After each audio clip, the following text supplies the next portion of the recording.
This is a women's prison that cost hundreds of billions of dollars, and I am the only male doctor inside. When I first stepped into the prison infirmary, I thought I would only face some routine medical situations. Who knew that it would be a life and death test? The female prisoner who was unconscious due to drowning had no breathing and her pulse was almost gone. After a few minutes of rescue, I tried my best, and finally her life was miraculously revived. But her actions after waking up shocked me. She threw herself at me regardless of everything, kissed me madly, and tore me apart, her eyes full of desire. Later I found out that there was a bigger conspiracy behind this. In order to escape punishment, she actually asked me to help her get pregnant.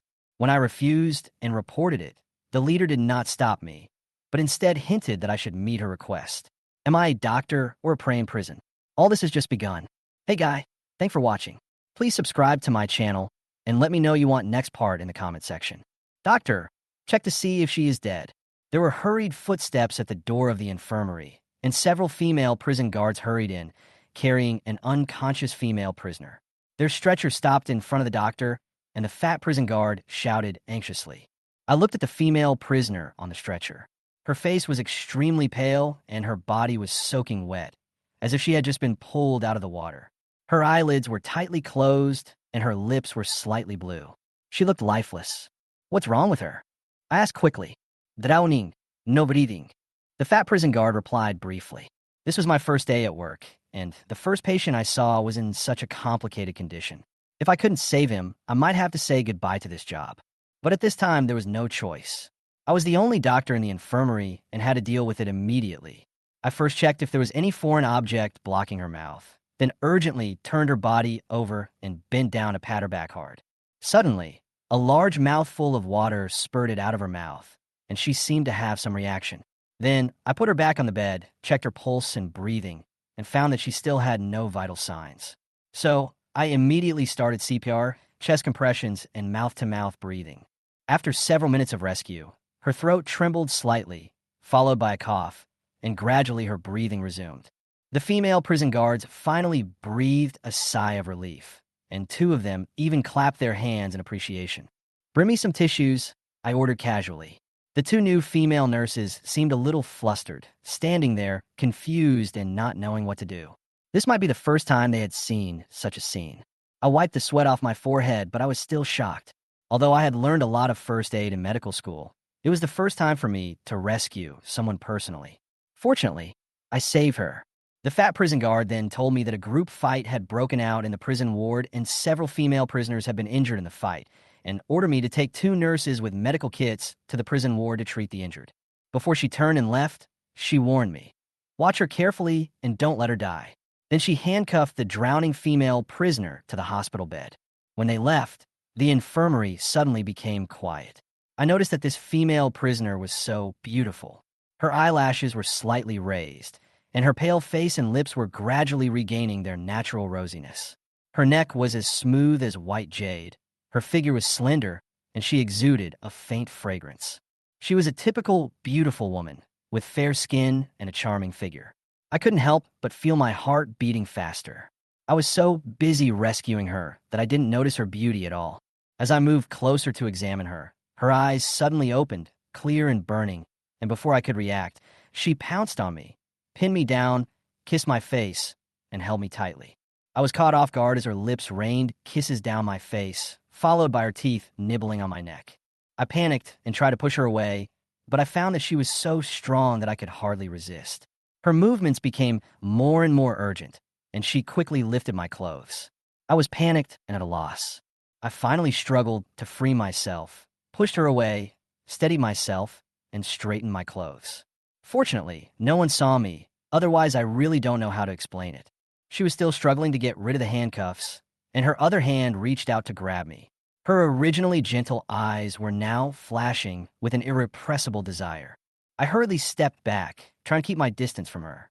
She dragged the bed several meters away until it hit the table. Although I repeatedly told her to calm down, she did not stop struggling, and even started to call me over with a ferocious look on her face. At this moment, she began to take off her clothes. At that moment, I could hardly control myself. She was so attractive. In order to avoid the uncontrollable desire, I decided to leave the infirmary, close the door, stood outside, and took 2 deep breaths of cigarettes, but my heart was still not calm. I am no stranger to the madness of female prisoners. In this women's prison, I have heard countless stories about their desire for men. Long-term confinement has made them have an abnormally strong desire for men. This desire often breaks out unabashedly when they come into contact with men. I am well aware of these situations, but when I face them in reality, I still feel shocked and helpless. Through the crack in the door, I could see her staring at me, her eyes full of desire and lust. She didn't look like a human at all, but rather like a beast devoured by desire. After a while, the room finally quieted down. I slowly opened the door and walked in. Her clothes were already disheveled, and she curled up on the bed, still staring at me with an indescribable sense of satisfaction in her eyes. There seemed to be some elusive emotion in those eyes, both longing and confusion. I hurriedly comforted her. Calm down, calm down. Her expression became a little calmer, and the madness in her eyes gradually subsided, replaced by a kind of bewilderment. I noticed that her wrist was bleeding, so I quickly took some alcohol swabs and bandages and gently treated her wound. She didn't struggle violently like before, but leaned against the head of the bed obediently, as if she had become another docile existence. I asked, "What's your name? How did you drown in prison? Did someone frame her on purpose?" She didn't answer directly, but asked me softly, "Why men? Why are there men here?" I explained, because of the epidemic, I was temporarily transferred here.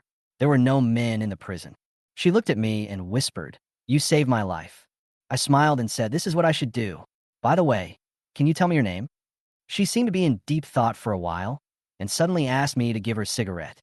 I lit the cigarette and handed it to her. She took a deep breath, exhaled the smoke gently, and a thoughtful look appeared on her face. The sunlight shines through the window onto her face, and in the haze, her face becomes even more charming. At that moment, my heartbeat speeds up again, but I know that I must stay calm. She looked at me with a dreamy look in her eyes and smiled slightly. Her sweet smile was a bit seductive, as if it could make people get lost in it. She gently pulled me towards her, and there was an ambiguous atmosphere in the air.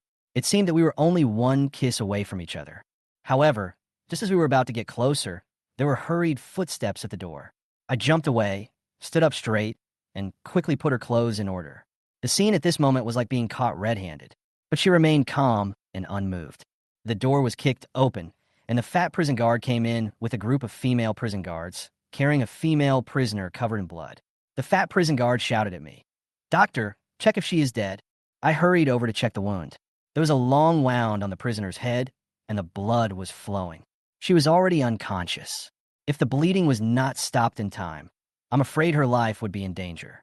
I immediately moved quickly, shaved her hair with a razor, disinfected the wound, and sutured it. The prison guard and 2 young nurses stood by, looking nervous and not daring to look me in the face. After more than 20 stitches, the bleeding finally stopped. I asked the nurse to clean her face and neck and check for other injuries. Then, I said to the fat prison guard, "The conditions here are limited. It's best to send her to a large hospital for a CT scan to see if she has a concussion. If she bleeds too much, she will need a blood transfusion." The fat prison guard interrupted me impatiently. "Why bother? Just tell me if she will die." I sighed. "I can't guarantee that. If she loses too much blood, or has intracranial hemorrhage, or even an infection in the wound, there could be serious consequences." The fat prison guard casually lifted the prisoner's eyelids and said provocatively, "Look at her condition. She won't die. Why go to the hospital? Will you pay me if I go to the hospital?" Her attitude was infuriating, and she then said to the female prisoner on the bed, "Sunisa, you'd better hope she dies." The female prisoner was called Sunisa. After hearing this, she sneered and then made a gesture as if she was counting money. The fat prison guard waved his hand, signaling to take Sunisa away. Sunisa stepped over the unconscious female prisoner, and it was obvious that there was a deep hatred between the two. She walked to the door, turned around, and asked me, "What's your name?" I replied, "Just call me doctor." She smiled and was pushed away by the prison guards. The fat prison guard added that the 2 female prisoners were the big sisters of the prison area and had a conflict today because they cut in line to take a shower. Sunisa was almost drowned by the other party's men, and the female prisoner, named Charo, was attacked by Sunisa's men and injured in the head. I thought to myself, I didn't expect the first day of work to be so chaotic. If I hadn't dealt with it in time, I'm afraid 2 people would have died today. Charo has a stocky build and dark skin, a typical local look, and is definitely someone who is not someone you want to mess with. Soon after, I checked her heartbeat with a stethoscope. The fat prison guard looked at me and asked, "How is she?" I responded, "The heartbeat is normal. There should be nothing serious." "Then why hasn't she woken up yet?" asked the fat prison guard. Before I finished speaking, Charo suddenly sat up, hugged my neck, and kissed me. "There's a man." My scalp suddenly went numb. This woman was not young, not even very good looking, and the smell of sweat and alcohol on her body almost made me want to vomit. Her arms locked tightly around my neck like an iron clamp, and she kept muttering in my ear, "There's a man, there's a man." The fat prison guard hit Charlot's legs with a stick, and Charlot fell to the ground. The fat prison guard hit him several more times. "What's wrong with you, idiot?" Charo held his head and begged. The fat prison guard finally stopped and signaled her men to take Charo away. The fat guard turned to me and asked, "How much?" I was stunned and asked, "How much is what?" The fat prison guard pointed at Charlot on the bed and said, "Her medical expenses." I was slightly stunned. "It's free, right, for a few stitches?" The fat prison guard's expression changed, and he said in an unhappy tone, "You saved Sunisa, and you don't want money. You saved Charo, and you don't want money either?" I was a little confused and didn't understand what she meant. She pointed at me angrily and whispered, "You explain it to the leaders yourself." I was still confused. Did I have to pay for seeing a doctor here? I had never been told of this rule. The fat prison guard took Charlot away, and Charlot turned around and licked his lips at me in a disgusting way. I quickly went to the bathroom to wash my face, but after washing it several times, I still felt the smell, which was really disgusting. The female prisoners in this prison are really crazy. Just as I was sorting out my feelings, the office phone rang, and the deputy warden asked me to go to her office. The deputy warden is the mother-in-law of my good friend Huang Zheng, who was my roommate in college. After we graduated, he went to Thousand Buddha's country to do business while I was looking for a job in China. Until one day, he called me and told me that his mother-in-law needed a doctor in prison, so I was arranged to come here. I'm still confused. Can I make money as a prison doctor? When I walked into the deputy warden's office, I was shocked to see her. She looked no more than 30 years old, plump and graceful. Her glasses made her look more mature and stable. How could someone like her be the deputy warden? She smiled and held out her hand. "Hello, I'm Chung Dan, Huang Zheng's mother-in-law." I stood up hurriedly and held her hand. "I am Huang Zheng's friend, Zhang Qi Hong. Thank you for taking care of me." Her hands were warm and flexible, and when I squeezed them, all the nerves in my body tensed up involuntarily. Chung Dan smiled and motioned me to sit down. She poured a glass of water and touched my shoulder casually when she came to my side. I was confused. Could it be that the leader of this prison would do such a thing? The deputy warden picked up the teacup, took a sip of tea, and looked at me gently. There was a hint of playfulness in her smile, as if she was waiting for me to speak. I didn't know why she wanted to talk to me, so I could only sit quietly and wait for her to speak. She spoke first. "Xiao Zhang, I know what happened just now. You saved 2 people on your first day at work, which is amazing. You are indeed a graduate of a prestigious university, and your skills are extraordinary." Her words were full of approval, but also sounded a little casual. Our medical school is only ranked in the middle of the province in China and is not considered a famous school at all. I didn't expect that here it would be regarded as a so-called famous school. I smiled and responded, "This is what I should do." The deputy warden nodded and continued, "We had planned to train you, but now we don't have time. All the doctors have been transferred to the epidemic area.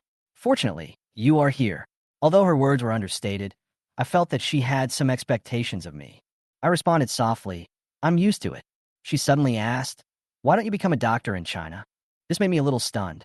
The environment and system in China seemed to be a permanent obstacle for me. I simply answered, "The environment in China is different. Even if you have a medical background and certificate, you cannot really practice medicine if you cannot complete the regular training." I don't want to talk about how I was unable to become a doctor because of my background. Although the conditions here are difficult, at least I can use what I have learned. The deputy warden smiled and nodded. "I see. You are young and promising." Seeing her relaxed smile, I complimented her. "Deputy warden, you are also very young." She didn't deny it, but just smiled slightly and then asked, "Xiao Zhang, do you have a girlfriend?" My heart moved, and I answered, "Not yet. I'm too busy at work and don't have time to think about these things." The deputy warden narrowed his eyes, as if testing, We have a lot of single girls here." Her tone was slightly teasing. I was a little stunned. Was she hinting at something? But I remained calm and replied, "We have to abide by the rules of our company, and we can't just do it casually." I tried to avoid making the conversation awkward, but she was not in a hurry to let me go. Dating is not prohibited here. If you like someone, just tell me and I will help you. Her eyes were filled with fiery emotions, which made me feel uneasy. I was a little fidgety, and my heart was in a mess. She looked at me like this, as if waiting for my response. I coughed, picked up the water cup, and tried to relieve my tension with a simple action. "It depends on fate." The words were a little mechanical, my hands were shaking, and the water cup almost slipped from my hands. The cup fell over, and the water spilled all over me. I quickly stood up and apologized. "I'm sorry, I'm so embarrassed," I said while looking for a tissue. The deputy warden stood up, walked to my side, and gently wiped my clothes with a tissue. Her movements were not polite, and she wiped directly from my collar to my chest. I was a little flustered, and quickly stepped back and took the tissue. "I can do it myself." "Thank you, Deputy Warden." She looked at me, seemed a little helpless, and smiled. "Xiao Zhang, don't be so formal. There is nothing to be shy about." No one saw it. There was something in her words. Could it be that, in her eyes, all boundaries were unimportant? She stood so close to me, not even avoiding suspicion, which made me feel even more uneasy. Was she testing me by doing this? Or was it just an unintentional move? I thought, if she wasn't the mother-in-law of my good friend Huang Zheng, if she wasn't my boss, I might have reacted differently. But the current situation made me feel a little confused. I decided not to think about it anymore and pushed her hand away. The deputy warden took a step back and saw my shy expression. She chuckled and said, "I'm just too enthusiastic. Don't be scared by me." I quickly responded, No, Deputy Warden, I really did it by accident. I can just clean it myself." She picked up the teacup and continued to sip her tea without saying anything else. I looked at her figure, and a complex emotion came over me. Her figure was really perfect, and in her uniform, her curves were beautiful, and every detail outlined her figure. Facing such a woman, I was just a young male doctor, and I really couldn't control myself. The deputy warden seemed to sense the nervousness in my heart. She said softly, "Don't be too nervous. We're just chatting casually." I nodded and smiled. But how could this be just idle chat? This was clearly challenging my own bottom line. She suddenly asked, "What was your original intention in studying medicine?" I simply answered, "Save the dying and the wounded." She narrowed her eyes and continued to ask, "Such a noble ideal. What else is there?" I was silent for a moment, then answered, "When I was little, I was often sick, and my mother always took me to the hospital. I have admired doctors since I was little, and then my mother got sick, so I wanted to be a doctor so I could take care of her." The deputy warden nodded, very filial. "So how is she now?" I answered briefly, "She's fine. She just can't do heavy work anymore." The deputy warden glanced at me, as if thinking about something. "You left your hometown and came here. Is your only dream to save the dying and the wounded?" I was slightly stunned and smiled awkwardly. "Of course, I also do it for a living." The deputy warden's eyes flashed with understanding. "Yes, everyone needs money. Dreams are just dreams after all, but reality is reality. Without money, what ideals can you talk about? Your mother's treatment also requires money, and if you have no money, how can you save people and take care of her?" I nodded silently, and suddenly I understood. The deputy warden continued, "The infirmary here must charge for treating patients.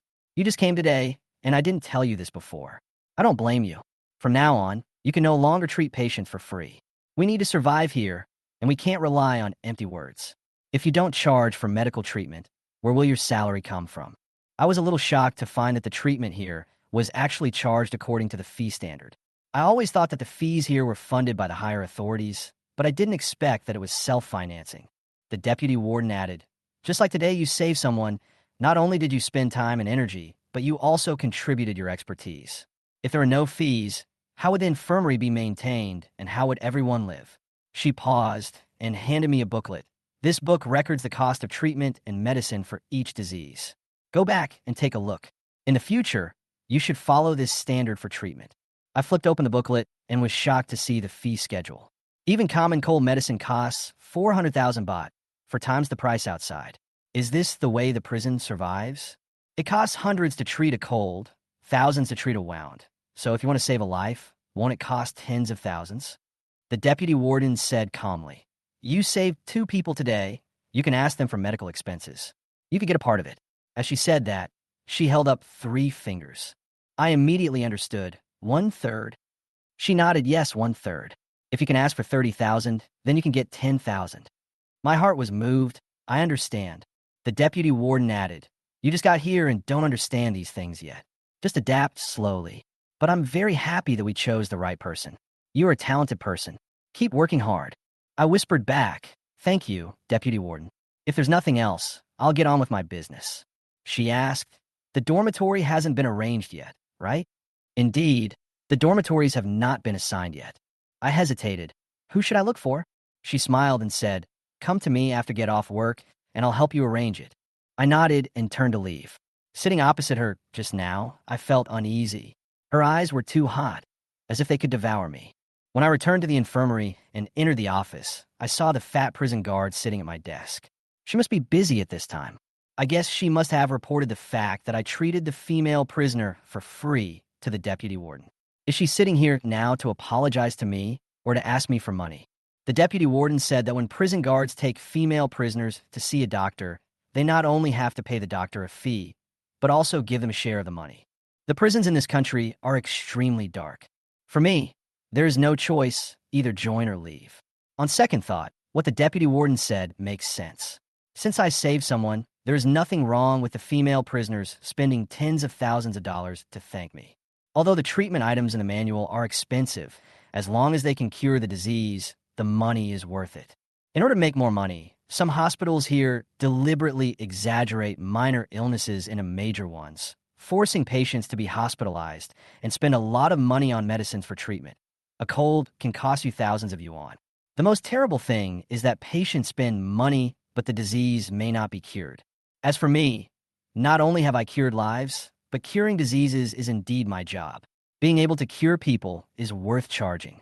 Thinking about why I left my hometown and came here, the only reason was to make money to treat my mother's illness and give my family a better life. Thinking about this, I feel a lot more at ease. The fat prison guard kept staring at me, and I couldn't help but ask her, "What's the matter?" The fat prison guard handed me a key and said, "Your dormitory will be located above the infirmary, so it will be convenient for you to see a doctor." I was stunned. The deputy warden told me to find her to arrange a dormitory after get off work. "How come you arranged it?" She smiled and said, "Since it has been arranged, there is no need to worry about it." I thought about it and thought that this arrangement was not bad. After all, living upstairs from the infirmary would make it convenient to take care of patients.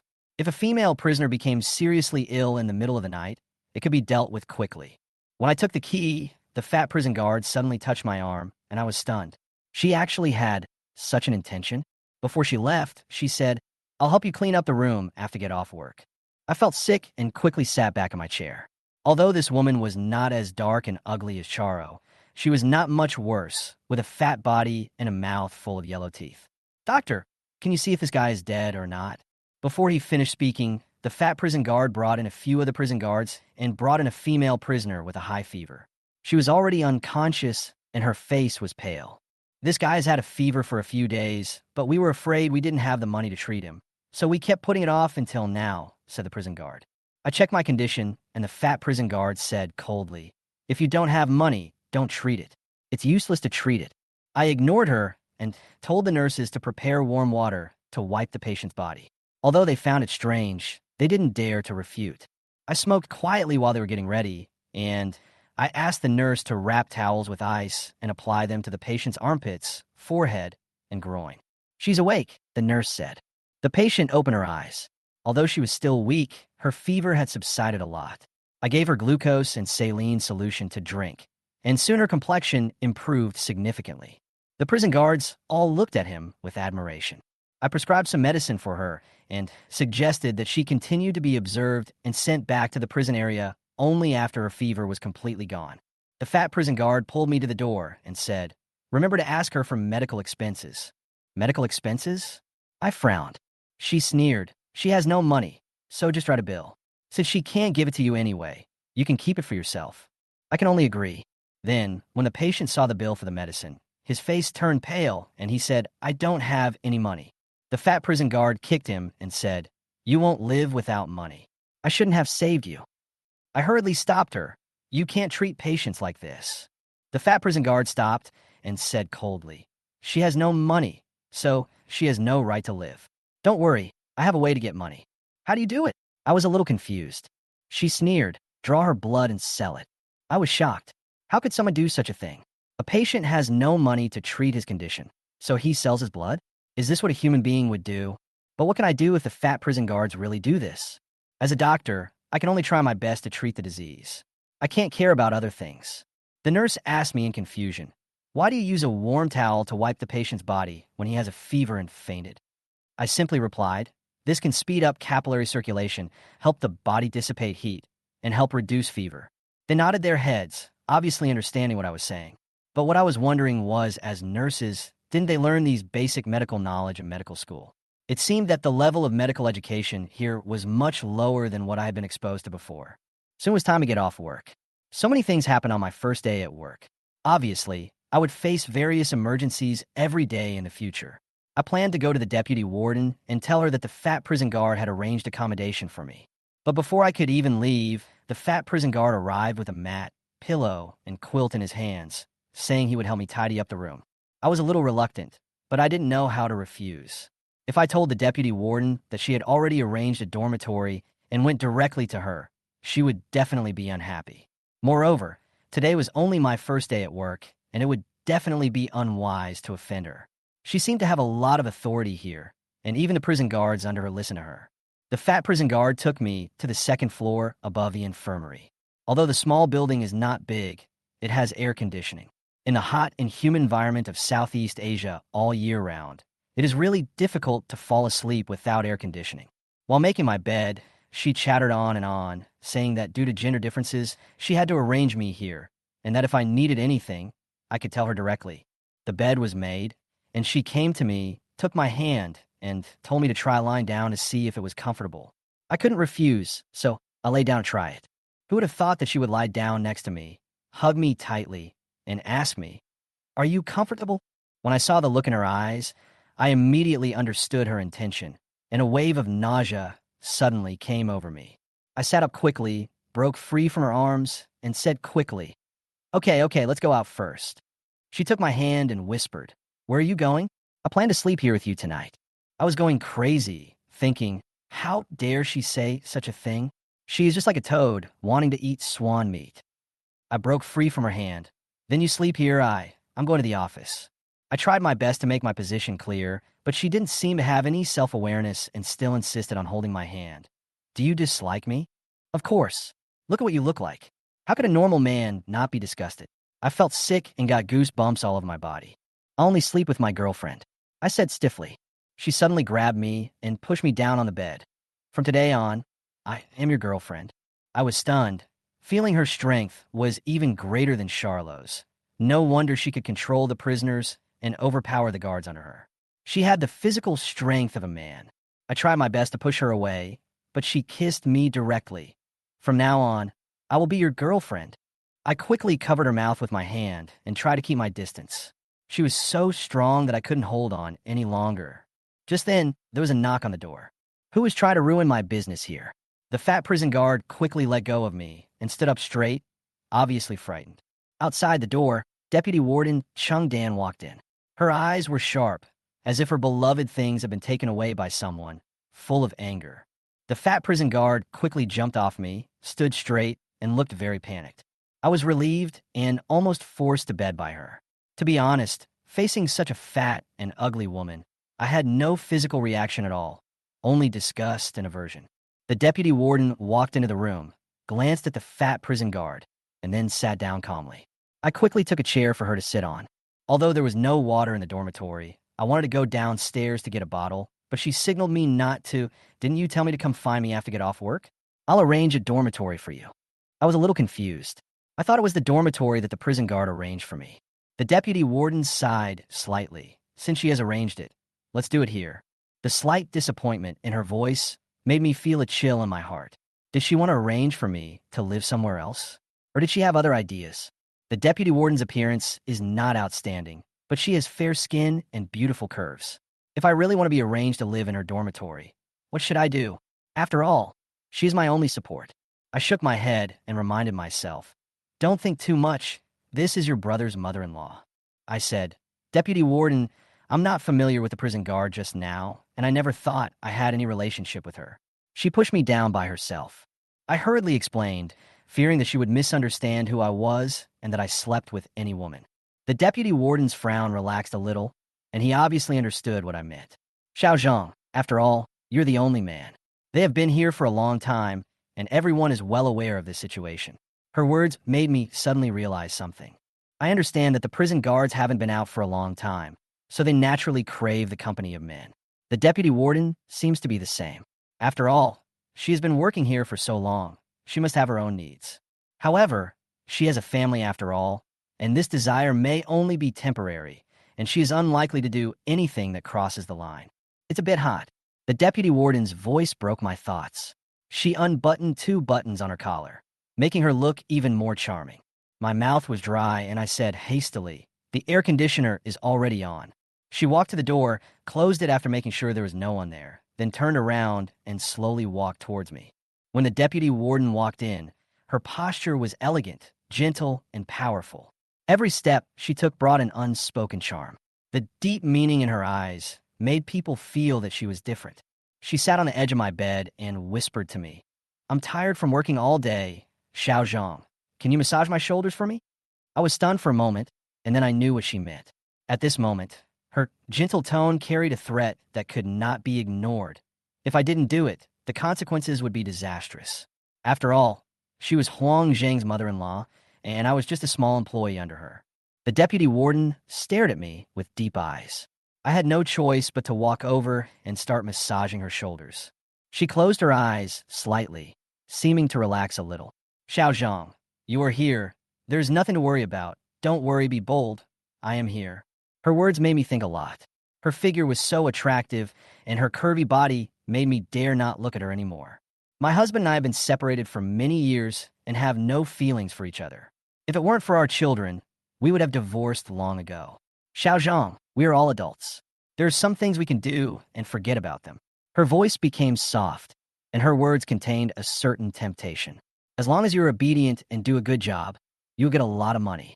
After she finished speaking, she reached out her hand to my back and gently placed it on my hand, as if to pull me closer. I understood that she was trying to lighten my psychological burden and seemed to be opening up a better option for me. My mind was churning, thinking of my mother's illness and the medical expenses she needed. Maybe this was the moment I had a compromise. Money seemed to solve everything. After a lot of inner struggle, I finally chose to face the reality. When she stood up and quickly hugged me, I knew that there was no going back. However, just as we were getting closer, there was a knock on the door. She and I were startled and quickly pushed each other away. What's going on? I quickly straightened my clothes. A nurse's voice came from outside the door. It's me. I was startled, thinking that the fat prison guard had come back to interrupt everything. But when the nurse rushed in and saw the deputy warden in the room, she was obviously stunned. The deputy warden coughed coldly and asked, What's the hurry? The nurse was obviously frightened and said tremblingly, Nothing. Nothing. The deputy warden glanced at me and signaled the nurse to leave quickly. Go and do your thing if you have nothing else to do. When the nurse left, she looked back at me as if she wanted to say something, but in the end she said nothing. The deputy warden's cell phone suddenly rang. She picked up the phone, listened to a few words, looked nervous, and left in a hurry. As soon as he left, the nurse outside the door came back immediately. It seemed that she had no specific purpose and just came to take a look. I asked her, You seem to have something to say just now? The nurse seemed a little nervous. Was that your girlfriend? I smiled and said, No. Haven't you seen her? The nurse shook her head. I've only been here 6 days. I just saw her. She continued, I heard a terrible thing.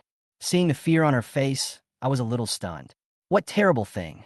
The nurse looked around and whispered, the previous doctors and nurses were all killed by female prisoners. My heart tightened, and I was shocked and couldn't believe it. What? They were killed by the female prisoners. The nurse nodded, her face full of fear. I heard that they killed all the previous doctors and nurses. The more details she spoke, the faster my heart beat. Weren't these people transferred away because of the epidemic? I asked. The nurse smiled bitterly. No, Their deaths have nothing to do with the epidemic. Because the cost of treatment was too high, a few female prisoners were dissatisfied and pretended to be sick, and then they teamed up to kill the doctors and nurses who charged high treatment fees. I could hardly believe this. I swallowed hard and asked, "Is this true?" The nurse nodded. I heard the auntie in the cafeteria say that everyone knows about this, but they just don't dare to make it public. My head buzzed, and I felt a chill in my heart as I recalled the high medical bills I had collected. Treating a cold cost thousands of yuan, and treating other diseases easily cost tens of thousands. And those poor female prisoners, like the fat prison guards, would even ask them to draw blood and sell it for money in order to force them to pay for medical expenses. These things made me feel deeply frightened. It turned out that this place was not as simple as I imagined. Exploitation and oppression will eventually lead to resistance. I began to get scared, afraid that one day I would become the target of these female prisoners. The nurse looked at me nervously. "Are you not going to stay?" I was silent. This place was filled with a dark atmosphere, and I knew that I couldn't stay out of it. Every step here might mean risk. What happened yesterday made me feel uneasy. The nurse told me that the doctors and nurses were killed by the female prisoners. It happened so suddenly that the prison didn't have time to take effective precautions. So I was the one who was temporarily pulled in as a substitute. The nurse was obviously very scared, especially after hearing the cause of death of those doctors and nurses. She decided to leave and quit the next day. Although I understood her fear, I decided to stay here and observe for a while before making a decision. When she left, she brought me a packed meal from the cafeteria. I originally thought she might have other motives, but later I realized that she was actually reminding me of these things. If she really resigned, I would have lost a good assistant. That night, I barely slept. My mind was filled with all kinds of bloody images. When I woke up in the morning, my eyes were swollen like a big black circle. I didn't want to go downstairs to work, but I still forced myself to get up. When I walked into the infirmary, I felt a heavy sense of oppression. Thinking of the two nurses who were scared and ran away overnight after hearing the news of their former colleague's death, I felt a chill in my heart. At this moment, I was the only one left in the infirmary, and the silence around me was so palpitating. As I sat at my desk, the phone rang and I was startled. It was the deputy warden asking me to go to her office. Did she want to continue what she hadn't finished last night? When I arrived at her office, she poured me some water and said kindly, "Xiao Zhang, come and sit down. Did you sleep well last night?" Her tone was gentle and caring, as if she really cared about me. "I'm fine," I responded reluctantly, but I was thinking in my heart that the dream I had that night made it almost impossible for me to sleep. The deputy warden smiled and continued, "We will arrange for someone to install a water dispenser in your dormitory later. A TV, refrigerator, and washing machine will also be installed. But because of the epidemic, people entering and leaving the prison need to undergo nucleic acid tests, which may take a few days. Tell me if you need anything." I nodded, but I was a little hesitant. "Thank you, Deputy Warden. Actually, 2 nurses have resigned. I am short of staff here, and I may not be able to handle alone." After saying this, I felt a little heavy in my heart. In fact, I wanted to back out, but I didn't know how to start. If my safety was not guaranteed, I would rather go back to work at the pharmacy. The deputy warden looked at me and seemed to know my concerns. "I came to you to discuss this issue. Did the nurse talk to you about something last night?" I nodded. "Yes, she told me those things, so they should be true, right?" The deputy warden sighed. "These things happen because of improper management. I promise that there will never be such accidents again. Now, we have strictly stipulated that no more than 2 female prisoners are allowed to come out at the same time, and they must be escorted by 2 prison guards. If they want to stay for medical treatment, they must wear handcuffs." Hearing this, I couldn't help but think of yesterday's scene. Sunisa was handcuffed but still dragged the iron bed towards me, and Charo was able to pin me to the ground under the eyes of several prison guards. The power of those female prisoners is really hard to estimate.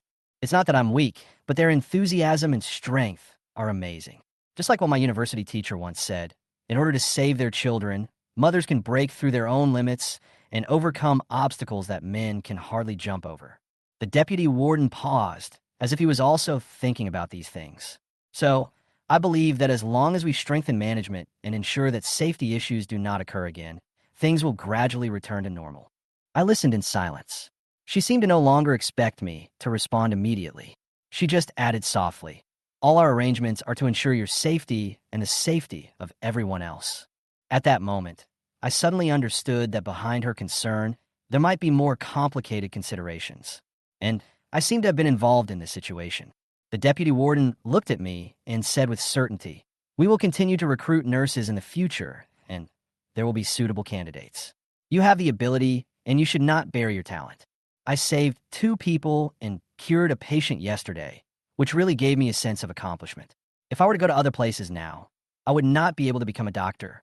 But here, I can realize my dream of becoming a doctor and make money at the same time, so why not? I nodded and said, "Sure, but I want to ensure my safety." After hearing this, the deputy warden smiled and said, "Don't worry about that. We will ensure your safety." I continued, "In addition, we need to arrange for a few more nurses, and they must be professional and have practical work experience. Older ones are fine, and retired ones are also fine. I don't want to ask some completely inexperienced people to help, because then I would have to teach them too much. It would be very inconvenient to face these female prisoners at times, so it would be best to have experienced nurses." The deputy warden frowned and said, "This request is a bit difficult. As you know, the epidemic here is serious and medical staff are in short supply. Due to the special nature of the prison, it is not easy to recruit experienced nurses." I nodded. "It is indeed difficult to train newbies." She thought for a moment and said, "We will try our best to arrange it. If you have any other requirements, please let me know at any time." She took out a piece of paper from the drawer, wrote down her cell phone number, and handed it to me. "This is my cell phone number. Just call me directly." The deputy warden looked a little different today. Her eyes were no longer as hot as yesterday, nor did she show an overly ambiguous look. I guess she had to keep some distance because she was worried about being seen by others. This is good. I won't be a loss as to how to deal with it. When I returned to the infirmary, there was already a patient waiting for me. Strangely, this patient looked energetic, and when the fat prison guards saw me coming in, they closed the door and left. The patient was handcuffed to the iron frame of the bed. I approached her and asked, "What's wrong?" She glanced at me, touched her forehead, and looked a little painful. "I had a headache just now, and now my stomach is uncomfortable, and my chest feels a little stuffy." She patted her chest and squinted her eyes, as if she was in pain. I looked at her and asked, "What's wrong with you?" She whispered, chest. I continued to ask her, "What are your symptoms?" She frowned and said, "It's a little hard to breathe." I picked up the stethoscope and listened carefully to her chest, but found nothing abnormal. When I was about to remove the stethoscope, she suddenly grabbed my hand and pressed it on her chest. The female prisoner was about 30 years old. Although she was not as pretty as Sanisa, she was still considered a beauty. If she put on makeup properly, she would probably look 80% pretty. She was obviously testing me. I quickly took my hand away, feeling somewhat alert. After all, Sunisa's madness yesterday made me deeply uneasy, so it would be better for me to stay away from her today. Fortunately, the prisoner did not lose control. Although her behavior was a bit frivolous, she seemed normal overall. I shook my head. "You are not sick." She smiled mysteriously and said, "I have a mental illness, and I need a man to cure it." She squinted her eyes at me and said slowly, "Tell me how much you want to have sex with me. I can give you $300. $300? They just offered such a high price? I was stunned for a moment. Converted into RMB, it was about 2,000 yuan. This was really beyond my expectation. The fat prison guards must have taken her money and left her here to give us a chance to talk alone. I was filled with anger. What on earth did these people want to do? What did they think of me? Did they treat me like a duck? I didn't know how to answer her for a moment, and I was full of contradictions.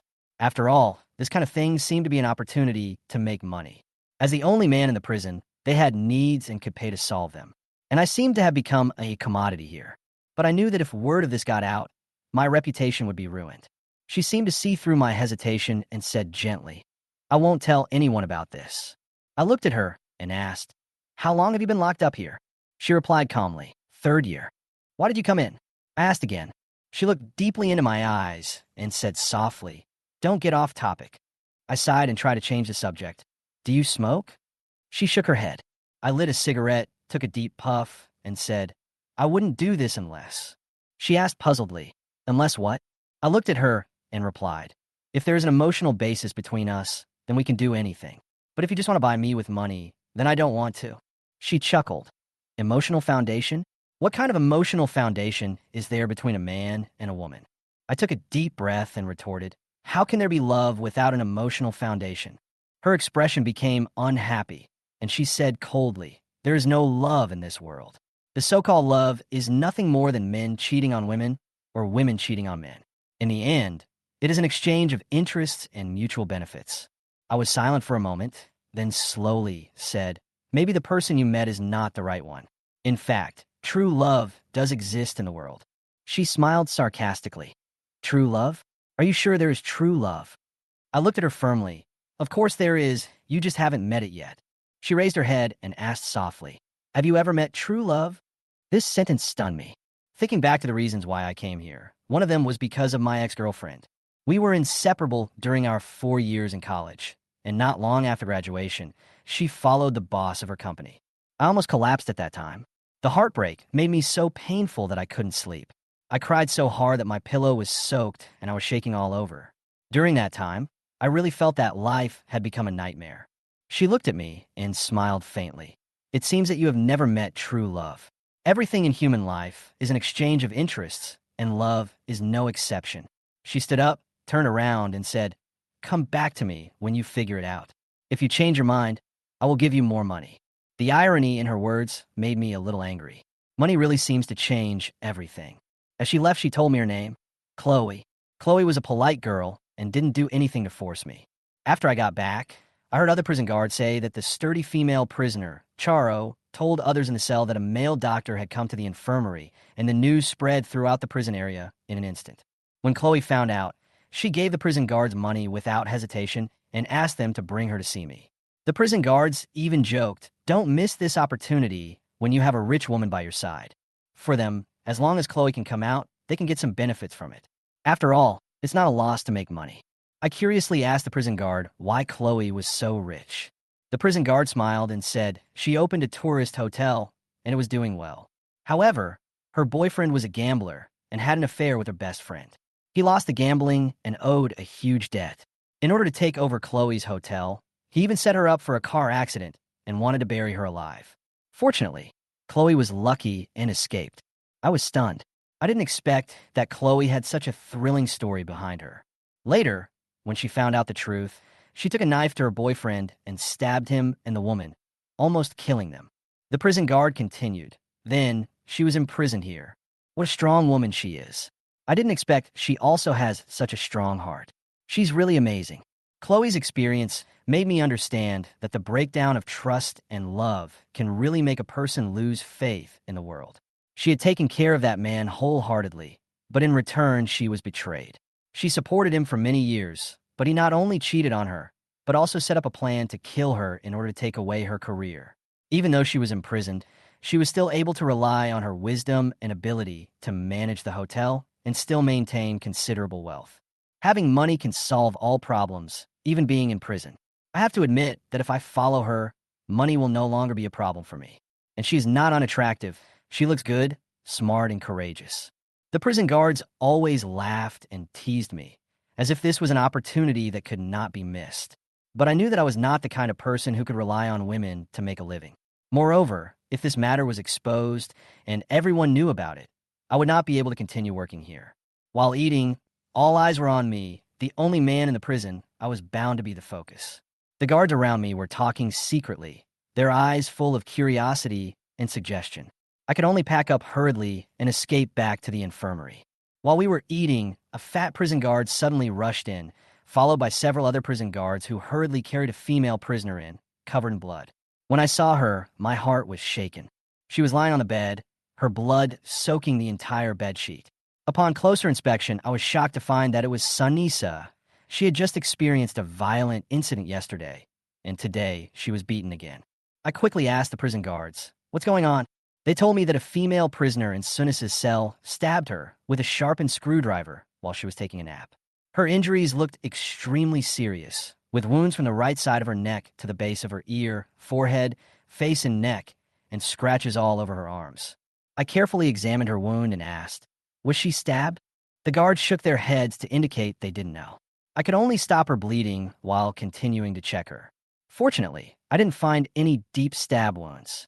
I told them, her condition is very serious, and she needs to be sent to an outside hospital for treatment immediately. If she bleeds too much, her life may be in danger. The fat prison guard said impatiently, "Go tell the higher-ups." I was anxious. How can I say that? My hands are covered in blood, and there is no way I can contact the higher-ups. She responded coldly. Even if you apply, it will not be processed immediately. The ambulance will have to wait for a while. I was so anxious that I almost lost my mind. What if she died? The fat prison guard said nonchalantly. There's nothing we can do about it. We tried our best. Try your best? What do you mean? I was furious. I felt that she didn't care about Sunis's life at all. If she continues like this, she will really die. I quickly cleaned the wound with alcohol and continued to bandage her to stop the bleeding. Looking at her pale face, I felt powerless. Yesterday, she was almost drowned, and today, she was almost stabbed to death. She really had a bad fate. And who stabbed her? I asked. The fat prison guard replied. We caught him and are interrogating him now. I couldn't help but urge her. She must go to the hospital immediately. If she delays any further, she may not be able to hold on. The fat prison guard disagreed. You are a doctor. How can we help you if you don't tell your superiors? I had no choice but to take out my cell phone and call the deputy warden, but there was no answer on the other end. The deputy warden didn't answer my call. Can you go and talk to her? I said to the fat prison guard anxiously. The fat prison guard was unwilling. Don't worry, it's okay. She will wake up soon. I was furious. If this goes on any longer, she will die. The fat prison guard was also a little angry. If she dies, she dies. She has no money, so she dies. Her words made me so angry that I almost exploded. What are you talking about? I thought about it and decided to give him some money. I quickly said, I'll give you $1,000. Go find the deputy warden. The fat prison guard finally agreed, took the money, and left in a hurry. I stood there, feeling anxious, hoping that Sunisa could survive this. The fat prison guard looked at the money I gave her, nodded, and signaled his prison guards to find the deputy warden. At this time, Sunisa gently opened her eyes. She's awake. I quickly checked her condition and asked softly, What's your name? Are you awake? She asked me weakly, I'm not dead, am I? I breathed a sigh of relief. No, you're still alive. She smiled slightly. You saved me again. I felt a little relieved, but still didn't dare to let my guard down. I'll arrange to send you to the hospital right away. She shook her head. No, I won't die. The fat prison guard interrupted. Since she said she's fine, let her stay here and observe the situation first. After saying that, she handcuffed Sunisa to the bed frame and left with other prison guards. I want to drink water, Sunisa whispered. I quickly poured her a glass of water, helped her sit up, and fed her the water. She leaned in my arms and asked softly, Are you so kind to all your patients? I replied, I am a doctor. It is my duty to cure diseases and save lives. She opened her eyes wide and asked, You gave me artificial respiration yesterday and kissed me, right? I was a little embarrassed. I told you I'm a doctor. She chuckled. Will you kiss Charo then? I calmly replied, It wasn't a kiss. It was artificial respiration. If she was like you, I would do the same. I asked her to sit down and continue to check her wound. The bleeding had stopped, but I still had to clean the wound and apply medicine. When I went to the pharmacy, I found that many medicines had expired, which made me feel uneasy. Isn't this harming people? Using expired medicine. By the time I had treated all her wounds, it was already getting dark. She looked at me and exclaimed, You are so patient. I smiled and replied, That's the responsibility of a qualified doctor. Are you hungry? She nodded. I'm hungry. I went to the cafeteria and brought her food. Because she was on 4-drip and it was inconvenient for her to use her hands, I fed her mouthful by mouthful. While feeding me, she suddenly raised her hand and touched my face. It would be great if you were my boyfriend. I was stunned by this sudden remark. I whispered, Don't move, your wound will bleed. She put her hands down and looked at me with tenderness in her eyes. At this moment, her expression was completely different from the irritable look she had yesterday. Seeing her like this, I couldn't help but wonder, is the woman who lost control of her emotions yesterday really the same person? Long-term imprisonment can really force a person to this state. Just as I was thinking, the fat prison guard came in and saw me feeding Sunisa. She said sarcastically, Oh, are you going to feed her into developing feelings for me? I looked back at her and fought back in her tone. People need emotions. Those without emotions are not human beings at all. She smiled coldly. She can't die, right? If she can't die, take her back to the cell. I frowned. She can't go back in her current condition. What if something goes wrong? She said disdainfully, How can you die with such serious injuries? In fact, the fat prison guard did everything just for money. She didn't care about Sunisa's life at all, as long as she could make money. I walked to the desk, took out 2,000 baht, pulled the fat prison guard outside, and stuffed it into her pocket. The patient still needs to be observed. The fat prison guard looked at me and raised his eyebrows.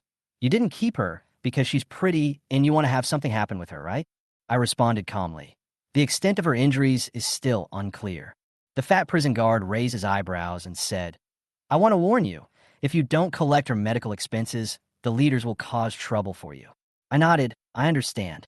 The fat prison guard finally left with the prison guard. Chapter 12 Posture. Back in the infirmary, Sunitha was already asleep, and I covered her with a blanket. I didn't dare leave her, so I leaned against the headboard of the bed next to her and opened my phone to watch videos. That's the good thing about working here. I can play with my phone. The deputy warden called me and asked me what I wanted from her. She replied only at this time. If Sunisa wanted to hang up, she would have done so long ago. I said it's okay. She seemed busy and hung up the phone without waiting for me to say goodbye. As a leader, it is understandable that he is busy. After watching the video for a while, I also took a nap. When I woke up, it was already past 1 in the morning. I hurriedly got up and observed Sunitha. Her face was still slightly pale, but the paleness could not hide her beauty. Even when she fell asleep, her face had a hint of childlike innocence. She had delicate skin, an upright figure, slender shoulders, was tall and slender, and her slightly upturned lips revealed a fascinating and charming glow that made me feel confused. I didn't dare look at it anymore, for I was afraid I would not be able to resist and kiss her. But if I kiss her, no one will know. I leaned over and looked at her lips. I really couldn't help it and wanted to kiss her. She suddenly kicked the blanket and said, "Get out of here." I quickly stepped back and sat back. This isn't directed at me. She woke up, looked at me, and asked me, am I dreaming? Or am I dead? Fortunately, she was just dreaming. She didn't realize I wanted to kiss her. I said, "You're having a nightmare." She said, "I dreamed that someone wanted to kill me." I asked, "Did Charo hire someone to kill you? Why is there such a deep hatred between you two? Do you have to kill each other?" She said, "It's a long story. I can't explain it clearly. Can you help me go to the bathroom?" But the handcuffs were on her hands, so she couldn't go to the bathroom. I went and got her a basin. She looked embarrassed. I helped her out of bed. Her body was warm and soft. When she touched me, it felt very nice, and her body had a special fragrance. This immediately awakened my male, tactile switch, and my heart started beating like a rabbit. After she got out of bed, I went outside to smoke and avoided her. When I carried the basin to pour it out, she said she was sorry. I said it's okay. I usually take care of my mother, and I'm used to it. We are doctors, and we have seen a lot of this. She asked me what happened to your mother. I chatted with her for a while and asked her how she got here. She was silent for a while, then said, "You know, we hate it most when people ask us this kind of question." I said, "I'm sorry I talk too much, but I just think that you should be a good person, and good people shouldn't come in here." She smiled and said, "We all say that we are good people, and we all think that we are good people. Could it be that she also came here for love, like Chloe?" She suddenly asked, "Do you have a girlfriend? How about I be your girlfriend?" I said, "Don't be ridiculous." She said, "I'm not kidding. I fell in love with you at first sight. You saved my life twice, and you kissed me. I like you." So straightforward. I said, "It is my duty as a doctor to save your life, and it is also my duty as a doctor to kiss you." She looked me in the eyes and said, "Just tell me if you like it or not. Just tell me if you want to be with me or not." She's giving me the eye. She is young and beautiful, with bright eyes, a charming smile on her face, graceful features, and sexy posture that are captivating. Chapter 13, Emotional Interweaving. Sunisa is beautiful in herself, and when she flirted with me, she looked even more charming. I couldn't resist her for a moment. She gently pulled him closer to her, then her lips gently touched his, and they kissed each other. Her lips are so soft. The phone on the desk rang at an inopportune time. It should ring at any other time, but it rings at this moment. I let go of Sunisa, and her face was no longer pale, but rosy. She is shy, a little afraid to look at me. I went to answer the phone. It was the deputy warden who called and asked me about the female prisoner I had sent to prison. I told the truth. She said that if she woke up, she would be sent back to the prison area. Female prisoners were not allowed to stay in the infirmary overnight because of the previous incident where all the doctors and nurses were killed. Therefore, female prisoners must not stay in the infirmary at night. I was just about to say, isn't it said that as long as the female prisoner is left alone and handcuffed, there's no need to worry so much? But after all, such a major accident has just happened, so it is necessary for leaders to pay attention to safety, and I also need to cooperate with the work. After I talked to Sunisa, I asked her to come back to me tomorrow to change the medicine. If she doesn't have money, I can pay for the medical expenses. Sunitha says she has money. I was surprised and asked, then they said you have no money. Sunisa said, I just don't want to give money to these ungrateful people. I see, I said, but after all, you're so badly injured, you still need to spend the money. Otherwise, if your wound is not treated properly, it will easily get infected. She said she knew. I said, I'll ask them to bring you here tomorrow, and I'll just give them the money. She looked charming. Are you in love with me? You are so nice to me. I don't know what I'm thinking. Looking at her covered in wounds, I felt pity, grief, regret, and love. A complex mixture of emotions welled up in my heart. She kissed me on the cheek and said, thank you. The fat prison guard pushed the door open and said, oh, they kissed. Damn, she just happened to see it. The fat prison guard said, this relationship is developing so fast. You kissed when you just met yesterday, and you're feeding each other today. If I don't come, you will sleep together. Indeed, if she doesn't come, we will really sleep together. I didn't say anything and just let her talk. When she opened the handcuffs on Sunitha's hands and took Sunitha away, I pulled her into my office to talk. The fat prison guard asked me, why? You can't bear to part with your beauty. I said, you can be nicer to her. She's a patient. Also, take her out tomorrow and change her dressing. She didn't bother to be polite with me and said directly, she has no money. Will you pay for her medical treatment and the money for us to send her back and forth? Is this way of making money so blatant? I said, okay, bring her here tomorrow and we'll talk about it. Relationships develop really quickly, she said.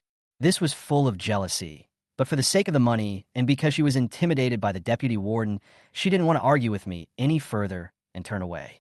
I knew that the fat prison guard had some admiration for me, otherwise she wouldn't want to sleep with me, but she also knew that I didn't like her, so she resorted to force. However, under the intervention and intimidation of the deputy warden, she didn't dare to force herself on me again. Since that's the case, I can only retreat cursing. Now, for her, as long as she has money, everything will be fine. Chapter 14, Cleaning. I didn't sleep well at night and had another dream about being stabbed. I dreamed that I was in the infirmary. A fat prison guard put on a female prisoner's uniform and came see me. Then she suddenly wanted to have sex with me. When I resisted, she stabbed me with a knife. I was so scared that I woke up from my dream, gasping for breath, and cold sweat broke out on my forehead. Alas, it would be better if I didn't know that such a thing happened in the infirmary. After it happened, once I closed my eyes to rest, those bloody scenes would always reappear in my mind unconsciously. During work, 2 cleaning ladies came into the infirmary to sweep the floor. When they saw me, a man, sitting there, they started teasing me. The older aunt said that she had been working here for more than 20 years, and this was the first time she saw a man working here. I asked if no man had ever come in here. The younger aunt said, yes, there was a heavy rain the year before last, and the drainage pipes under the prison were blocked. The prison leaders asked male workers from outside to come in and clear the blockage. A young worker drilled through the wrong drainage cover and got into the female prisoner's cell. He was caught by the female prisoners, and his back was cut off. If the prison guard hadn't found him, he would have been killed. My hair suddenly started to ache, and I felt pain down there. Is this true? It would be difficult to reattach that thing if it was cut off, and it would be useless even if it was reattached. It could be said that the person would be left with a lifelong disability, or, to put it bluntly, he would become a eunuch. The young lady giggled and said teasingly, why don't you go in and try it one day? I'm not going. Damn, I'd rather believe it's true. After all, I've seen how crazy the female prisoners here are. Not to mention the female prisoners, even the prison guards are crazy. The young lady stared at me as she spoke. Don't run around. The female prisoners here will go crazy if they see a man. They don't care who you are or what your status is. I said, okay, clean it up and get out now. She even joked with me. Why? Are you afraid that we too will eat you? The older aunt was fine. She just cleaned up and left honestly. The younger aunt was about 40 years old, not pretty, but definitely not ugly, with a plump figure and dressed in a style that was a bit like that of a mature housewife. Okay, I admit that I'm hungry after being single for so long. Even the cleaning lady has become pretty. But don't blame me. She was the one who teased me first. After the fat prison guard brought Sunisa out, he handcuffed her to the iron frame at the head of the bed with ease, then came into my office and asked me for money. I took out 1,000 Thai baht from the drawer and gave her that was equivalent to 250 renminbi, and she was an idiot. After taking the money, the pig head said, "Is it worth it for such a woman? Here, you can't get any woman you want." I said, "Don't worry about that." She said, "One thing is one thing.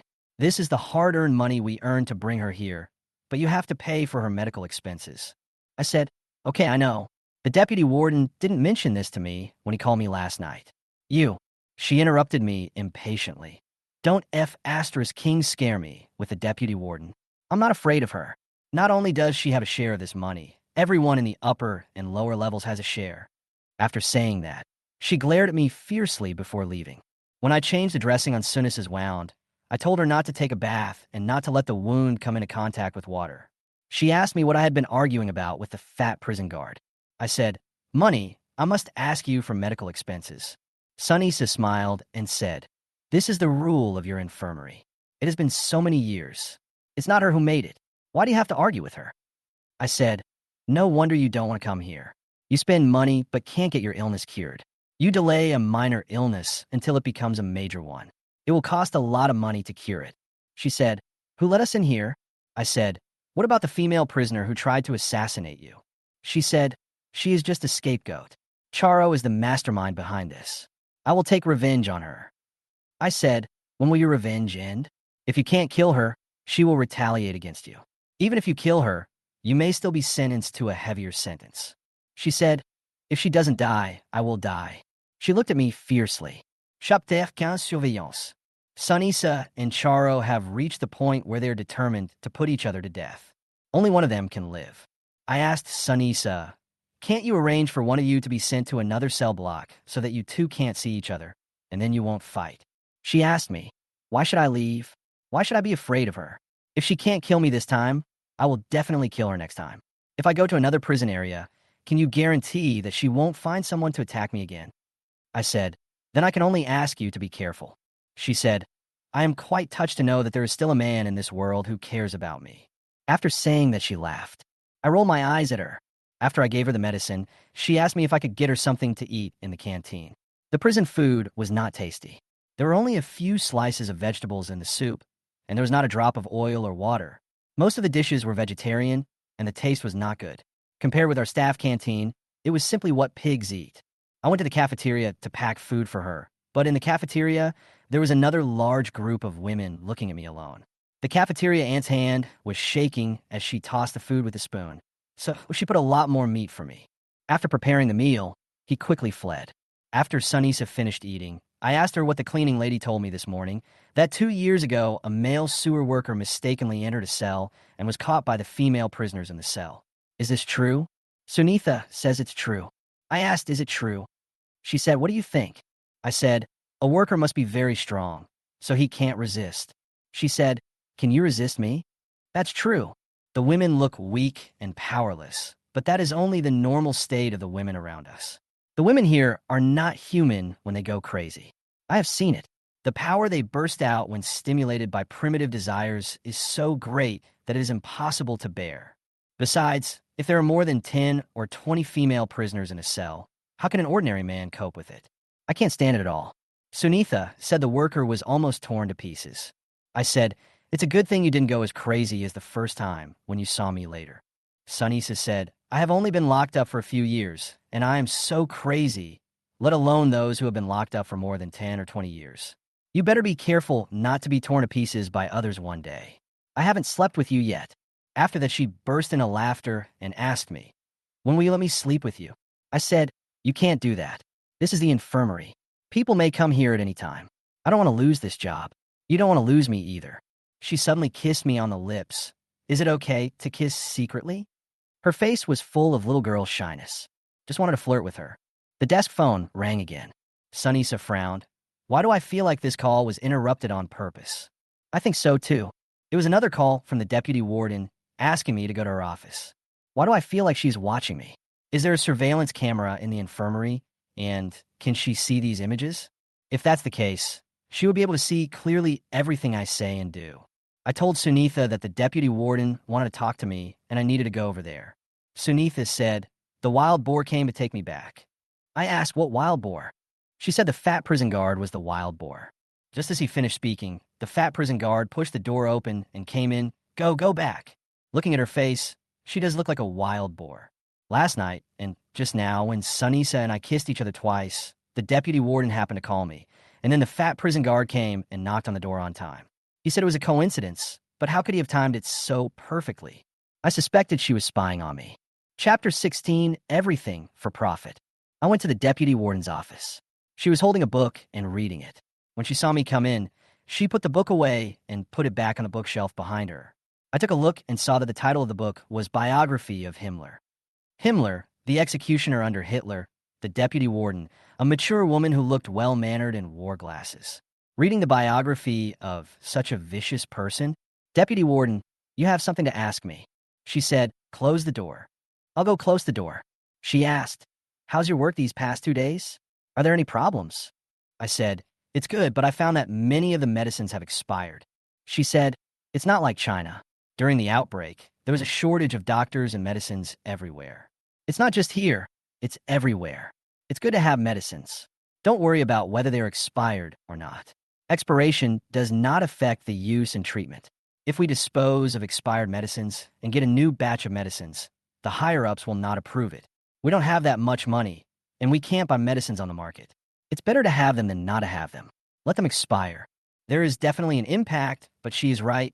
It is better to have it than not to have it. I said, also, our infirmary does not have complete medical facilities and equipment, so for a patient who lost too much blood like yesterday, I am afraid I can't treat her, so I can only ask you to let her go to a large hospital outside. She said, can you pour me a glass of water? I have a sore back these days, and it's hard for me to walk.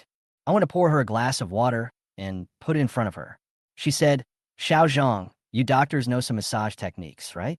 Can you give me a massage? Here we go again. I couldn't refuse, so I put my hands on her shoulders and massaged her.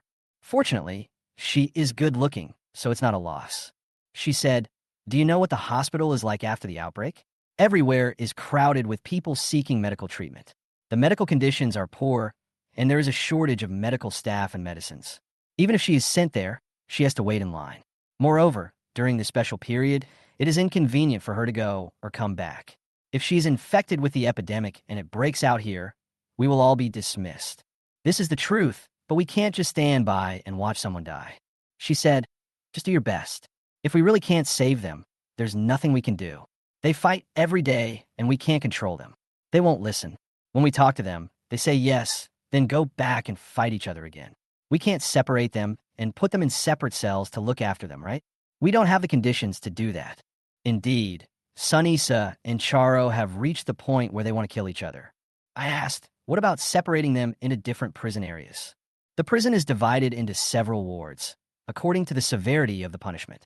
The deputy warden said, the troublemakers will remain troublemakers in other prisons. With their personalities and tempers, they will fight with other female prisoners in any prison. They fight for territory, manpower, power to be the boss, money, business, and profit. Fighting is inevitable. I asked, what's the business? She said, I sell cigarettes, alcohol, some books, newspapers, women's products. There are many things I can sell. I didn't expect that there could be such a thing going on in the prison, and it was so lively, it really sounded like a market. One stick is enough for them to earn several thousand yuan. I was stunned. Why is the stick so expensive? On second thought, damn, I am pure. It is used by women, and it is something that makes them happy. Chapter 17, The Prison Market. The deputy warden told me some more things about the female prisoners in the prison. This prison is not as strict as the one in China. Some things can be secretly brought in and sold. Therefore, in order to compete for interests, the prison area is naturally divided into multiple gangs and factions. If there is any dispute over interests, they will immediately fight, and the prison guards can't stop them even if they want to. I asked why these things couldn't be strictly prohibited from coming in. The deputy warden said that we as managers do not need to intervene too much. If we intervene too much, the women will have nowhere to release their desires, become more irritable, and more fond of violence. What we are afraid of is a large-scale riot in the prison. Moreover, it does no harm to the prison if these things flow in, and everyone can benefit from it, so naturally they just let them do what they want. I understood when I heard her say that. The world is bustling with people seeking profit. It's all about profit. Prison administrators and guards can make money from these female prisoners who sell cigarettes, alcohol, books, and certain supplies, and these things will not bring any harm or damage to the prison. Not only do they enjoy participating in it, they're also the organizers of the market. The deputy warden said, "When we look at things, we can't always focus on the bad aspects. We should pay attention to the overall situation. We will do what is beneficial to us and not do what is not beneficial to us." Like they're fighting and killing. This kind of thing happens in every prison, every country, and every society outside. Let them fight. If they win, they will go to jail. If they're injured, they will be hospitalized for treatment. Remember, you need medical expenses to see a doctor in your infirmary. These are the medicine expenses, the treatment expenses, and the management fees. Without money, how can you operate it? She was reminding me to get the medical bills from Sunitha. I said I know. The female prisoners in the prison are not good people. Those who are here for committing crimes are all bad people. You have to protect yourself and know how to get close to them. Don't think that you can touch beautiful women casually. If you touch those female prisoners, you'll get yourself into trouble. Although we don't have a rule that male doctors can't date female prisoners, how will others see you if you date a female prisoner with your status? This matter will be reported on the news. I just want to protect you and keep you, but I can't keep you. She said this in a rather harsh tone, as if warning me. Damn, I really feel like she's watching me. When I go back, I will check carefully to see if there are any cameras in the infirmary. I said, I understand, Deputy Warden. She added, today, someone came to install a water dispenser, refrigerator, and other electrical appliances in your dormitory. If you work hard, 1 year of work here will be equivalent to 10 years of work outside. I said yes. She said her waist was uncomfortable, so she lay on the sofa and asked me to massage her waist and back. Isn't this deliberately tempting me? Hard to refuse. I don't know how to refuse. After she lay down, I sat down on the edge of the sofa and gently pressed her. She looked at me with fiery eyes. She placed her hand on my leg and then moved it gently up. My heart was filled with warmth, and I knew I couldn't resist if this continued. Huangzheng, why is your mother-in-law so coquettish? She seduced me herself. Don't blame me for being a bad person. Just blame your mother-in-law for being too charming. Gome. She turned over and lay facing me and asked me to continue massaging her. This cool and sexy makeup, paired with charming eyes and a curvy and contoured figure. This is really difficult for me. She didn't take the initiative, but deliberately faced me like this so that I couldn't bear it and would attack her first. This is her cleverness. I didn't force you. You did it to me yourself. The blame lies with me. Her statement couldn't be more obvious. She was deliberately trying to seduce me, to get me to kiss her and put my hand up. Chapter 18, almost caught. The door was suddenly kicked open. I stood up, and the deputy warden also stood up hurriedly. Fortunately, we didn't take the next step, and fortunately, we were all dressed intact. The fat prison guard came in again. The deputy warden's face was full of dissatisfaction, as someone always came to disturb her good deeds. The fat prison guard saw the deputy warden and I, and guessed what we were doing, but she pretended not to know. Deputy warden, I have something to report to you. The deputy warden angrily said, don't you know how to knock before entering? The fat prison guard said, it's urgent. The deputy warden said, even if it's urgent, you have to knock on the door. I'm warning you, Capone, if you barge into my office like this again, I'll make you sweep the floor. The fat prison guard stepped out, closed the door, and then knocked. She dared to come in only after the deputy warden told her to. Tell me what's going on. A female prisoner hanged herself. The fat prison guard's voice faded away. What? The deputy warden was startled, then asked, is he really dead? He's really dead. He's cold. He's been carried to the infirmary now. The deputy warden quickly followed the fat prison guard out, and I followed closely behind. When I arrived at the infirmary and took a look, I was shocked. Wasn't this female prisoner the patient who had fainted from a high fever the day before and was brought to me for treatment? How could he hang himself? I went forward to check. There was no breathing, no heartbeat, no pulse. I then looked at the pupils. The person is dead. It's over. There was a circle mark on her neck, which meant she died by hanging, and there were many bruises on her body, which meant she must have been beaten before she died. I glanced at the fat prison guard and the female prison guards, and the fat prison guard said, it's none of my business. The cause of death of the female prisoner must be related to the fat prison guard. After I treated her that day, the fat prison guard said that the female prisoner had no money to give, so he asked her to sell blood. After she returned, they beat and kicked her to force her to give them money, so the female prisoner couldn't stand it anymore and hanged herself. I asked, she came to get treatment, and you said she had no money, so you forced her to pay and drove her to death, right? The fat prison guard said, treatment requires money. What's wrong with us asking her for money? She doesn't have money to give herself, and she hanged herself when we asked her for money. What we done wrong? It has nothing to do with us. I angrily said, you are the ones who forced her to death. The fat prison guard said, if we hadn't brought her here for treatment that day, she would have died that day. We saved her, so what's wrong with us asking her for medical expenses? After saying that, he glanced at the deputy warden. The deputy warden stopped us from arguing. Stop arguing. Then she said to me, she's right. Treating a disease costs money, and saving a life costs even more money. It is not wrong for them to ask the patients for money. For money, they force people to death. A human life is not worth tens of thousands of dollars. The deputy warden said, you can find the warden of the prison area and ask him to cooperate with the Ministry of Justice to tell her family that the female prisoner hanged herself after being locked up for too long. It has nothing to do with us. This time, it was completely cleared up, which was really awesome. Soon, they found someone to take the body away. A living life just disappeared from the world. Chapter 19, Hidden Camera. In the dormitory, the deputy warden installed a refrigerator, washing machine, water dispenser, TV, and other electrical appliances for me. She also took great pains to retain such a talented person as me. Lying in bed, I felt very uncomfortable. This place treats human life as worthless, and I really cannot accept some of their behaviors. For example, if a female prisoner has no money to treat her illness, you can give her some time and let her do some labor to pay back the money. Because the female prisoner had no money to give, he beat her every day and forced her to death. In the end, he really forced the female prisoner to hang herself. My cell phone rang. It was Huang Zheng calling me. Brother, how are you doing in the women's prison? There are only women around. You must be so happy. It's so cool. I said, oh, it's hard to put it into words. I don't know how to tell you. He asked, why? Are you unhappy at work? Tell me if you have any problems. I'll talk to my mother-in-law and she'll protect you. It'll be okay. Damn your mother-in-law. Your mother-in-law wants to sleep with me and let me be her gigolo. From now on, I will call you brother and you'll call me dad. So let's just talk about our own affairs, okay? Of course, I can only keep these words in my heart and dare not tell anyone.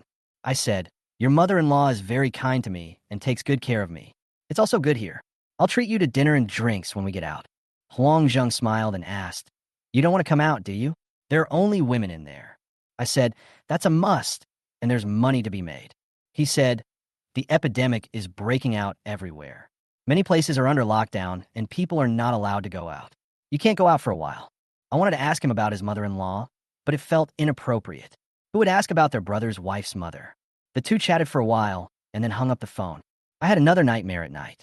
I dreamed that the hanged female prisoner was hanging in front of me, and I was suddenly awakened by the fright. Damn it. If this goes on every day, people will become mentally retarded. I pretended to clean the infirmary. Every corner and everything were cleaned carefully. In fact, I was looking for hidden cameras here. After 2 hours of searching, we finally found a suspicious spot. There was a small black object inside the exhaust fan blades. The position was just right to capture all corners of the infirmary. I propped a small ladder against the wall, climbed up, and pretended to clean. Sure enough, it was a small hidden camera. I pretended not to see it and cleaned the fan blades outside the exhaust vent. No wonder the deputy warden knew everything I did in the infirmary, as everything I did was live broadcasted to her every day. When Sunitha and I were kissing, her phone happened to come to me. She must be unhappy about the intimacy between Sunitha and I, and she seemed to want to monopolize me.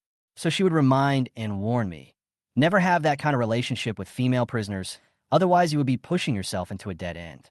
In fact, her warning was correct. If something really happened between Sunisa and me, and other people found out and spread it, it would become big news, and I would definitely not be able to continue working here. From now on, Sunisa and I have to keep our distance. This camera should have been secretly installed here a long time ago.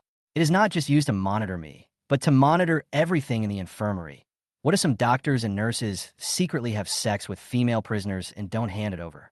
In the future, I must also be careful about my words and actions. Chapter 20. Earning money is motivation. Careful. I heard a voice of caution from behind, and the ladder slipped, and I fell down. Fortunately, someone hugged me from below. It was the younger lady who was cleaning. Damn, I was so focused on pretending to clean the exhaust fan blades that I climbed to the top step of the small ladder while wiping it. I didn't even notice that the ladder tilted and fell to the side. The cleaning lady had a plump body and held me softly. I quickly left her body. "Thank you." She smiled at me and said, "Be careful." This smile is somewhat ambiguous. I said, "Luckily you came over, otherwise I would have fallen seriously." She said, "Dr. Zhang, for things like cleaning, just tell us to do it." I said, "I'm just bored and just want to kill time. But there's something I want you to do for me." She asked expectantly, "What's the matter?" I said, "Every time I go to the cafeteria to get food, everyone stares at me. I'm embarrassed to go. Can you pack it for me?" She said, "Okay, it's a small matter." I said I would give her some corresponding compensation, but she said no. There is no hatred or love without reason in the world. Others are nice to you because they want to get something from you. I said, "Thank you, Auntie." She was surprised for a moment, then said, "It's too polite to call me Auntie, just call me sister." I laughed to hide my embarrassment. I was a young man in my early 20s, facing a woman in her 40s who asked me to call her sister. Well, as long as she is happy, I may need her help with many things in the future. If you take good care of me like a brother, it's not wrong to call you sister. She said, "Just watch." With her helping me get my meals, I saved myself the embarrassment and trouble of going out to get meals. It was indeed uncomfortable to be stared at by a large number of women in public. I saw 2 patients in the afternoon, one with stomachache and 2 with severe colds. There is no medical equipment for gastroscopy here. If you have stomach pain, you can only take some stomach medicine and see how it works. A severe cold is easier to treat. You can just take some cough medicine, such as ibuprofen at home. In fact, some female prisoners whose families are relatively well off will not be stingy with their medical expenses. After all, it is really uncomfortable to endure the illness. Even if the medical expenses here are several times more expensive than outside, they still have to receive treatment. Now I understand why being a doctor here can make you rich. Today I got $200 a day, and this is still a day with few patients. But it's just too busy. When I see a doctor, I have to get medicine, take care of the patient, give the patient in 4 and so on, and the entire afternoon is gone in a flash. If it's like this every day, I won't be able to get a nurse. The fat prison guard was happy and motivated because she could make money, and she took the female prisoners in and out. I told her to bring Sunitha to change the dressing tomorrow. She said she's dead. I was shocked. "What did you say? How did she die?" She said, "She has no money for medical treatment. If she is not ready to die, why is she still alive?" I asked, "So you want to kill her now?" She asked me why. "She's your girlfriend, right? You're so worried about her." I said, "I told you she would give me money." She said, "Everything is fine if you have money. I will bring her out tomorrow, but I still remind you again. There is no way she won't pay for the medical expenses this time." These guys are full of evil hearts and are very vicious. They only care about money and nothing else. If Sanisa doesn't have money to pay for her medical expenses, I can only help her pay for it. There is a bloody example in front of us. If you don't pay for your treatment, they will beat you to death until you spit out the money. If you don't spit out the money, they will beat you to death. Even gods would have to shed a layer of skin if they came in here. Chapter 21, don't want to miss. I had just finished taking a shower in the dormitory at night when I heard a knock on the door. Are there still patients at this time? I opened the door and saw the cleaning lady with something in her hands. I was a little surprised. Why did she come to see me at this time? She said, "Dr. Zhang, I packed you some midnight snack." I let her in, and she put the food on the table and brought 2 bottles of beer. She told me that the cafeteria provides 4 meals a day: breakfast, lunch, dinner, and midnight snack. It just so happened that she was going to have midnight snack after finishing her work, so she brought me some food. I said thank you. I happen to be a little hungry. But looking at her like this, it doesn't look like she just finished her work and went out for a midnight snack to bring it to me. Instead, she dressed up carefully and packed a midnight snack to come to me. She had taken a shower, and her hair was still a little wet. She changed into a slim-fitting black shirt and black trousers with a low neckline. She has a plump figure and full of charm. Her face was lightly made up, and her eyes were gentle as water. I felt a little thirsty after watching this, so I took a bottle of beer and opened it. It was ice cold. I took a sip and said, "How about we eat together?"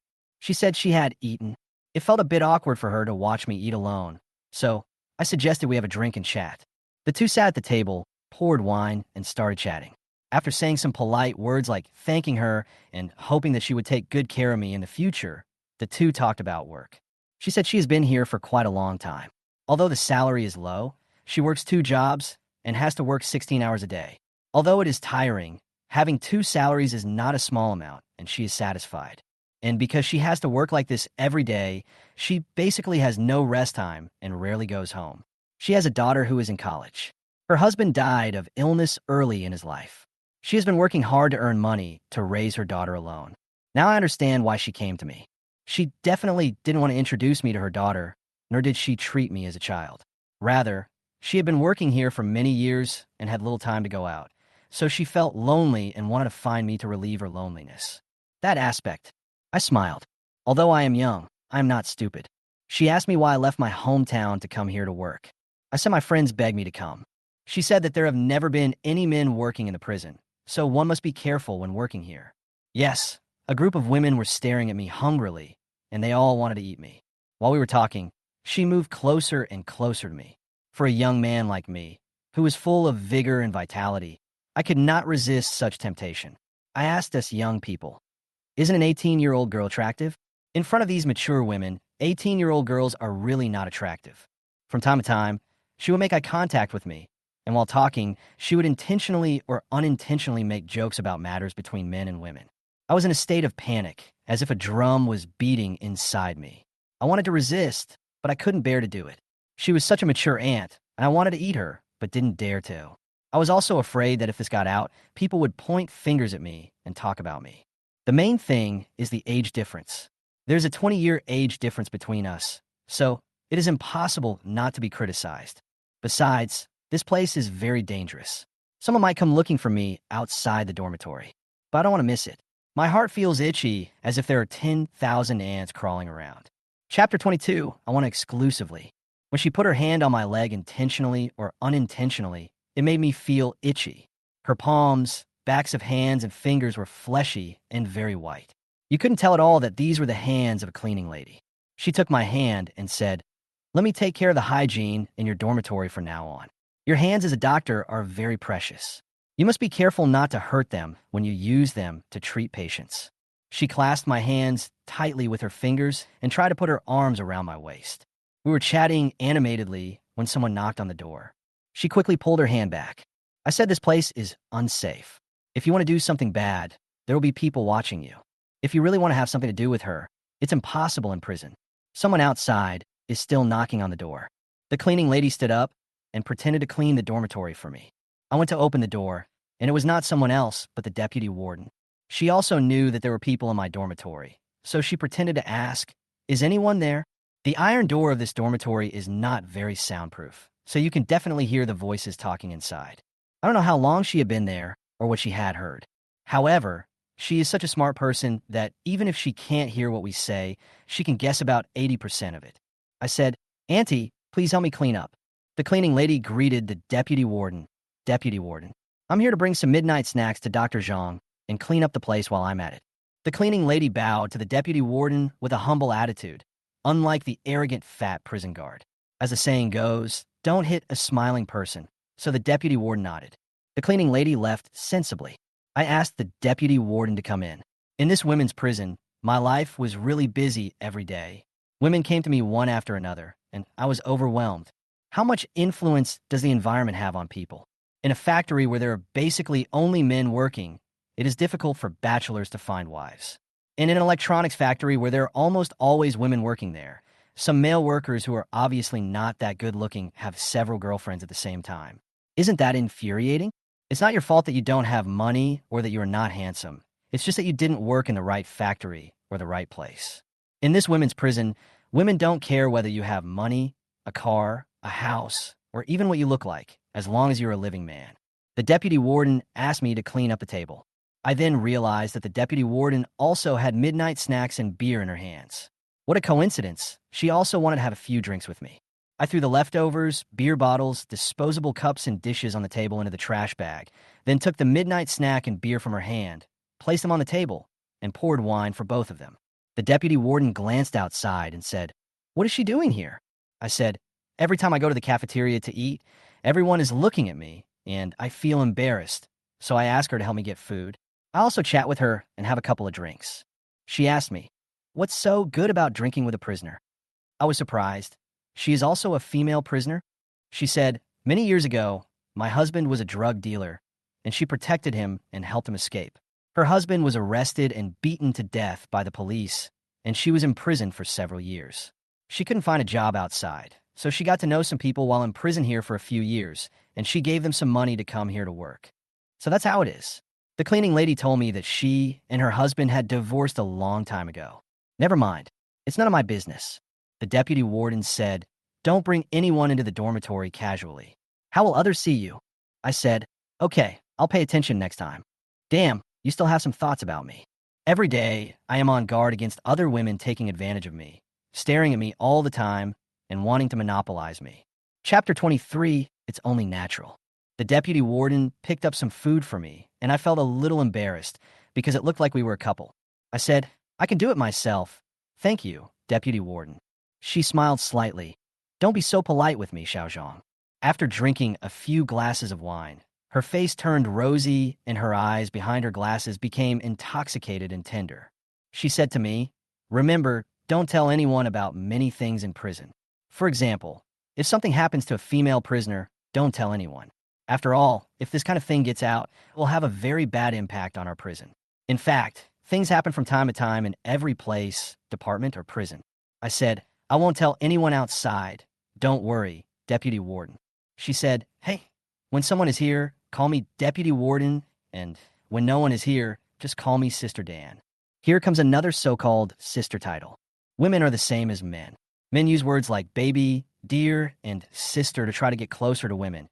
And women also want to use these intimate nicknames to try to get closer to men. I said yes. She said, "Since you have saved lives and cured patients, you should ask them for money. It's only natural. There is no right or wrong. Working here is very hard. Everyone has abandoned their families and cannot go home for months and months, all for the sake of making money. Don't feel bad about it. I really feel bad about it. A cold costs $200 or $300 to treat. I'm really embarrassed to ask for money." She said, "If you don't take the money from the patient, who can you take it from?" I nodded and said yes. She said, "So, you have to take what you deserve. Your patient was hacked, and you saved her. You didn't ask her for money the first time you saved her, but you can't do that again this time." She was referring to Sunitha and asked me to get the medical expenses from Sunitha. I nodded, and she sat close to me, next to me, and stuck to me. I was a little overwhelmed and didn't dare to push it away. I know that if I don't obey her and listen to her here, the end I will face is that she will kick me out. Think about your sick parents and just bear with it. Besides, she is good-looking, gentle, intellectual, and charming, with a plump, round, and graceful figure, so this wave is worth it. Her lips moved up and suddenly touched mine. After a passionate kiss, she was afraid that there was someone outside, so she stood up and opened the door to look outside. Unexpectedly, there was someone outside, and she heard the sound of someone running down the stairs. I hurried over to take a look. I didn't see anyone, but I heard the sound of running footsteps. "Who?" I asked the deputy warden. My heart is pounding. The deputy warden said unhappily, "Preya, the sister who cleans your room." I said, "Ah, she didn't leave. She's still outside." She said, "If you have the guts, I'll talk to her tomorrow." Let's just say this isn't a good place for something like this to happen. The deputy warden pulled me back to the room, closed the door, turned off the lights, and kissed me directly. I felt so soft and beautiful in his arms, but I didn't know what to do and didn't know where to put my hands. How can I describe this feeling? My mind was blank, and I only knew that I was cooperating with her. She didn't dare to go too far, and after the kiss, she said to me, "Remember, no matter what happens, don't tell anyone." I said yes. She opened the door and walked straight away. After she left, I was still in a daze. The kiss was so sudden that I didn't even have time to react before she finished. Chapter 24, Who Cares About Morality? Every day here is like living in a dream. When something like this happened, I didn't dare mention it to anyone and could only keep in my heart. Huangjun called me and asked me if it was fun living here and what happened every day, but I didn't dare mention it. If he knew that I was doing this with his mother-in-law, he would kill me. Difficult. He has been helping me, bringing me here from China, working in his pharmacy, managing his pharmacy, and earning a high salary every month, but I had an affair with his mother-in-law. I'm really not a human being, but I have no choice. To be honest, if his mother-in-law was an ugly old woman, I might not be able to stand it, and I definitely don't want to be taken advantage of. But his mother-in-law is pretty and not very old, so I like her very much. Most importantly, I had no choice. I could either resist or refuse and then be driven away by her. There was a chance that she would say something bad about me to Huang Zheng, and I would not be able to work in the pharmacy anymore, and would have to return home in disgrace to find a new job. Or you can obey her and embark on the road to becoming rich. My family was poor, my parents were sick and could not do much, and my father could not earn much money by doing farm work. I borrowed money from relatives to support me during my 4 years of college. My rural hometown in the deep mountains and forests was my spiritual sustenance, but it was not a place where I could feel at ease. Thinking of the lyrics, the foreign land cannot accommodate the soul, and the hometown cannot accommodate the body, so there are distance and wandering. When I think of my father working hard in the fields and raising pigs every day, he was reluctant to buy some meat. When I think of my mother lying sick in bed every day with her eyes full of expectations for me, and every time she called me, she said that she was a burden to the family and wished she would die soon. I made up my mind. My family couldn't even survive, so why should I consider moral or ethical things? Screw the morals and ethics. Anyway, his mother-in-law and I were willing to do it. No one forced anyone. I just want to make money. I just want to have money. Before I woke up in the morning, the fat prison guard came and knocked on the door to wake me up. A female prisoner was accidentally pushed down and broke her arm while queuing to go out to the playground to get some fresh air and sun. Broken arm? How can I treat this? I checked the patient's arm and found that it was indeed broken. The bones of the elbow were dislocated and protruding. I told the fat prison guard, I can't treat this.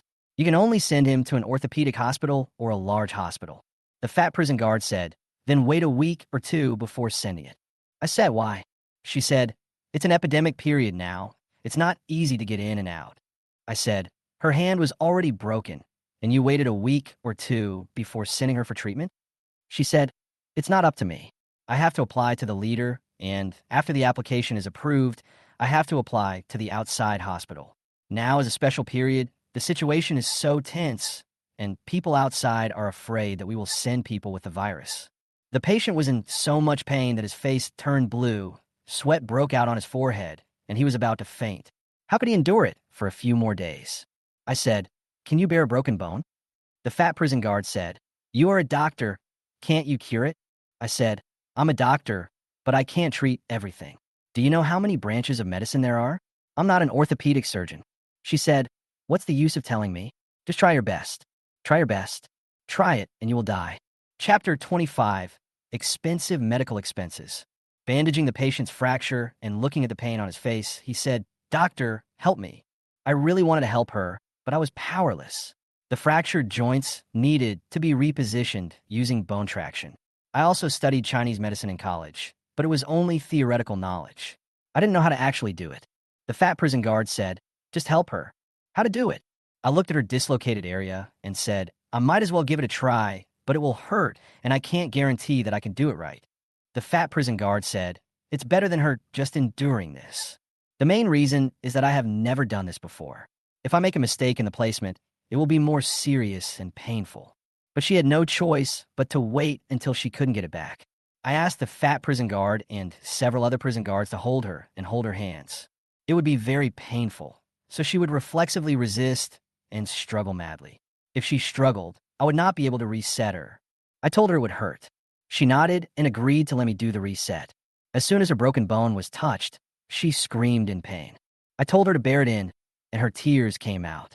She said she couldn't bear it in and kept crying. After touching it for a while, I placed my hands on her forearm and upper arm and used force to reposition it. She screamed and tried to break free, kicking her feet everywhere and struggling frantically. The fat guard and several other prison guards held her hands tightly so that she could not move. It seems that it is not possible yet. I checked it, but it still didn't work, so I turned back. Her heart-wrenching cries made me feel pain too. I said, hold on. Then he tried again, and with a click in her scream, the restoration was successful. She was able to bend her elbows. Her face was covered in tears, and my head was covered in sweat. I wiped my forehead with a tissue and asked her how she was. She bent her arm gently and said it still hurt, and she couldn't bend her arm back like before. I said, if you can bend it, it means it's been successfully reattached. Because the bones and muscles of the fracture site are injured and blood is congested there. You can't bend your arm completely so quickly. The recovery period is at least 3 months. You should not move within 2 weeks. After 2 weeks, you can slowly relax your arm to promote blood circulation, eliminate swelling, and prevent muscle atrophy. Several prison guards were also impressed by me. The fat prison guard even said to me, "Great." It was only then that I noticed that there was a tall, slim girl with a ponytail standing at the door. "Who is it?" The fat prison guard asked her. She asked us, "Is this the infirmary? I'm a nurse reporting in. Which one is Dr. Zhang?" It turned out to be a new nurse who had reported for duty. She was very pretty and had quite a good look. Most importantly, she had a slender and tall figure and looked extremely youthful. I said to her, "I am Dr. Zhang." She looked at it carefully several times and asked, "Are you Dr. Zhang? You look so young." "I'm only 24, definitely young." However, she also saw me resetting the patient's fracture just now, and she believes that I am the doctor. I said, "Put down your luggage and go to the pharmacy next door to get some anti-swelling medicine and painkillers." The new nurse said okay and went to the pharmacy to get the medicine for me. I asked her if she had any work experience and whether she could apply medicine to patients and fix their arms. She said she had worked at the clinic for 2 years. Well, it's better than never doing it. After applying medicine and fixing the patient's injury, I prescribed medicine and then wrote a prescription. The patient glanced at the bill and said, "That's so expensive." Chapter 26, The New Nurse. The fat prison guard then said, "Why is it so expensive? We've cured you, and you still think it's expensive? If you go to other hospitals, they will take x-rays for you and then cut open your hand for surgery. You will suffer more and spend more money." What the fat prison guard said is true. Some hospitals do not perform manual reduction and go straight to surgical reduction, which is more troublesome, more tiring, more painful, and takes a longer time to recover. This was also my first time to perform manual reduction of a fracture on a patient. If I hadn't come here, I wouldn't have known how skilled I was. Fortunately, it was successful. Otherwise, she would have fainted from the pain. After they all left, I looked at the new nurse. She is quite tall, about 1.73 meters, with a fair and clean face, like a college graduate. I asked her, "You were fine in the clinic. Why are you here?" "The salary is high," she said. I said, "It's not easy to be in prison. It's boring and depressing, and you can't go out easily." She said, "I know. I just do it for the money. My name is Anulin." So realistic. This reality is pretty good. Who doesn't come here for money? The cleaning lady happened to come to clean the room. Since there was a new nurse, I thought that I could just ask the new nurse to pack meals for me in the cafeteria. So, after she cleaned up, I went out the door and told her about it. Who knew that when she heard this, she said jealously, "They're younger girls now, so they don't recognize me as their sister anymore." I had no choice but to say, "Aren't you worried that you'll be tired?" She said, "Pack some food. It's not that tiring. The deputy warden can bring you food, but I can't. Do you think it's embarrassing for me to pack food for you?" The one who secretly listened to my conversation with the deputy warden at the door last night and then was discovered and secretly escaped must be her. I said, No, then you can continue packing for now on." She then smiled and left. It seems that I still need to talk slowly because she is unwilling to do so all of a sudden. After Yalin changed in her nurse uniform, she said to me, "Dr. Zhang, I just checked the pharmacy and found that many of the medicines are expired." I told her the same thing the deputy warden had told me. She asked again, "You are not younger than me?" I asked, "How old are you?" She said, 22. I said, 2 years younger than me." "You look younger than me," she said. I said, "You look very young, like a recent college graduate." She said she was actually working hard to earn money to go to graduate school. Having one assistant is not enough. You need another assistant, preferably an experienced doctor with superb medical skills and rich experience. But how could a doctor like that be willing to come here? He can just go to any big hospital. After lunch, Anulin went to handle the accommodation procedures, and the fat prison guard brought Sunisa with her. I changed the dressing for Sunisa. Her wound healed very quickly. After this change of dressing, she didn't need to come again. I let her get the medicine and apply it herself. While I was changing her bandages, I told her to pay for her medical expenses. As we were talking, she suddenly touched my chest, then tried to reach down on my lower body and kiss me. I quickly stopped her and whispered in her ear, "There's a camera here." Upon hearing this, she immediately became obedient. After all, she didn't want to cause me trouble. If the footage of me touching and kissing her got out, I would definitely be fired. After changing the medicine, I prescribed it for her, gave her the prescription, and whispered to her that if she didn't have money, I would pay for it for her. She took a look at the bill. It was not cheap, more than $1,000. Chapter 27 Love Makes People Great. In fact, I have tried my best to reduce the amount of prescriptions I gave to Sunisa. If we calculate according to the price list in the manual, it would cost $8,000 just to save her life. Although it is expensive, it is indeed expensive, but if the deputy warden says that she has saved a life and only asks her for a few $1,000s, then she is doing her best. This sounds like it makes some sense. I can only say that I have to live with my conscience when I take this money. The deputy warden was also satisfied with me, mainly because I do have some abilities and skills. I can cure diseases, save lives, and set bones. Isn't that awesome? A doctor's most important ability is to cure the patient's illness. Medical expenses are secondary. Sunitha put the bill away and said, I will pay for it myself. I will make it difficult for you. I said, if you really don't have it, just consider it as something you owe me. I'll give it to you when I have it. I'm worried that she won't have any money to give when she returns, and then she'll be tortured to death by those fat prison guards and those vampires. Sunitha asked me, you care about me so much. Do you really like me? Those big eyes are full of affection. I whispered, it's not convenient to talk here. So she stopped talking too. When Sunisa was taken away by the prison guards, she walked to the door and turned back to ask me, if I die, you will miss me, right? What does this mean? Before I could ask her what she meant by this, she turned around and left with the help of the prison guard. Looking at her back, I felt that what she said was not simple. The fat prison guard patted me on the shoulder and said, everyone has left. Don't look at them anymore. I slapped her hand away angrily. She also asked me in a bad tone, how about her medical expenses?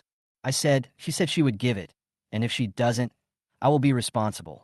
She taunted, you are so great, Dr. Zhang. Love makes people great. Then she walked forward. I said, don't do anything to her. She turned around and said, are you teaching me how to do things? I just laid hands on her. What can you do about it? I said, try it. She glared at me and walked away. I felt that what I said last sentence was out of impotent anger. Even if they attacked Sunisa, what could I do? They're doing this just because they are following orders and for the common good of everyone. The deputy warden and others are on their side. What can I do? Can I go against all the prison administrators by myself? But I believe that Sunisa is not the kind of stupid person who will be forced to death. She is stubborn in her bones, and she is not stupid. The last thing she said was, if I die, you will miss me. It makes me think wildly. Or maybe what she said was actually meant to make me worry about her, care about her, and think about her. I don't understand. I asked my classmates to send me some orthopedic medical ebooks so that I could brush up on my knowledge. Otherwise, when I encounter patients with broken hands and feet, I really don't know what to do. In the eyes of the fat prison guard, since you are a doctor, you have to treat patients and you have to know everything. No matter if it is stomach disease, cold, excessive blood loss, fracture, etc., you have to treat them all and don't send them to big hospitals. I don't know what's going on in this guy's head. Not only is there a lack of medical equipment here, but medical drugs are also extremely scarce. It is really difficult for me to treat some difficult diseases. Doctor, please check this girl's condition and don't let her die. The fat prison guard came again, and this time he finally changed his line. Don't let her die. Usually they shout, see if this guy is dead. Chapter 28, The Crazy Female Prisoner. The female prisoner they brought in was tied up with ropes. She suddenly banged her head against the wall. Fortunately, everyone was quick to stop her. She kept cursing. What's going on? Are you mentally ill? The fat prison guard said, this guy is crazy. Melto. That means she has rabies. I can't cure rabies. 99.9% of patients will die instantly from the disease. I hurriedly said, rabies patients need to be sent to the hospital. I can't save them. But even if sent to a large hospital, the chances of survival are extremely low. It can be said that if rabies breaks out, the only result is death. The fat prison guard pushed the female prisoner to the ground and said, I'll let you commit suicide. Come here and tie her to a stool. Her men tied her to a stool and stuffed a towel in her mouth to prevent her from biting her tongue to commit suicide. The female prisoner was so desperate to commit suicide that even Nurse Yalan was frightened. She stood far away and did not dare to come forward. The fat prison guard pulled me out and said, this female prisoner has been wanting to commit suicide. Please treat her and stop her from committing suicide. I asked, is he mentally ill? She said, she is not mentally ill. Maybe something happened at home, and she was a little upset. I said, Is it because she is rich that you are taking it so seriously? She said, what a dime, poor woman. Didn't someone just die in the prison? If she dies again, the higher-ups will blame us. So that's how it is. I thought she had a change of heart and actually showed mercy to a living being. I said, but I don't know how to cure it. This is not a physical disease. It's a psychological disease. She said, yes, it's a disease. Aren't you a doctor? I'm speechless. Can physical illness be the same as mental illness? Paralyzed. I said, physical illness requires a doctor who treats the body, and mental illness requires a doctor who treats the mind. She said, there are no doctors for mental illnesses. You're the only doctor here. Please treat her. If you don't treat her, she will commit suicide. I said, take her to see a psychiatrist outside, or find a psychiatrist to come in and treat her. She waved her hand impatiently and said, you can treat it or not, just die. After saying that, she took a group of prison guard away and left the female prisoner here. Looking at the female prisoner tied to the chair with a distorted expression, the nurse and I looked at each other, neither of us knowing what to do. I waited for the nurse to come over, and she came over carefully. I took her outside and said to her, this female prisoner must have suffered psychological trauma. She must have been traumatized in her life and emotions, so she is determined to die. You should go talk to her and give her some counseling. Before the nurse had even finished listening, she shook her head like a rattle. No, I won't go. She's so scary, I don't dare go. If she breaks free from the rope, she'll beat me to death. I said, the rope is tied so tightly, it won't break free. Don't be afraid. She said, neither can I. I won't go. She backed away again and refused to go. Okay, I have to do it myself again. Chapter 29, Spiritual Support. I wanted to ask Inulin to comfort the crazy female prisoner, but she refused to go, so I had to go alone.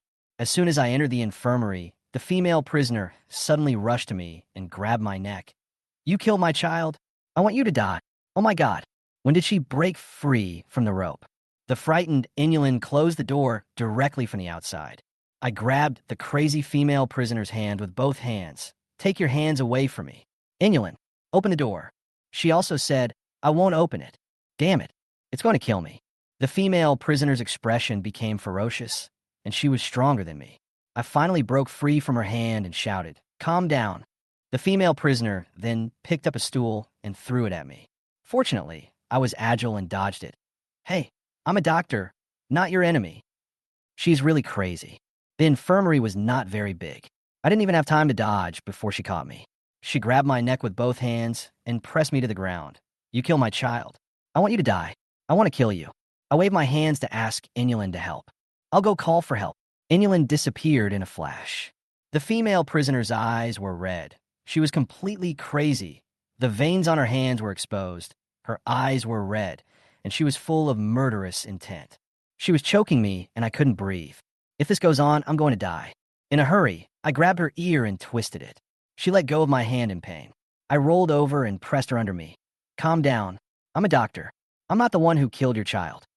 I guess his child was killed by someone outside, and then he suffered a mental breakdown. For female prisoners, spiritual sustenance is very important. They have been locked up in such places for many years, and their living relatives outside are their sustenance. Once they lose their sustenance, their entire spiritual support will collapse. When I was wrestling with her, a group of fat prison guards pushed the door open and said, you really can't even handle a woman. She hit the female prisoner on the head with a stick, and she fainted on the spot. I said, hey, if you hit someone so hard, they might die. She said, what do you mean? I came to save you, and you blame me. I said, just cuff her and subdue her. Beating her like this could easily result in someone's death. She said, let her die. I was hoping she wouldn't die just now. Now it seems like she's gone mad, and there's no way to save her. Keeping her alive will only cause trouble for others. This kind of person will only cause us trouble. I said, cuff her and go do your work. As she handcuffed the female prisoner, she said she was strong enough to break the rope. I thought she could be tied up. I said, keep tying her up. I'm worried she'll wake up and bang her head against the wall again. The fat prison guards tied up the female prisoners and then went to eat together. I glared at Inulin and said, it's fine if you don't help, but you close the door. Are you afraid that you can't kill me? Inulin said, I was scared. I'm sorry. It seems that she really didn't mean to close the door on purpose. She was just scared. I said, go get a glass of water. Inulin obediently went to get a glass of water and asked me, "She is still fainting. Do you want to feed her?" I took it and drank it myself. "I'm so thirsty." Inulin said, "She's awake." The female prisoner gradually woke up. I checked her head injury. It was swollen, but the skin was not broken. It must be a mild concussion. Seeing her lips were pale, she must have a dry mouth, so I said to Inulin, "Go get another glass of water." Inulin went to get some water and fed it to the female prisoner. After drinking the water, the female prisoner burst into tears. Inulin asked me what to do. I said, "Let her cry enough first." Chapter 30, Possessiveness. After she slowly calmed down, I took a stool and sat in front of her, looking at her. She was about 40 years old, looked a little old, had dull eyes, and was extremely thin and haggard. I asked, "What happened to you? Are you feeling uncomfortable? Tell me anything. I'm a doctor here." Her tears began to flow again, but she stopped talking. I said, "It's okay, let's just chat." She didn't even look at me, and her head drooped as if all the strength in her body had been drained away. He looked like a drunkard who was so drunk that he had no strength left. He looked a little scary. Inulin didn't dare to come over again. I asked the female prisoner if she was hungry and if she wanted some water. She didn't answer or speak. I asked Inulin to get bread and milk to feed her, but she refused to eat. I had no choice but to wait until dark, and then the fat prison guards took her away. When she was taken away, she didn't resist, didn't go crazy, and didn't speak. The fat prison guard said to me, "You are really good. You made her behave herself. She doesn't make trouble anymore, and she doesn't go crazy anymore." I actually did nothing. I was worried that she would go back to the cell and continue to commit suicide and self-harm. I said, "Why don't you leave her here and I'll watch her?" The fat prison guard immediately refused. "No. The rules stipulate that prisoners cannot spend the night outside the prison area. If something happens, will you be responsible?" I thought so too. If she ran away or hurt us, I really couldn't be responsible. I said, "Okay, then you keep an eye on her." The cleaning lady who packed our canteen meals just happened to come over and brush shoulders with the fat prison guards. She glanced at the female prisoner and said to me, "Are you crazy again?" I said, "You know her." She said, "I know him." I said, "Is he mentally ill?" She said, "It's not a mental illness." I asked what was going on. The cleaning lady said that the female prisoner originally had a son, but her husband liked gambling. After losing, he sold all the family property and houses, and even sold her and her biological son to other people. In order to get her son back, she threatened her husband with a knife and stabbed him to death during an argument. She was sentenced to 15 years in prison. Then her son died of a sudden illness after being resold several times. She was so devastated by the news a few days ago that she went crazy. She's also a poor woman. There was a new girl in our infirmary, and the cleaning lady was a little unhappy, and it showed on her face. I don't know how to explain it. People are like this, with a very strong possessiveness. She spoke particularly badly to Inulin. I had no choice but to pull her outside and said, "You and I are just colleagues. If you don't want to pack food for me, then don't pack it. I will go by myself next time." She looked a little aggrieved. I said, "You go and do your work first." She said, "I'm doing something for you, not for anything, and you can't just give me a kiss. So, just say it directly. Give a kiss. How can we kiss like this? There are cameras everywhere. How can I dare to kiss her? If someone saw it, if it was recorded by a camera, it would be a disaster." Chapter 31, Save the Cat. The cleaning lady looked very expectant. I said, "There are cameras everywhere. If someone sees us, neither of us can continue here." She looked around and said, "I'll come to see you in the evening." I said, "No, if you come, the cameras outside will also capture you." She said, "I'm just bringing you some midnight snack. What's wrong?" I said, "How about this? You go to my dormitory and clean it every morning." She understood immediately. "Okay." I swallowed as I watched her leave that plump buttocks. In front of such a plump person, the little girl Inulin is no longer attractive. When I was young, I didn't know how good an aunt was, and I mistakenly treated a young girl as a treasure. Back in the infirmary, Inulin started chatting with me and asked me how I was so capable and knew everything. I said, "It's not that great. Maybe what you learned is different from what we learned." "I'm studying nursing," she said. I said, "Oh, that's different." As they were talking, a prison guard came into the infirmary holding a cat and said, "Dr. Zhang, please help me check what's wrong with my cat." Damn, not only do I treat people, I also treat cats. I work part-time as an orthopedic surgeon, a psychiatrist, a psychologist, and a veterinarian. I said, "If your cat is sick, take it to a pet store or a pet hospital outside to see a veterinarian." I only treat people. She said, "It's almost the same." I said, "It's much different. People can talk and tell me where they feel uncomfortable, but cats can't." She said, "I'll tell you and you'll understand. It's really off the mark." I said, "It's really too late to treat. Send her to another hospital." She said, "I can't take it out. There's an epidemic everywhere now. Please, doctor, it has been with me for several years. It can't die. I'll give you money." For some people who keep pets, pets are their best companions, even more important than a good friend. I can understand her anxiety. My cousin cried for several days when her dog died. I said, "It's not about the money. I'm not a veterinarian. I can't do it." She was about to cry. "Doctor, please, just take a look first." I said, "Then tell me what's going on with it, and I'll try to help you." She said, "He doesn't move much, doesn't eat much, and doesn't go out. He wasn't like this before. Did he eat the wrong rat poison? Or is he sick?"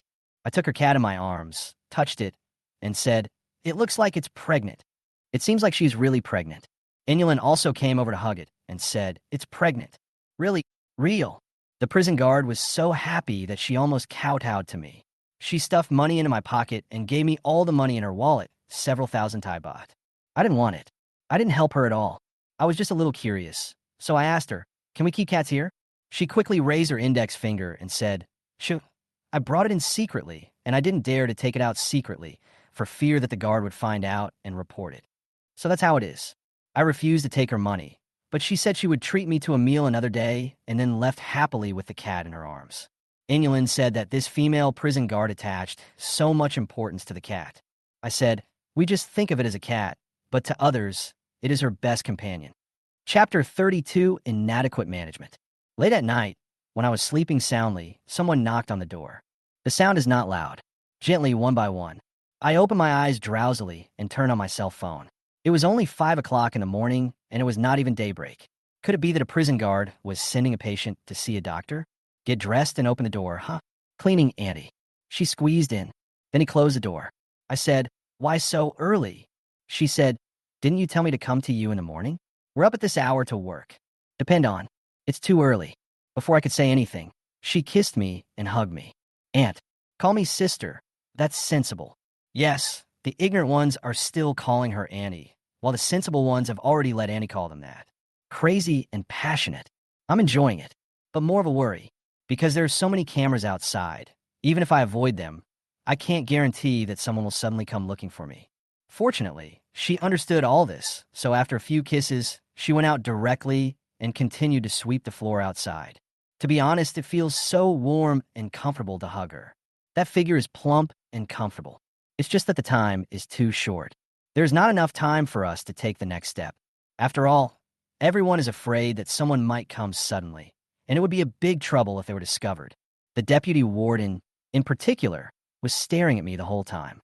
If she knew what was going on between me and the cleaning lady, she would definitely target her and maybe even kick her out.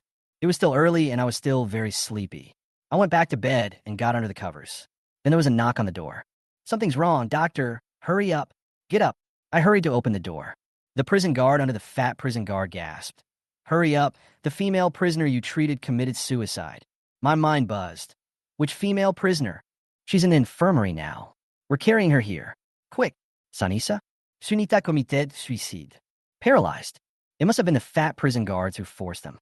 I hurriedly followed her downstairs into the infirmary. "Sanisa, please don't die." In the infirmary, a group of female prison guards surrounded a female prisoner who was lying on a stretcher. It wasn't Sanisa. It was the female prisoner who was half crazy because her child died. Her face was covered in blood, and she was barely breathing. It wasn't Sanisa. I breathed a sigh of relief and then took a closer look. The wound was on her head, with a hole that was bleeding. Her hand seemed to be broken as well. I hurried to stop the bleeding. When I put my hand on her shoulder blade, I found that her shoulder bones were broken and several ribs were broken. There was nothing when I pressed on it. I asked what was going on. The prison guard said they didn't know how she got out of the cell, climbed to the roof, and then jumped down and ended up being injured like this. I asked the prison guard how I got out of the cell. The prison guard hesitantly spoke.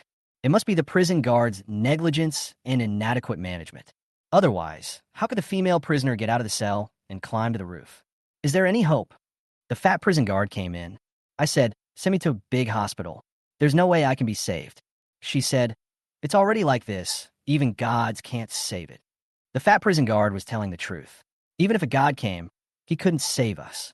I don't think he can make it to the hospital. Her breath gradually weakened, and then gradually, she had no breath, no heartbeat, and no pulse. I tried to pull her back from the clutches of death, but no matter what I did, she would not wake up again. Chapter 33, Unusual. The female prisoner was completely lifeless. I said, "She's dead, and it's all your fault." I glared at the fat prison guard. The fat prison guard said, "How can you blame me?" I said, "If you let her stay here overnight, will she die?" She flew into a rage and said, "The prison has its own rules, and no one can violate them. If we leave her here, what if she breaks free and kills you doctors and nurses, just like before? Who will be held responsible?" I said, "If you handcuff her, can she break free?" I felt really sad. Maybe I could have stopped her from committing suicide. If she had been left in the infirmary overnight, she would not have died. If I give her some more advice, maybe she will be more open-minded. The fat prison guard said, "Even if we don't send her back to the cell, what about tomorrow night and the night after that? She will die sooner or later. Who of you can stop her?" That's quite true. No one can keep an eye on her forever. Since she was determined to commit suicide, she must have kept looking for opportunities to commit suicide. She had no spiritual support in her life. Her world collapsed, and she thought that there was no point in living anymore and that her life had lost its meaning. We can stop her for a while, for a day, or for a few days, but we cannot stop her forever. She will always have the chance to continue seeking death. The fat prison guard asked, "She's dead, isn't she?" I nodded. The fat prison guard covered her with a piece of cloth and asked the other prison guards to carry her away for disposal. Then she shouted loudly, asking the cleaning lady to come and sweep and mop the floor. There was a long trail of blood on the floor, stretching from the infirmary all the way to the gate of the prison area. After all the prison guards left, I noticed Nurse Yalin standing in the corner with a worried look on her face. I sighed and said, "What are you doing?" "It's horrible," she said. I said, "We doctors and nurses encounter this kind of thing a lot in our lives. We just have to get used to it." She said, "This is the first time I have seen someone commit suicide like this." I said, "Me too." She asked me, "They just said that the former doctors and nurses were killed. Were they killed by the female prisoners?" For a moment, I didn't know how to answer her. If I tell her the truth and she quits, I will be alone again. But she will know about this sooner or later. She said, "Is it inconvenient for you to tell me?" I thought about it and said it anyway. After hearing this, she did not show any fear at all. "If we don't let the female prisoners come out of here together, nothing will happen." I said, "When these female prisoners get crazy, they're stronger than a man like me." She said, "You look so weak, eat more. By the way, I saw that Annie often cook for you. What kind of relative is she to you?" She pointed at the cleaning lady who was mopping the floor. I said, her. When I first came here, it was inconvenient for me to go to the canteen to eat by myself, so I asked her to pack for me. She said, "It feels like you have a special relationship." My heart skipped a beat. "What's unusual?" She said, "I thought she was your relative."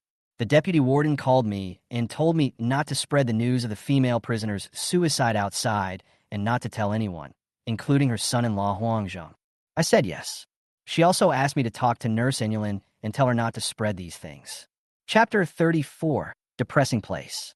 After hanging up the phone, I told Inulin. Inulin said she knew it. Even if no one told her about it, she knew that she shouldn't tell anyone. She knows the rules well. When Inulin went to have breakfast, the cleaning lady came into our infirmary and brought me breakfast. She mopped up the blood on the floor of the infirmary. I had no appetite, so I drank milk. I was standing at the door smoking, and when the cleaning lady came out, I asked her, "By the way, do you know if this female prisoner who committed suicide has any relatives?" She said, "Her relative is her son. After her son died, she didn't want to live anymore." I asked, "Then there are no parents?" She said, "It should be gone. It's good to die. It's a relief." Yes, for her, it was indeed a relief. Life is so painful. It would be better to die. Poor woman. Poor fate. She asked me, "Is breakfast not to your liking? I can make it for you." She did all this to please me. I said, "No, I just lost my appetite after seeing what happened just now. The food in the cafeteria is quite delicious."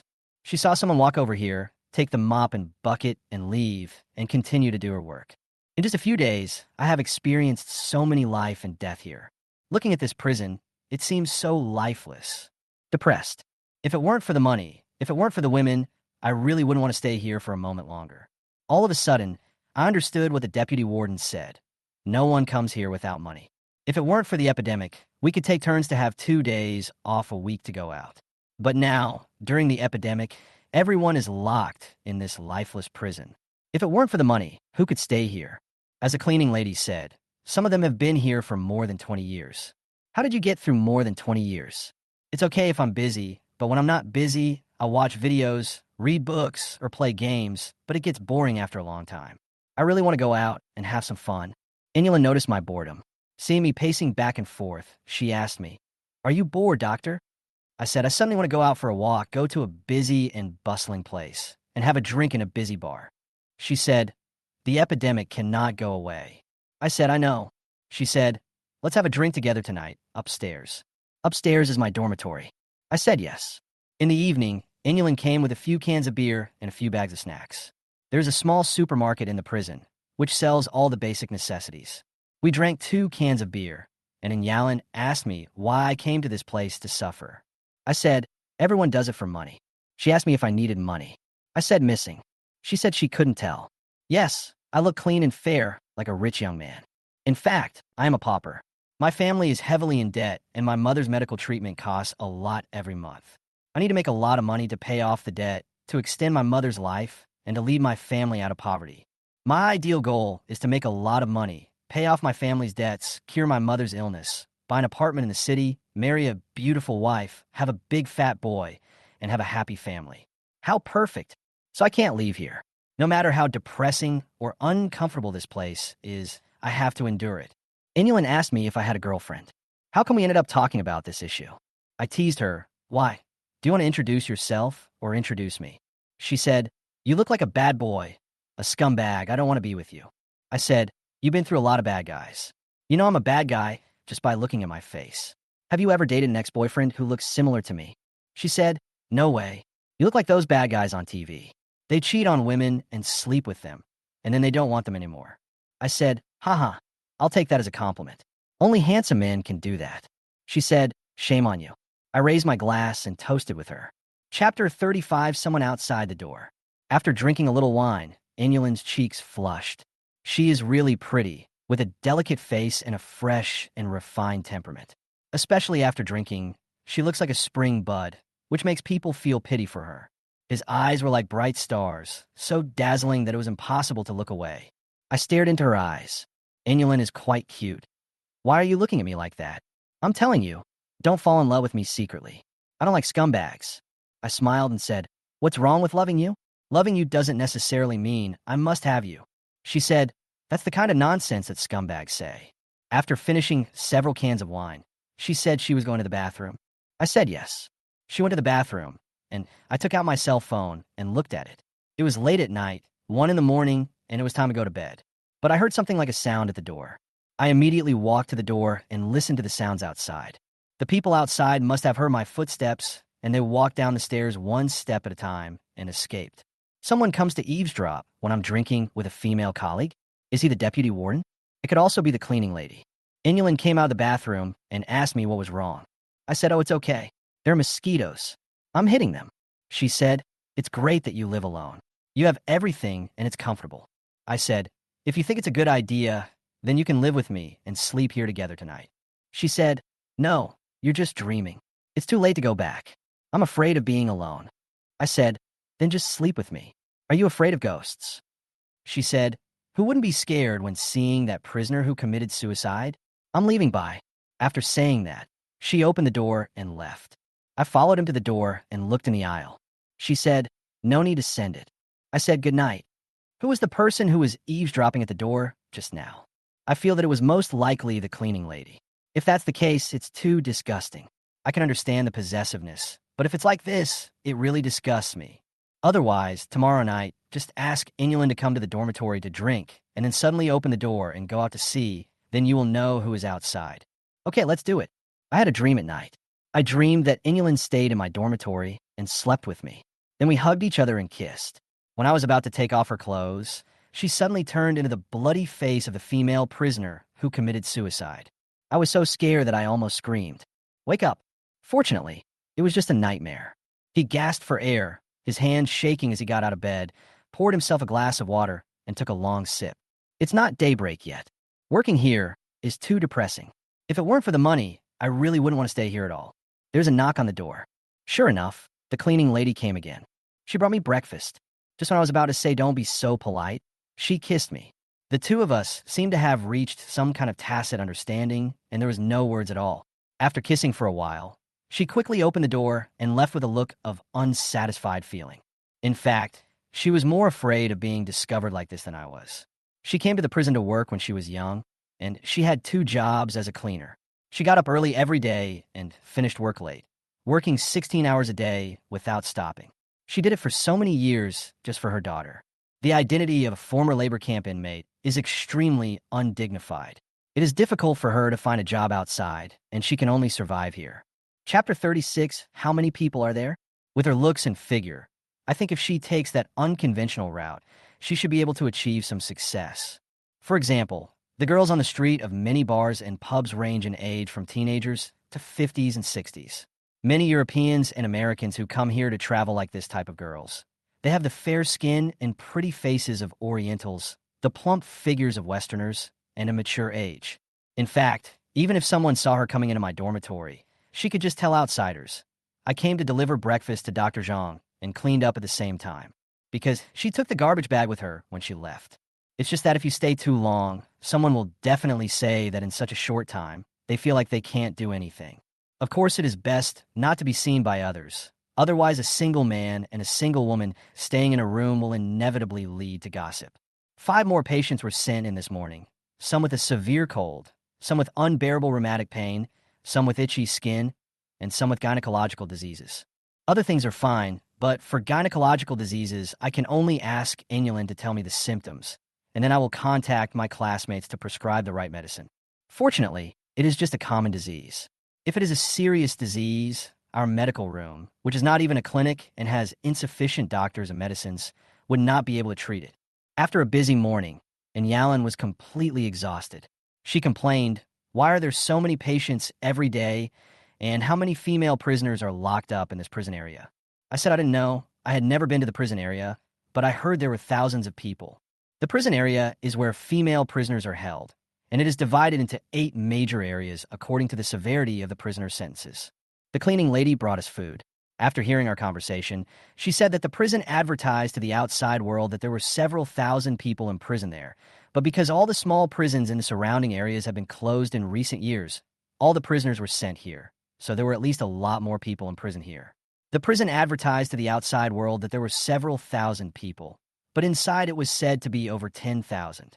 Based on her years of work experience and observation, she estimated that the number was more than this. I was shocked. As a doctor, I was facing tens of thousands of prisoners. How can I possibly be busy like this? Inulin took a look at the food, said she would go to the cafeteria to eat by herself, and then left. The cleaning lady didn't say anything, just glanced at me and left. While we were eating, the deputy warden suddenly came. I stood up and greeted her, wondering why she came here in the middle of the day. The deputy warden waved his hand, motioning for me to sit down and continue eating. I didn't understand and looked at her. She said, "You must be very busy. I heard that your infirmary received several patients this morning." I thought to myself, why are you pretending? Aren't you seeing everything on the surveillance camera? I said, well, it's okay. I can handle it for now, but if more patients come, it may not be possible. She asked, "Our leaders know that it's not easy for you, and we want to find a few more nurses and 1 or 2 more professional doctors for you. But you also know that during the epidemic, the most lacking thing is medical staff. Moreover, if we hire more doctors and nurses, your income will be greatly reduced." I think about it, and this is the case. If I'm still busy now, there's no need to find another doctor and let her share my money. I said, "Okay, I understand. Thank you, Deputy Warden, for thinking of me." She said, "Come with me and take a look at that pharmacy. I want to see it myself." I didn't think much about it, so I said okay and followed her into the pharmacy. But she went over and locked the door of the infirmary, then went into the pharmacy and locked the door again. Chapter 37, Different Opinions. The door of the pharmacy is very heavy. In other words, any sound made inside cannot be heard outside. There are no cameras here, only crowded and full shelves filled with medicines. The deputy warden hugged me without saying a word and kissed me. I had been holding back for a long time, facing the temptations of one woman after another, And at this moment, it all burst out. Afterwards, the deputy warden quickly tidied up his clothes and told me that I must forget about these things and no one should mention them. Otherwise, it would not be good for me or her. I understand. She left quickly. By the time I sat back at my desk, the food was cold. Just like in a dream, I did those things with her in the pharmacy. I'm still in a state of confusion. With her scent and warmth still lingering on my body, I went to my dorm to change my clothes. The deputy warden really knew how to choose the time and place. She came at this time when everyone was having lunch, and she was in the pharmacy, so no sound could be transmitted outside, and there was no surveillance. I felt vaguely sorry for Huang Zheng, but I was helpless and had no choice.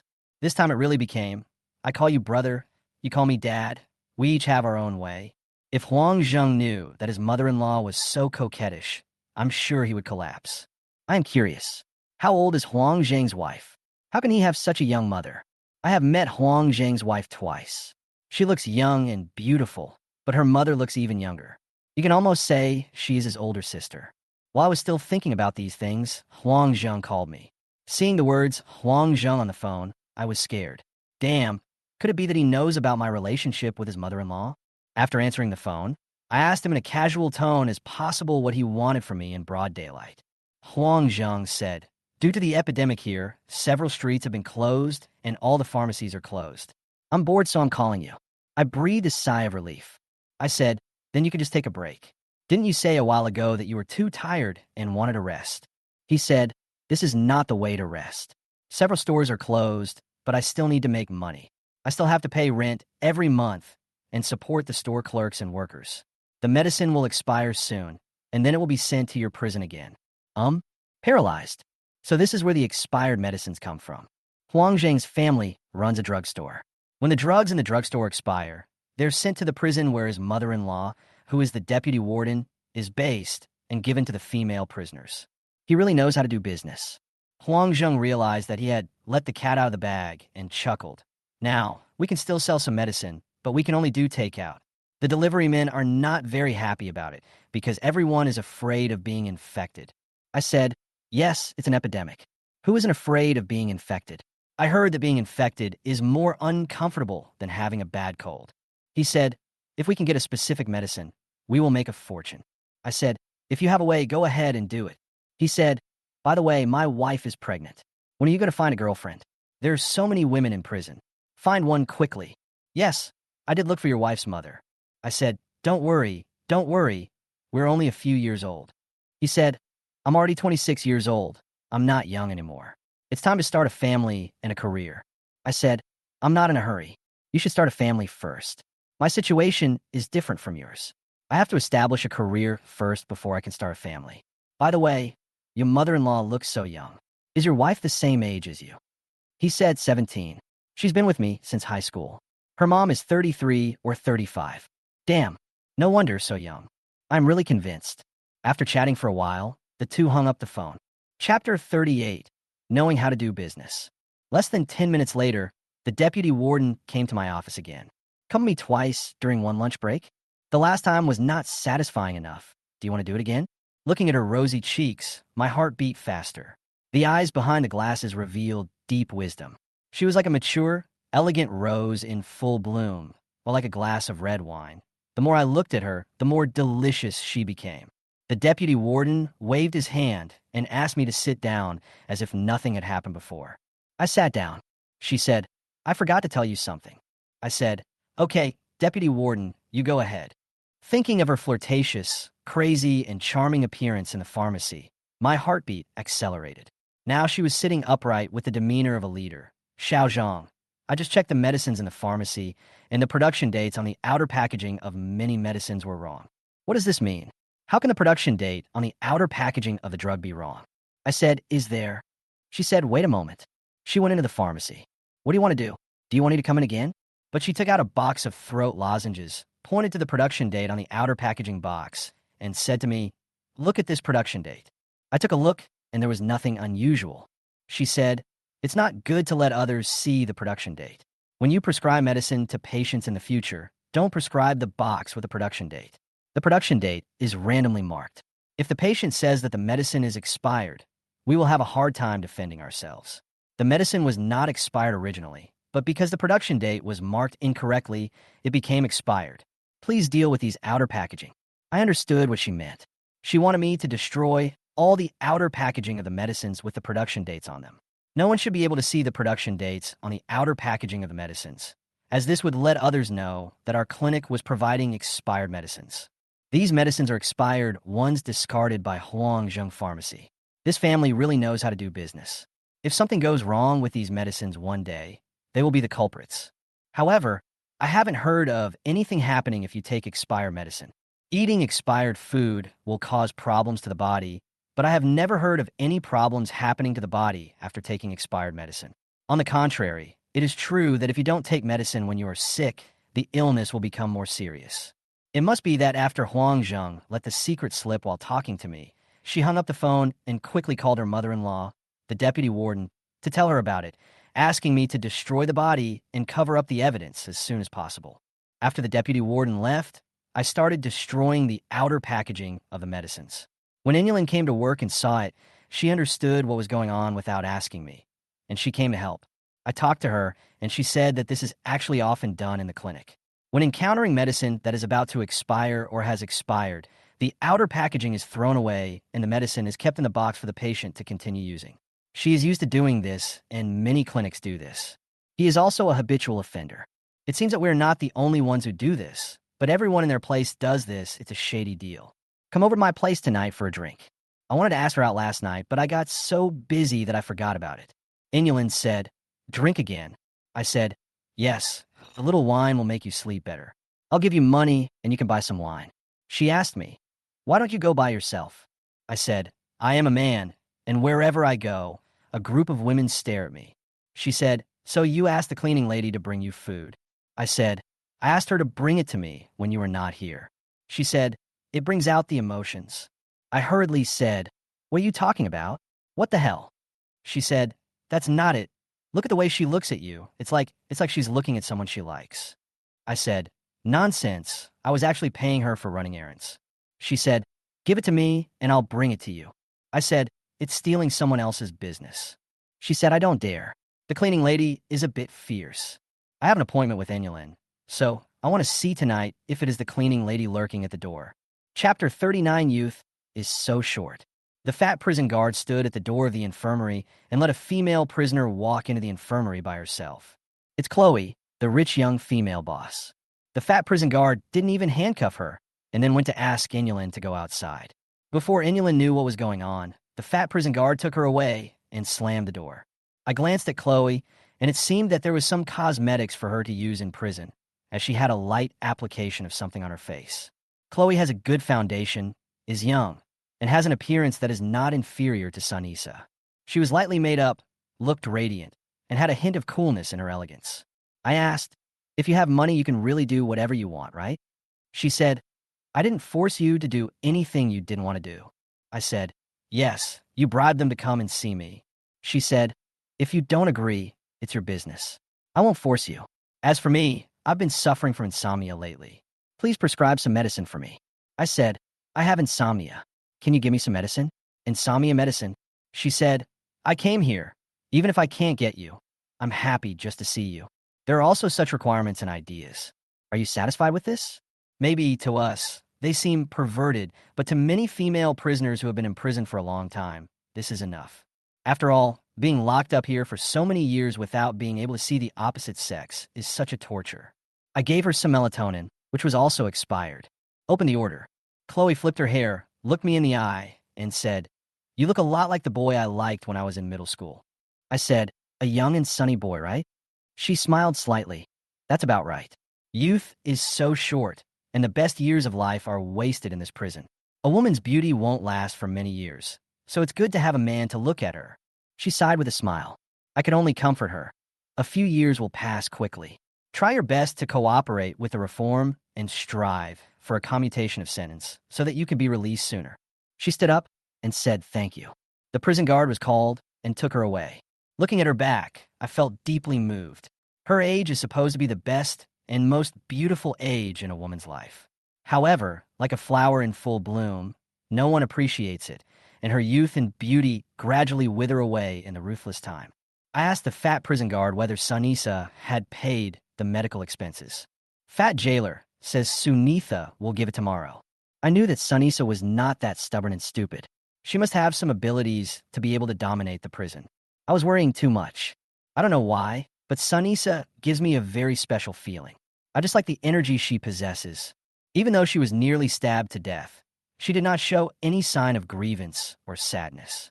Instead, she was optimistic and stubborn. To be honest, if it were me, I would have been scared a long time ago. When I heard her say that if they went back and continued to fight, either she would die or someone else would die, I was worried about her in my heart, and I just hoped that the female patient sent here would not be her. In the evening, I made an appointment with Anulin to come to my dormitory with some wine and food. The two of them were watching TV while drinking and chatting.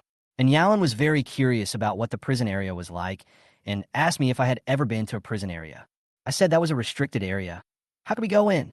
To enter the prison area, we had to go through many doors, and only prison guards could enter and exit.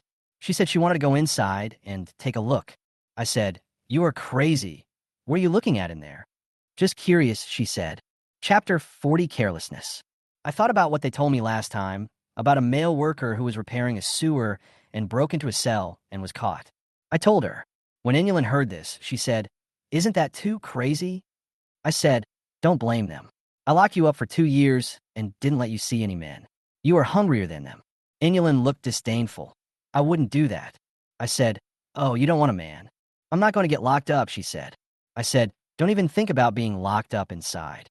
If you stay here for a long time without being able to go outside, you will miss men." She said, "You think we women are the same as you men." Having said that, in reality, there is no difference between men and women when it comes to desire. Just look at the reactions of female prisoners who have been locked up for a long time when they see me. When Inulin went to the bathroom, I pushed open the door leading to the outside. There was a man wearing a big mask, sunglasses, prison guard's uniform, and a hat standing by the door. I was caught off guard and was startled, and I was also startled at the same time. Damn, there is someone there. He was still standing by the door. I reached out to grab her. "Who are you?" She reacted quickly, knocked my hand away, and ran downstairs. I chased her, but I was careless. I was wearing a pair of big slippers. After running a few steps down the stairs, I tripped over the slippers and saw the man disappear around the corner of the opposite building. This figure doesn't look like a cleaning lady, nor a deputy warden, nor a fat prison guard. It's the back of a female prison guard I've never seen before. I don't know who she is. What on earth was she eavesdropping on here? And it's not the first time. I got up and went back to the dormitory. Inulin just came out of the bathroom and asked me what I was doing. I said going out into the hallway to smoke a cigarette. She sat down, chatted with me for a while, and then went back. Lying in bed, I kept wondering who the person eavesdropping outside was. Could it be that there was a female prison guard who coveted my beauty and came outside to peek at me? Or maybe he was curious about what bad things I was doing by bringing a woman in here. So he came to peek to satisfy his psychological sense of perversion. I don't understand. If I had been wearing sneakers, I would have been able to catch her. What a pity. Because of the lockdown due to the epidemic, Huangzheng would call me for a while in the evening to brag and ask me if there were any interesting things happening in the women's prison. Ask me if I had slept with any woman or something. Damn, if he knew I slept with his wife's mother, he would break up with me. I have no choice. I'm doing this for myself. As for other women, I can only say that I am benefiting them. It's something that everyone is willing to do. No one is forcing anyone to do anything. I'm not in love, so... Anyway, they are happy. I am happy too, and I have not violated any laws or regulations. As for the so-called ethics and morals, it seems that there is no need to restrict them. While I was talking on the phone, I heard hurried footsteps coming up the stairs, and then a hurried knock on the door. Go to the prison area and see. There's a guy dying. It turned out to be the fat prison guard. I immediately put on my clothes and shoes, went downstairs with her, and then ran into the infirmary out of habit. She grabbed me and said, "It's not the infirmary. It's the prison area." "The prison area?" I said, "What? To the prison area?" She is right. The prison ward is where female prisoners are held. I was stunned for a moment. Going to the prison ward? Are you serious? Inulin came out of the infirmary, carrying a medicine box. I was drinking and chatting with Inyalin just now, and she said she wanted to visit the prison area. Now I have the opportunity. Chapter 41, Entering the Cell. Usually the fat prison guards bring the patients here. Why do they have to go to the prison area this time? As we walked, the fat prison guard told us that the iron bed in one of the cells had collapsed, crushing the female prisoners. Many of the female prisoners were injured. One was trapped under the bed and had not been pulled out yet. Some of her wounds were bleeding. He asked Yalan and me to rush to the scene to provide treatment. Can a bed crush someone to death? This is really off the mark. In order to prevent the female prisoners from causing a commotion, they made me wear a white coat, a mask, a doctor's hat, and glasses so that the female prisoners could not tell that I was a man. I jogged all the way to the prison area, and what came into view was a small stainless steel door. This door can only be entered one person at a time. After passing this small door, there are two more doors. One is the main gate leading to the prison area, and the other is the door leading to the sub-prison area. The prison guards guarding the gates strictly checked our identities. After the inspection, you need to register. After passing through the third gate and entering, what I saw were buildings that looked like warehouses and factories. Under the light of the incandescent lamps on the elevated lampstands, they looked like tombs made of cement bricks, eerie and strange. There are high walls all around and female prison guards with guns standing guard on the watchtowers. The walls are very high and are covered with barbed wire. I heard that some of the wires on the barbed wire are electric fences, which are used to prevent prisoners from climbing up and escaping. The vertical wall, which is almost 2 stories high, plus the electric wires, dense sentries, cameras with no blind spots, and lighting as bright as day, even a cockroach crawling on the ground can be seen clearly. It is impossible for the female prisoners to escape without any external force. After entering the sub-prison, the warden reminded me not to make any noise and not to let the female prisoners know that a man had entered the cell, otherwise the female prisoners might lose control. I nodded and said I knew. Then he took us into a building and walked us through a dark corridor, just like the corridors in a hospital. The lighting was dim and the ceiling was very low, making it feel like it was suffocating. The doors on both sides were cells, all locked with big locks. There was a small lattice window through which one could see inside, but the lights were turned off at this time, so the female prisoners must have gone to sleep. When we arrived at a cell, the prison guards took me into the cell. The lights were on very brightly. Unexpectedly, the door was very small, but the cell was very large, like a large classroom. There were many iron beds in it. It was estimated that this cell could hold hundreds of female prisoners. No wonder the cleaning lady said that there were previously several thousand people in this prison, but later more and more female prisoners came, and the number is estimated to be over 10,000. So the prison is so crowded, with a large group of female prisoners living in one cell. There are so many female prisoners in the same cell, with no fans or air conditioning. The heat makes people feel depressed and suffocated. Not only is the living environment uncomfortable, but fights often break out. The female prisoners were huddled around an iron bed in the corner. When I got to the front, I realized that the iron bed was a connected unit with upper and lower layers that could accommodate more than a dozen people. There were welding wires on the floor, but the iron bed must have collapsed due to rust. The upper layer pressed down and crushed the lower layer. Many female prisoners on the lower layer were injured, but most of them were not seriously injured. Only one of the female prisoners was trapped underneath. The broken bed frame of the iron bed pierced her whole body and her feet were trapped. She could only use tools such as a jack to push open the upper layer of the iron bed to pull her feet out. The wounds on her body were bleeding profusely, and the prison guards couldn't just watch her die, so they had to pull me over in a hurry. Chapter 42, Out of Control. The prison guards waved sticks, forcing the female prisoners whose bed frames had not collapsed to quickly return to their beds and lie down. The female prisoners returned to their beds immediately. There were still a dozen or so beds left, and they stood in a neat row without moving. Inulin and I quickly opened the medicine box and stopped the bleeding of the female prisoner. She had 3 major wounds on her body, 1 on the right side of her neck and 2 on her chest. 2 of the wounds were pierced by iron bars, and there were broken iron pieces remaining in the wounds. She had fainted and was covered in blood. I quickly used tweezers to remove the iron piece from the wound, then disinfected, applied medicine, and bandaged it to stop the bleeding. The female prisoner's breathing was weak, and I was afraid that if she continued like this, she would lose too much blood and might not be able to hold on. The ground was covered with her blood. The prison guards had people bring tools and were using them to push open the iron bed. After bandaging her wound, I wiped the sweat from my forehead. My throat and chest felt itchy, so I quickly covered my mouth, fearing that if I coughed, the female prisoners would notice that a man had entered the cell and was right next to them. Inulin also noticed that something was wrong with me and hurriedly patted my back to help me feel better. I quickly stood up and wanted to go to the aisle outside to cough. But I can't help it. Several violent coughs. The sound echoed in the quiet cell. Suddenly, a female prisoner sat up. It's a man. Yes, it's a man. I heard that the male doctor who came to our prison was him. It's a man. I want a man. Crazy.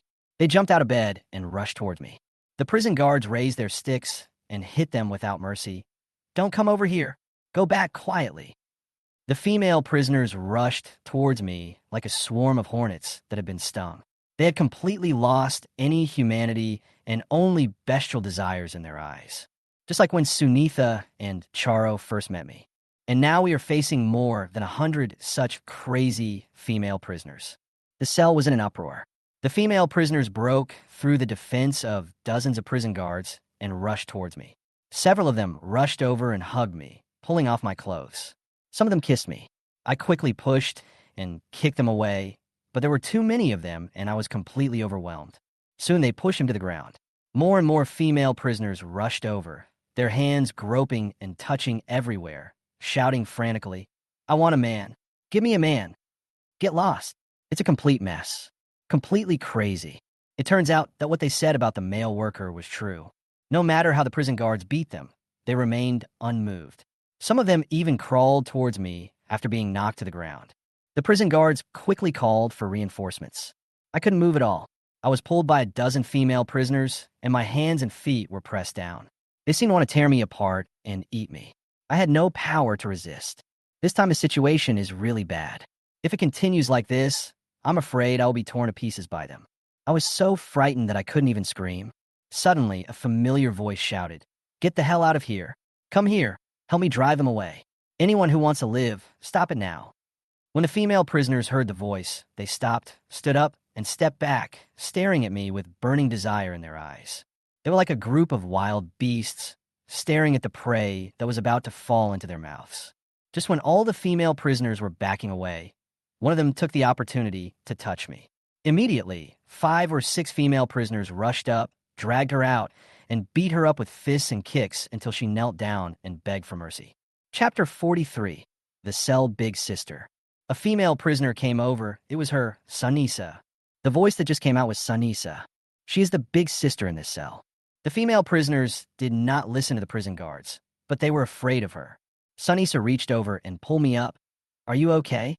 I was still in shock. My voice was shaking. No, it's okay. Sunisa glared at the female prisoners, her eyes full of murderous intent. If anyone dares to touch him again, I will chop off his hand. It felt like a lion king, staring at the lion group and roaring a warning. Then Sunisa said, This doctor saved my life, and now he is saving our sisters' lives. One day, he may also save your lives. Do you want to kill him? The female prisoners dared not make a sound.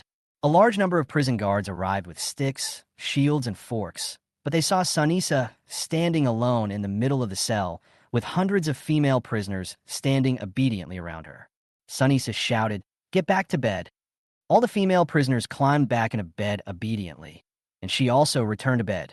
Now I finally understand why the fight between her and Charo resulted in a death.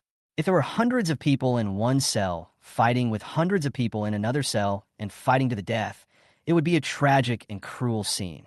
Inulin and I checked on the injured person who was being crushed. The prison guards continued to use tools to rescue the injured. With my help, they finally pulled her stuck foot out and then quickly lifted her onto a stretcher and sent her to the infirmary. I also hurried out of this cell. The warden fiercely said to the female prisoners in the cell, I will come to deal with you again tomorrow. To get out, one has to go through 3 doors, and the prison guards at the gates also carefully checked the identities of people entering and leaving. They looked at my torn clothes and understood a little bit, but because the warden was present, they didn't dare to say anything. Back in the infirmary, I changed my clothes. The white coat, the clothes underneath, and the pants were all torn to pieces, and the hat, mask, and glasses were torn off to who knows where. These crazy people. Fortunately, the victim's condition has stabilized. Due to excessive blood loss, she looks very weak and we cannot give her a blood transfusion. We can only give her in-4 glucose. Inulin asked me if I was okay. I said it was okay, I wasn't hurt. She said, I heard that female prisoners in the cells would go crazy for men, and I thought it was a joke. I said, if you were locked up, You would probably become like this too. She pouted. The deputy warden suddenly came to the infirmary and started scolding the warden. Just now, after I entered the prison cell, she found out that the female prisoners in the cell were rioting because of me. The warden seemed a little helpless. She couldn't just watch the female prisoner die, so she had to bring a male doctor in. But she didn't expect the female prisoner to be so crazy and out of control that no amount of beating or scolding would work. The deputy warden cursed. This has happened before. Don't you, a pighead, know to send the female prisoners to another place first? The warden lowered his head and said, I didn't expect it. It's my fault. The deputy warden continued to scold. How did you become a warden when you are so stupid? I felt warm in my heart thinking that the deputy warden cared about me. It must be said that when she gets angry, she can be quite fierce. After scolding the warden, the deputy warden asked me to go to his office to talk. Chapter 44: Sunis's personality charm. After entering the office, she asked me to close the door. After closing the door, she asked me if I was okay. I said it was okay and thanked the deputy warden for his concern. She said, remember this, you are not allowed to enter the prison area in the future. I said, I see. She said, when these female prisoners go crazy, they're like zombies without any humanity. I said, at that time I was trying to save people, so I didn't think too much about it. She said, you don't understand the danger. Doesn't the warden understand it either? I will punish her tomorrow. I said, she was also trying to save people. I think what she did was right. It can be seen that the warden of the sub-prison is indeed eager to save people. She's just a fool, said the deputy warden. After saying that, she came over to me, reached out and touched my face, then looked at a scratch on my neck caused by a female prisoner's nails, touched it again, and said, remember, don't step into the prison area again. I said I know. That night, they left 2 prison guards to guard the injured, and Inulin also stayed in the infirmary to look after them. I went back to the dormitory to rest. When I finished washing up and lay down, I looked at the time. It was already past 2 in the morning. I had only slept for less than 3 hours when the cleaning lady came knocking on the door again. I wasn't getting enough sleep and was feeling upset, so when I opened the door, she came in with breakfast for me, then hugged me and kissed me. I didn't get enough rest and didn't feel like it, so I said, leave me your phone number. If I don't tell you in advance, don't come. I worked overtime until 2:30 last night and didn't get enough sleep. She quickly let go of me, apologized, left her phone number, and left immediately. It's good. As long as you listen, it's good. I quickly slept for 2 hours before going to work. Inulin was busy and energetic, wiping the blood off the injured, treating their wounds, changing their dressings, and so on. She stayed up here all night. How come she is more energetic than me? She told me that she slept on this bed last night and slept very well without waking up. The injured person looked quite energetic, as if he had come back from a near-death experience. And Yalin fed her porridge and chatted with her casually. This female prisoner was deceived by her boyfriend and used her own identity to open an investment company, but she was actually secretly involved in online gambling. As a result, she was arrested and sentenced to 13 years in prison. It's a bit miserable. I asked how Sunisa from your cell got in. She said she could talk about how she got into trouble, but she didn't want to talk about other people's affairs. I can understand that. I asked, everyone in your cell seems to respect her very much. She's the big sister of your cell, right? She nodded. Sunisa was very good to us. She always stood up for us when we were bullied. For us, she was not even afraid to fight with the prison guards. When the prison guards beat us, she rushed forward to fight with them and even helped us block the sticks. No wonder some prison guards dislike her so much or even hate her. For example, the fat prison guard particularly hates Sunisa. When it comes to Sunitha, she starts to talk nonstop. Sunisa is a righteous person and a good fighter. She stands up when she sees injustice, and the female prisoners respect her. She is respected in the prison area, and some female prisoners are willing to pay to take her to live in cells with better accommodation conditions. That is, cells with only 2, 4, or 8 people. However, in order to take good care of her subordinates, she would rather eat and live with most of the sisters and unite more than 100 sisters in the same cell. This is why everyone in her cell listens to her. Chapter 45. If you don't stand your ground, you will be isolated. In the cell, her words were more effective than those of the prison guards. As long as she told them to stop, they would hardly dare to move. It was the disobedient female prisoner who touched me before crawling away. Because she openly challenged Sunis's authority, she was dragged away and beaten by 5 or 6 female prisoners on spot. She will definitely have a hard time in the cell in the future. The prison guards will punish disobedient female prisoners for a while, but there's a big sister in each cell.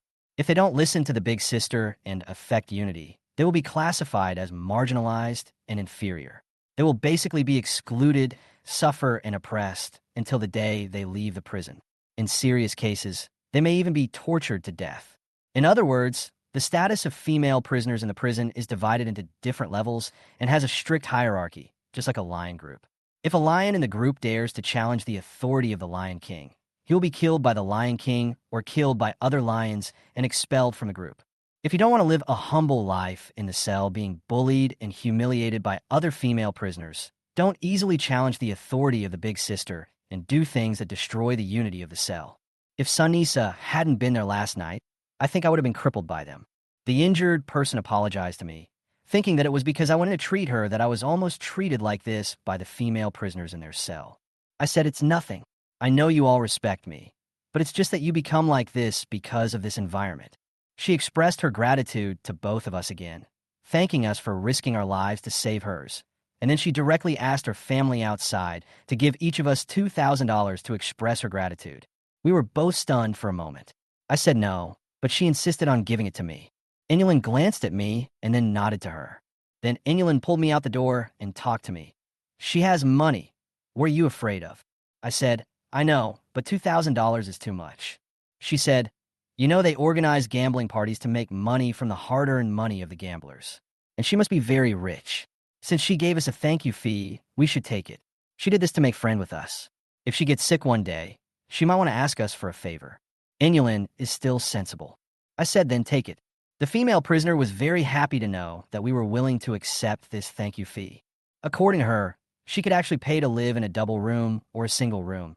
But as a rich person like her, she was afraid that she would be exploited by other female prisoners or prison guards if she went to other places, so she simply stayed with Sunisa. The people in Sunis's cell were very united and would protect her. They even dared to fight with the prison guards. Although prison guards are managers, they dare not do anything too outrageous. If something goes too far, Sunisa will lead more than 100 female prisoners in the entire cell to rise up and risk their lives to resist. This is the charm of Sunis's personality. So the last time Sunitha almost died, they immediately took revenge on Sunitha's archenemy Charo. At present, the two gangs are fighting back and forth in their prison area, and they will not stop until the other side falls or admits defeat. The hundreds of people on this side are just two small forces in their prison area. There are many more forces in the prison area. No female prisoner can escape the fate of forming cliques and factions. Whoever does not choose to stand on the side will be isolated and targeted. Some female prisoners have been in prison for a long time. Their skin is thick and their bones are hard. They think it doesn't matter anyway. They will be old when they get out, so they just die in prison. They don't care about their lives when they fight. It's not easy to be able to walk out alive after serving several years in jail. Chapter 46, No Lack of Money. The deputy warden called me and asked me to come to her office. It's noon now and time for lunch. Could it be that she wants it again? After I arrived, the deputy warden made me a cup of tea and politely asked me to taste it. He said it was a gift from a friend in China and was very valuable, so he asked me to try it. How could I know if it tasted good or not? I took a sip and said, "I don't really know much about tea." She said, "What do you think?" I said, "Very smooth. It is indeed very soothing to the throat." She smiled slightly. I'm not saying that she is very moist, but that the tea is very moist. Of course, she is indeed very pretty. She said, "Pu'er tea, top grade pu'er tea." I said, "That's expensive." She said, "Tens of thousands of dollars for a tea cake." I was shocked. How could that small tea cake be worth tens of thousands of dollars? It's not even as thick as a stack of 10,000 yuan. She said, "Most people buy tea cakes that cost a few hundred yuan, but the taste is definitely not as good as those that cost tens of thousands of yuan." I nodded. She poured me another cup, and then said earnestly, "Xiaozhong, the best things are the most expensive. If you want to enjoy the best life, you definitely need more money. For example, why did you come all the way to a foreign country and enter this miserable place? Isn't it to make money to live a better life?" I said yes, I wanted to earn money to cure my mother and give my family a high-quality life. But why is she telling me this? She said, "Your patient in the infirmary, as you can see, is in relatively good financial condition. Can you let her stay in your infirmary for a few more days, take her medicines, and collect the medical staff fees for accompanying her overnight? She wouldn't care about such a small amount of money, and she will recover faster with your care in your infirmary. It turns out that all that preparation was done just to get me some more money from the injured female prisoner. I said, but isn't there a rule that says female prisoners can't stay overnight outside the prison area, especially in our infirmary?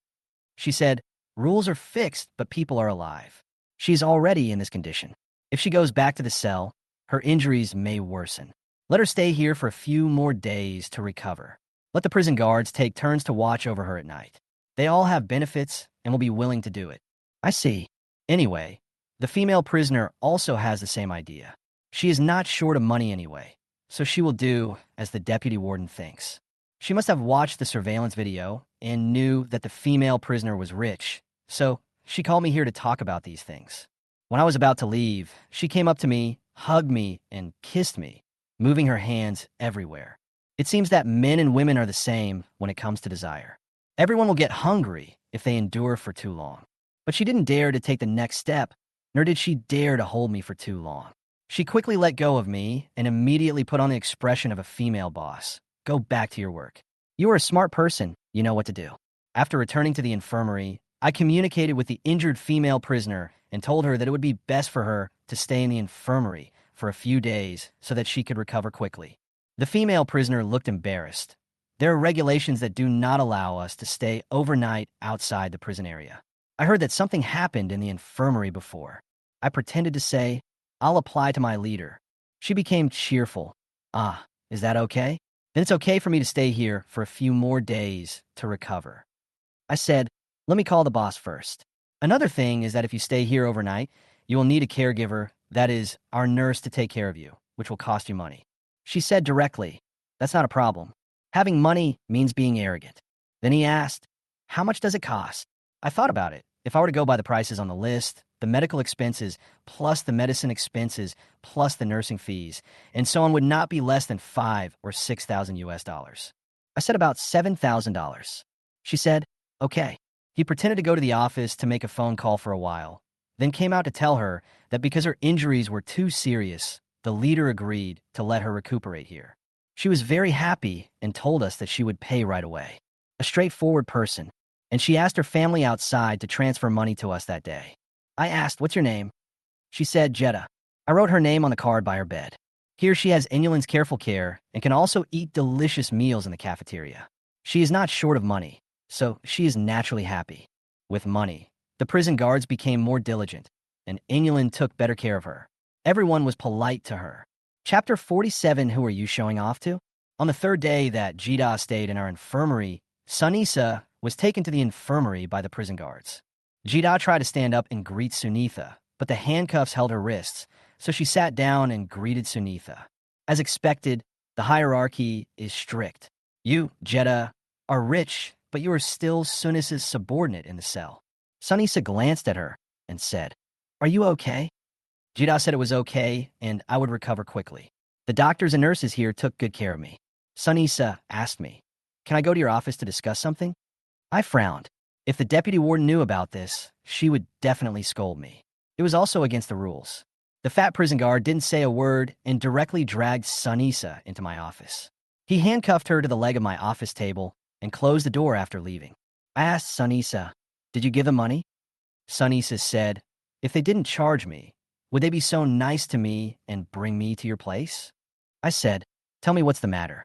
You don't need to change the bandage anymore. Your wound is healing. She doesn't look sick. She smiled and said, I just missed you. Can I come and see you? She said, licking her lower lip, looking seductive to me. I said, don't be frivolous. Don't humiliate yourself, and maintain your self-respect, self-love, and self-esteem. She snorted coldly. What's the point of loving and respecting yourself? Who are you going to show it to? In a world without men, who are we women going to show it to no matter how good we are? I said, you are right, but those outside are your men, and you are a person of status. I was worried that there were cameras installed in my office, even though I looked carefully and couldn't find any. What if I do something with her and the deputy warden sees us? He will target me again. Sunisa said, I came out to see if she was dead. There was no news for several days, and I thought she was dead. After all, The prison has regulations that female prisoners are not allowed to stay overnight outside the prison area. You took good care of her. I said, they say you're their big sister. You have done so much for your subordinates and sacrificed so much. You're a good boss. However, it is unnecessary to stand out. After all, your personal safety is more important. She rolled her eyes at me and said, you are teaching me how to do things. I said, I'm just worried about you. She said, okay, I know. You don't need to teach me how to do things. She has a bit of a temper and a strong personality. I said, thank you so much for what happened that night. Without you, I might have been crippled by them. If he were in another cell, he would probably be disabled. She said, we are the ones who have let you down. You came to our cell to save our people, my men, but we hurt you. I came out this time to apologize to you for this. If you have any grievances, you can vent them on me. I will compensate you in any way you want. As she spoke, she became coquettish again and deliberately pulled up the shoulders of her prison uniform to reveal half of her shoulders. I hurriedly walked over to her, leaned over, and whispered in her ear, don't mess around, there may be cameras here too. When she heard this, she immediately put her clothes in place. I said, it's not their fault. After being locked up for so long, even you would go crazy, let alone them. She said, that's not surprising. If you meet someone from our group in the future, don't just stand by and watch them die, and don't try to cheat them out of their money. I said, what are you talking about? I stood up and poured her a glass of water. She took a sip and said, the water outside is sweeter than the water inside. I said, it's because the water here is bottled purified water, isn't it? She said, because you poured it for me. I laughed and said, okay, drink more then. She said, since I'm here, just prescribe me some tonic medicine or something. Most of the medicines here are expired. Is there any tonic that would be better? I went to the pharmacy and got her 2 tubes of cold oral liquid that were not expired. I tore off the outer packaging and there was no label on it. She asked what they were for. I said, it replenishes everything. Drinking it can calm your mind and make you sleep better at night. Then I opened the order. She took it happily and took it back home like a treasure. I don't mean to deceive her, but she is happy when I coax her like this. Chapter 48. I can only be obedient. Several prison guards were dissatisfied with the fact that they could not sleep well in the infirmary every night, so they directly brought in several female supervisors from the prison area where Jeddah and Sunisa lived and asked them to guard on their behalf. Later, after chatting with a few of them, I learned that their prison guards are affiliated with the police, commonly known as those who are recruited through a unified recruitment exam of some higher-level departments, while the guards are recruited by the prison itself, similar to what we often call so-called contract workers. Anyway, the guards are responsible for all the hard and tiring work, and the prison guards control the guards and make them do the work. You go and die. You go and take the blame. I will do the good things. That's the situation. After Jeddah had been in our infirmary for a week, the deputy warden called me and asked me to send Jeddah back to the prison area. I said I prescribed her medicine for 10 days, and there are still 3 days left. The deputy warden said, if I say let her go, you let her go. There is no room for rebuttal. Well, she is the leader. I just have to do what she says. Go tell Jida that she is almost recovered. And because the prison leaders do not agree with female prisoners staying outside the prison area for too long, she has to go back. Jida looked unhappy. I'm not well yet. She is here being taken care of by our doctors and nurses, having good food and drink, and having air conditioning. She is so comfortable. For a female prisoner like her who is not short of money, she doesn't want to go back to the cell. That cell was so miserable, hot and stuffy, sweaty, no fans or air conditioning. The smell was damp and unpleasant. It was crowded and noisy, and the food was not good. I said, the prison has its own rules. You are already making an exception by resting here for a week. How about this? You go back first and wait a few days, then we'll apply to the leader and see what she says. She said, I will be well in a few days. I said, that can't be helped, right? She said, then I paid for 10 days of care. I said, give it back to you. Although she was very unhappy, as a female prisoner in prison, she had no choice but to obey. Call the fat prison guards to come and send Jeddah back. The fat prison guard pulled me out of the door with a puzzled look on his face. Last time you said you would rest here for a few days to recover your health. Why are you going back so soon? We can only make money when she is here. I said, the deputy warden gave the order. She said, okay, the leader has spoken. Who dares to disobey? After Jeddah was taken away, the infirmary became quiet, and Yalin went back to the dormitory to rest for lunch, and I also prepared to go upstairs to the dormitory to lie down. Someone came into the infirmary. It was the deputy warden. She closed the door, then pulled me into the pharmacy and closed the door again. Then there was another stormy performance. I was asked to send Jida back, but it turned out that she couldn't stand it anymore and came to see me. The two of them sat in my office, and she asked me to show her all the prescriptions I had written since I entered the infirmary. That is to say, she wants to see how much total medical expenses she received from the patients. I took out the booklet and gave it to her. She sat there seriously, then stretched out her feet and stepped on my leg dishonestly. Looking at her dignified appearance, I can't help but sigh that women are really born to act. There had clearly been a fierce battle just now, but now she was sitting in front of me, and she was completely different from the person she was just now. Is this the same person? While she was looking at the list, there was a knock on the door. I asked if I could open the door. The deputy warden nodded. I went to open the door of the infirmary and saw Inulin coming to work. She was so busy with the deputy warden that she had forgotten the time.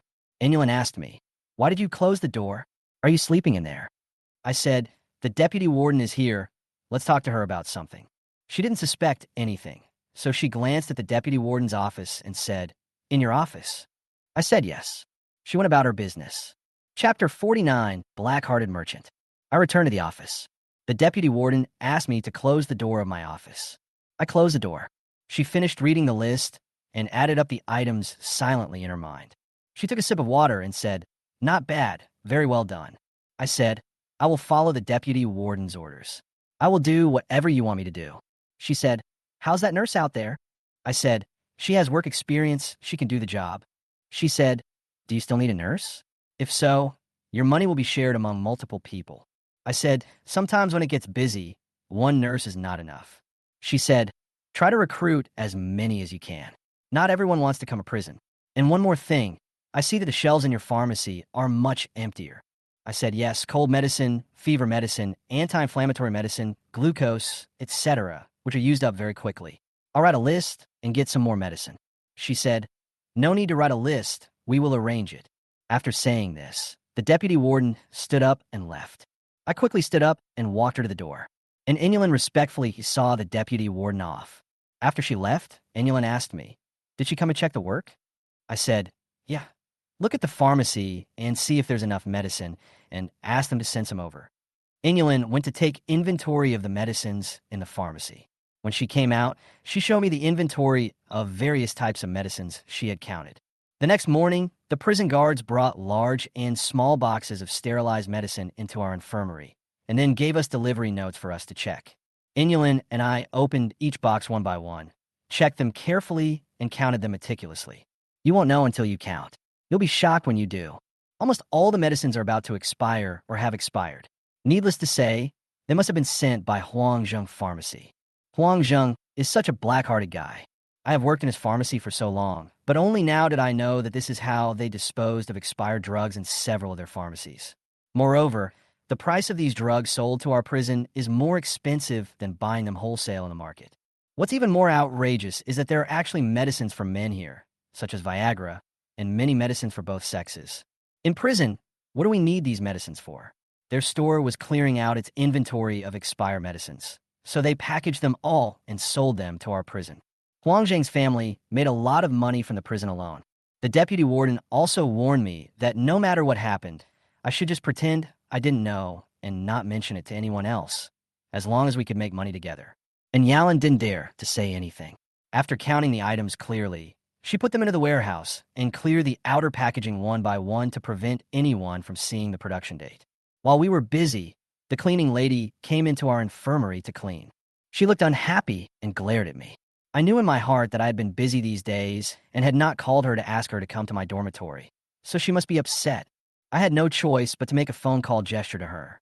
She understood, and her expression wasn't so bad anymore. She cleaned herself up properly and left. The deputy warden called me again and asked me to go to her office. It must be about these medicines. I went over there. She took me directly to the rooftop, and we stood there looking at the scenery around us downstairs. The prison is built on a cliff slightly higher than the seaside. It is surrounded by the sea on 3 sides, and only one side faces the land. The sea view from this perspective is actually quite nice. Chapter 50, The View from the Roof of the Prison. The prison is really big. When I looked at the prison area I had been to, it was a huge area filled with buildings and factory buildings. The building looks like a factory, and it really is a factory. They said that the female prisoners actually have to work and can do some manual work to earn money. I wondered why the deputy warden brought me here. The deputy warden asked me, "Do you know why I brought you here to see this?" I said, "I don't know." She said, "When I want to relax, I come here to enjoy the scenery." I thought to myself, that's because you are the deputy warden and can go anywhere. But small fry like us, how dare we run around without her approval? Not to mention the rooftop. Even the office building where the deputy warden is located is not open to us. There are prison guards guarding the first floor door of the office building, and anyone entering or leaving must register and be checked. It was a cloudy day with a cool breeze. The sea breeze blowing in my face was a bit salty. Many female prisoners were taking exercise in the various playgrounds in the distant prison area.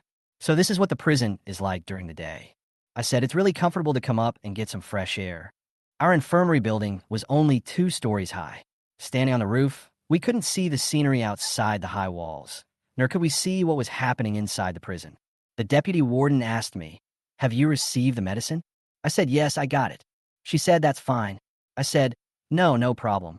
She said, "No matter what the problem is, don't tell anyone, and don't ask unnecessary nonsense. Just receive it well, and put it away well." I said, "Yes."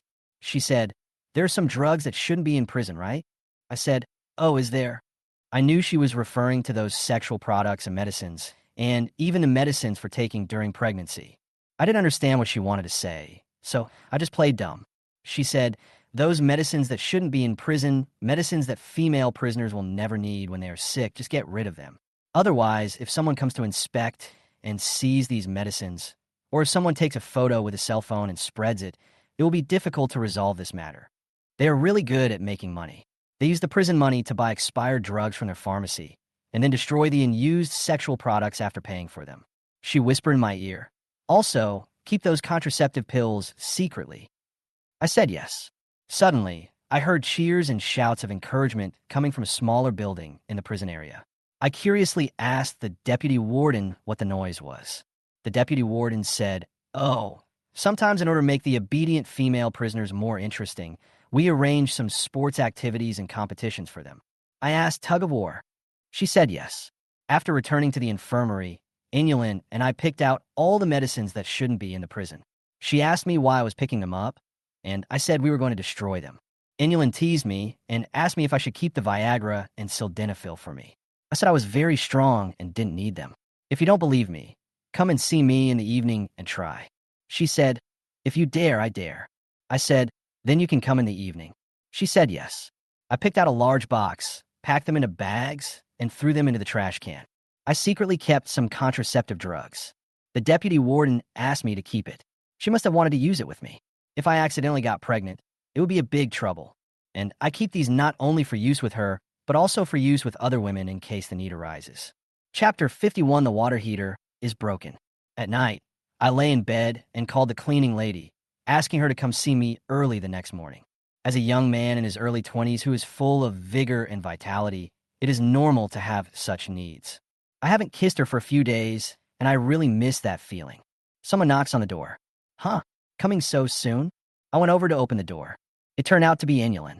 I teased her today and told her to come see me in the evening. Was she serious? I asked her what she wanted to do by not sleeping in the dormitory so late at night.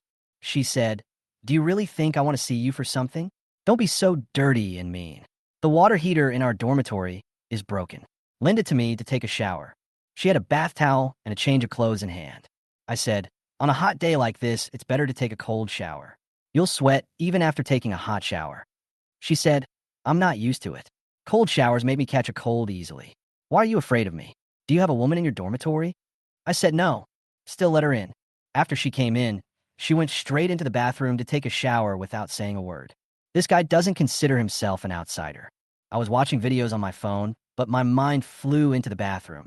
Inulin is tall, well-proportioned, young, and youthful, with perfect skin. If I were to have a fight with her, it must be a comfortable experience. Suddenly, I saw a shoe moving under the crack of the door leading to the outside. Paralyzed, there was someone sneaking around the door, doing something unknown. This time, I'm going to catch her. He got out of bed, tiptoed to the door, and suddenly opened it and went out. But I came back empty-handed. The person outside had disappeared. I only heard footsteps downstairs. When I rushed downstairs, the man had disappeared. It's really fast. Most likely it's the same person from last time. Who are you, and what are you listening to here? I discovered one thing. Whenever someone came to my dormitory, people outside would come and listen. In that case, has anyone been staring at my door? When she found out there was someone in my dormitory, she immediately came to the door and eavesdropped. I'm under strict surveillance here. Could it be that the deputy warden sent someone like that? What are you daydreaming about? After taking a shower, Inulin came out of the bathroom, put on her pajamas, and wiped her long hair. A charming fragrance hit me, and I said, I miss your body. She said, bah, shameless. I'm going to argue with you today, but don't take it seriously. I have a boyfriend. I said, hey, so what if you have a boyfriend? If you want to do something with me, it's a shame that I'm not you. She asked, what's the loss? I said, it's a lot of fluid loss. She rushed over and hit me. You are such a shameless hooligan. After the fight, she left. Not even a goodbye. After I fell asleep, I actually had a dream. I dreamed that I was sleeping with Inulin, and then that kind of relationship happened between us. Just as I was dreaming about happiness, I heard a knock on the door. I woke up, and at this time, the cleaning lady should be here. When I opened the door, it was indeed her, with breakfast in her hand. He just opened the door and pulled her in, quickly finished the unfinished business, and then quickly asked her to leave. She left with the garbage bag, looking satisfied. A woman of this age and figure, really, very heat-removing. At work, the cleaning lady who came to clean the room had rosy cheeks and spoke in a gentle, soft voice. After she left, Inulin said that this aunt was very nice to us today. I thought to myself, it's already like that. How can I still have a bad attitude? Does she come to your dormitory to clean at night? Inulin asked me suddenly. I was shocked. Damn, why did she suddenly ask this? Did she find out something? Chapter 52, Prison Supermarket. I pretended to be calm, scrolled through my phone, and said, I'll go to my dormitory every few days to help clean up and take out the trash. I'm here, so it's not my turn to do things like cleaning. She asked, will you go there tonight? I said, evening? What evening? What time? Why are you asking these questions? I was panicking, wondering what on earth Inulin knew. She said, I came down from your dormitory last night. After I left the downstairs door, I felt like there was someone staring at me secretly in the right corner. I couldn't see clearly in the middle of the night, and I didn't know who it was. Sure enough, it was the person who was sneaking around my dormitory door last night. I said, is it the cleaning lady? She said, I don't know. I just saw a figure on the ground in the corner, but I didn't see anyone. I said, then I don't understand. She said, you were having an affair with a girl, and that girl saw me entering your dormitory and thought you were doing something bad with me in the dormitory, so she ran outside to eavesdrop. I said, nonsense, what are you talking about? Nothing. She laughed and said, seeing that you look so nervous, I just teased you. You can't take a joke at all. I really had something on my mind, and cold sweat broke out on my forehead. If other people knew about this, it would be difficult for me to continue working here. Especially the deputy warden. She must not be allowed to know. I said, it didn't happen in the first place, but you made a joke like that and people thought it was true. How can I continue to work here? She stuck out her tongue. I won't say that anymore. I quickly went back to my office and wiped the cold sweat from my forehead. Damn, I thought the matter would be exposed so quickly. It gave me a big scare. I was reading a medical book in the office and took out a cigarette, but it was gone. I finished the 2 packs of cigarettes I brought in from outside and thought of asking Inulin to buy me some cigarettes, as she was busy taking care of the patients. I went to the small supermarket by myself, the only supermarket in the prison. It's quite big and has everything you need. However, many female prison guards and supervisors were surprised to see a grown man like me. The cigarettes here are more expensive than those outside. Everything is more expensive than outside. The owner of this supermarket must be well-connected and wealthy. I returned to the infirmary with a cigarette in my mouth and saw a fat prison guard and several other prison guards waiting for me at the door. Another patient has been sent here. I greeted them, and they said the patient was in the infirmary. I said yes. They went to work. Why is it Sunisa again? When she saw me, she smiled, a bright and naturally youthful smile. His ear was split, as if it had been cut in half by a sharp weapon. He covered it with a handkerchief, which turned red, and blood flowed down his neck. What's going on? My name is Inulin. Come and help me. Then I remembered that she went to rest. I asked, did you fight again? She sighed. I went to find some medicine and treated her wound wiping, cleaning, disinfecting, stopping the bleeding, and bandaging it. I said, someone cut off his ears. She said, someone threw a piece of metal at me, and I barely dodged it. I said, if he hadn't dodged it, he would have been shot in the head. She said yes, and then smiled.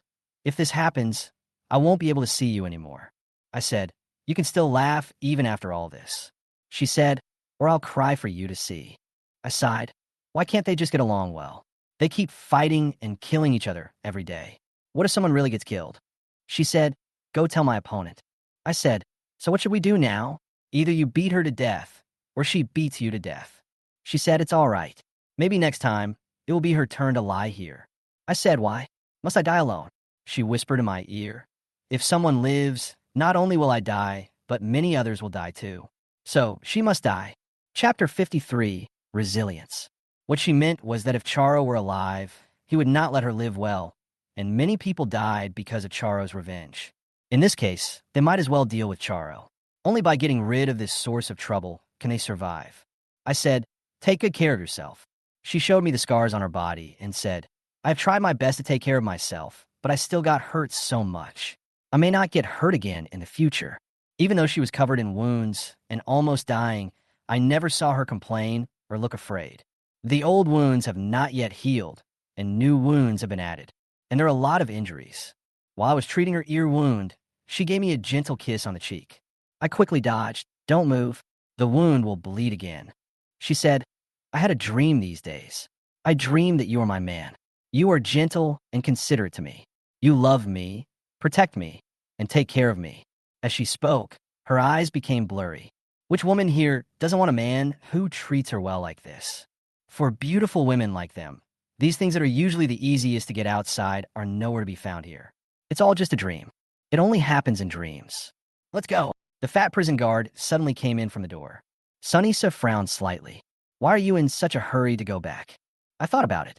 There are surveillance cameras here. The deputy warden saw me treating Sunisa and Sunisa kissing me. If she saw it, she would definitely ask the fat prison guard to send Sunisa back immediately. My every word and action here is being monitored by the deputy warden. Thinking about this, I feel very unhappy, but there is nothing I can do about it.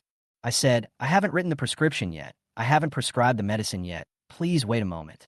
Hurry up. The fat prison guard went outside and waited impatiently. I prescribed medicine for Sunisa and told her not to let the wound come into contact with water. She could ask someone nearby to help change the dressing, and she didn't have to come out to find me. But she couldn't fight again and let the wound split open again, otherwise it would be difficult to heal. She said, the medicine you prescribed for me last time was very effective. The medicine from last time? I just randomly made an oral liquid for her and lied to her that it was a tonic, and she actually believed it. I said, of course, I am a doctor. I can tell what you are lacking by looking at your complexion, and I will give you what you need. She asked, can I have it again? May's eyes are as white as silk. Can I have more? Sure.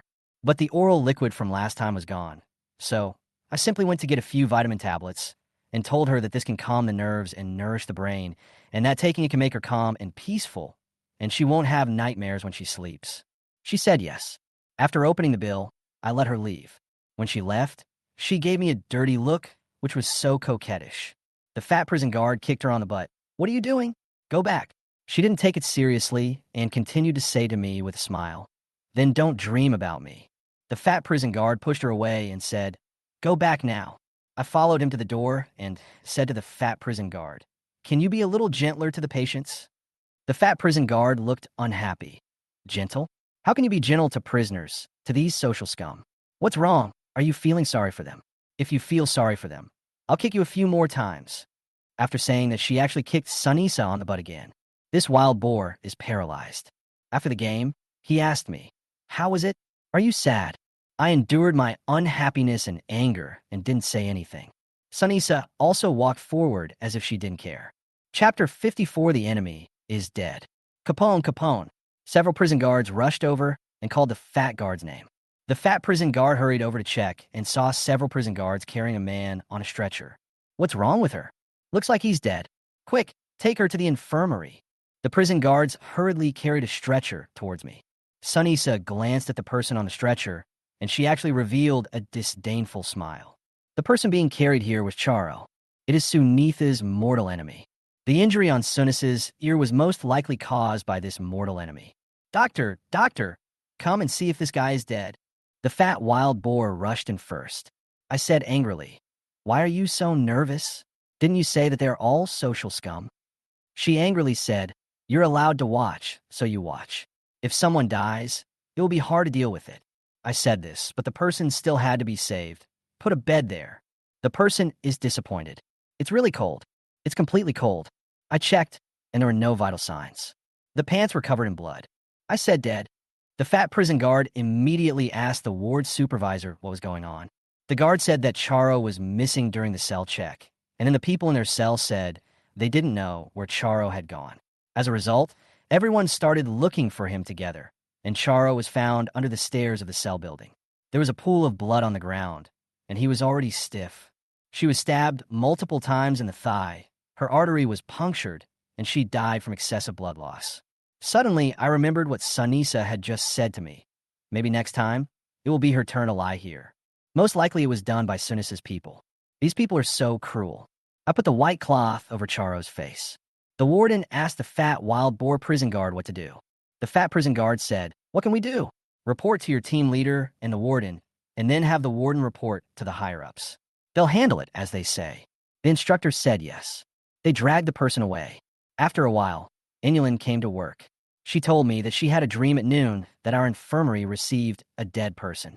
I want to say that her dream is true in reality, but I don't want to tell her this. A life disappears from this world so easily. The deputy warden called me and asked me to come to her office. Her face looked very bad, and her glasses were glowing green. I asked her what she wanted from me.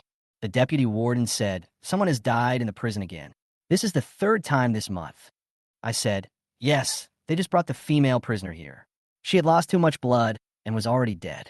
I couldn't save her. She said, in the prison area, in the corridor of the cell, under the stairs, right under the eyes of the prison guards, a living person died. How could he die? I asked, aren't there surveillance cameras? That's a blind spot, she said. I asked, there are a lot of surveillance cameras, not just that. She said, I'm also wondering, they can't find any surveillance footage to find out how Charo was taken there and stabbed to death. I said, he died from excessive blood loss after his femoral artery was stabbed and bled to death. She said, Charo is so strong. How could she be killed so easily without a few people, and so quietly? I thought to myself, many female prisoners had died before, but I never saw her take it so seriously. I said, well, I can only check it slowly. Chapter 55 silently. She said, Charo's family has some background. Now her family has found someone and asked our prison to investigate thoroughly. People cannot die in prison without knowing the reason. It turns out that he was forced to do so because of his power and background. As expected, what was performed in Journey to the West was all true.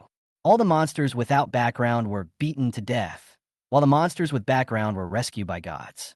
Please help me investigate this matter. If you can find out the cause and who did it, I will give you $2,000. She offered me a price to help investigate Luo's death. I said, I don't know how to check. She said, what did Sunisa say to you just now? The deputy warden stared at my glasses. Yes, she saw the scene of Sunisa and I in the infirmary, but Sunisa spoke to me in a very low voice, so she probably couldn't hear it. I said, nothing. She said, nothing was said. We now suspect that she is the murderer of Charo. I said, she really didn't say anything. She just teased me a few times. She asked me, you two seem to be in a good relationship, with a hint of jealousy. I said, female prisoners have been locked up for a long time. When they see men in the infirmary, most of them will do this and tease me a few words. She said, I warn you, don't have anything to do with the female prisoners. Otherwise, you will be the one in trouble. I said, okay, got it. It was obvious that she was possessive. She offered me money and asked me to talk to Sunisa and ask her to tell me whether Charo's death was related to Sunisa. I don't want to do this kind of thing, but I can only take it on first. I also asked her why she didn't let the police outside come in to investigate. She said that our prison guards are police officers and we can handle our own prison affairs ourselves. Okay, let's go back with this mission. The deputy warden deliberately asked the prison guards to send Sunisa out to my infirmary to change the dressing. Sunisa is not stupid. She knows that there must be something wrong when things are abnormal. After she came to our infirmary, she was very alert and didn't say a word. I changed her dressing as usual, and whispered in her ear, "There's a camera here. Be careful when you speak." So, I started to trick Sunitha and told her that Charo was dead. Sunisa looked contemptuous. It's what he deserves. People like him cause trouble everywhere and have enemies all around. You should have died long ago. I said, "I don't think you did it." She said, "Do you have any evidence?" When she died, I was still in your infirmary for treatment. She offended so many people. Who knows who killed her? Good. This answer gets full marks. I said, "There are only two of us here. Just tell me the truth. How did she die?" I was still pretending to ask. I have no idea. I know that even if she really did it, with her intelligence, she would never say a word. I said, "Well, didn't the people in your cell discuss how she died?" She said, "God's punishment. If a person like this goes out for a walk, he will be struck by lightning. It's good that you didn't ask anything. If it was really done by Sanisa, she was really amazing. She was able to kill Charo quietly in the prison, in the cell corridor, under many cameras, and the prison couldn't find out the reason. Awesome." After changing the medicine and chatting for a few more minutes, I let her go back. As soon as she left, the deputy warden came and entered my office and asked me what Sunitha had said. Chapter 56, Hardbones. In fact, the deputy warden saw everything Sunisa said to me through the camera, but she just pretended not to know. I told her that Sunitha told me that she didn't know and it wasn't her. And I speak the truth. The deputy warden nodded and said, "It seems that she won't confess unless we put in some effort." This sentence has several meanings. If you don't put in some effort, what's the point of doing this? A few days later, I heard that there was an order from above asking the prison to conduct a thorough investigation of the murderer. If the murderer was not found, the prison would have nothing to say about the incident. So, Sunisa was taken away and tortured to force her to confess. People like Sunisa are very stubborn and they insisted. It wasn't me. Later, it was Jida who gave money to Sunisa and asked Sunisa to give it to the prison. The prison used it to compensate Charo's family, and Charo's family finally let it go.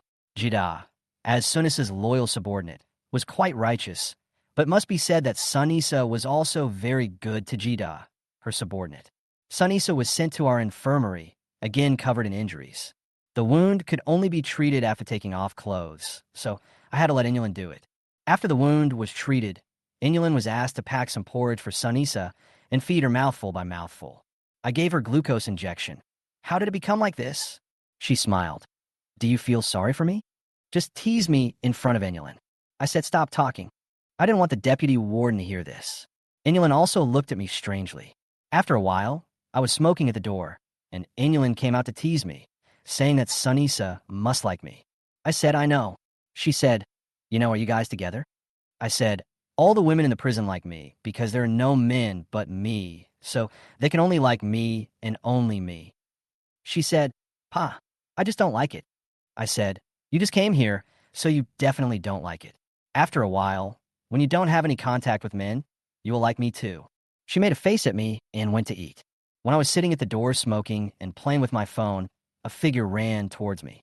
When I looked up, a female prisoner rushed to me with a pair of scissors in her hand and stabbed me in the forehead without saying a word.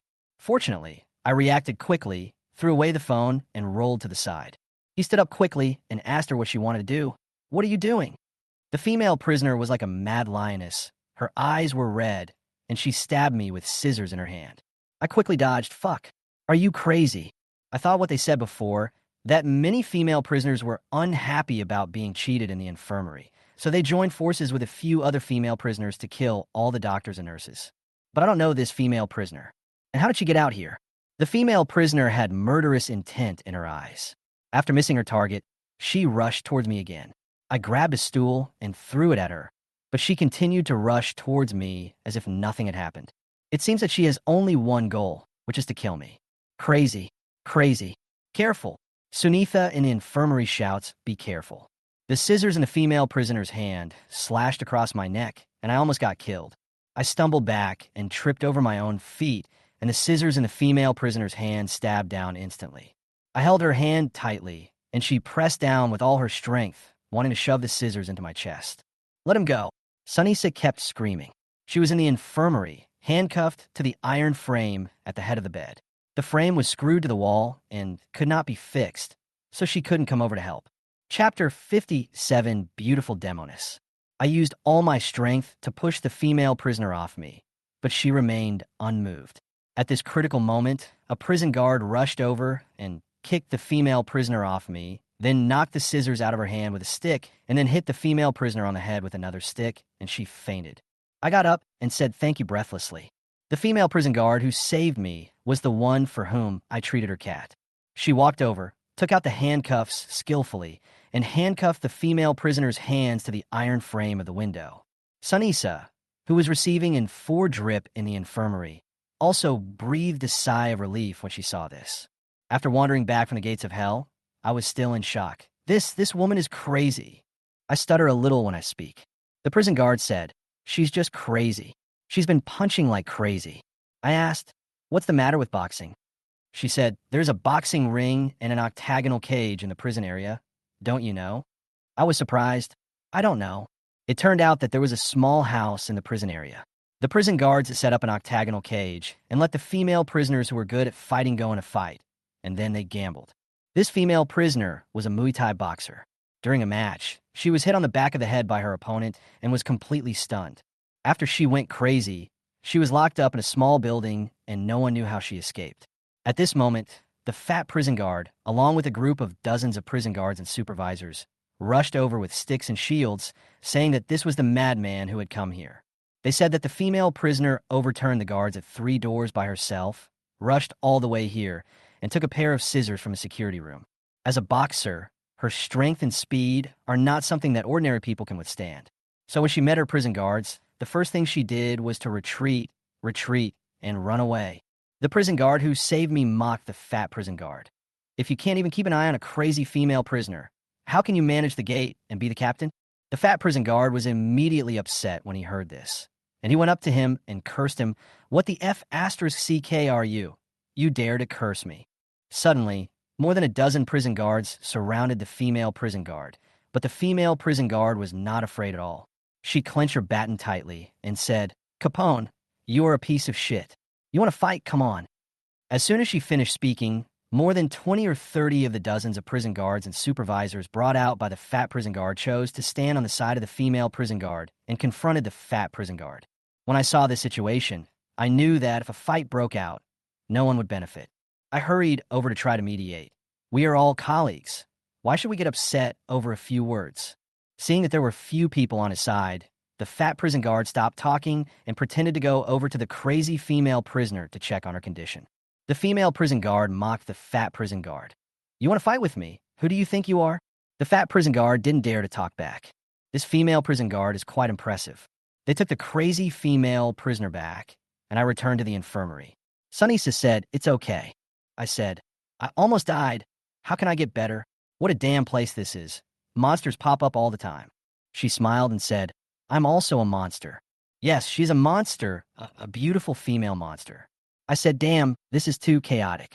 The female prisoner was able to rush all the way here, through 3 doors.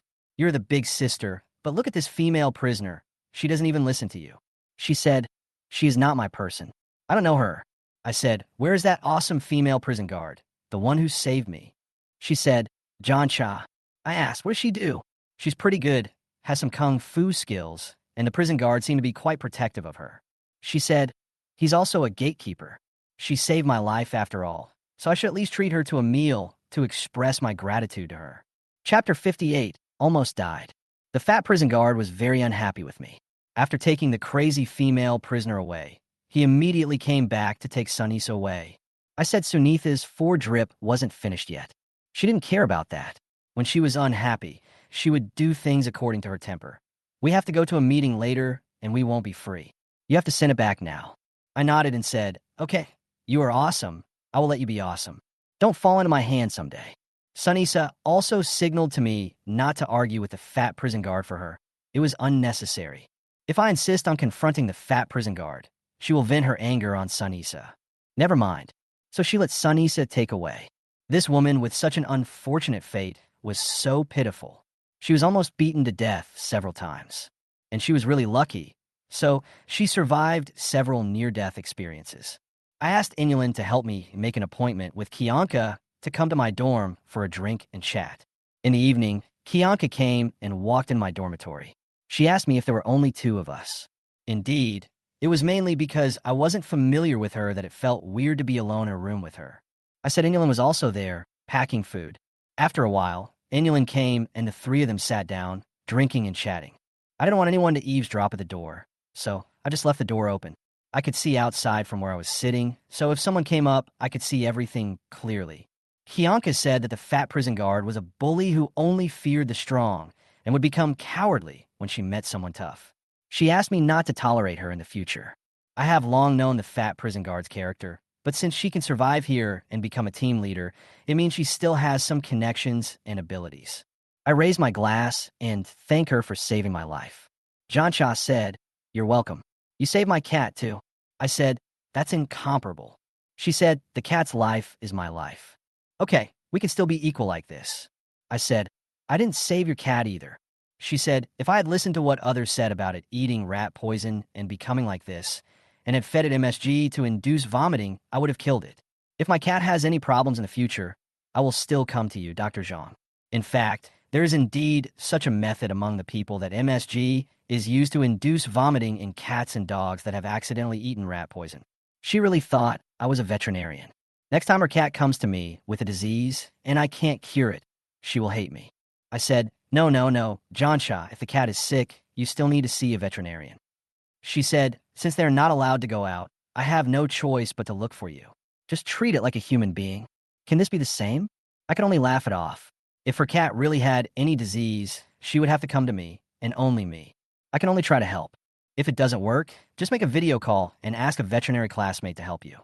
I asked Kianka when she was swinging the stick just now. It was so powerful that she knocked the scissors out of the crazy female prisoner's hand with one stick and hit the crazy female prisoner on the head with another stick, knocking her out without hurting her brain. The force was just right. She must have learned it. Kianka said that she had indeed learned martial arts and Muay Thai. Generally speaking, 4 or 5 ordinary men like me would not be her match. No wonder those female prison guards were a little afraid of her, especially the fat prison guard, who didn't dare to talk back when scolded by Kianka. She looked down on these prison guards who were guarding the gate. These fat prison guards were bastards who were relying on the power of others to bully others. They couldn't even keep an eye on a female prisoner. No one could stop them after they broke through 3 doors. They were just a bunch of pigs. Chapter 59, No Self-Awareness. I asked her if there was a boxing ring in the prison area. She said that there were some female prisoners who had been locked up for a long time and had nowhere to vent, so they were allowed to fight. Some female prisoners fought for gambling, and the prison guards enjoyed doing this. Some female prisoners had no money and no status, but they could stand out in prison and even make money through boxing, and they could also get points to reduce their sentences. In this prison, as long as you have money, everything can be easily solved, even taking a person's life. Take Charo, who just died, for example. He was killed by Sunisa and others who bribed the prison guards and supervisors.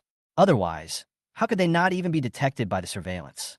Sunisa and her friends paid some money, and the prison was able to settle Charo's matter.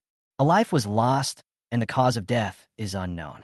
I was just about to ask more, but she said that there are some things I'd better not know, as they won't be good for me, and I should just go to work and work.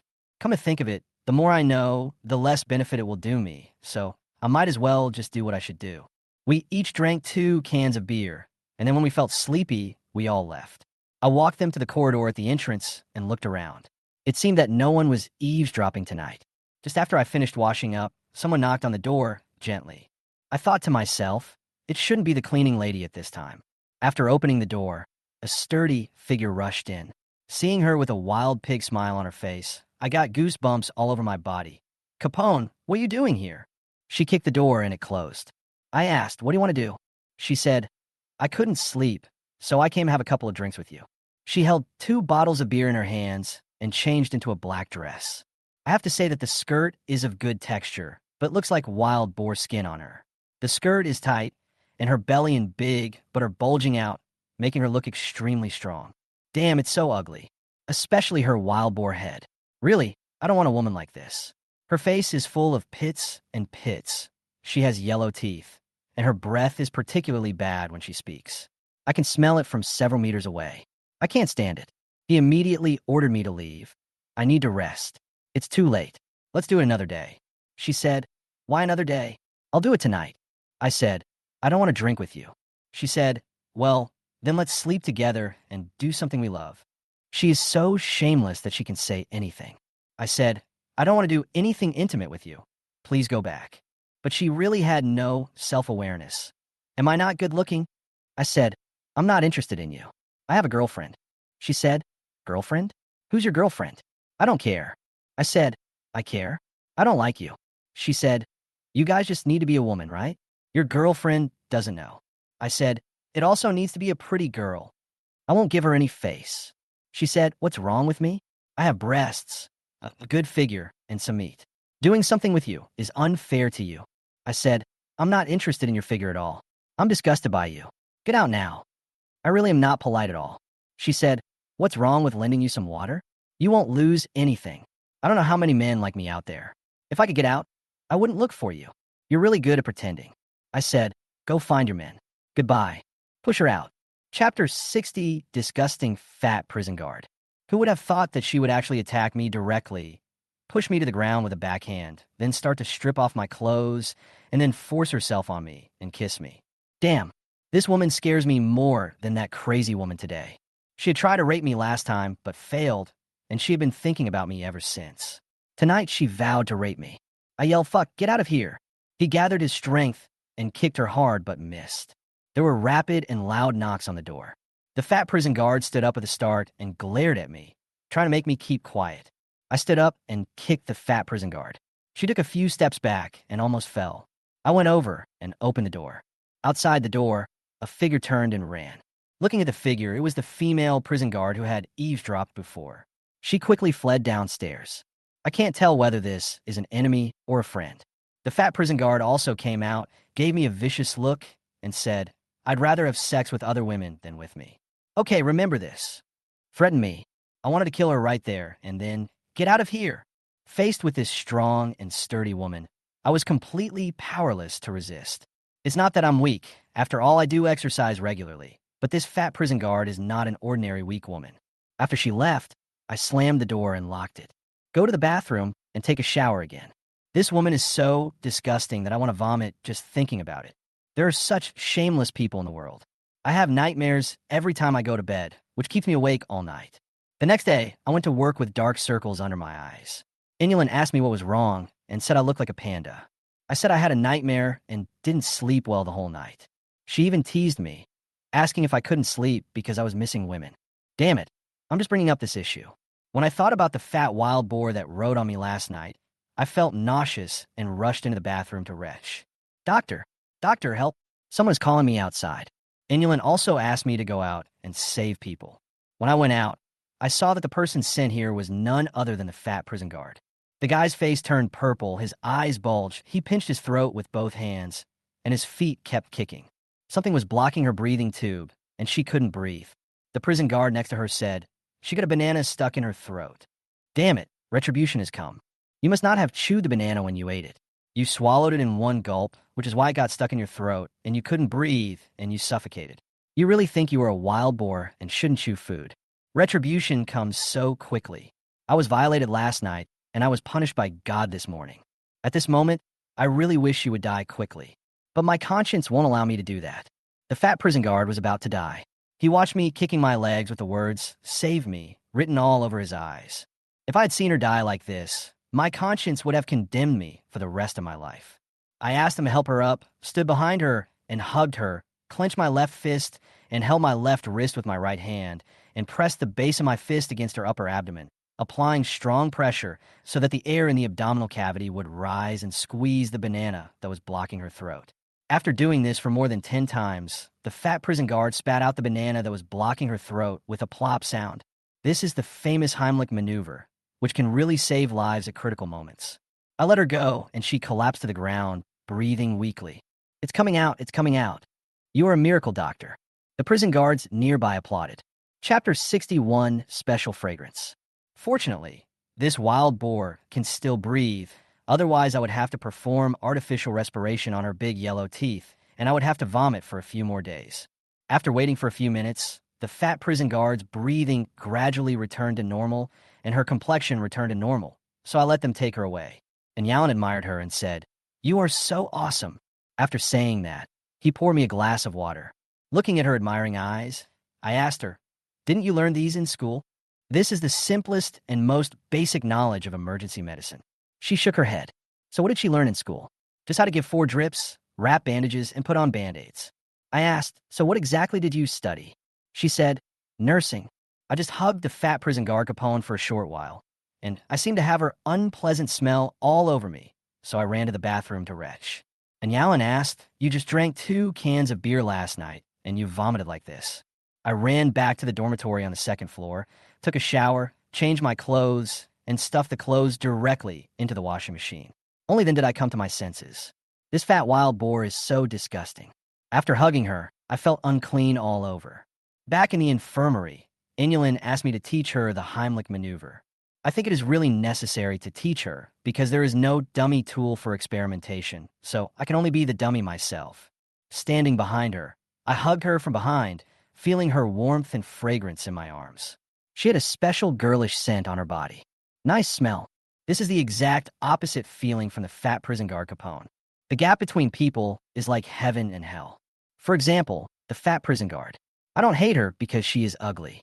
If she took a shower, washed her hair, face and teeth regularly, changed clothes every day, didn't have a peculiar smell, and was not so greasy, and her behavior was not so ignorant and disgusting, I wouldn't be so disgusted by her. Well, if she could do that, she wouldn't be herself. His hand accidentally touched the upper edge of Enulin's abdomen, and he quickly retracted it. He didn't expect that she had such a great figure. I underestimated it. If you hold me closer and get closer, I'll feel it myself. After I demonstrated it, Inulin blushed. She is shy. I said, "Why are you blushing so much?" "You hug me so tight," she said. I said, "But if you don't hold it tightly and squeeze it hard, how can you push the air in your abdomen upward? You have to use force." Her shy rosy cheeks are indeed beautiful. I said, "It's your turn."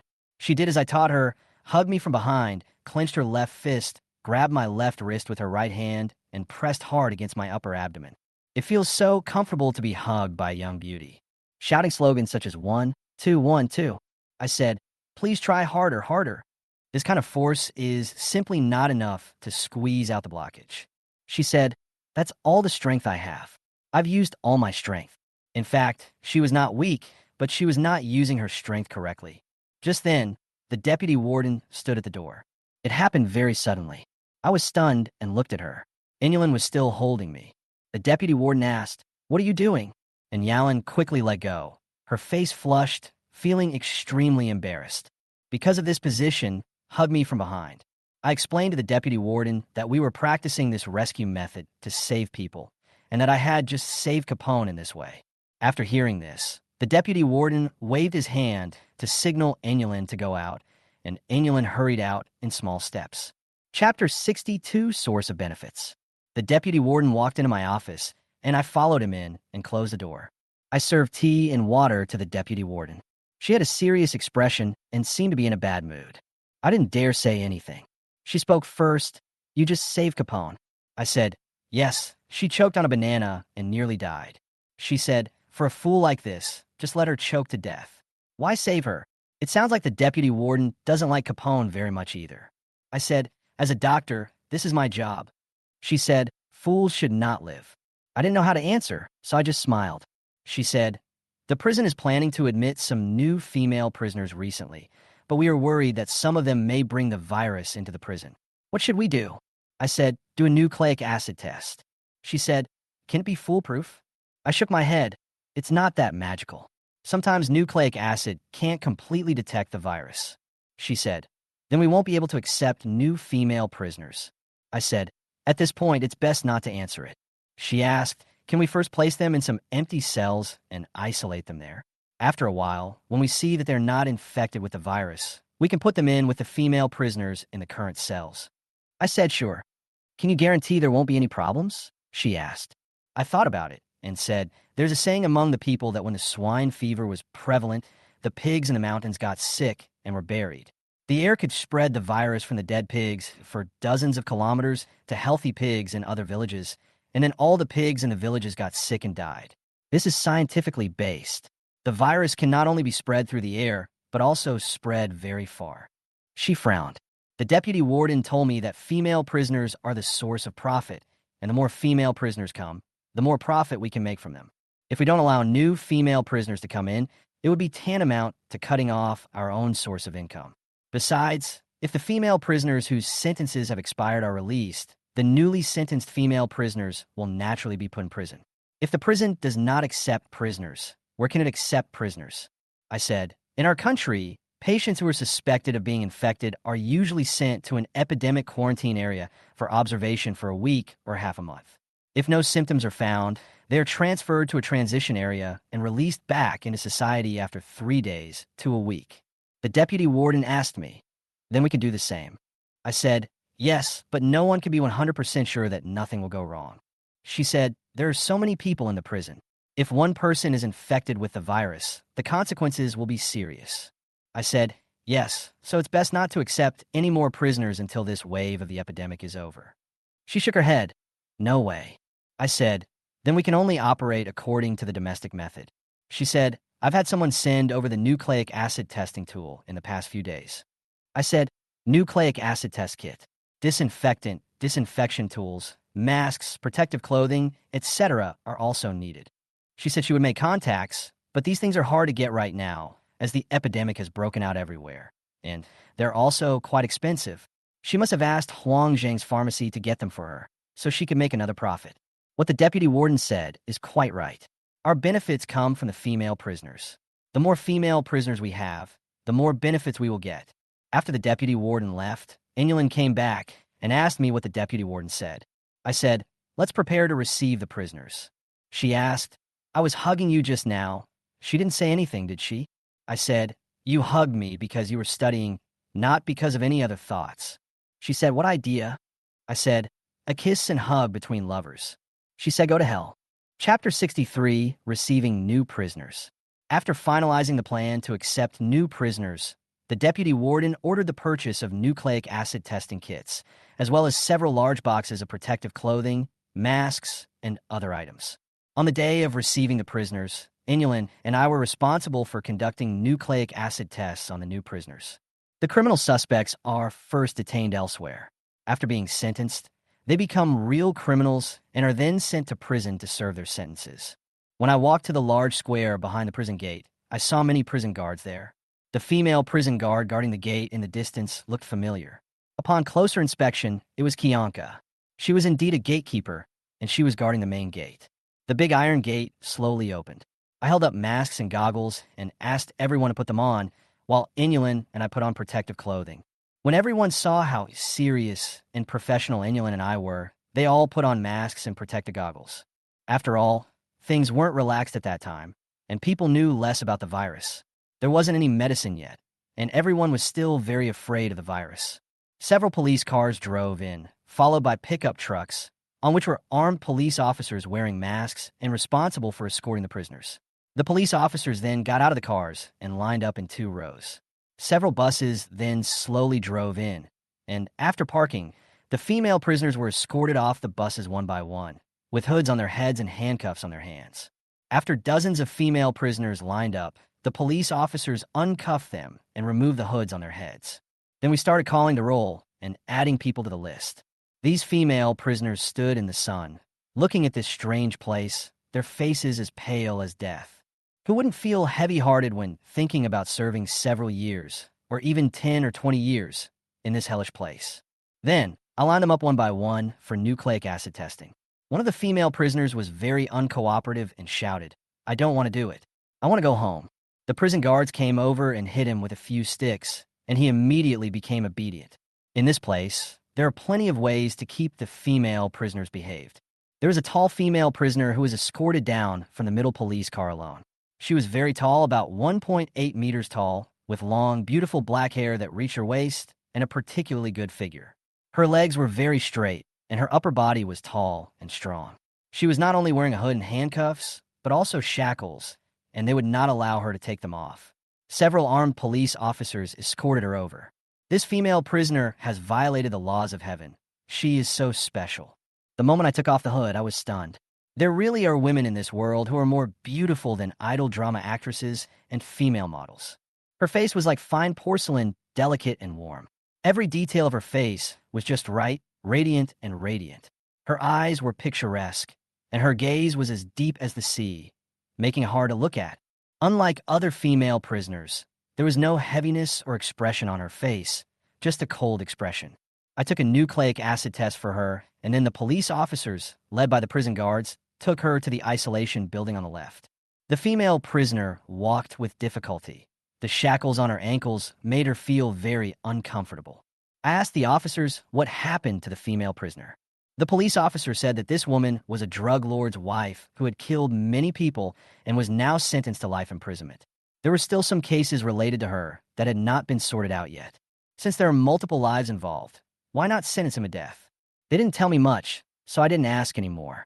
When the new prisoners were sent to the door of the isolation building, they were ordered by the prison guards to take off all their clothes. Then they were checked one by one, and every place on their bodies where something might be hidden was carefully checked, because they may have blades hidden in places like their mouths. Chapter 64, No Dignity. Only after inspection and confirmation of no problems will you be allowed to enter the quarantine building, and all the clothes you wore before must be destroyed. Then they use a large fire hose to wash them, and the water sprayed on them. They shivered like chicks and ducklings in a rainstorm. Some prison guards were pointing and laughing, as if they were playing with a group of small animals. The female prisoners had no human rights and no dignity. The prison guards asked them to wash their bodies quickly and then dry them with towels. They all shivered like leaves in the wind. Then they were made to wear prison uniforms and number tags, take photos, have their fingerprints taken, be assigned rooms, and then begin their miserable prison life. We stood upstairs and watched. Inulin and I were also responsible for destroying the clothes of the female prisoners and disinfecting the area to disinfect bacteria and viruses afterwards. When we finished all this, it was already afternoon. I took off my protective suit and was sweating all over. It was so stuffy. My clothes and hair were soaked. After returning to the dormitory and taking a shower, the deputy warden called me and asked if there was anything else I needed to do. Today we received the prisoners, and the deputy warden and other leaders were worried about the virus spreading, so none of them showed up. I guess she won't be willing to come to see me these days. I said that the isolation building where new female prisoners are kept should be disinfected once a day. She said that all the tasks of delivering meals were left to me and Inulin. Because there are not many protective suits, and the prison guards don't know how to operate them, it will be troublesome if anything goes wrong. For the next week, Yalin and I delivered meals to the quarantine building, 2 meals a day, noon and evening, and disinfection in the morning. All the other female prisoners were kept in a room with 10 people, except for that tall special female prisoner, who was kept in a single room. The door of the isolation room only has an opening in the middle, through which lunch boxes can be delivered. Every time I brought her food, I had to knock on the door several times before she slowly came to take it. She was not like the other female prisoners who would come up to take the food as soon as I knocked on the door. Her hands are white, tender, clean, and very beautiful. Sometimes I wonder what expression she is behind the door. During this week, the deputy warden and even the cleaning lady didn't come to see me. Even the fat prison guard didn't bring the female prisoners to our infirmary for treatment. I admire these people. They must be worried about being infected by the virus, so they all stay away from us. The deputy warden had someone bring us food and deliver it to the infirmary, and then let Inulin and I get close contact with the newly admitted female prisoners. A few days later, the deputy warden called me and asked me about the situation of the female prisoners in isolation. I said I haven't found anything abnormal so far. She said we can't relax and need to observe for a few more days. I said both are fine. She said that even after the quarantine period, they could not be sent to the prison area because of concerns that some female prisoners might be harboring the virus, and that the female prisoners and prison guards in the prison area were not willing to send new female prisoners to the prison area so early. Also, because Yalin and I are meeting new female prisoners these days, the female prisoners and prison guards in the cell are not allowed to contact us. I hope we can understand. Whatever. Who isn't afraid of viruses? I can understand that this is actually the correct way to do it. So, during this period of time, apart from delivering meals and disinfecting every day, we have a lot of free time. Most of my time at work is spent reading books and watching videos in the office. I occasionally drink a little wine with Inulin in the evening. Her face becomes red and tender after drinking. Just looking at it makes me want to kiss it. However, she always says that she has a boyfriend and that she has no feelings for me. I can't force anything on her. I discovered something. These past few nights, Inulin and I were drinking and chatting in my dormitory with the door closed, so I couldn't hear any noise from outside. Even when I suddenly opened the door and went out, I didn't see anything unusual. I guess the eavesdropping prison guard was worried about being infected with the virus from us, so he didn't dare to come. Chapter 65, Coal Goddess. On the 15th day of receiving the new prisoners, I reported to the deputy warden and told him that 15 days had passed. Theoretically, there was no problem. It was not good for female prisoners to be always locked up in a dark room where the sun blocked out the sky. They would get sick very easily. It would be better to let them out to get some sun and disinfect their cells. The deputy warden agreed. Under the supervision of prison guards and corrections, the female prisoners were released one by one and allowed to bask in the sun in the backyard of the building. Because they were worried that they would gather together and cause trouble, they were released from each cell one by one, and each cell was allowed to bask in the sun for half an hour. They came out to bask in the sun, and Inulin and I went in to disinfect. The prison guards and supervisors were reluctant to get close, so it was Inulin and I who had close contact with the female prisoners. The prison guards and supervisors stood upstairs to watch over the female prisoners who were released to the backyard. When I arrived at the female prisoner who was in solitary confinement, I opened the door and asked her to go out for some fresh air, but she was unwilling to come out. The fat prison guard outside said, "If she doesn't come out, go in and beat her." After saying that, he stuffed a stick into my hand. This is too violent. However, since you are in prison, you must obey discipline. This is the prison rule. When prisoners are in prison, they have no so-called self-respect or dignity. Hearing this, the female prisoner stood up. Such a tall stature, like a model. She didn't even look at me and walked past me with such a cold expression. This is what is called a coal goddess. After disinfecting her cell, I took the disinfection tools to the backyard to clean it. She was sitting alone in the yard basking in the sun, her waist-length hair shining with black light, and her face was so beautiful. No wonder she could be a drug lord's woman. She looks very young, probably under 25 years old. She looked indifferent, as if everything in the world had nothing to do with her, and she was basking in the sun quietly. When the time was up, I asked her to go back to the cell, but she stood up, looked down at me, and didn't even look at me. To be honest, when I see her eyes, I feel inferior. She is so beautiful. The most beautiful woman in the world is described as such a beautiful woman. When she passed by the prison guards, she didn't even look at them. The prison guards stood far away and wore masks. The fat prison guard, Capone, asked her to stop, but she ignored Capone and walked forward. Capone wanted to give her a warning and let the female prisoner know that she was the boss here. But the female prisoner ignored Capone and walked straight to the cell. Capone yelled angrily, "Stop right there. You hear me." She didn't even look at Capone. Capone was extremely angry. In the prison, how many female prisoners dared to go against her? She threw the stick in her hand to me and said, "Go up and beat her up." She wanted to do it herself, but didn't want to get close to the female prisoners for fear that they might be carrying the virus, so she wanted me to do it. I don't bother to pay attention to her. When she saw that I didn't take the stick, she ordered her men to go forward. But they looked at each other, and no one went forward. She swung the stick and hit her two men, kicked them twice, and then picked up the stick and hit the female prisoner. The female prisoner stood still and let Capone hit her. She didn't dodge or fight back, and she didn't seem to feel any pain, as if the person beating her was not her. I hurried over to pull Capone back, but Capone was furious. "Get out of here." My goodness, I just saved her life a few days ago, but she really doesn't remember the favor at all and only remembers all the bad things I did to her. Damn it. If I'd been cruel enough at that time, I would have just pretended that I couldn't save her and let her die. I said, "The newly arrived female prisoners have just passed the quarantine period and need to be observed for a few more days. What if they're carrying the virus? It's best not to get close to them. What if you are infected?" "You." She was shocked, and her angry expression turned into horror. "Then, what should we do then?" I said, "Antivirus." Chapter 66, Beauty is Justice. Let the female prisoner go back to the cell. Without even looking at me, she walked towards the cell. She's so fucking cool. I helped her escape a beating, but she ignored me. Or, in other words, he was completely disheartened. Since he was going to be sentenced to life imprisonment anyway, he might as well die early to put an end to it all and avoid the pain of never seeing the light of day or freedom. She is in her prime 20s, but she has to spend her youth in prison, counting every second with her fingers, and there is no end in sight. Compared with those female prisoners who are sentenced to several years, or even dozens of years, she has no idea how old she will be before she can be released from prison as a life sentence. Maybe one day my hair will turn white. Maybe he died in prison before that day came. Worried that she would be infected with the virus, Capone came to me and strongly requested that I disinfect her entire body. I directly asked Inulin to get the disinfection tools and spray her whole body. She closed her eyes and looked extremely embarrassed in the mist of disinfectant. After disinfecting her, she quickly fled the isolation building with the prison guards.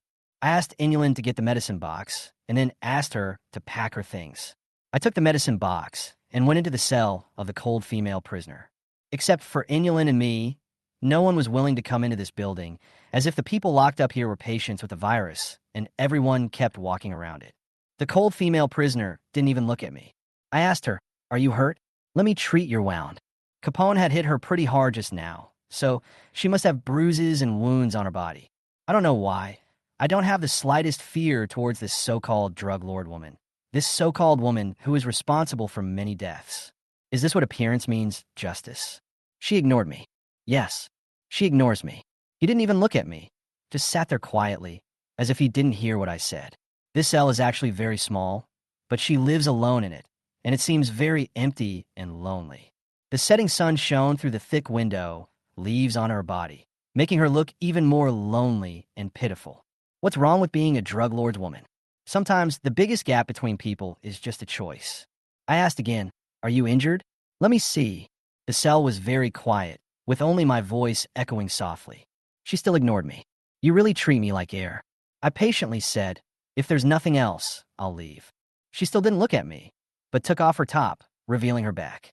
Half of her body was covered with only half a piece of clothing. Her beautiful back was like a fine piece of porcelain, with exquisite curves and glowing white skin, which made me unable to help but admire her. This kind of figure can only be seen in advertisements for shower gel and soap. There were several bloody streaks on the back, 2 of which were still bleeding. The fat prison guard Capone was particularly heavy-handed and basically beat people to death. If he hit someone on the head, he would probably kill them with just one blow. She didn't say a word despite suffering such serious injuries. This woman is really tough. I treated her wounds little by little. She didn't cry out in pain or say a word. I applied medicine to her while admiring her beautiful body. I was still thinking about something weird in my mind. If I could make love with her, it would be such a great feeling. I started thinking about all kinds of postures and her expressions in my mind. Just when the situation was resolved, we heard some noise coming from the cell next door, as if a fight had broken out. And Yaoan came over and said to me, "Dr. Zhang, there was a fight among the female prisoners in the cell next door." Chapter 67, Losing Control. I quickly took the medicine box and went out. I went to the cell next door and looked inside through the small grid on the door. A dozen female prisoners were fighting in the cell. If I go in, I'm afraid I won't be able to stop the fight by myself. And none of these death-cowardly prison guards are here. I could only yell inside, "If you guys keep fighting, you won't get to eat tonight. No one will get to eat." When they heard this, they stopped on the spot. For the female prisoners inside, they originally only have 2 meals here. In addition, the food quality is not very good and the portions are small. If they skip dinner, they will feel hungry. Being hungry is really unpleasant. The cell fell silent. I added, "If I find out you guys are fighting, not only will you not be given food, but you won't be able to go out and get some fresh air and sun either." They whispered that they didn't dare anymore. But I don't know what will happen to them after I'm gone. There are no cameras, no prison guards, and no supervisors in the isolation room here. Once human social order is not disciplined, everything will be in chaos. After I got back, I reported the matter to the deputy warden, but she gave the same old story. Let's talk about it in a few days. A female prisoner was sent to our infirmary by prison guards. Several prison guards threw the female prisoner at the door from a distance and ran away. They were afraid to come into contact with me and Inulin. It turned out to be the rich young woman Chloe. Inulin and I brought her in and saw that she was enduring the pain and her face was pale. She said she had been in pain in the prison ward for many days and begged the prison guards to take her out, but the guards refused. She doesn't understand what's going on here. I asked her what happened, and she said she dislocated her arm. How could he be injured so seriously? When asked, he said he had been in a fight. Okay, there are fights among female prisoners almost every day in the prison. I touched her shoulder bone and found that it was dislocated. Although I successfully treated a female prisoner with a broken elbow last time, this was a dislocated shoulder, and I had never tried to set the bone in this position. It's difficult. Since I couldn't send the person away, I could only look up videos and call my classmates for help. After watching the video, my orthopedic classmate gave me some guidance. However, this kind of thing is certainly easy to say for people who know the business, but very difficult to do for those who don't. Just a slight touch, and Chloe almost fainted from the pain. I went to get her some anesthetic injection to relieve her pain, and then told her that I was not an orthopedic surgeon.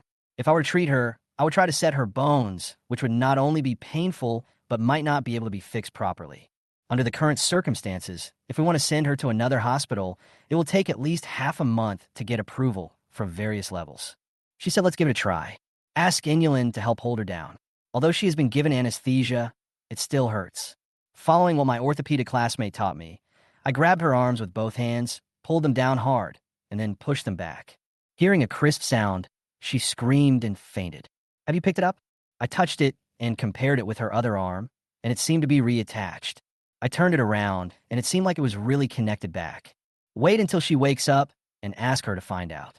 This beautiful face turned extremely pale because of the pain. After a long time, Chloe gradually woke up, and I asked her how she felt. Chloe turned her arm slightly and successfully took it back. I felt relieved. Let Inulin apply medicine to her, and then bandage her. Chapter 68, Business Acumen. The phone on the desk rang. It was the deputy warden again, asking me whether the female prisoners in our isolation area were not wearing protective clothing. I said no. Her tone was very unhappy, and she asked why I didn't wear protective clothing. The epidemic outside was very serious. If I was infected, the entire prison would be in danger. I said that the newly admitted female prisoners seemed to be relatively safe at the moment. She said some viruses have an incubation period of several months. Several months? I haven't heard of this. She told us not to contact the prison guards for the time being, and that the patient Chloe should not be sent back to the prison ward, as she had money anyway.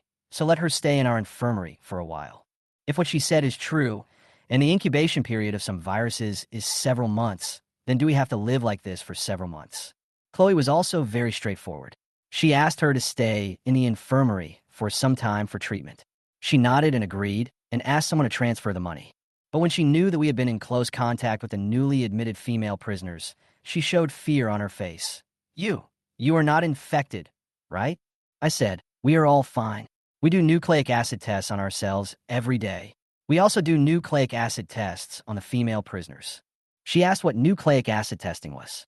I explained it to her again, and she asked again if she would die if she was infected, and if even if she was cured, she would still be left with sequelae like tuberculosis. In prison, information is blocked and rumors spread. Some people exaggerated the severity of the virus, and the female prisoners believed it to be true. I said it's not that serious. There are gradually effective medicines now, but they are not produced that quickly. The current situation is that if you are infected, some people will have serious illness, while some may only have mild symptoms like a cold. As for those patients who were infected and died, they already have other underlying diseases. After I explained it, she nodded and said, I believe you.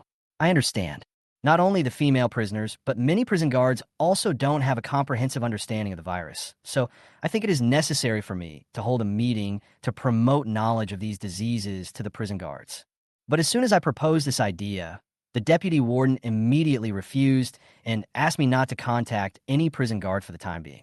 The epidemic outside is getting more and more serious, and people are dying in batches. Batches of people died, and I don't know where she heard this from.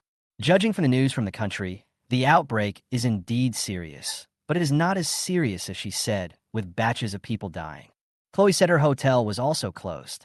I said if you were out there, you would definitely be able to take better care of your hotel. She said that if she were outside, she would have opened at least 3 more hotels and run them very well, and she would be a billionaire. It can be seen that Chloe, this woman, has a business mind. She asked me what books there were in the office, so I went to the office and brought out a bunch of books, which were all kinds of books left by my previous doctor. The fat prison guard called me and said that if she was worried that Chloe would cause trouble, she would bring the handcuffs and handcuff Chloe to the head of the bed. Damn it, the prison doesn't send a guard to accompany her, and Inulin can't watch her here every night. If she needs to go to the bathroom or something, does she have to use a urinal? It's not convenient for me, a man, to take care of her. I said no thanks. Chloe is not a threat to our life, and I guess she has no intention of running away. In the first few nights, Inulin was the one who took care of him and slept in the infirmary. After recovering a little, and Yalan ran back to the dormitory to sleep. After all, it was not easy to sleep in the infirmary. Chapter 69, The World. That night, after I took a shower and lay down, I couldn't sleep because I was playing with my phone. Someone was knocking softly at the door. I went to open the door, but it was Chloe standing there. She had been in the infirmary for a few days and knew that I lived on the second floor. I told her not to run around, otherwise it would be troublesome if the prison guard saw her. She squeezed in my dormitory and said, "Who cares about us? They all run away from us as if we were the plague. Even if you ask them to catch me now, they won't dare." Indeed, what she said was true. Not only did those people not dare to approach us, they even did not dare to approach the infirmary. However, there are cameras in the infirmary, and I'm afraid the deputy warden might see them. Chloe glanced in the fridge and asked if I had any wine, as she hadn't had a drink in a while. There were a few cans of cold beer in there, but I didn't dare offer any to her. She saw what I was thinking at a glance, went over to open the refrigerator, pulled open the can with her hanging hand, and drank from it. I went over and took it from her. She had already drunk half of the can. She burped and said it felt great. I said, "Let others in the prison know that I will be punished." She said, "Who will care about you?" I said, "What if they find out?" She said, "Give me one more sip and I'll finish this can." When I refused, she hugged my waist and said, "Then I will yell at you for molesting me." I said, "Do you think others will trust you or me?" She said, "I took off all my clothes, leaving nothing on, and then ran out and shouted, 'Do you think people would believe you or me?' Is there such a sinister and vicious trick?" As she said this, she really started to take off her clothes. I hurriedly stopped her and gave her some wine. She said, "Sit down, bring out the wine, and have a few drinks with me." Seeing that I didn't move, she started to take off her clothes again. Depend on. I had no choice but to get the wine, 2 glasses, and drink with her. After drinking 2 cups in a row, Chloe closed her eyes slightly and said, "Comfortable." I took a sip and then lit a cigarette. She sniffed the cigarette smoke and took a sip of wine. This is the smell of life. The most common things outside are out of reach here. You can have cigarettes in here, but alcohol is absolutely not allowed to enter the prison area. I looked at her injured arm and asked, "How did you get injured so badly?" She said, "Other female prisoners. This kind of thing happens a lot in there." I said, "You are rich, so you can bribe the prison guards to discipline you. How can other female prisoners dare to go against you?" She said, "Do you think other people don't have money?" I asked, "Then why did you quarrel with others?" She said, "Don't ask so many questions. I don't want to talk about it." She closed her eyes slightly, then slowly opened them, her eyes blurred. She reached out and grabbed my hand, then suddenly sat on my lap. I said, "Don't mess around." Want to push her away, but she put her arms around my neck and said, "I'm just messing around. Have you thought about what I asked you before?" She came to me before just to buy my body with money. I said, "Psycho." Unexpectedly, she kissed me. I get out of the way. She stood up and said, "I'm going to run out and tell them you try to rape me." After saying that, he went over and opened the door. I quickly grabbed her and said, "Don't." If she really did that, I would have no way to defend myself. She said, "Why don't you just cooperate? You won't die. If I don't tell you, who would know about this?" After saying that, she came close and kissed him quickly. "I won't treat you badly."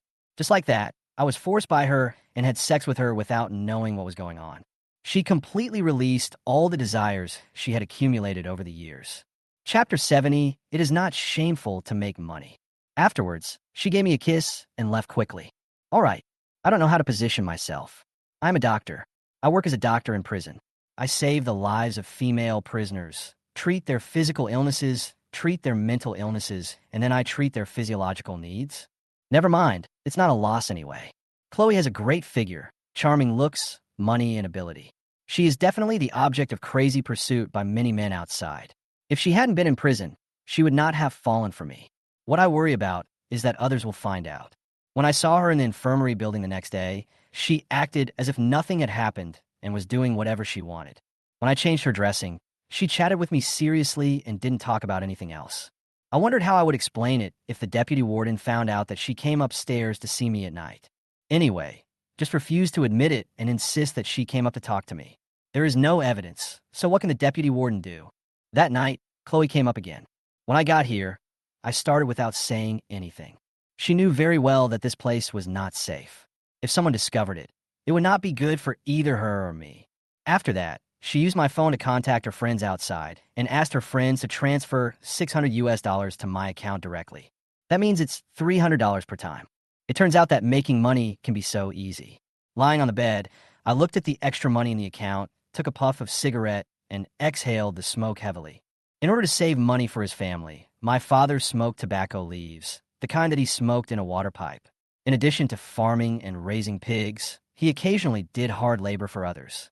He worked so hard every day, but still earned less than 3,000 yuan a month. I am really successful. I can earn $600 just by sleeping for 2 days. Well, who wants to go against money? Besides, no one would be unhappy about such a good thing. I couldn't get over the hurdle in my heart before, and suddenly I had that kind of relationship with a strange woman. Now that I have developed some feelings for Chloe, I am not too resistant to having physical contact with her. After transferring the money to my old father in my hometown, the guilt in my heart was reduced a lot. The next day, when Chloe was doing some light arm stretching to help her recover, someone walked in the door. Another fat prison guard. She stared at me and Chloe. She pointed the stick at Chloe. Before Chloe could react, she went over and swung the stick at Chloe. What are you looking at? What are you looking at? The beating was extremely fierce and violent. What's more, she hit Chloe's injured arm, aiming at the injured area and swinging hard, not caring whether she was dead or alive. What a beast. I pushed the fat prison guard away and said, "What are you doing? Are you crazy?" She said, "Female prisoners who see me and don't squat should be beaten." This is also one of the rules of the prison.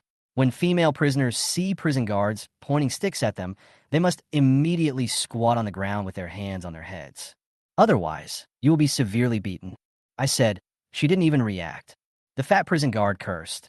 It's all because of these damn death row prisoners. They infected me. I asked her what she was infected with. This guy had a fever, and everyone said he was infected with the virus from the new female prisoners. I gave her a nucleic acid test and found out that she just had a common flu fever. But she cannot go back to the dormitory or resume her normal work for the time being. Her leader wants her to stay here for a few days for medical observation and cure. Chapter 71 Beating. As soon as the fat prison guard came, everyone felt uncomfortable. Not only was Chloe beaten and scolded by her every day, but I was also targeted by her all day long. Either they complained about the food or they disliked the accommodation. The food they delivered was cold, there were only a few pieces of meat, the air conditioner wasn't cold enough, the beds in the infirmary were too small, and there was no hot water in the bathroom. I got so angry that I said to her, "Go back to your home." She retorted, "If you guys hadn't infected me, why would I have a fever and live in this damn place?" The infirmary has become a ghost place. The last time she was almost choking and came to the infirmary for help. Why didn't she dislike this hellish place? This kind of ungrateful person should have been killed last time. I said, "You just have the common flu and a low-grade fever. It's not a virus." When she heard me talking about her, she immediately grabbed the stick and walked towards Chloe. It was these damn female prisoners who infected me. He hit Chloe twice before he gave up. After she went outside to smoke, I asked how Chloe was doing. Chloe looked angry, but helpless. I checked her injuries and applied medicine to her. This girl has a bad temper. Just go along with her temper and don't talk back. I can't stop her all the time. Chloe's eyes were blazing with anger. Capone's behavior did not stop there. When Inulin and I went to the isolation building to deliver meals to the female prisoners and let them out for some fresh air, she swung a stick and hit them one by one. All the female prisoners in every cell were beaten by her. Whenever the female prisoners looked at her with resentment and anger, she would go over and beat them with the stick under the pretext of setting rules for the new prisoners. After a while, she was still not satisfied, so she picked up the stick and rushed into the female prisoners to continue beating them, muttering that it was these female prisoners who infected her with the virus. I pulled her out and said, "You are sick." The guy said angrily, "Why, they are your mother, your sister, your younger sister, and her babies. Why are you protecting them?" I said, "If you're angry, just take it out on them." She said, "They gave me the virus. Why can't I take it out on them?" I said, "You just have a common cold." She said, "I have never been sick or had a fever here, but when they came, I caught a cold and had a fever. If it wasn't them who infected me, who did? Now no one in the prison will let me get close to them. Should I blame them? Should I beat them? Go away." She pushed me away again. I stood in front of them and told the female prisoners to go back to their cells quickly. Seeing that I didn't move aside, she felt that she had lost face in front of the other female prisoners and said angrily, "Well, if you don't move aside, Don't beg me later. I was wondering what she wanted to do when she took the key to open the cell of the cold female prisoner. She went in and started beating and kicking the prisoner with sticks without saying anything. This psychopath. I rushed into the cell and pushed the fat prison guard away. Capone, are you fucking sick? She said, I asked you to stop me. She even stretched out her foot and kicked the female prisoner twice. From now on, I will come and beat her up every day. Damn it. The cold female prisoner was beaten several times, but she still had a cold expression on her face, as if what happened just now had nothing to do with her. I asked her if she was okay. She didn't reply either. This is probably really a state of being heartbroken and having nothing to worry about. I checked her out and found that she had only some minor skin injuries. I went out and looked at her when I closed the door, but she didn't even look at me. Chapter 72, Add Some Medicine. Inulin told me that the fat prison guard Capone was domineering here every day. He not only beat and scolded the female prisoners, but also treated Inulin as his subordinate. Even when going to the bathroom, Inulin has to flush the potty. So fucking shameless. Under pressure from Capone's violence and coercion, Inulin did not dare to confront her. She obediently served her tea and water every day and let her do whatever she wanted. We have to find a way to cure her. Capone asked me for some medicine. She just wanted to get well soon. I prescribed some medicine for her.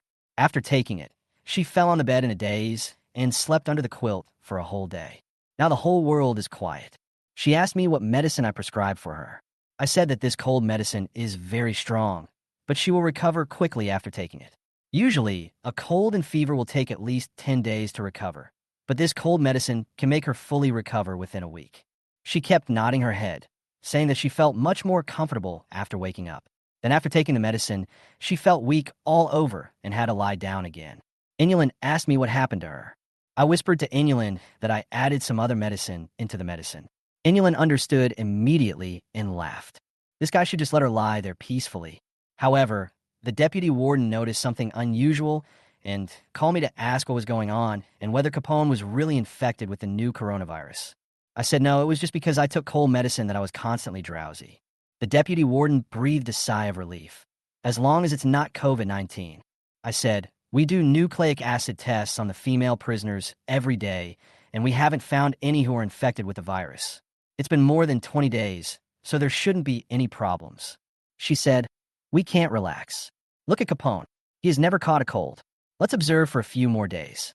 After saying that, she hung up the phone impatiently, as if she was worried that the virus would be transmitted to her through the phone line. At around 1 a.m. that night, Chloe came to my dormitory again. I said Capone is still lying in the infirmary downstairs. It would be bad if she found you here.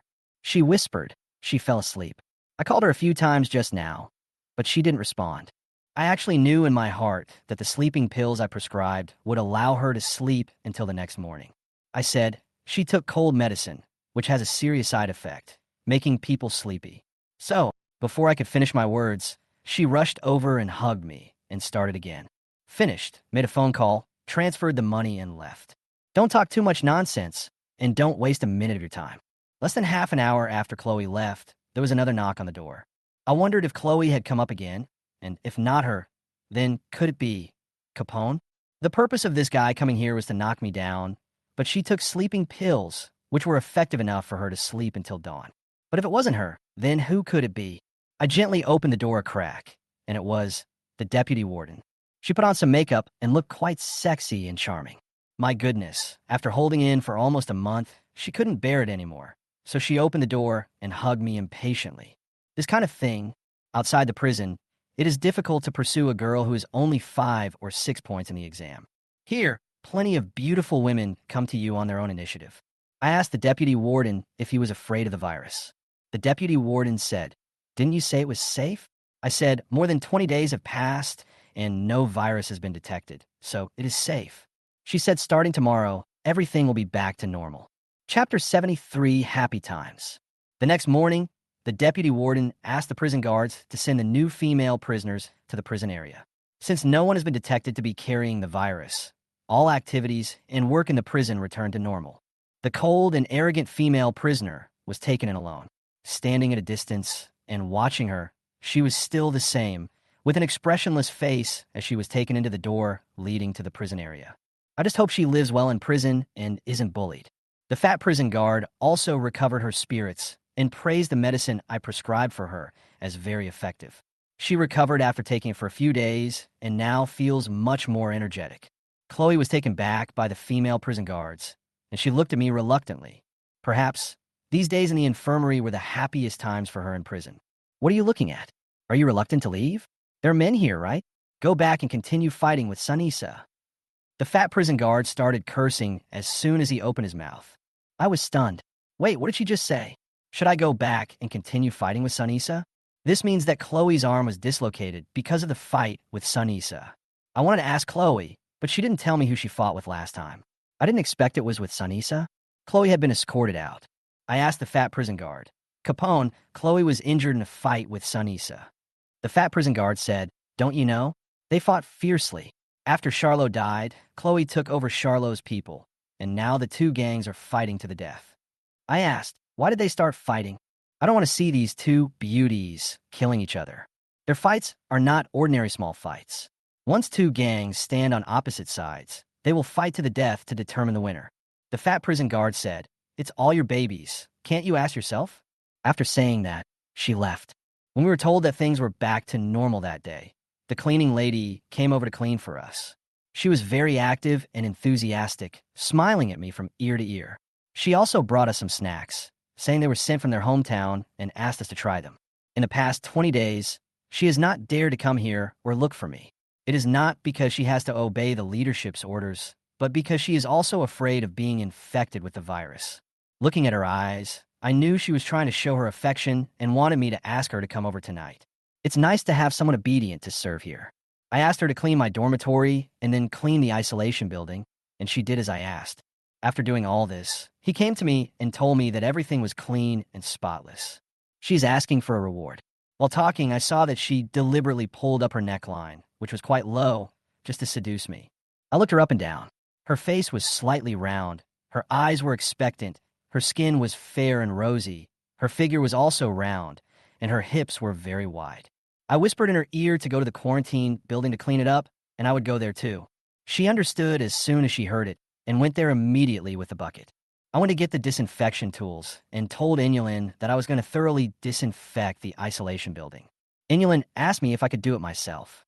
I said it was nothing, just a few floors. It would be fine soon. Arrange her to disinfect our infirmary as well. And Yala nodded in agreement.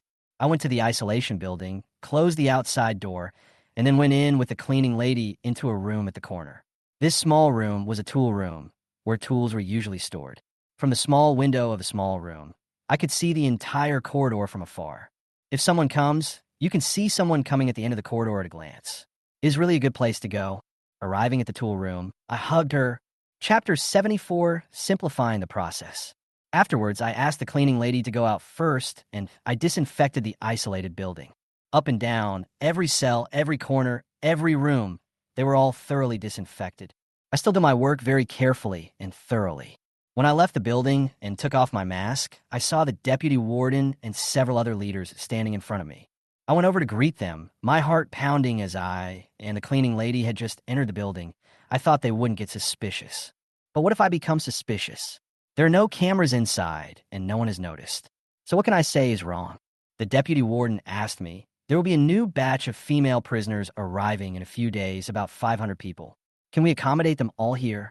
It turned out that they didn't discover anything. The cleaning lady had left half an hour ago, and the deputy warden and others came just then. In fact, even if they saw the cleaning lady entering the building with me, they would not suspect anything as long as I said that we were going in to do sanitation and disinfection. I calculated that there are 3 floors with about 20 rooms on each floor, so it should be possible. I said it was possible, but if it was only Inulin and I who had to deliver meals to them, do nucleic acid tests for them, disinfect them, and take them out for fresh air, we would have to work from morning until dawn the next day, and we would never be able to finish all these tasks.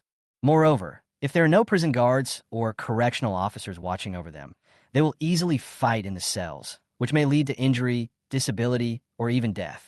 The deputy warden and several prison leaders looked at each other, discussed it with each other, and then asked if it would be okay to add more staff. I asked, yes, but which prison guard, prison supervisor, or cleaning lady would be willing to come into contact with female prisoners from outside? They discussed it again. Everyone in the prison is afraid of coming into contact with the new female prisoners, and they're most afraid of being infected with the virus. After discussing for a long time without reaching a conclusion, they still came to ask me how to simplify the process. I said actually in other places they would first be asked to do nucleic acid testing and then be asked to come to our place and then do another nucleic acid test after arriving here and do a nucleic acid test once 3 to 5 days after checking in. And Yalin and I can deliver meals, but after 2 weeks of isolation, prison guards can be arranged to come and take them for a walk, and then after the 21-day isolation period, they could be allowed to enter the prison area. The deputy warden said yes. After she asked her subordinates to leave, she came back to my office and started chatting with me. The deputy warden said that in the future our prison will have to accept large numbers of new female prisoners at irregular intervals, hundreds or even thousands of them. The process was simple before there was no isolation, but now this process is added, which has troubled Inulin and me. I said that cramming more than 500 people into the isolation building is already too many, and it is impossible to squeeze in thousands of people at once. Originally, a small cell can only accommodate about 10 people, but they have to squeeze in 20 or 30 people. Not only is it crowded and uncomfortable, but also makes it easy for the female prisoners who are already emotionally unstable when they first arrive at the prison to break out into fights, and it is also inconvenient for management. The deputy warden said that from now on, the number of prisoners accepted will be within 5,500. After all, for us, the prisoners are our bread and butter. I said yes, but now the disinfection tools, protective clothing, test kits, masks, etc. are almost used up. She said she would have it delivered. I thought to myself that Huang Zheng was going to make a fortune again. I asked the deputy warden if a nurse had been recruited. She said that at this point in time, there is a shortage of doctors and nurses everywhere, and it is not that easy. As he spoke, the deputy warden's toes were rubbing against my legs again. At this moment, Anya Lin suddenly pushed the door open and said, "Dr. Zhang, someone is having a heart attack." At a glance, I saw the deputy warden's foot resting on my leg. Chapter 75, Don't Spread the Word. Now the deputy warden took his foot off my leg calmly. Then he stood up, walked in front of Inulin, raised his hands, and slapped her twice. "Didn't your teacher at school teach you not to knock on the door before entering?" The 2 slaps were so loud that they stunned Inulin immediately. She was completely stunned. There were red slap marks on both sides of her cheeks. She was extremely aggrieved and whispered, "Deputy warden, someone is having a heart attack." The deputy warden said, "Get out." Inulin lowered her head and closed the door gently. Seeing this scene, I felt sorry for Inulin, but I was powerless. I couldn't just go up and grab the deputy warden's hand and ask her to stop. The deputy warden looked back at me with a very unhappy expression, which was completely different from her usual calm and steady self. "Teach your subordinates a lesson. Have you become accustomed to it? There are no rules." I said, "It's my fault for not disciplining her properly. I'll tell her about it." She said, "Tell her not to spread this kind of thing otherwise. Otherwise, Inulin would definitely not be able to continue working here." I said, "I'll tell her." She said, "Do you know how to say it?" I said, "I just said that I was visiting the deputy warden for rheumatism and it happened to be raining." She nodded. "Very good. Remember, those who talk nonsense will be punished." She opened the door and left. In the infirmary outside, a female patient was sent to our infirmary. She said that she fainted after drinking a sip of water after running a few laps in the playground. I immediately went forward to check on her and found that she was in cardiac arrest. I quickly performed CPR on her, and 2 minutes later, the female patient came back to life. Fortunately, she woke up. The prison guards praised me as a miracle doctor. I was afraid that she would not wake up. After all, manual CPR is not as effective as an electronic defibrillator. In fact, I have always asked them to purchase defibrillators. Although this thing is a bit expensive, it is worth it if they are facing a population base of tens of thousands. I asked the female patient to lie down flat, and then asked Inulin to buy a bottle of electrolyte functional drink for her. The prison guard were very surprised and asked why he was sweating from running, but he collapsed after just drinking a sip of cold water. I explained to them that after exercise, the body's blood circulation speeds up and the body temperature rises. Drinking cold water will cause severe contraction of the gastrointestinal tract and cardiovascular system, leading to cardiac arrest. In fact, the probability of this happening is very small, but it does happen occasionally in reality. The best way to avoid this situation is to drink room temperature water or electrolyte drinks after exercise. After the female prisoner woke up, she kowtowed to me and knelt down to thank me for saving her life. Gratitude should be expressed, but money must be paid. I wrote her a bill. She took a look at it and then bit her lip. She thinks the price is too high. There's nothing I can do. I just go with the price stated on the order. The prison guard also said that since they save a life, this amount of money is nothing. I gave her some more medicine and let her go. While I was smoking at the door, Inulin came out and sat next to me. I looked at her, and the slap marks on her face were still red. Her eyes were filled with tears, and she looked aggrieved. The 2 slaps the deputy warden gave her just now were indeed a bit too much.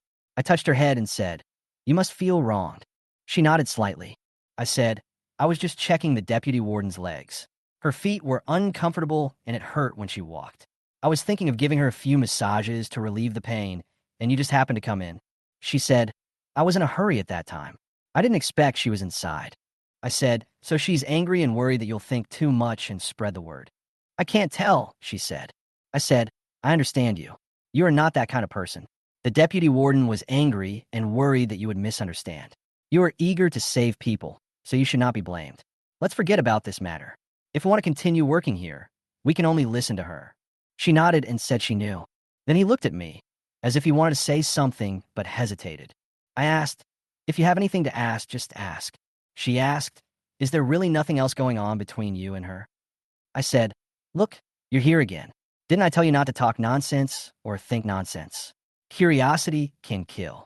She said, "Okay, I won't ask. I'm not curious. I just don't like seeing this." I asked why. "Are you jealous?" She stood up and ignored me. Chapter 76, Deliberate Sickness. The phone rang. It was the warden of Sunis's prison ward who called and said that a damn female prisoner had a fever and asked us to put on masks and protective clothing and check if she had the coronavirus. I just hung up the phone when the deputy warden called and said that a female prisoner in the prison had a fever and was wondering if it was COVID-19. This is what she worries about most. I said I would know after testing.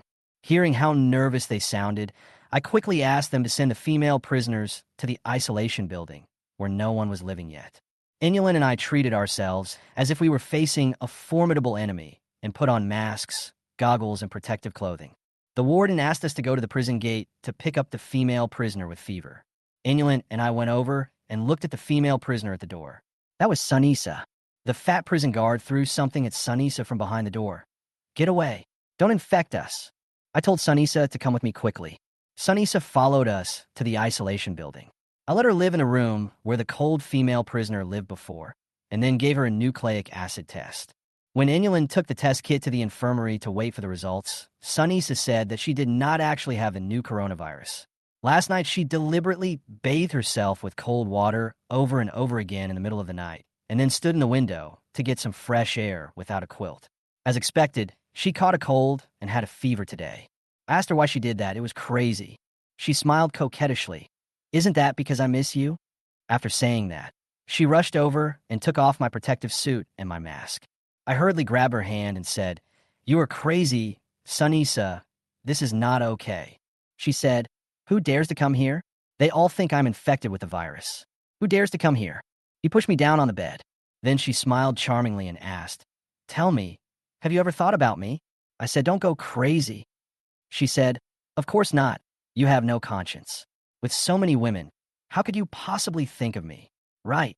Then they kissed. I tried to stop her, but there was no way. She was too crazy. On the first day I arrived at the prison, I was scared and unbelievable when I saw Sunisa going crazy towards me. Later, after seeing it more and more, I got used to it and even felt sorry for them. Having been imprisoned for many years, they have never seen a man, which is actually one of the most basic human needs. This is more important than freedom. Sunitha was leaning against the wall with her legs stretched out and asked me if I could give her a cigarette. I lit it for her. She took a light puff, exhaled the smoke slowly, half closed her eyes, and felt a sense of satisfaction in her days. There were footsteps outside. It was Inulin coming. When she saw me taking off my protective suit, she didn't say anything and told me that the nucleic acid test result was negative. Sunisa just had a common cold and fever, not COVID-19. I said yes. I want to get the medicine. After it was ready, I asked Inulin to stay in the medical room while I went to the isolation building. In the cell, I asked Sunitha to take medicine and have good rest. She just has a low fever, and she will be fine after taking some medicine and resting for 2 days. Sunisa said, "It's only been 2 days and it's healed." I said, "What do you mean it only took 2 days to get better? Do you like being sick so much?" She said, "I made myself sick on purpose so that I could come out and see you. I also knew that I had a fever, so no one dared to approach me, and I had the opportunity to be alone with you." It turned out that everything she did was premeditated. She caught a cold and had a fever on purpose. Chapter 77, No Right to Be Jealous. As she said this, she stepped on my thigh with her foot and said, "Hey, are you happy being with me?" I said, "You live here alone at night. Are you afraid?" She said, "I'm afraid, so I want you to sleep with me." She burst into laughter. I said, "You are sick. I can't sleep with you. The prison has rules." She said, "Will you come to see me every day?" I said, "I'm the only one who can come to see you, do your nucleic acid test, and bring you food. No one else would be willing to come." She said, "That's great. I can do it every day." I interrupted her. "What can you do? Aren't you afraid?" She said, "There are no cameras or people here, so I have nothing to be afraid of." I said, "How do you know so much?" She said, "Because the new female prisoner assigned to our cell told me. Everything is under my control." As she said that, she playfully stretched out her hand in front of me, made a fist gesture, and looked at a certain place in my direction. I said, "Just stay here." She asked, "Do you have any books? Bring me some later. There's no one to talk to here, and there's no one around. It's so boring." I said yes. After returning to the infirmary, I asked Inulin to pack some food and bring it to Sunisa. And Yalin said that the deputy warden called and asked the two of us to return to our previous isolation status and not to wander around. I can only ask others to bring me food. I called the deputy warden and told her that Sunitha just had a common cold and fever. She said that for safety reasons, she had to be observed for a few more days and that she had to be charged for treatment, including the cost of accompanying her. Then she warned me not to be alone with Sunisa for a long time and to let the nurses deliver meals and medicines and do the nucleic acid tests. I said helplessly, "Deputy warden, I'm a doctor. I have to check her every day." She said, "Remember, don't mess around." I nodded and said yes. She didn't even know how to do it. Because Sunisa had a fever, our medical room and isolation building became restricted areas again, and no one dared to come. I brought medicine, books, and food for Sunitha. I took her temperature with a thermometer, and she said she needed to have her temperature taken somewhere else, and then she put her arms around me. I cursed. "Don't move. I'm taking your temperature. Be serious." She laughed, suddenly kissed me on the cheek, and then looked me straight in the eyes. "Serious for you? Do you like serious?" "Chloe is serious." Why did it suddenly get to Chloe? Did she hear something? I said, "What Chloe is serious?" She said, "She was out of your infirmary for such a long time. Didn't you and her do anything?" Her hand suddenly reached out to me again. I slapped him away and said, "Be serious. She is a patient." She said, "Then I am your patient too." Seeing that I didn't want to answer her, she continued to coil up like a snake, her legs on mine, her hands around my neck again. "I don't care. I am not qualified to be jealous, right?" I pushed her hand away. "I heard that you were the one who dislocated her arm." She said, "You deserve it." I asked, "Is she the next Charo?" She said, "It's hard to explain what happens in our prison area in a few words." I asked, "So you two are now sworn enemies, and you won't stop until you kill each other?" She said, I don't know. I don't know what will happen in the future." I checked with the thermometer, and it was still a low fever. I said, "You should have a good rest. I will come again tomorrow." She stretched and said, "I feel sleepy after taking the medicine. Let's go." After saying that, she lay down and turned her back to sleep. Because Sunisa had a fever, our infirmary became quiet again, and those who usually came to see me suddenly became quiet. Chapter 78, Supporting Beliefs. The next day, I went to deliver meals to Sunisa, take her temperature, and do a nucleic acid test. As soon as we got to the cell, she hugged me and pushed me down again. I'd rather catch a cold and have a fever than spend a lot of money on treatment here every day. It can be said that in prison, they can spend money for freedom, but they are more willing to spend money for desire. When I returned to the infirmary, I received a call from the deputy warden, who was very impatient. "Why do you go into the isolation building for more than an hour every time?"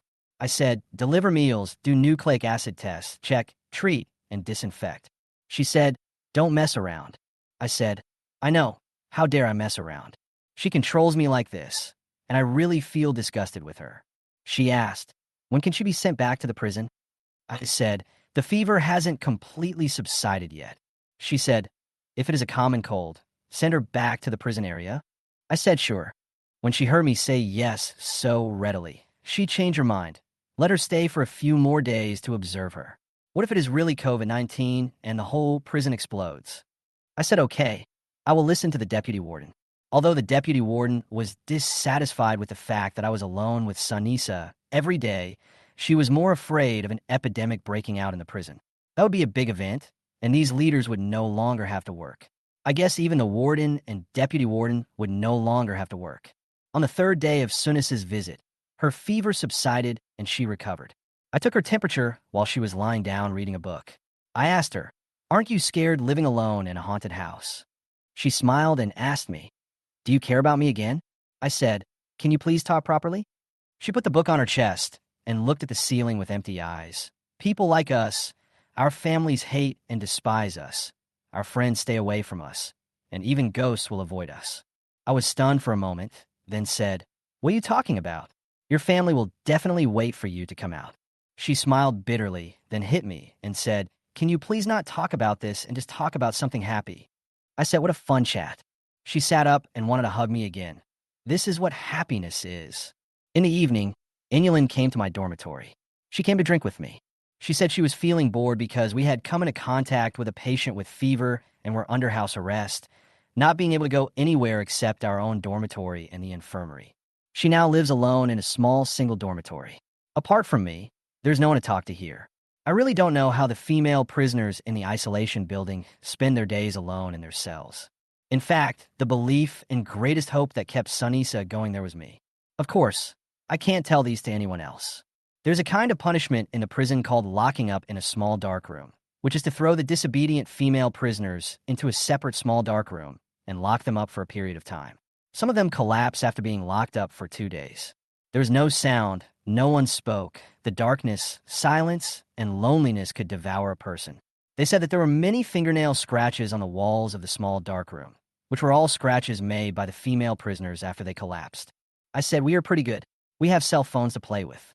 And Yalin said, even with a cell phone, I feel bored. Sometimes I feel like I can't hold on any longer. I said, you can video chat with your boyfriend, call him, chat with your best friends, sisters and family, watch some dramas, and play some games. It's easy to kill time. She said unhappily, we're done. I asked, why did you break up so suddenly? A few days ago, you told me with a happy face that you had a boyfriend. She said, for our future, I work hard to make money, but he hangs out and flirts with other people. I can't stand it. As she said this, she drank a glass herself. It turned out that he was in a bad mood after the breakup and felt lonely, so he came to me for a drink. Chapter 79, Pigs Are Handsome. I comforted Inulin, saying that she had been in prison for too long and her boyfriend outside had been waiting for too long, so they would definitely have a quarrel. We just need to go out and meet occasionally. How can two young lovers not see each other for a long time? It would be strange if there were no problems. Once she gets out, they will be reconciled. As Anya Lin spoke, tears started to fall down her cheeks. I want to go out, but I can't. I made it clear to him when I came in. We are fighting together for our future. I said, why don't you tell me you want to earn money to study? She said, that's for our future, and we have to save a portion of the money we earn for him. It's all for our future. What about him? I patted her shoulder, and she leaned on my shoulder and burst into tears. This little girl is a bit pitiful. As she drank, she got drunk. She cried and said that her boyfriend was not good to her. So why should she be good to him? He was shouting that he didn't want to go back and wanted to sleep here. I still asked her to go back. I feel like I can't take advantage of someone's misfortune. When Inulin first arrived at the prison, she definitely didn't have any feelings for me. But as she spent more time with me and became familiar with me, she naturally became close to me. The most important point is that I am the only man here. I have been single for a long time, so I think pigs look handsome. This is probably the reason. In addition, she could only spend time with me on weekdays, and she had a bad relationship and had drunk some wine. Everything became a catalyst for our relationship, so she came up to me. I admit that I usually have improper thoughts about her, and even think about her in my dreams. After all, a normal man would have such thoughts about a girl who is so pretty, tall, young, and beautiful. But at this moment, I somehow sent her away. Just as I turned around and closed the door, I heard the sound of someone falling and tumbling down the stairs outside. I hurried out to see. Inulin drank too much and rolled down. No one can drink much, and they get drunk after a few cans of beer. I went to help her up, and she leaned directly against me and hugged me. I asked her if she could go back by herself. She didn't even reply. I could only support her and bring her back to my dormitory and put her on the bed. Her cheeks flushed and her eyes wandered. Turn off the lights. I asked her if she wanted some water. She just said turn off the lights. I turned off the lights and left only the dim light on the bedside table. I brought her a glass of water, and she grabbed my hand and kissed me. I was caught off guard. I didn't expect her to be so proactive.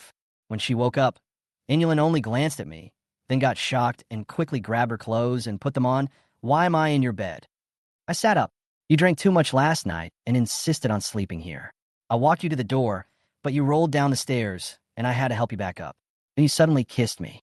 And then and I didn't. She covered me with a quilt and said, you don't say anything. Just forget about it. What's the matter? Do you still want to be responsible for me? She hurriedly got dressed, got out of bed, and quickly left my dormitory. It was just dawn outside. I yawned, lay down, and continued to sleep. I woke up again when it was daybreak. There was still the scent of Inulin's hair on the pillow. What happened last night was not a dream. It has to be said that alcohol is a good thing. It can bring two men and women who were originally impossible together. Chapter 80, Fighting for Points. After washing up, I went to work. When Inulin saw me, she pretended to be busy and wore a big mask, so I couldn't see the expression on her face. I didn't say anything, just asked her to prepare medicine and disinfectant for Sunitha. Inulin brought the medicine over. I put on a mask and looked into her eyes. She didn't dare to look at me, and her face probably blushed with shame. I took medicine and food to the isolation building. Sunitha has recovered, and she said she doesn't need to take medicine anymore. I said if you want to stay here for a few more days, then you can eat, and if you don't want to stay, then don't eat. It costs money every day here, she said. I said, that can't be helped. You know that the cost of medical treatment here is several times higher than outside. If you want to go back, I'll go talk to the deputy warden. She said, I still like you and can't bear to leave you. Last night, I wanted to soak myself in cold water and let myself get some fresh air to keep my fever going. But when you're not here, it's too lonely to be here alone. I'd better go back first. I said, it's all right. She put her arm around my waist, then around my neck, and asked seductively, will you miss me when I'm gone? I measured her temperature and did a nucleic acid test. She asked me again. Seeing that I didn't reply, she said, you are here, and so many women like you don't need me. I glanced at her, and she looked a little lonely. I said yes. She said, people like me may accidentally die in prison one day. As long as you still think of me occasionally in your heart, I'll be satisfied. I said, hold on with the belief that you must get out alive. She said calmly, I hope so. I asked, I heard that you teamed up with the prison guards to kill Charo. She said, don't talk about these things or someone may hear you. I said, no one here can hear it. She said, if you and I were caught doing these things, we would be punished at most. But if we talk about some things and people hear us, we would be charged with crimes we didn't commit and be sentenced to death. It was my carelessness. Indeed, these words should not be said. I said, how did Chloe become your enemy? I'm still very curious about this. These two women are both good-looking and charming, and they are both closely related to me. I think Chloe is very good to me, and I don't want them to kill each other and cause death. I can't bear to see either of them die. She asked me, Chloe, you really care about Chloe. I said, to be honest, she is very nice to me. She looked jealous. How can I treat you well? Tell me. I said, she knew that my family was in a bad situation, and she still wanted to help me. She said, she even knows that your family is in a bad situation. He rolled his eyes at me. A woman can go without food, but she cannot go without jealousy. Then, she coiled up like a snake demon. So, are you more comfortable with me or with her? I said, he's going crazy again. This is not called being crazy, it's called being wild. Sunisa is wild and reckless. Sunisa told me that after Charlo was defeated, his men pushed Chloe to the position of the big sister of Charlo's old group. The first thing Chloe did to become the big sister of their small group was to bribe some leaders of their prison area, and then give the points that should have been added to Sunis's cell to Chloe's cell through abnormal competition. I asked, what kind of score is this? It can reduce the sentence, right? She said, we have worked hard for half a year to get the first place. We got this score, and everyone in our cell with more than 100 people can have their sentence reduced by 3 months. She used money to get connections and added this score to Charo's cell, and everyone in their cell had their sentence reduced by half a year. It's really a bit damnable. Chapter 81, Don't Believe in Feelings. Everyone knows what a sentence reduction means to a prisoner, and everyone worked hard for half a year, but it was ruined by Chloe alone. Sunisa said that she and Chloe have become enemies now, and everyone in their cell hates Chloe so much that they can't wait to kill her. I knew that no matter what I said, they would not reconcile, so I could only let them fight. She tilted her head and said, "It's impossible for her to kill me. Only I can kill her." I said, "It's up to you. You won't listen to anything I say anyway." She said, "Are you more worried about me or her?" I said, "I just want you all to be well. I don't want it to be you, her, or anyone else who is carried here one day. I want you all to be healthy and live well until the day you are released from prison." She started to talk nonsense again. "If I can't survive, then I can't survive. It doesn't matter. As long as I'm happy with you now, that is enough." I pushed her away. "Don't be so frivolous. I'm talking to you seriously." She sat back and said, "Who isn't serious? How can someone like me live to see the day I get out?" I said, "I think you are so smart and wise. This shouldn't be a problem." In fact, she was almost killed several times. Her life in prison was like this. She was either almost killed or on the way to being almost killed. She's the one who comes to the infirmary the most, and she is also the one who has been through the gates of hell the most. No other female prisoner in the prison is treated like this. Sunisa wanted to go back, but the deputy warden disagreed. She said that Sunisa's fever had just subsided, and it was not known whether it was a virus infection. Whenever a female prisoner had a fever, the whole prison would panic, fearing an outbreak of the disease. And Yalin's boyfriend called in Yalin and said that he secretly crossed the epidemic prevention and control area in the middle of the night and came to the outside of the prison, wanted to see in Yalin through the gate. Because of my relationship with Kianka, who was guarding the gate, Inulin asked me to tell Kianka to go to the small door next to the gate to check on her boyfriend. I don't think this is a big deal. As long as the two people don't come into contact with each other and wear masks at a distance of more than 10 meters, there is nothing to be afraid of. So I went and talked to Kianka, and he agreed. Inulin just stared at her boyfriend from a distance, her eyes red with tears. After coming back, she sat in the infirmary for a long time without saying a word. In the evening, Inulin came to my dormitory again. After 2 glasses of wine, she started crying again. I don't know what to say. I didn't know how to comfort her, so I just drank with her. After crying, she coaxed her eyes and asked me, "Am I a very bad woman?" I said, "To me, you're not a bad person. You are just a woman who gives love and longs to be loved and respected by the other person." She glanced at me, then lowered her head, thinking. She said, "I want to spend my whole life with him. No matter how poor he is, I will follow him until we grow old. But I don't know what went wrong and why our relationship has become like this." I said, "It's not your fault. Love is not something that you'll get back if you give. If you put your trust in the wrong person, the more you give, the more miserable your death will be. You seem very experienced," she said. I picked up the glass, and my thoughts returned to my ex-girlfriend. I once looked forward to working hard with her for a few years after graduation, and then getting married to spend the rest of our lives happily together. But who would have thought that while I was planning for the future, she was planning betrayal? Being backstabbed by the person I deeply loved took me a long time to get over the pain. From then on, I no longer believed in love. It's okay to talk about it for fun, but as for the idea of being together until death and never leaving each other, no one would believe that. Chapter 82. Can't give a sense of security. Inulin asked me whether she should forgive her boyfriend. I said, if he promises that he won't be unfaithful and fickle after we get back together, then it can be forgiven. But if he doesn't change his ways, I think you will be even more miserable. She said, I actually didn't trust him a long time ago. Even if we reconciled, he would still be like that. I said, it's up to you. I don't know how to persuade her. If I try to reconcile them, and her boyfriend does something else again, she will blame me. I advised her to break up. If she is unhappy in the future, she will blame me even more. Let her make her own choice. However, it is almost impossible to reform a cat that steals stars. Besides, the two of them were separated by prison walls and might not see each other for several months, so she had no way to control her boyfriend. Her boyfriend called her, but she looked at the phone and neither answered nor hung up. I lit a cigarette and looked at Inulin. She said she didn't know what to do. I said, how about this? Let's calm down for a few days and think carefully about whether this relationship can continue. He's been forcing me to make decisions now, she said. I said, just think about it first. As she said this, she drank another glass of wine and then looked up at me. Why are you looking at me like that? His eyes were somewhat hot. She said, maybe I've already made the decision in my heart. What decision? I asked. She said, if I choose not to separate and can forgive him, I will never kiss you. I was stunned for a moment, then silently took the wine glass and took a sip. When she saw that I didn't respond, the atmosphere became awkward, and she stood up. I went back there. I looked at her and tried to persuade her to stay. You've had too much to drink. Why don't you rest here? She refused.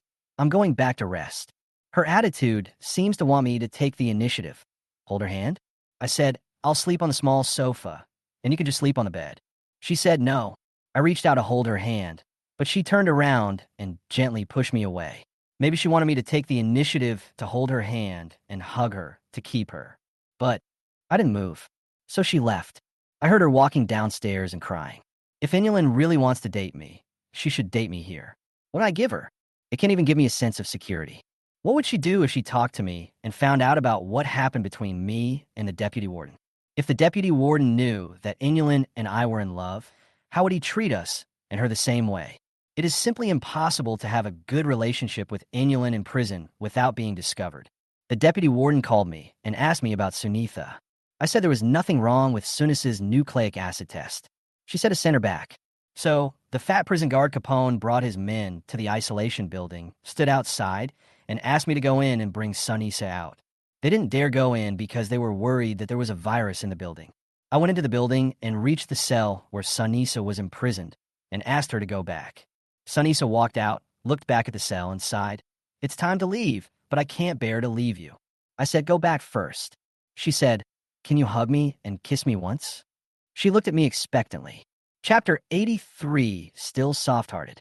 Seeing Sunis's face full of anticipation, I walked over, hugged her gently, and told her to take care of herself. Then he kissed her on the forehead. She walked out satisfied. Outside, the fat prison guard Capone yelled, what the hell are you doing in there? Get out now.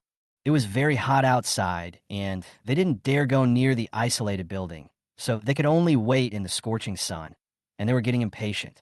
Seeing Sunisa coming out, Capone rushed over and swung his stick to hit her. You asked me to wait here, and you are still walking so slowly, so slowly. Capone always beat people without mercy. He would beat them to death. Seeing her so crazy, I went up to her and pushed her away. Capone, why are you going so far? She said, you like to protect female prisoners? Oh, she has been here for a few days, and you're the only one going in and out every day. She is the only one here, so you must have had an affair. I said angrily. What are you talking about? Don't slander people. She said, then why are you protecting her? Who is she to you? I said, I can't stand it. She said, I beat her, it's none of your business. She really didn't give me any face at all and didn't care whether Sunisa lived or died. She just picked up the stick and started beating her. I grabbed the stick. Capone. Sunisa said, let her fight. You don't need to stop her for me. Sunitha asked me to go away. Capone became even angrier. With the doctor's protection, she's even more daring. I wonder if she can save you even if I beat you to death. She tried to pull the stick out of my hand, but I held it tightly. She got angry and said, Kara? Shock her. Yes. The henchman named Kara came over with an electric baton and started shocking Sunisa. Sunisa was knocked to the ground by the electric shock, but she was not satisfied with this, so she shocked Sunisa on the ground a few more times. The head of the electric baton emitted blue light and sparks and made crackling sounds.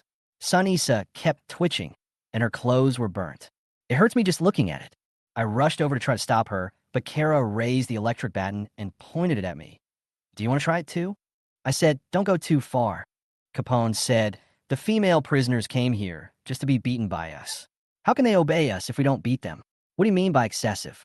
Drag them away. Several female prison guards came up and dragged Sunisa away. Sunisa was knocked unconscious by the electric shock. I followed closely behind her. Kara waved the electric baton at me and threatened, what are you doing following me? Get out. I stopped and watched them dragging Sunisa away. I didn't know how they would treat her after taking her to the prison area. In fact, whether it is Sunisa or Chloe, with my current weak power as a group of prison guards who can yell at me and scold me, I can't help them at all. Back in the infirmary, the cleaning lady came to clean, and normal activities and work resumed in the prison. She hinted to me that I should look for her tonight, but I didn't feel like doing that, so I just nodded and sent her off. And Yalin was wearing a mask, and her eyes were red. It seemed that she cried very hard last night. She came into my office and reported to me that we were running out of masks and protective suits. I said I would report to my supervisor. She was about to turn around and leave, but I called her. She looked at me. I said, "Come to my dorm tonight and have some more drinks." She said she had her period and was feeling unwell. I said okay. I still felt distressed and soft-hearted and wanted to have a good talk with her. I felt that she had a lot to say to me, but when she saw my attitude towards her, she became sad and left and didn't want to talk to me anymore. Chapter 84. Too Little Understanding. Instead of looking for the cleaning lady, she came knocking on the door in the middle of the night. After I opened the door, I was very unhappy and my face instantly fell. I said, "I didn't look for you. Why did you come?" When she heard me say this, she stood at the door, not knowing whether she should come in. I said, "You should go back first. Don't come without my message or phone call." She had no choice but to nod and turn back. My understanding of the desire of women in prison for men is still too shallow.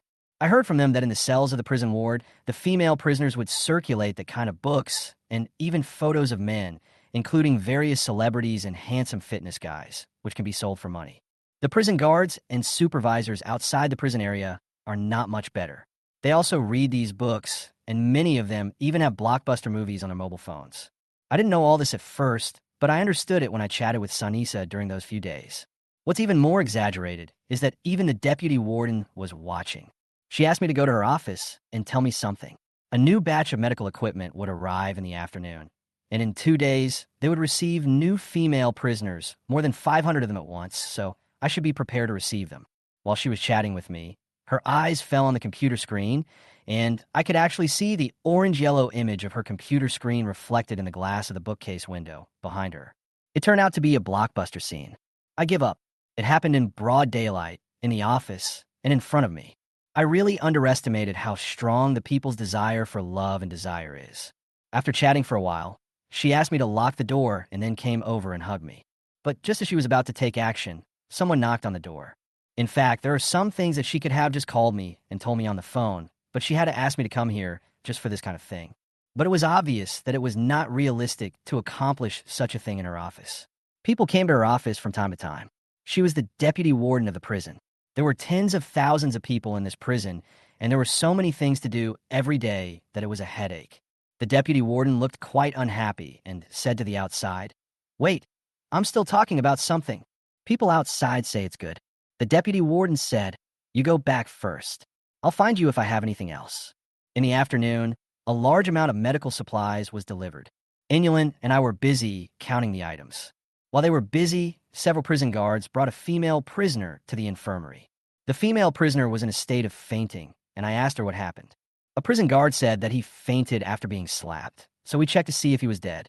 The prison guard who spoke was the one who shocked Sanisa with an electric baton. She was short and fat, just an inch smaller than Capone. I saw that she had a good relationship with Capone. Later, when I asked, I found out that she was Capone's cousin, named Kara. No wonder they looked exactly like each other, and were equally cruel and ruthless. Capone recruited Kara by giving her some benefits through his connections. After coming here, she became arrogant and domineering because of the protection of her cousin Capone. I went forward to check on the fainted female prisoner, and she fainted after one slap. How much force must have been used in that slap? The prisoner slowly opened her eyes. I asked her name, which prison ward, and which cell she was from, and her answers were all normal. I checked her heartbeat and pulse and found nothing wrong. I said no problem, but Kara was furious when she heard this. I told her that she was faking her own death. How could she faint and die after being slapped? How dare she lie to me? Pull her out. Chapter 85 Toothache. Several prison guards pulled the female prisoner outside, opened the safety of the electric baton, pressed the power button, and a blue light burst out with a terrifying sound. The female prisoner waved her hands in fear. "No, please, I beg you." As he said this, he knelt down. I asked Kara, "What do you want to do now?" She said, "How dare this girl pretend to be dead and lie to me? I want her to know the price of playing with me." After saying that, she raised the electric baton and touched the female prisoner. The pain made the female prisoner scream. Ah! When Sanisa was electrocuted, she managed not to make sound. How strong is her willpower? After shocking the prisoner twice, Kara was still not satisfied, so he shocked the prisoner a few more times while she was crawling and rolling on the ground like a loach. The female prisoner trembled and screamed, and soon she fainted. I asked Kara, what did she do to deserve this? Kara said, we need to set rules for her. Let her know that in prison, she must obey us unconditionally. I said, it's not necessary to beat someone like this, right? She said, why? Do you still feel sorry for these female prisoners? They are the scum of society, the dregs of humanity, all garbage. They are here to be reformed. Otherwise, how can they be reformed into good people? They should thank me for my reformation of them. She's just as crazy as her cousin Capone. When they dragged the female prisoner back to the prison area, I realized that Kianka was watching from a distance. After Kara and her group left, Kianka came over and said she couldn't sleep because of a toothache, so she asked me to take a look at her. Suddenly, I became a dentist again. Seeing that I was in a dilemma, she said, if I can get out, I'll go to the dentist. I still need to look for you. That's true. Kianka said that the female prisoner who was electrocuted and beaten just now lost a boxing match, and Kara lost money from her. So he took his anger out on her and beat her up. I said, is there anyone in charge of this prison area? She said, they don't treat the women prisoners as human beings. It is conceivable what kind of treatment Sanisa receives on a daily basis. No wonder she muttered several times, feeling that she would not live to see the day when she gets out. After checking Kianka's teeth, we found that she had a cavity. The decay was very serious, and it hurt so much that half of her face was swollen. I had no way to treat her and could only prescribe painkillers. She said the pain was so severe that she couldn't sleep at night, and her whole head was in pain. That's what toothache is like. It can be fatal. I said, I can't treat it here. You need a dentist to treat it. For cavities like this, they can easily treat it. They drill a hole in the tooth, inject medicine to kill bacteria, remove the peripheral nerves, and finally seal the hole. For example, a friend of mine who owns a dental clinic usually charges a few $100s to his acquaintances, but if he goes to some high-end dental clinics, they will not stop until they charge several $1,000s, and the treatment course is prolonged. They tell you that the materials must be high-end, otherwise this is a highly profitable industry. Kianka said that by the time she could go out, she was in so much pain that she was dying and asked me if I had pliers. I was shocked. What are you doing? She said you go get it. I told you not to do anything rash. If you pull out a tooth yourself and bleed profusely, it could be fatal. She said, I'd rather bleed to death than die in pain. Find it for me. Seeing that I didn't move, she went to look for it herself. I know the pain of toothache very well. Sometimes I would rather die than suffer from it. But if I pull out the tooth myself without anesthetics, a professional dentist, or formal operating procedures, and just want to pull it out all at once, if there is heavy bleeding and something goes wrong, I will be in trouble. Unexpectedly, she actually found a pair of medical pliers. Chapter 86 Retribution comes quickly. Seeing Kianka reaching for his teeth with the pliers without hesitation, I hurried over to stop him. One step too late. She made up her mind, closed her eyes, clenched the pliers with both hands, and pulled out the rotten tooth in one go. Immediately, blood spurted out of his mouth, really spurted out. Because of the great pain, Kianka fainted immediately. Depend on, what a cruel person. I quickly called Enulin, who was outside counting the medical supplies and medicines, to help me deal with it. Enulin saw Kianka was covered in blood and asked, what happened to her? Seeing the pliers and teeth on the ground, she immediately understood. You pull out her teeth. I said, I didn't pull out her tooth. She pulled it out herself.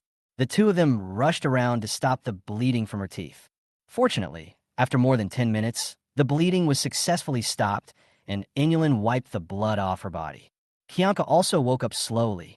This cruel guy is really cruel. He is a werewolf. I asked her how she was, and she said it didn't hurt as much anymore.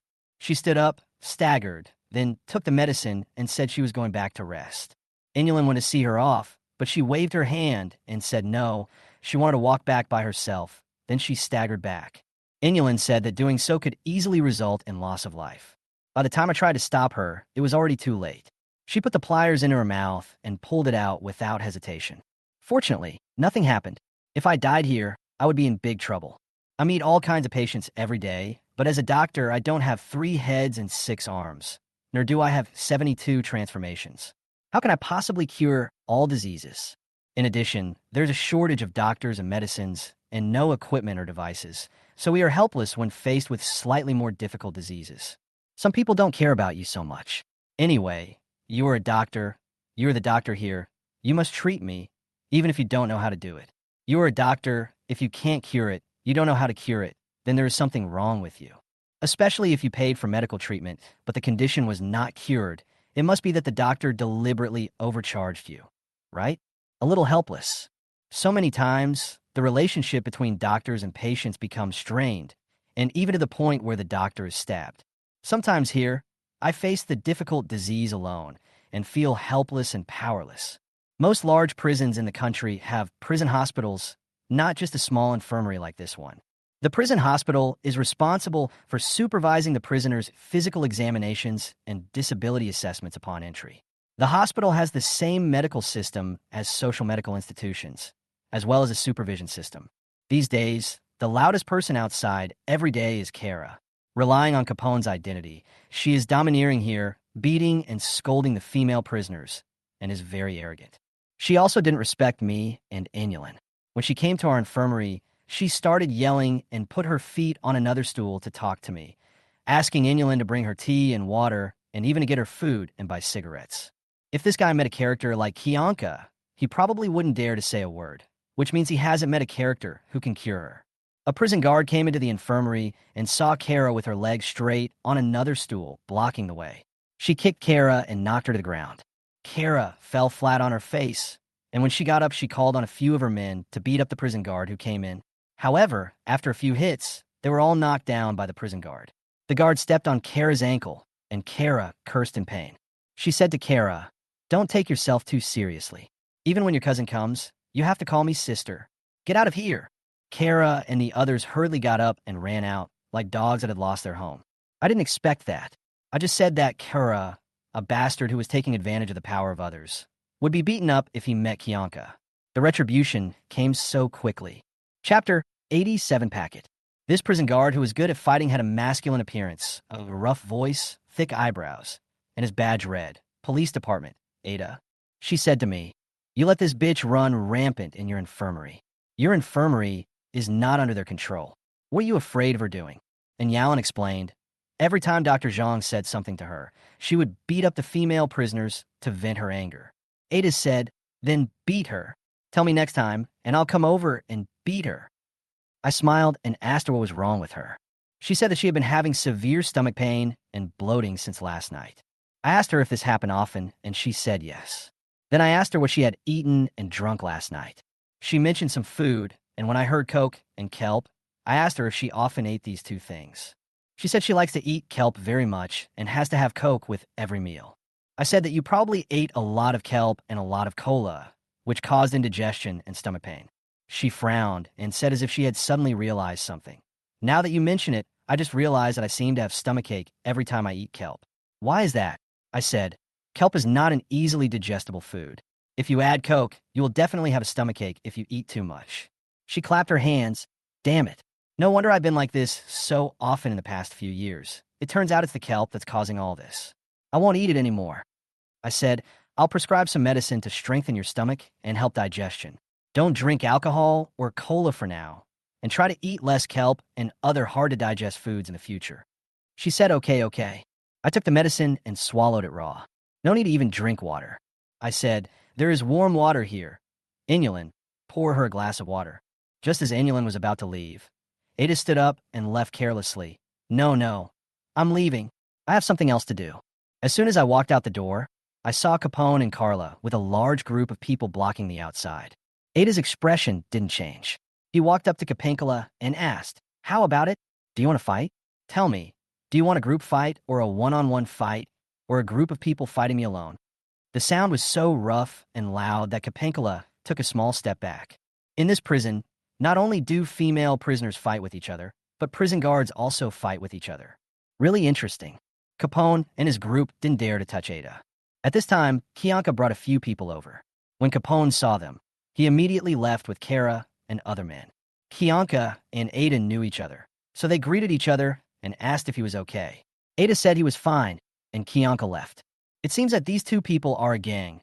Otherwise, why would Kianka help Ada fight?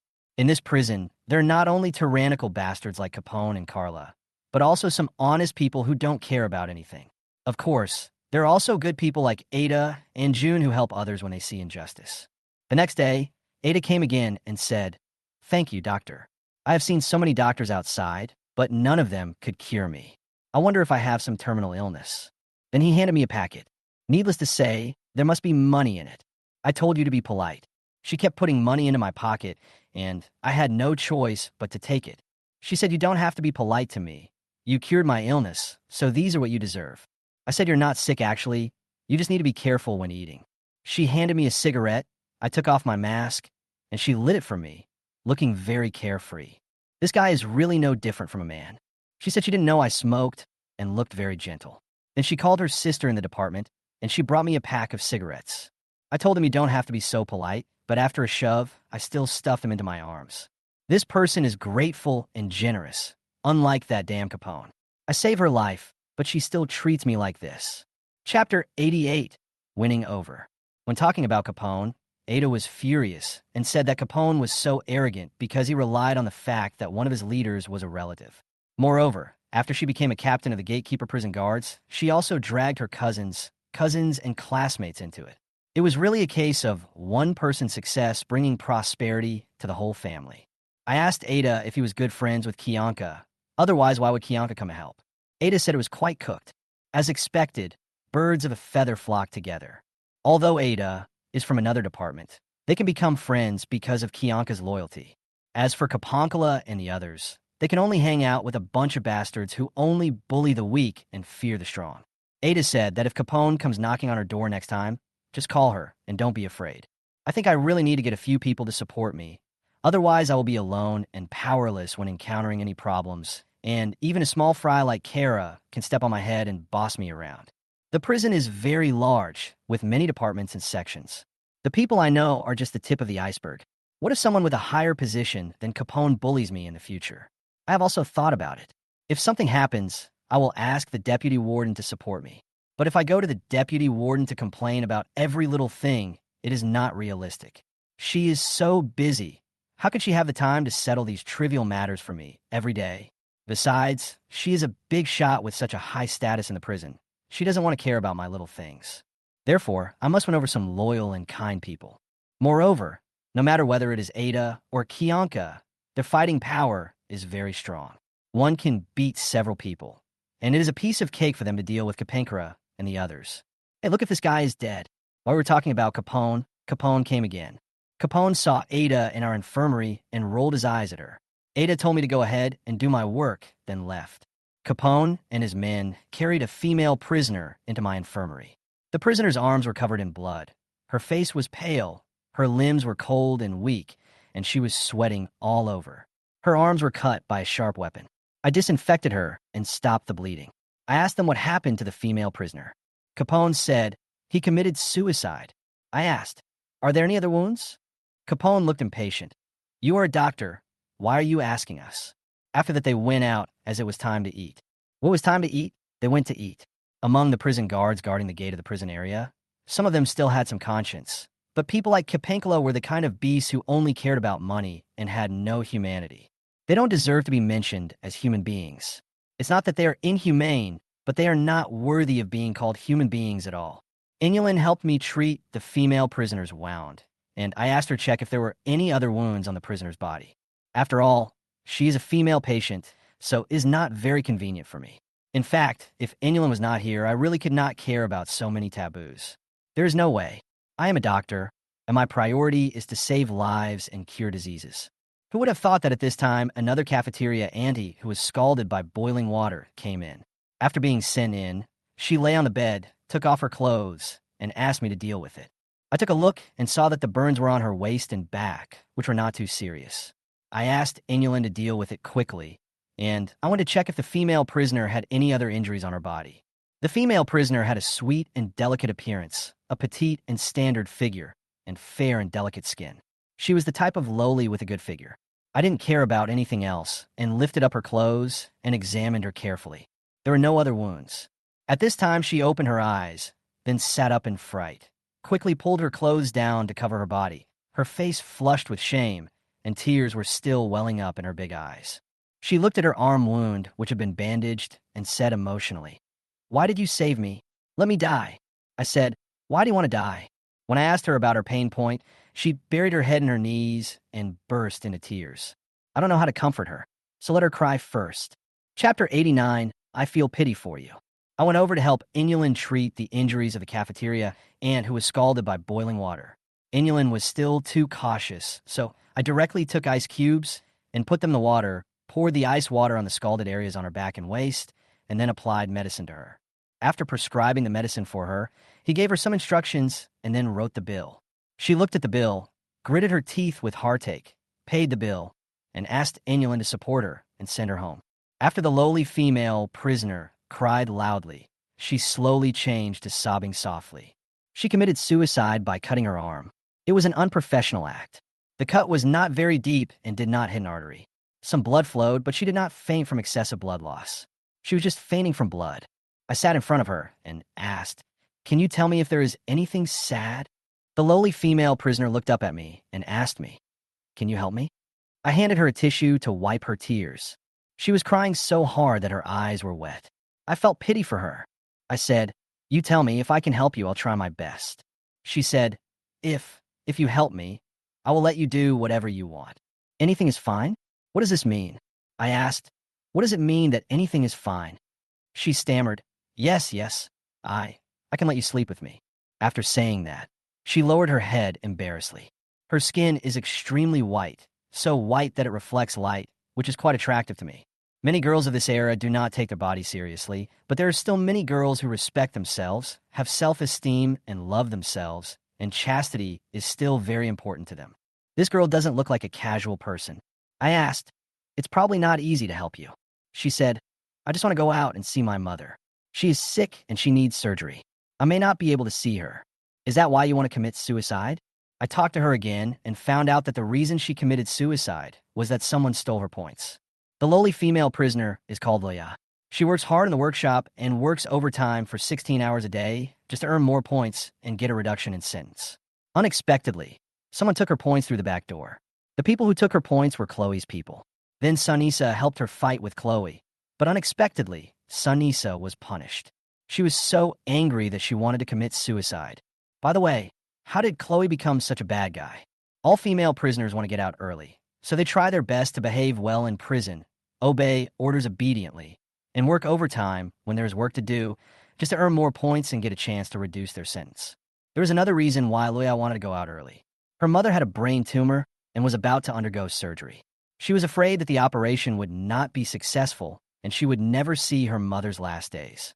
She wanted to beg me to help her go out and see her mother. I don't have that much ability. I don't care about these things. I don't know which department or section is in charge of these things. As she spoke, Luoya became even more excited and was about to undress. "Dr. Brother, please help me. I can give myself to you now." I grabbed her hand and said, "Don't do this. There's a camera on the head." Even without the camera, I couldn't do this, and I didn't dare to do it because I couldn't help her.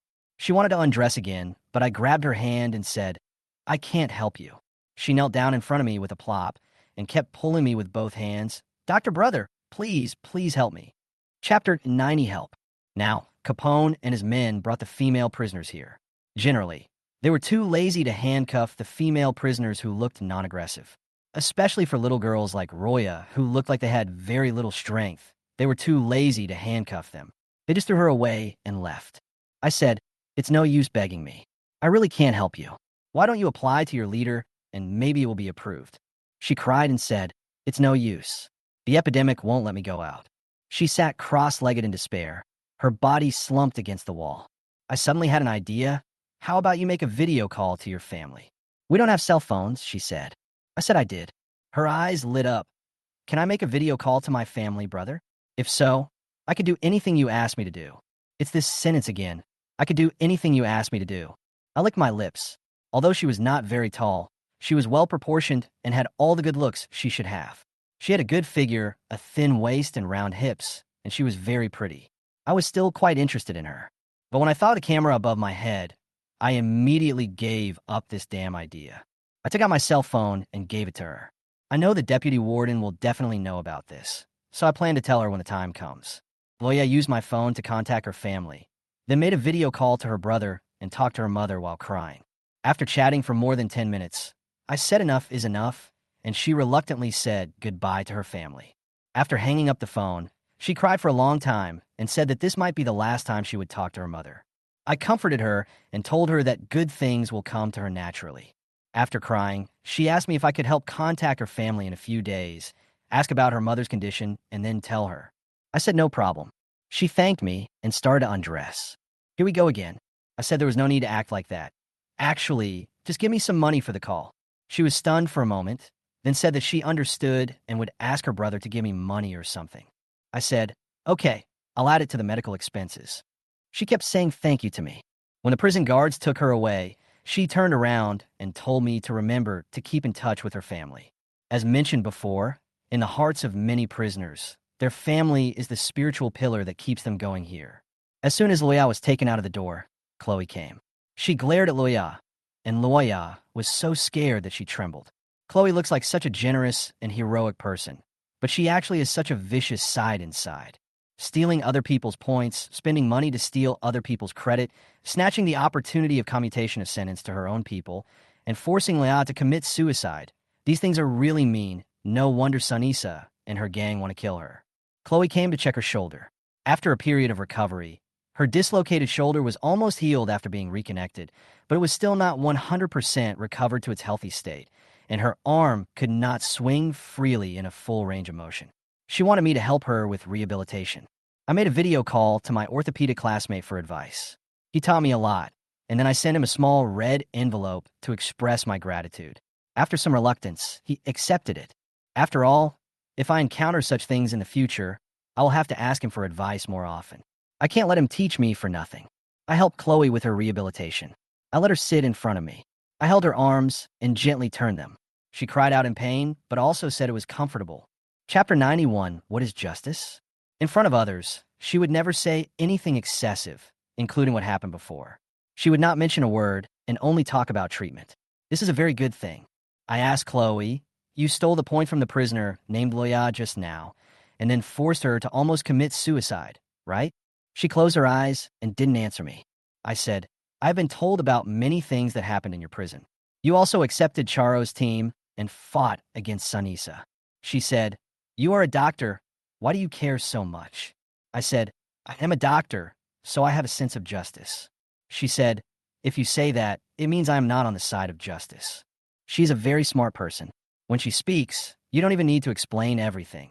She will understand at once. I said, you paid the prison guards, robbed other people's achievements, and forced them to commit suicide. Are you righteous? She opened her eyes, smiled, and said, what is justice and what is injustice? How much do you know about the many things that happened in the prison? You define us as the just and the unjust based on just one thing. How do you know how they treat us? I said, tell me what you say. She said, people always say things that are good for themselves and do things that are good for themselves. You are on the outside and only listen to the words of the insiders on one side. So you define the insiders on the other side as the unjust party. How do you know that they didn't do anything unjust to us? They scolded Charo for being a bad guy, but Charo has always been protecting me and helping me. Is Charo really a bad guy? Then why is Charo so popular? This question stumped me. She added, to them, Charo is not a good person, but to us, Charo is good to us, so she is a good person. Maybe things are not as simple as what I heard and saw. Chloe leaned in and whispered in my ear, I have a request. Can you help me? I asked what help you needed. But don't tell me. Do that kind of thing with me and give me money or something. There's a camera on this head. I was worried that she might be talking too loudly, so I moved closer to her and asked her to speak in my ear. She said, can you give me a meal, the best kind with more meat? I breathed a sigh of relief that she didn't bring up that mess. The food for the female prisoners is actually very bad. It is basically vegetarian. There are only 1 or 2 meat dishes a week, and they are thickly cut fatty meat. Occasionally, some dishes will be added on holidays, but it is just more shredded meat. So every time the female prisoners come to the infirmary, they look forward to eating the meals I ask them to pack. The prisoners come here to serve their sentences. If they do something wrong, they must be punished, including in terms of food and accommodation. It is impossible for the prisoners to have an easy life. In Capone's words, These people deserved to be punished and tortured for committing crimes and being sent to prison.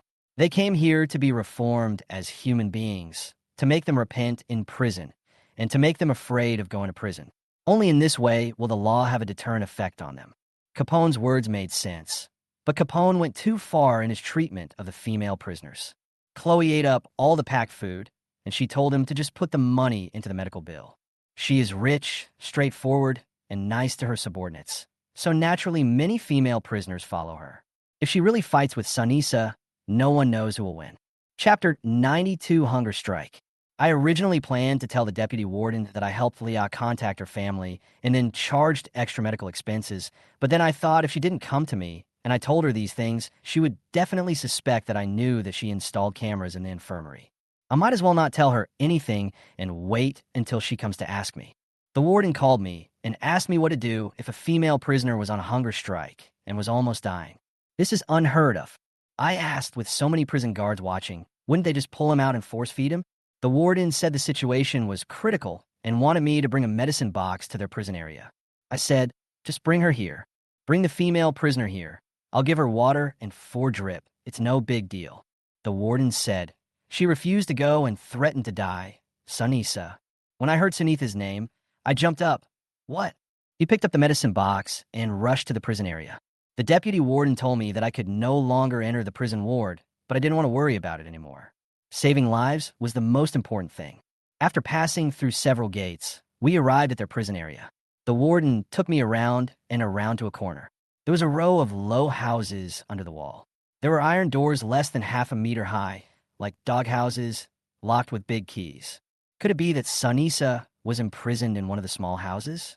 I asked the warden what was going on, and he said, she said she only wanted to see you, otherwise she would not come out and would die in there. I said, I've never seen you guys so concerned about a female prisoner. She said, more than 100 people in her cell followed her in the hunger strike. I said, then let them all die. She said, then I will die too. I smiled and said, just kidding.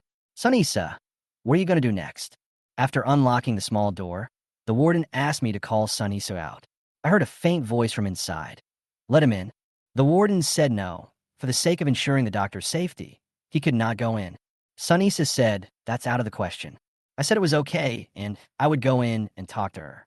The warden was reluctant at first, but I said I was going in voluntarily, and everyone could testify, and I would be responsible for anything that happened. The warden then let me in. He took the medicine box and went through the door of the dog hole. It was low and dark inside, and he couldn't see his hand in front of him. The smell of the air was even worse than that in Sunisa's big cell.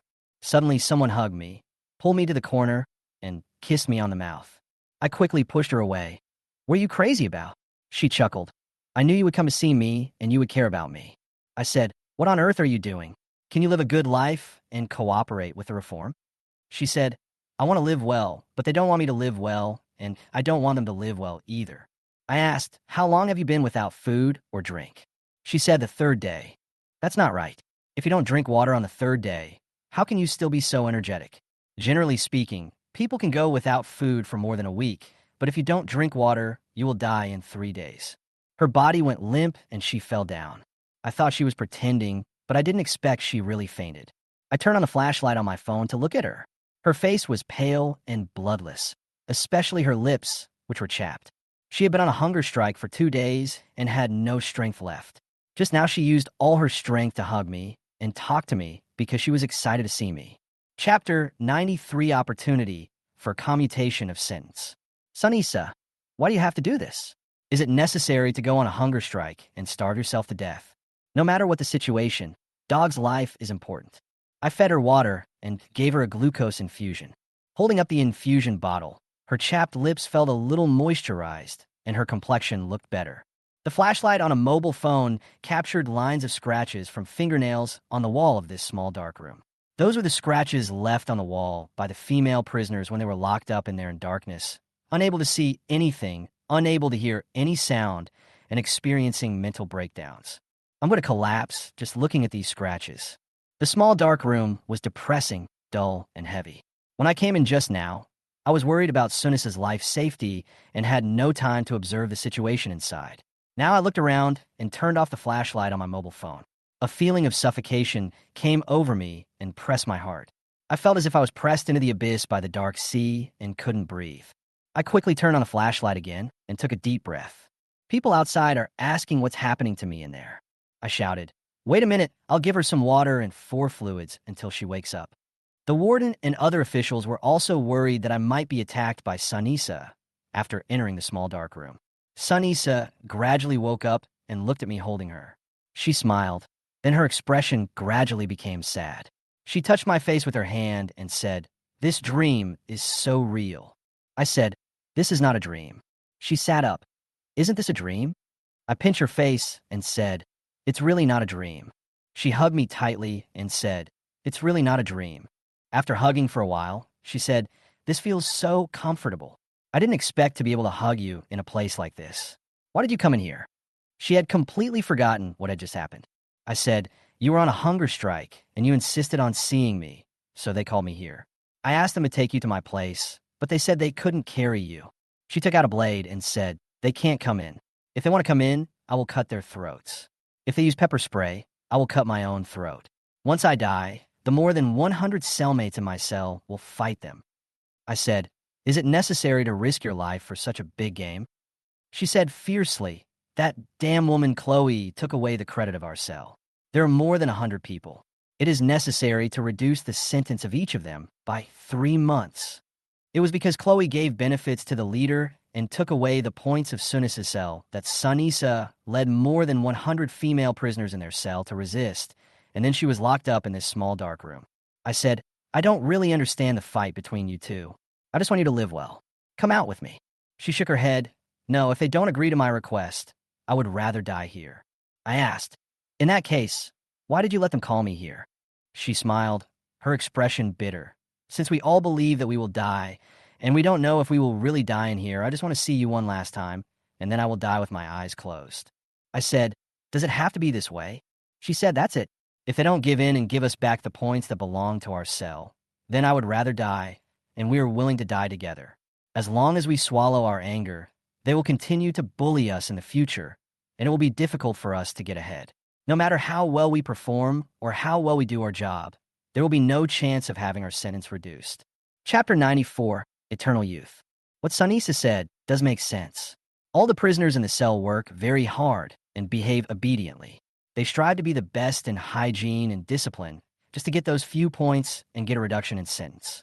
But after all the hard work, the points are taken away by others through abnormal means, and this situation will continue to happen.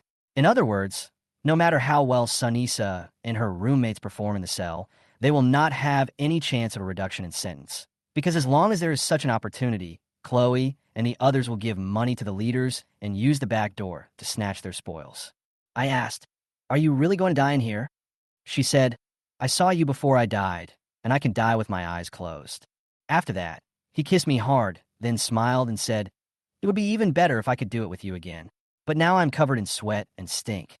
Okay, get out now and goodbye, man." I grabbed her hand and said, "You can't die like this." She said sadly, "What joy is there in life, and what pain is there in death? Rather than withering and dying in this world, it is better to die early. It can be considered a relief. It can also be considered eternal youth." I said, "What do you know you can't get out? How do you know you will stay here forever? Only when you are alive can you have hope." She pulled out the infusion needle, raised the blade in her hand, and placed it on the neck artery. "Get out." I hurriedly said, "Don't be impulsive. I'm going out, I'm going out." If this knife cuts the carotid artery in the neck, even Hua Tuo would not be able to save the patient. Looking in her eyes, I wanted to say something else, but her blade had already cut the skin of my neck. "Get out." I'm helpless. Climbed out through the dog door. The warden and several others came over and asked me what was going on. I said she was still energetic. I gave her water and injected half a bottle of glucose into her, but now she is not cooperating with me and is very emotional. "You have to handle your own affairs." The warden paced back and forth with his hands behind his back.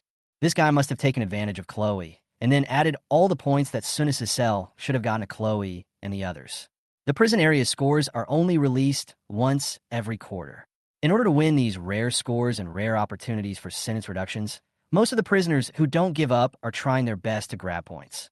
Chloe's dirty trick broke the mechanism of fair competition, which is extremely unfair to the people in Sunis's cell. "Warden, I've said it before, our cell wants that score back. If you don't give it to us, we would rather die together." Sunisa shouted in the small dark room. I put the medicine box away and sat next to it to watch. A prison guard asked me what was going on inside. I said that this small dark room was really not a place for people to stay because it was exposed to the sun outside. It was very hot and stuffy inside. It was very small, and the smell was extremely bad, so disgusting. She said, "There are more disgusting places than this." I said, "Anything else?" She said, "There's a small dark room where you can't stand up or put your feet up. You can only curl up and eat, drink, defecate, and urinate in it. It's more disgusting than a pigsty. It's used to deal with very disobedient female prisoners. In order to torture themselves, humans can really think of any method." Sunisa shouted. "If the warden does not agree to her conditions within 5 minutes and give them back the points they deserve, she will slit her wrists and commit suicide immediately." The warden frowned. I shouted inside, "Hey, don't do anything stupid." Sunitha didn't reply me. Chapter 95, Shining Like the Sun. The warden shouted to the people in the small dark room, "Didn't you just say that you would call a doctor and negotiate with me properly?" Sunisa shouted, "If you don't give us the points, there's no point in talking to him. I called him here because I owe him a few lives. I told him that I can't repay him in this life, but I will work like a slave in the next life to repay his kindness." I shouted, "Be a chicken and a horse. Just live well. Otherwise, it will be a waste of my saving your life." I was worried that she would really do something to herself. Once her neck artery was cut, blood would spurt out like a pillar, and even a god wouldn't be able to save her. Sunisa continued to shout at the warden, "If I don't go back today, I promise that my sisters in the same cell will fight you to the end." A female prison guard next to the warden shouted, "Sunisa, who do you think you are? Do you think they will all listen to you?" Sunisa said, "Those who don't listen will be killed by the obedient ones first, and then they will deal with you together." The female prison guard glanced at the warden, not knowing how to respond. Her cell was a rock-solid block, and Sunisa was determined to seek justice for them and get back the points they deserved. Sunisa's big sister, personal charm, and the interests of the prisoners made all the female prisoners in her cell united in their will, and they would do whatever Sunisa said. As for those female prisoners who are disobedient and refuse to follow, they will be killed first, and then we can unite to deal with the prison authorities. A female prison guard ran over and reported to the warden that hundreds of people in Sunisa's cell had started to tear down the door and were shouting that they were going to fight with the prison authorities. This time, the warden could no longer hold back and had to agree to Sunisa's request. The warden finally compromised. If Sunisa died as a result, hundreds of people in her cell would join her in risking their lives to fight against the prison. If a major incident occurred where many lives were lost, she, the warden, would not be able to take responsibility. Sunisa was invited out of the dog hole. She looked up at the dazzling sunlight and then threw away the blade in her hand. This sunlight is so comfortable. I closed my eyes and basked in the sunshine. Then he showed a winter smile, as bright as the sun. I really don't understand who is good and who is evil among them, but at this moment, I think Sunisa represents justice. Kianka came to get medicine. This ruthless person who pulled out her own teeth with pliers. Even a vicious person like Capone would have to take 3 steps back when seeing her. This is in line with the saying, "I'm not afraid of the hard ones, but I'm afraid of the tough ones. I'm not afraid of the tough ones, but I'm afraid of the ones who don't care about their lives." Kianka's gums were still swollen, so I gave her some anti-inflammatory medicine. The two chatted about various things in prison, and then talked about Sunisa and Chloe. I asked her if she was familiar with Sunisa and Chloe, and who was the good guy and who was the bad guy. Kianka said that she had some understanding of the affairs of the prison area. As for who is a good person and who is a bad person, this cannot be simply defined as good or bad. For female prisoners, they only want to fight for things that are beneficial to themselves. On Chloe's side, Chloe's subordinates think that Chloe is fighting for their interests. Chloe is a good person and Sunisa is a bad person.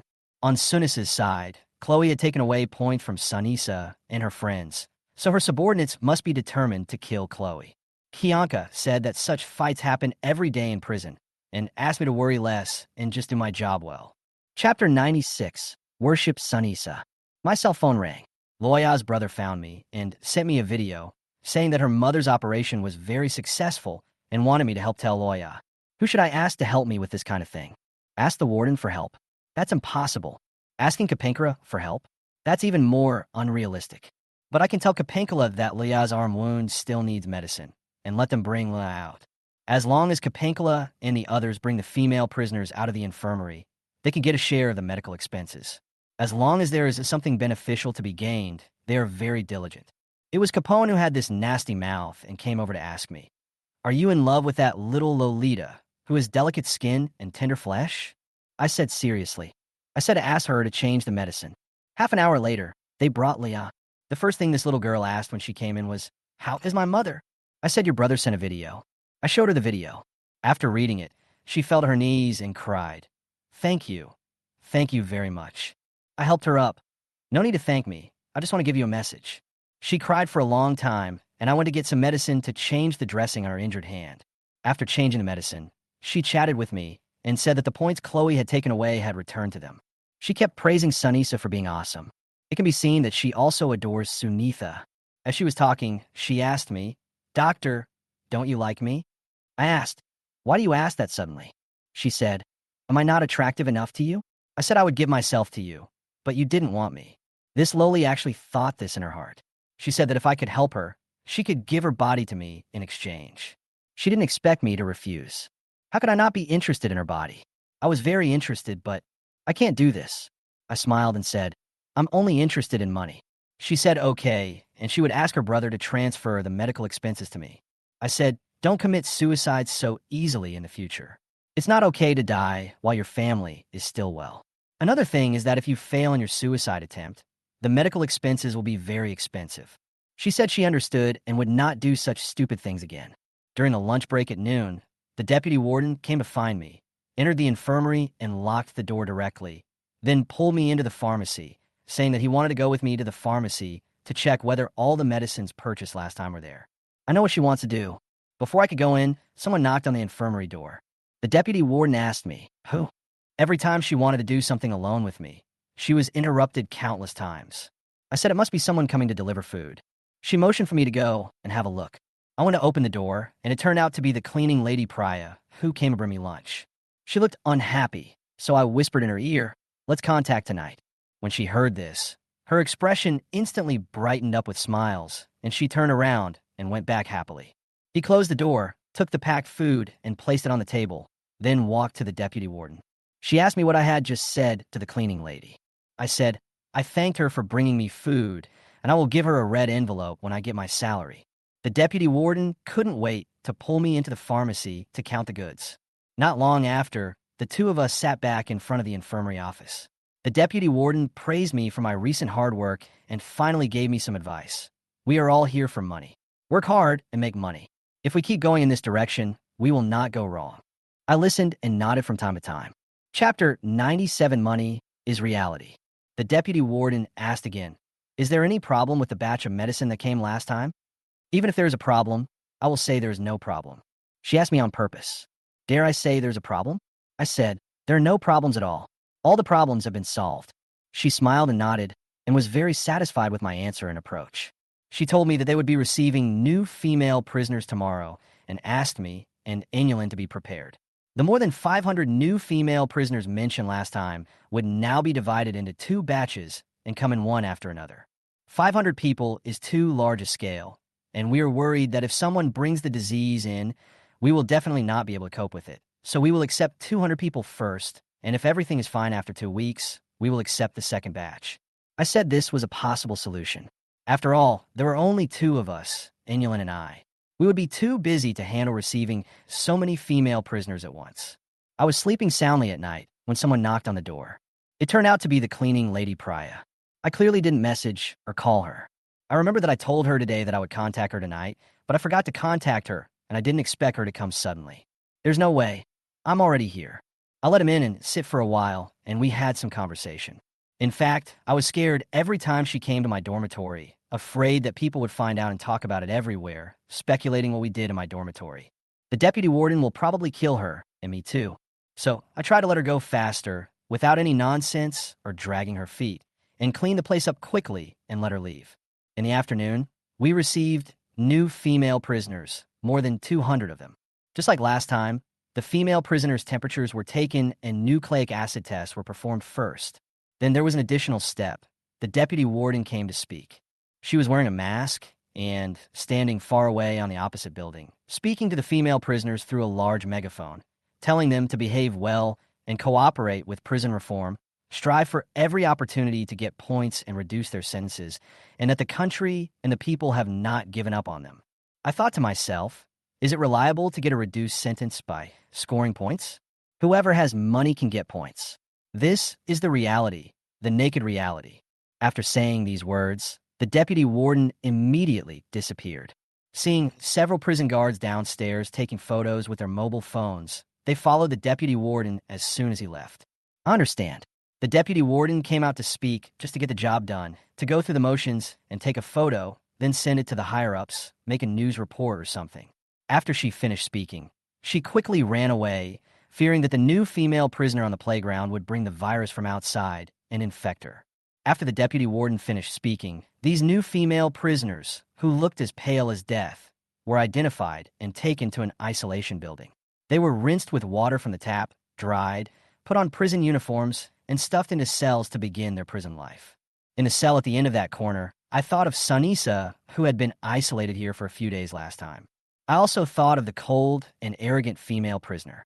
I wonder how she is doing now after being taken to the prison area. I still vaguely remember her cold, aloof, and peerless face. In the morning, I went to do nucleic acid tests for the new female prisoners and deliver meals. I was busy all morning and returned to the infirmary at noon.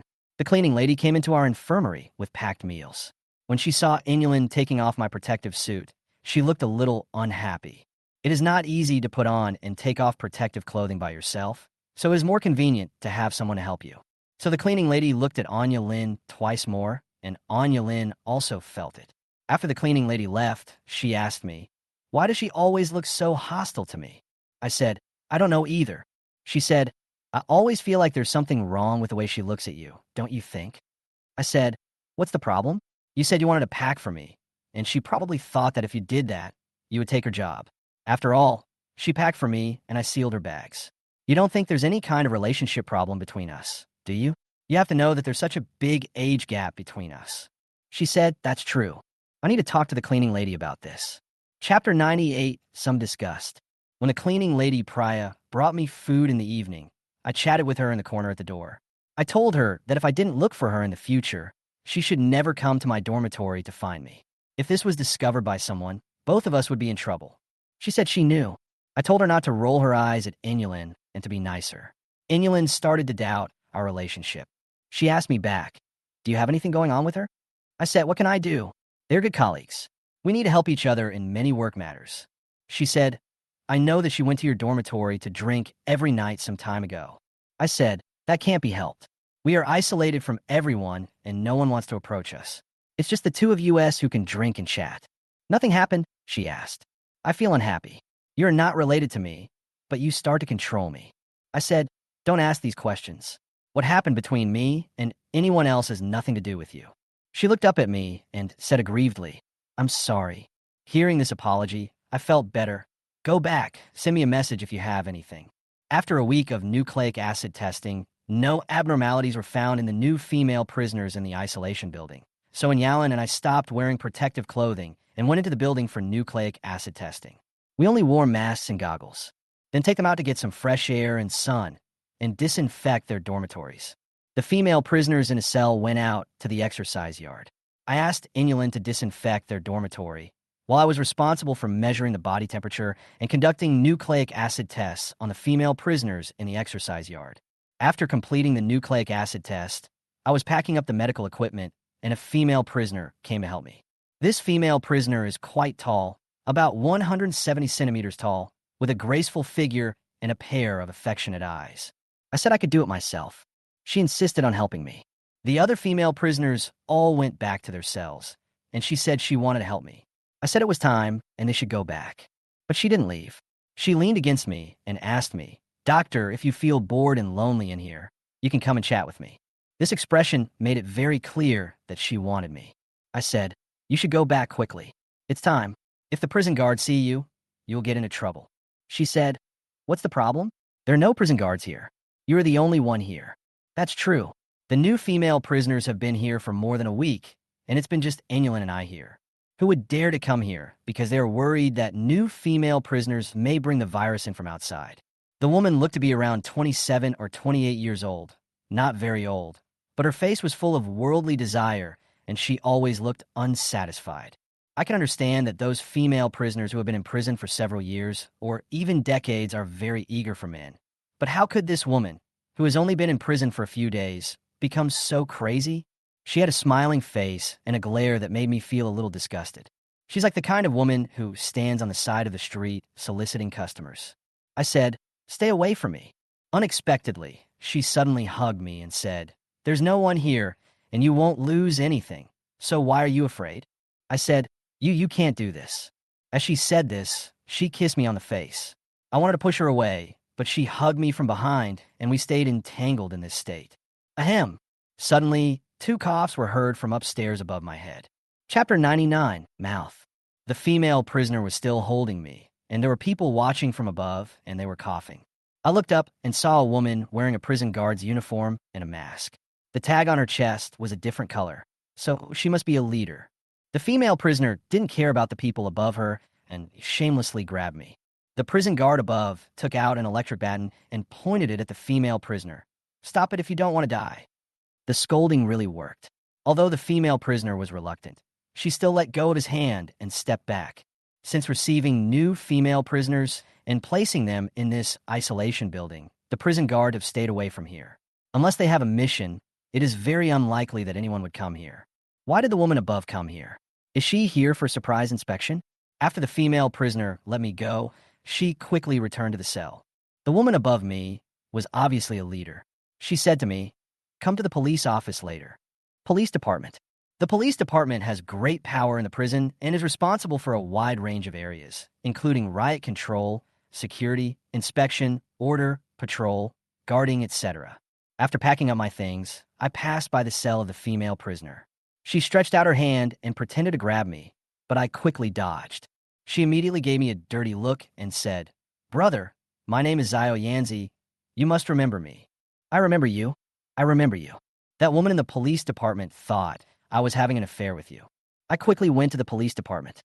On the way, I saw Capone, Kara, and others standing not far away, staring at me as I left the isolation building. Capone waved to me as he passed them. I walked up to her and asked her what was wrong. She put her hands on her hips and tried to smell me. I quickly stepped back and asked, "What are you doing?" She sniffed it and showed a changed expression. "Don't think we don't know what you do in the quarantine building every day." "What did I do?" I asked.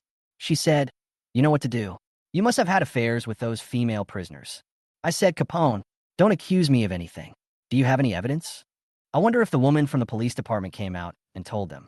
She said, "Hugging and cuddling with a female prisoner. Isn't that evidence?" I said, "The female prisoner hugged me. I didn't hug her. I pushed her away." She said, "That's because someone saw you push it away." I couldn't talk to her properly, so I just turned around and left. The more I thought about it, the angrier I got. I just wanted to slap her in the face. Arrived at the police department office. Unexpectedly, the woman turned out to be the head of the police department. I saw her name tag on the table, which matched the name tag on her chest. Head of the police department, Pasha.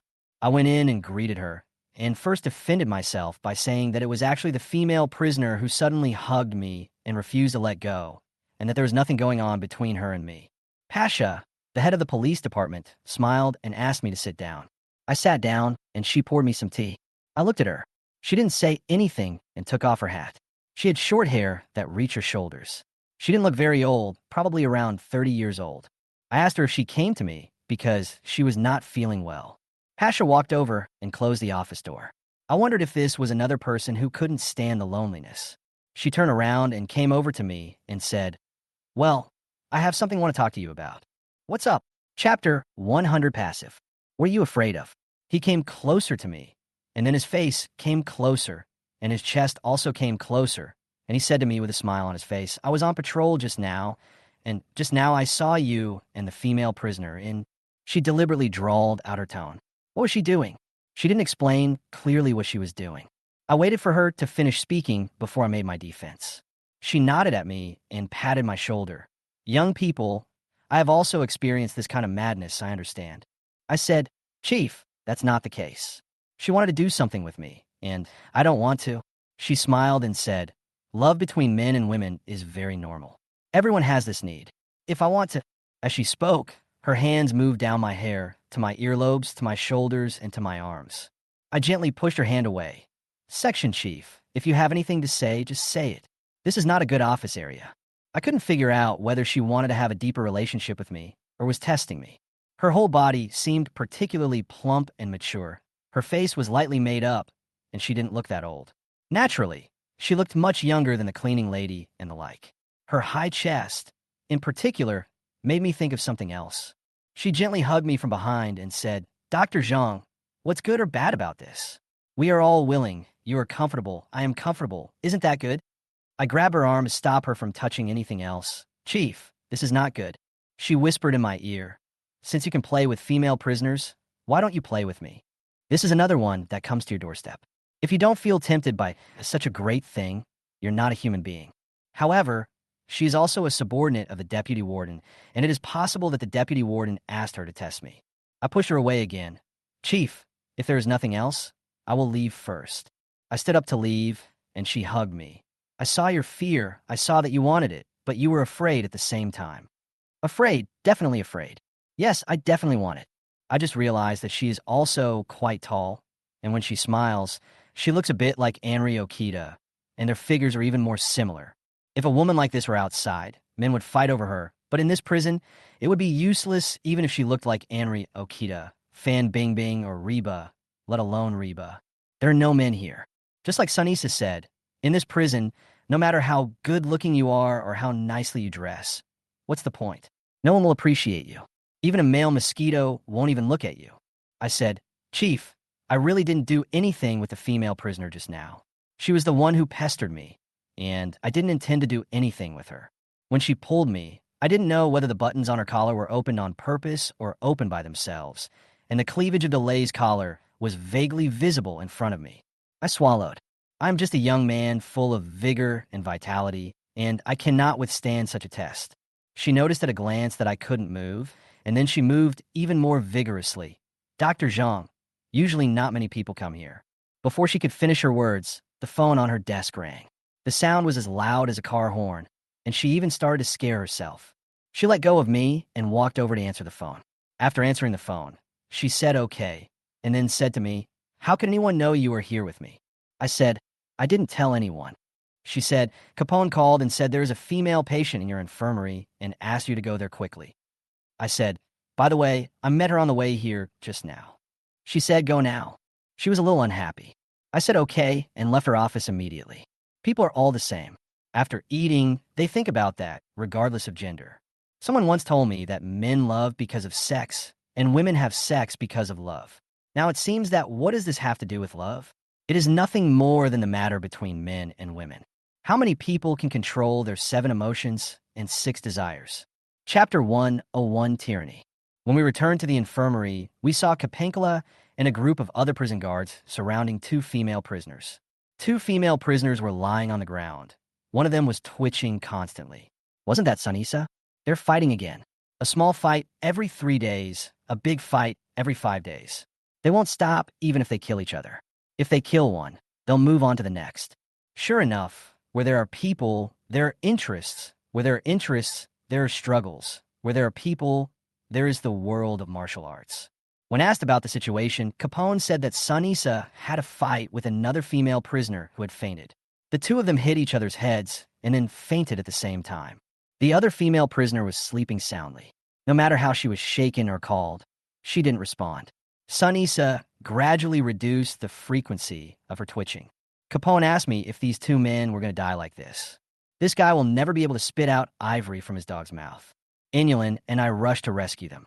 They must have suffered a brief concussion after their heads collided violently with each other. The other female prisoner woke up first, and Sunisa gradually opened her eyes. When she saw me, her eyes lit up. "Ah, it's you." Suddenly, the female prisoner next to her staggered to her feet and kicked Sunisa in the head. "Fuck you." Sunisa was kicked out and fainted again immediately. I stood up and pushed the female prisoner. "You are sick." The female prisoner took a few steps back and fell to the ground. Kapankala and others held her down, handcuffed her to the windowsill. "Don't move." If you move, I will be rude to you." The female prisoner was still cursing. "Let me go. If she hadn't been attacked by surprise, I would have beaten her to death." "Shut up." Kara turned on the electric baton, and a blue light came out, and the female prisoner immediately became obedient. I went to check Sunitha's injury. She fainted again. I put Sunitha on the bed and checked her condition. Fortunately, there was no bleeding from the ear, and no more serious conditions were found. At this time, the prison guards outside came to call Capone and his group of prison guards, saying that there was a group fight among the female prisoners in the prison area, and asked them to go and help. Capone cursed. "Damn it. They beat me every day. Why not just beat me to death?" They all left. When we got to the door, Capone turned back and handcuffed Sunisa, then told me, "Watch them carefully and don't let them fight." I said, "I'm a doctor. What do I think?" She said, "You are so good at sleeping that you have no teacher. If you just watch them, you won't be able to do it." This girl's words are so rude that I don't bother to pay attention to her. She added, "I'll give you the stick. If you don't obey, I'll beat you to death." After dropping the stick, she left. Sunisa gradually woke up and said she had a severe headache and her head was buzzing. I don't have a CT scan machine here, so I could only ask Yalan to get some painkillers for her to take. The female prisoner who was handcuffed at the window and beat Sunisa mocked Sunisa. "You were fine after being kicked like that. Sunisa, it seems you were just pretending to be dead, and you could just let the man feed you some medicine, right?" Sunisa still looked weak. She had just woken up, and her head must have been buzzing with a headache. After Sunitha took the medicine, she seemed a little better. The female prisoner kept on cursing Sunisa, using all kinds of ugly swear words. It showed how much she hated Sunisa. I couldn't stand it anymore, so I said to her, "Would you please shut up?" Who knew she would curse again? "Why don't you shut up? I'm still cursing you. You bitch. Why did you save her? You let her die." Chapter 102, Fighting Violence with Violence. I didn't want to pay attention to her at first, but her voice became more and more unpleasant, so I just glared at her. As a result, she also glared at me and said, "So, you want to hit me? If you dare, come and hit me. I will immediately sue you for raping me." I said mad. She became even more unhappy when she heard it, and immediately cursed even more harshly. Sunisa replied to her, "You are just a lunatic. If you have the guts, continue to fight me one-on-one." The female prisoner grabbed a stool and threw it at him. "How dare you talk back?" The stool hit me right on the head, and it hurt quite a bit. I couldn't bear it any longer. Her arrogant attitude and shrew-like scolding had already made me angry enough, and the stool hitting me made me even more furious. I picked up a stick and started beating her up. I've never been so angry before. This guy successfully provoked me. She held her head and yelled, "He's beating people. The doctor is beating people. The doctor is killing people." From beating someone to shouting that the doctor killed someone. No one will pay attention to you if you shout for help in this place. As Capone and others said, here, female prisoners must obey prison administrators unconditionally. If they are disobedient, they are generally educated until they become obedient. I have indeed never seen a female prisoner who argued with me, let alone such a stubborn one. She was so stubborn to death. She screamed in pain after being hit by me, and after a while she held her head and didn't move. Inulin stopped me and said, "Stop hitting me." I gasped for breath, and the female prisoner stared at me with a very unconvinced expression. "If you dare untie my handcuffs, I will fight you one-on-one." Still not convinced. He swung the stick and hit him a few more times. This time she was obedient and stared at me. She was still unconvinced, but didn't dare to make a sound. It turns out that fighting violence with violence is effective. To deal with such people, we can only rely on violence. Let Inulin check her injuries and give her some medicine or something. I went to see Sunisa. She had been kicked very hard, and I was worried that she had intracranial hemorrhage. Without instruments, it cannot be checked. I asked Sunitha a few questions, and she answered them all very well, but we still can't take it lightly. Some people who suffer a blow to the head and suffer intracranial hemorrhage may not experience any external adverse reactions, such as vomiting, dizziness, weakness, and fainting, until the next day. When Capone and his men came back, they found that the female prisoner was beaten black and blue. They asked me what happened, and I said casually that she was just being disobedient. Capone said, "You are awesome. You really dare to fight." I said, "She hit me with a stool first, and then I fought back." She said, "This is even better." She wanted to take both female prisoners back, but I said to take the one who needed to be beaten first as Sunisa still needed to check on her injuries. Capone said unhappily, "Why? You want to keep the female prisoner to spend the night with you again." The words he spoke were really unpleasant to the ear. I pulled her outside and said, "Please don't speak so harshly." She said, "Isn't it true that I am telling the truth?" I said, "The deputy warden said, look for the female prisoners who have money and give them more." "Why? Don't you want to make money?" She said, "Who doesn't want money? No one wants to go against money, and she can get dividends." So she took people away to take the female prisoner away and left Sunisa here. Sunisa fell asleep. When she was asleep, she looked sweet, sexy, and cute. I stayed by her side the whole time, worried that something might happen to her. Chapter 103, Rising in Resistance. It was not until after 10 o'clock in the evening that Sunisa woke up. She said her head was buzzing and it hurt like she was drunk. I said concussion is like that. I gave her some food and let her eat it herself. She said, "Thank you for always protecting me." I said, "Isn't this what a doctor should do?" She asked, "Isn't there a little preference?" I didn't answer her, but asked her another question. Who was that arrogant female prisoner? Why was she so mean and so asking for a beating? And why did Sunisa fight with her? The powerful woman was called Wanchu. Like Sunisa and Chloe, she was also the leader of a small group in their prison area. The two gangs fought for their own interests. The prison guards stopped the large-scale fight, and then the two leaders made an appointment to fight privately. During the fight, Sunisa, who was weaker than Wanchu, couldn't stand it and bumped into Wanchu's head. Both of them fainted on the spot and were sent here. It is difficult to say who is right or wrong in their fight, including the fight between her and Chloe. Indeed, there is no right or wrong. It is just a fight because of perspective, team, standing, and distribution of interests. There were several thousand people in one prison ward, divided into countless gangs, and fights broke out almost every day. It's not easy to survive in there. Sunitha said she wanted to drink water. I gave her some. She said she had no strength and asked me to feed her. I picked up the cup of water, fed her some water, and held her head. She looked at me lovingly. I said, "You fight and kill like this every day. Aren't you afraid of dying? It seems that among all the female prisoners in the whole prison area, you fight the most frequently and fiercely." She said, "Are you worried about me?" I said, "You know it in your heart." She said, "She hugged me from behind and strangled me by the neck. And when I ran headfirst into her, I was thinking of dying with her. If I had a sword in my hand, I would not hesitate to pierce my abdomen and both of us would die together. Too cruel. If you don't want to live, then don't want to live, but you are so cruel." I said, "Is it necessary to fight to the point of death?" She said, "I don't want to be like this either. I also want to behave well and live peacefully until the day I get out. But even though we are so tolerant, others still bully us all the time, snatching our cigarettes, our books, and our grades.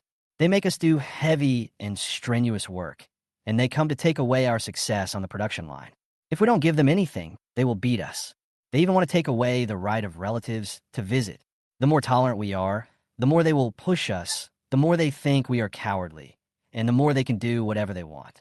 They beat and scold us at every turn and treat us like slaves. In prison, female prisoners are already subject to the discipline and control of prison guards, and in the cells of the prison area, they're also oppressed and robbed by these prison bullies, which is really unbearable. The most important thing is that some female prisoners are so tolerant, but the prison bullies still want to beat these weak female prisoners to death, and even beat them for no reason. Where there is oppression, there is resistance.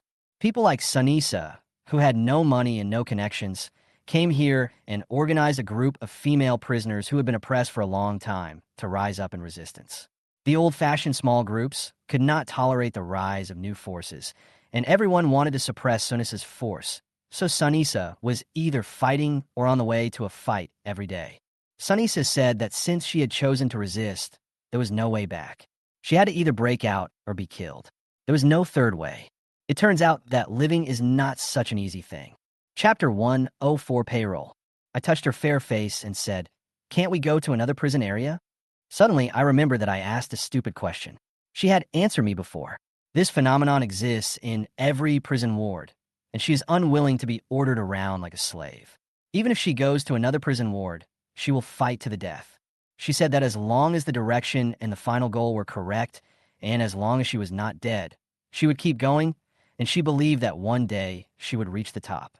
Sunisa also wanted to get intimate with me, but she knew it was impossible here, so she just teased me a few words. That night, I stayed in the infirmary and didn't dare go back to my dormitory to rest.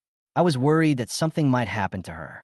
Fortunately, she was safe and sound and was allowed to return to the prison the next day. When Capone came to pick up Sunisa, he came up to her and said in a sarcastic tone, "Sunisa had convulsions yesterday and almost died. How did you save her? She was full of energy the next day. You must have given her a lot of injections last night." I said, "Can you please get out of here?" She said, "You refused to sleep with me, but you were willing to sleep with a female prisoner. How am I worse than the female prisoner? You just like the female prisoner, right?" I just ignored her and went to my office and closed the door. I shouldn't have rescued her in the first place. I should have let her choke to death. She disgusts me every day. Thinking about having to endure this damn thing every day, a nauseous feeling rose up in my throat. Finally, the salary was paid. The salary was paid very clearly. My basic salary and my commission were all paid without a single cent missing. They were listed out in a list so I could see them clearly, without any cent being deducted. Without thinking too much, I transferred the money to my father. He called me excitedly and asked me if I had done anything bad to make so much money all of a sudden. For him, more than 10,000 yuan is a huge sum of money. He said not to do anything evil that would harm others. In his opinion, a monthly income of 7,000 or 8,000 yuan is quite a lot for an office worker. I told him that this was clean money, earned from my legal labor, and told him to take it with confidence, treat his illness when necessary, eat well when necessary, and not to be frugal. In fact, if the money is used to treat my mother's illness, it could be used for a few days. I still need to keep working on it. As for why I said this money is clean money, I do feel guilty. I know whether it is clean or not. But this is the case here, and it is not illegal, so it is indeed legal income. Huangjun called me and asked me how my life was going and whether I had received my salary. I said yes, I got my salary. He asked me if I was satisfied. I said that compared to my previous job in his shop, my salary has definitely doubled, so of course I am very satisfied. He chatted with me for a while, then suddenly became serious. "Brother, I asked you to come here from China, including asking you to work in the prison, because you are my brother. If it were anyone else, I would not recommend him to go." I said yes.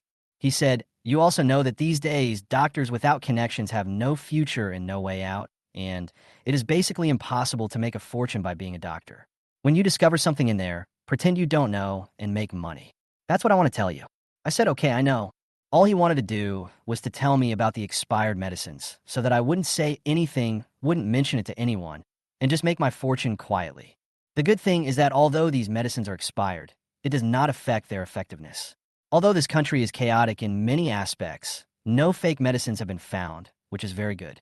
If it is a fake medicine, not only will it have no effect when used on humans, but it may also kill, maim, injure, disable, or make people sick, causing great harm and endless consequences.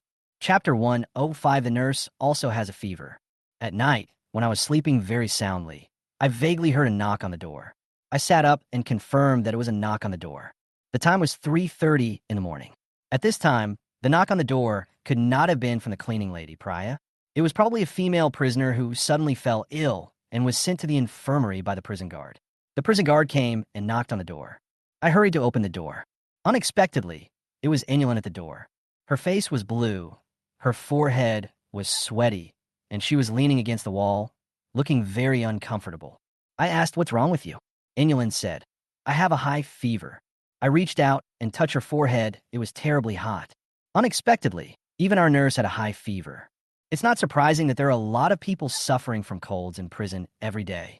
I hurried to help her to the infirmary, but her legs went limp and she fell to the ground. I helped her up, let her go into the room and lie on my bed to rest. Then I went downstairs to get a thermometer to measure her temperature. High fever of 40 degrees. Damn, it's so important.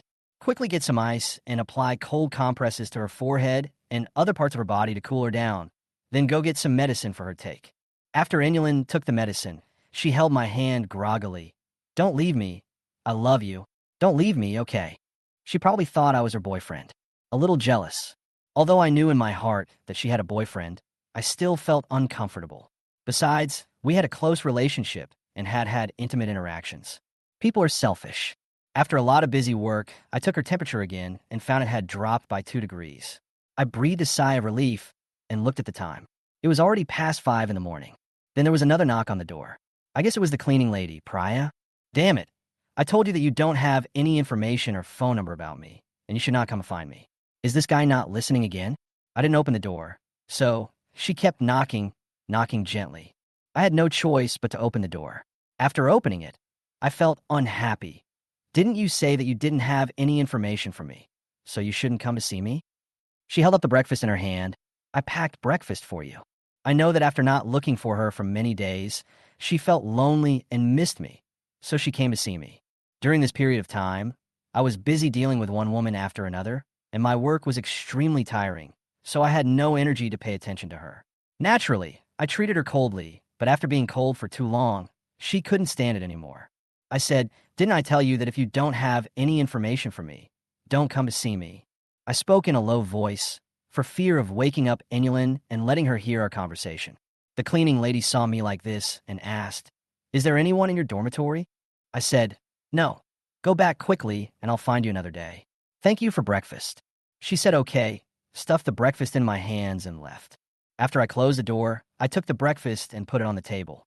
As soon as I sat down, I saw a shadow under the door outside. I bent down and saw it was the cleaning lady's feet.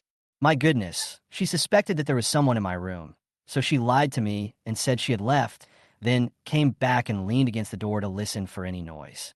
At this time, Anulin woke up and coughed softly.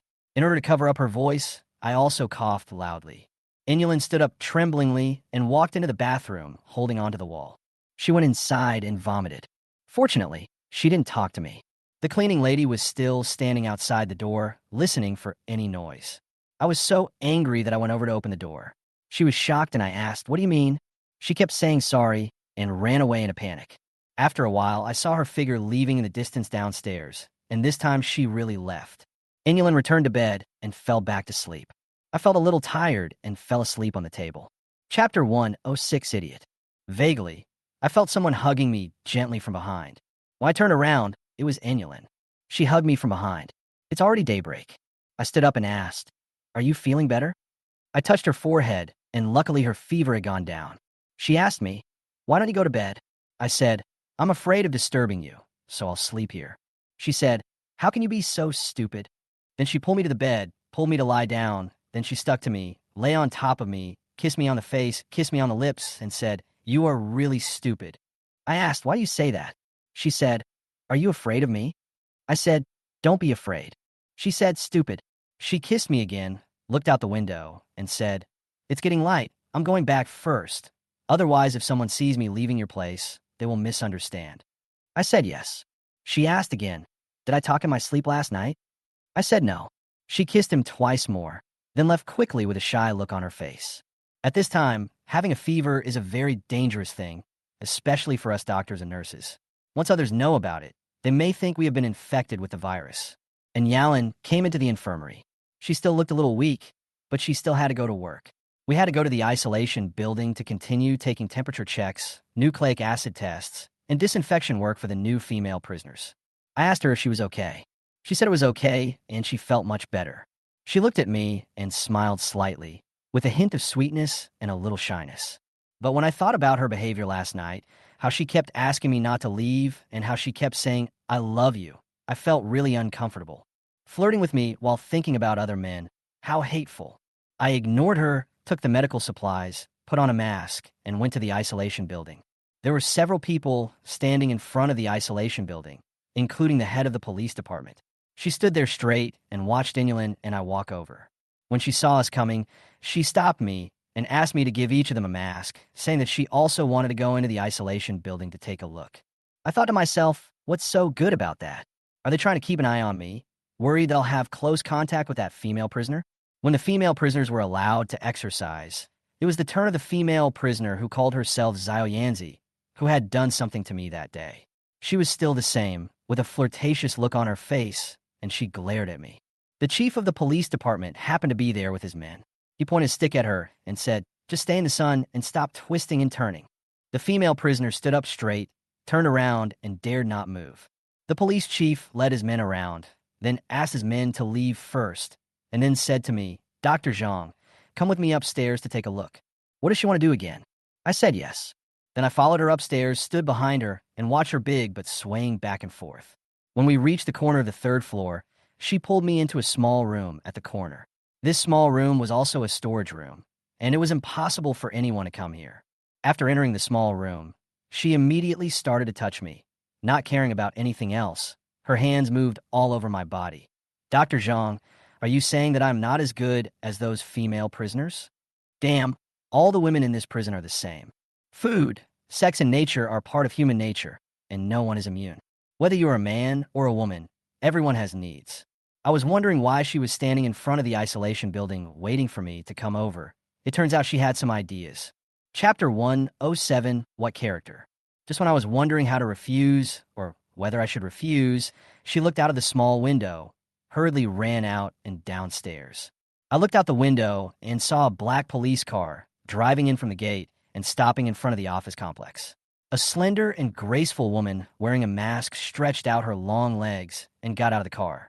The chief of the police department and others trotted up to her, bowed, and greeted her. Who is this person? Even the chief of the police department was so servile. Just as I was about to take a closer look, Inulin called me downstairs. I hurried downstairs, and she told me that a female prisoner had an abnormal body temperature, slightly higher than normal, and asked me what to do. The biggest worry is that she might bring in the coronavirus. I immediately asked Inulin to take me there. Who knew that the female prisoner was the tall and charming prisoner Zhao Yanzi, who had seduced me? All the other female prisoners in their cell were asked to return to the cell, and then the female prisoner was taken to a small room for solitary isolation. She also asked me in a coquettish voice, "Doctor, what's wrong with me? Why are you locking me up here alone? Are you trying to do something to me?" I said, "Your temperature is abnormal." When she heard this, her face turned pale and her expression became serious and nervous. Am I infected with the virus? Am I going to die? Due to their environment and lack of information, most female prisoners believe that the COVID-19 disease is very serious and that contracting it will result in death or disability. So they are particularly afraid of this virus. I said, "It's not that serious. Let's take a temperature check first." She was very cooperative and no longer had her usual aggressive look, with only sadness on her face. After changing several thermometers, her body temperature was indeed a little higher, but she did not show any adverse reactions. This situation is the most dangerous, and it is likely a prelude to the outbreak of the new coronavirus. If she is infected, then everyone in her cell will not be spared. She could only be locked up in this small room alone. I gave her some medicine to reduce her fever and told her to be well. She begged me, "Doctor, please don't leave me here alone. I am scared." Indeed, in this building, in this dim corridor where the lights are flickering, it would be scary to be locked up alone. After returning to the infirmary, I reported the situation to the deputy warden. The deputy warden spoke in a serious tone and told us to take it seriously. He also strictly prohibited anyone from contacting us or the female prisoner who had a low-grade fever. Well, it's time to return to the quiet state of life and work. No one is willing and no one dares to approach me and Inulin. At 10 o'clock in the evening, the deputy warden called and asked me and Inulin to check on the female prisoner with fever and also check on the physical condition of other female prisoners in the same cell with her. Inulin had just prepared the medicine when her legs went weak and she fell to the ground. I helped her up.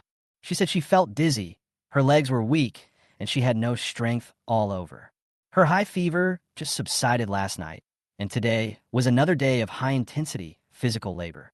She was a little exhausted, so I asked her to go back and rest first, and I went to the isolated building myself. Inulin actually cried and said she was useless and couldn't help me. I wiped her tears away, then smiled and said, "Why do you need help? Do you need help? I can do it by myself in a short while." I asked her to go back and rest first, and I went to the isolation building alone. Chapter 108, Torture. In the isolation building, the lights in the corridor of the cell of Zhao Yanzi, the suspected case, flickered, and she was sobbing. Her voice was fluctuating and extremely shrill, echoing repeatedly in the quiet corridor of the isolation building. It sounded like the cry of a female ghost in a horror movie, and it gave me goosebumps all over my body. If I had known earlier, I would have dragged Inulin along. This sound is so fucking horrible and so fucking torturous. The moment she saw me, Zhao Yanzi jumped to the door of the cell and said, "Doctor, you are here. Please let me go back. Let me go back to be with them. Please, I will do whatever you want me to do. I'm scared to be locked up here alone." She is still crying. I said, "Don't cry. Your condition is different now. Come, let me check your temperature." She reached out and grabbed my hand tightly. "Doctor, please, I'm begging you. You can take my body if you want. You can ask me to do anything. Just let me go back." I said, "No, if you're infected with the virus, you will infect everyone." She said, "Well, can you stay here with me? Don't leave, okay? Don't leave." Seeing her eyes full of fear, I felt compassion and agreed to her request. "Okay." She held my hand tightly. "Really? You won't leave, right? You will stay with me, right?" I said yes. Then she was tested for nucleic acid and had her temperature checked. The temperature showed that she had returned to normal, and the nucleic acid test was also negative. She was worried that I would leave, so she held me across the iron railing and refused to let go. "Doctor, am I okay?" I said, "At present, your temperature seems normal and there is no problem with the nucleic acid test." She said, "I'm fine now, right? Then can you let me go back with them?" I said, "Not yet." She asked, "When can I go back? Please let me go back. I'm really scared here alone. Is this place haunted?" I said, "No, there are no ghosts in the world." I was about to pack the medical supplies back, but she thought I was going to leave, so she cried and held my hand tightly. "Please don't go. Doctor, please don't go." She knelt down. I said, I won't leave. I promise you I won't leave." After packing the medical supplies, I called the deputy warden and told him that the female prisoner's fever had subsided and her body temperature had returned to normal. The nucleic acid test was also normal. Another nucleic acid test will be done tomorrow. If there were no abnormalities, there would be no problem. The deputy warden said that it was not good enough and that he needed to be observed for a few more days. I could only say okay. Zio Yanzi also heard our conversation and asked me how many days she would stay here alone. I said the fastest would be 2 or 3 days, and the slowest would be maybe a week. Then I said I was going to do nucleic acid and temperature tests on other female prisoners in their cell and asked her to wait here for me to come back. She was extremely unwilling, so I had to appeal to her emotionally and rationally and swear that I would come back and stay here with her night, and only then did she let go. When I left, she shouted through the iron bars, "Don't lie to me. You have to come back, doctor." I said yes. We took the temperature and nucleic acid tests of other female prisoners in their cell, and there were no problems either. Then I went back to her cell, where she sat, pressed against the iron bars, looking out and waiting for me to come back. She looked so pitiful, without any trace of coquettishness. Chapter 109. Be serious. When we got close to her cell, she grabbed my hand again and said, "Doctor, you're back. It's so quiet here, not a sound at all. The lights are still flickering, it's scary." This ultimate scene, which only appears in horror movies, is vividly displayed in this damn place. When people are in such a place and are alone, it is inevitable that they will think of all kinds of ghosts. I sat down and said, "I promised you, and I won't break my promise." She clung to the iron railings. "Then don't go, I'm so scared." I said I wouldn't leave. After sitting for a while, the two chatted. She said that she was targeted and framed and sent here because she organized people from her hometown town to go to the big city to stand on the streets, and then competed with local bosses for business. She doesn't have any scheming minds and doesn't know how to hide herself. All her joys, sorrows, anger, and happiness, all her thoughts are written on her face, in her eyes, and in her expressions. When she wanted to sleep with me, she showed it directly without any concealment. As we were chatting, she said she wanted to go to the bathroom and asked me not to leave. I said I won't leave. Then she quickly went to the bathroom and came out immediately and pulled me through the iron railings again. After chatting for a while, she started again, flirting with me in a seductive way, saying that if I was willing, she would do something with me. She is very flirty, with that expression, that look, those eyes, and the long tongue licking her lips. I said with a serious expression, "Behave yourself, or I'll leave." When she heard that I was leaving, she quickly grabbed my hand and said, No, I beg you, I'll be honest. Then the two of them returned to normal chatting. After a few minutes, they both felt sleepy and fell asleep leaning against the iron railing. Dr. Zhang. It seemed like someone was calling me and tapping my shoulder gently. I woke up in a daze, looked back, and was shocked to see a person wearing a gas mask behind me. It's me. It turned out to be Inulin, which scared me. I understand why she came here wearing this mask, because she is worried about being infected with the virus. She asked me, "Why did you sleep here?" I said, "It's this female prisoner who refused to let me go back, saying she was scared to be alone here." "Why are you here?" She said, I was waiting for you in the infirmary, but I didn't see you. I called you, but your phone was turned off. So I came here to find you. I said, oh, what time did I sleep until?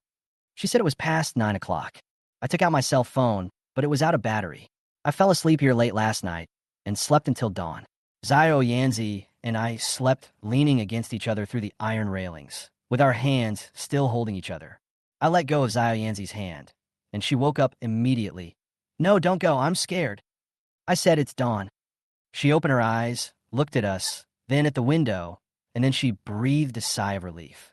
And Yalan and I continued to conduct nucleic acid and temperature tests on Xiaoyan, and everything was normal.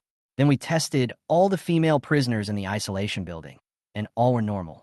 After I got back, I reported the matter to the deputy warden. The deputy warden said the same thing. There's no rush, just wait a few days and see. Because Xiaoyan became a suspected case, the deputy warden ordered everyone not to approach us. Even the chief of the police department, Kapankala, and others watched us from afar and did not dare to get close. Chapter 110 Free Access. In the afternoon, I saw the same police car from yesterday, speeding in from the prison gate again, and stopped in front of the comprehensive office building. Then the long-legged woman in police uniform got out of the car, and the chief of the police department and a group of people came forward and bowed to greet her. Who is this person? So many leaders flatter him, and he can enter and exit the prison unconditionally every day. Even the deputy warden cannot enter and exit at will, not to mention that there's an epidemic breaking out outside. I stared at her, but could only see her back. At night, Inyalin told me to let her look after Xiaoyan and let me have a good rest in the dormitory. I said, your high fever has just subsided. If you stay there overnight, I'm worried that you might catch a cold and have a fever again. She said, I'm fine. After an argument, she asked me, do you like to accompany her? I asked, what do you mean I like to accompany her? She said, she has a good figure, is pretty tall, and so charming. I said, what does this have to do with me going with her? She said, I thought you wanted to accompany her because she was pretty. I said, that's definitely not the case. She's just scared. She said, then it's my turn. I said, do you really have to go? She said she was worried that I was tired. Well, since she insists on going, let her go. I stayed with Xiaoyan all night. First of all, she would suspect that Xiaoyan and I had developed some kind of feelings or physical contact. Secondly, she was really worried about me. She thought my body could not bear to stay there for a long time.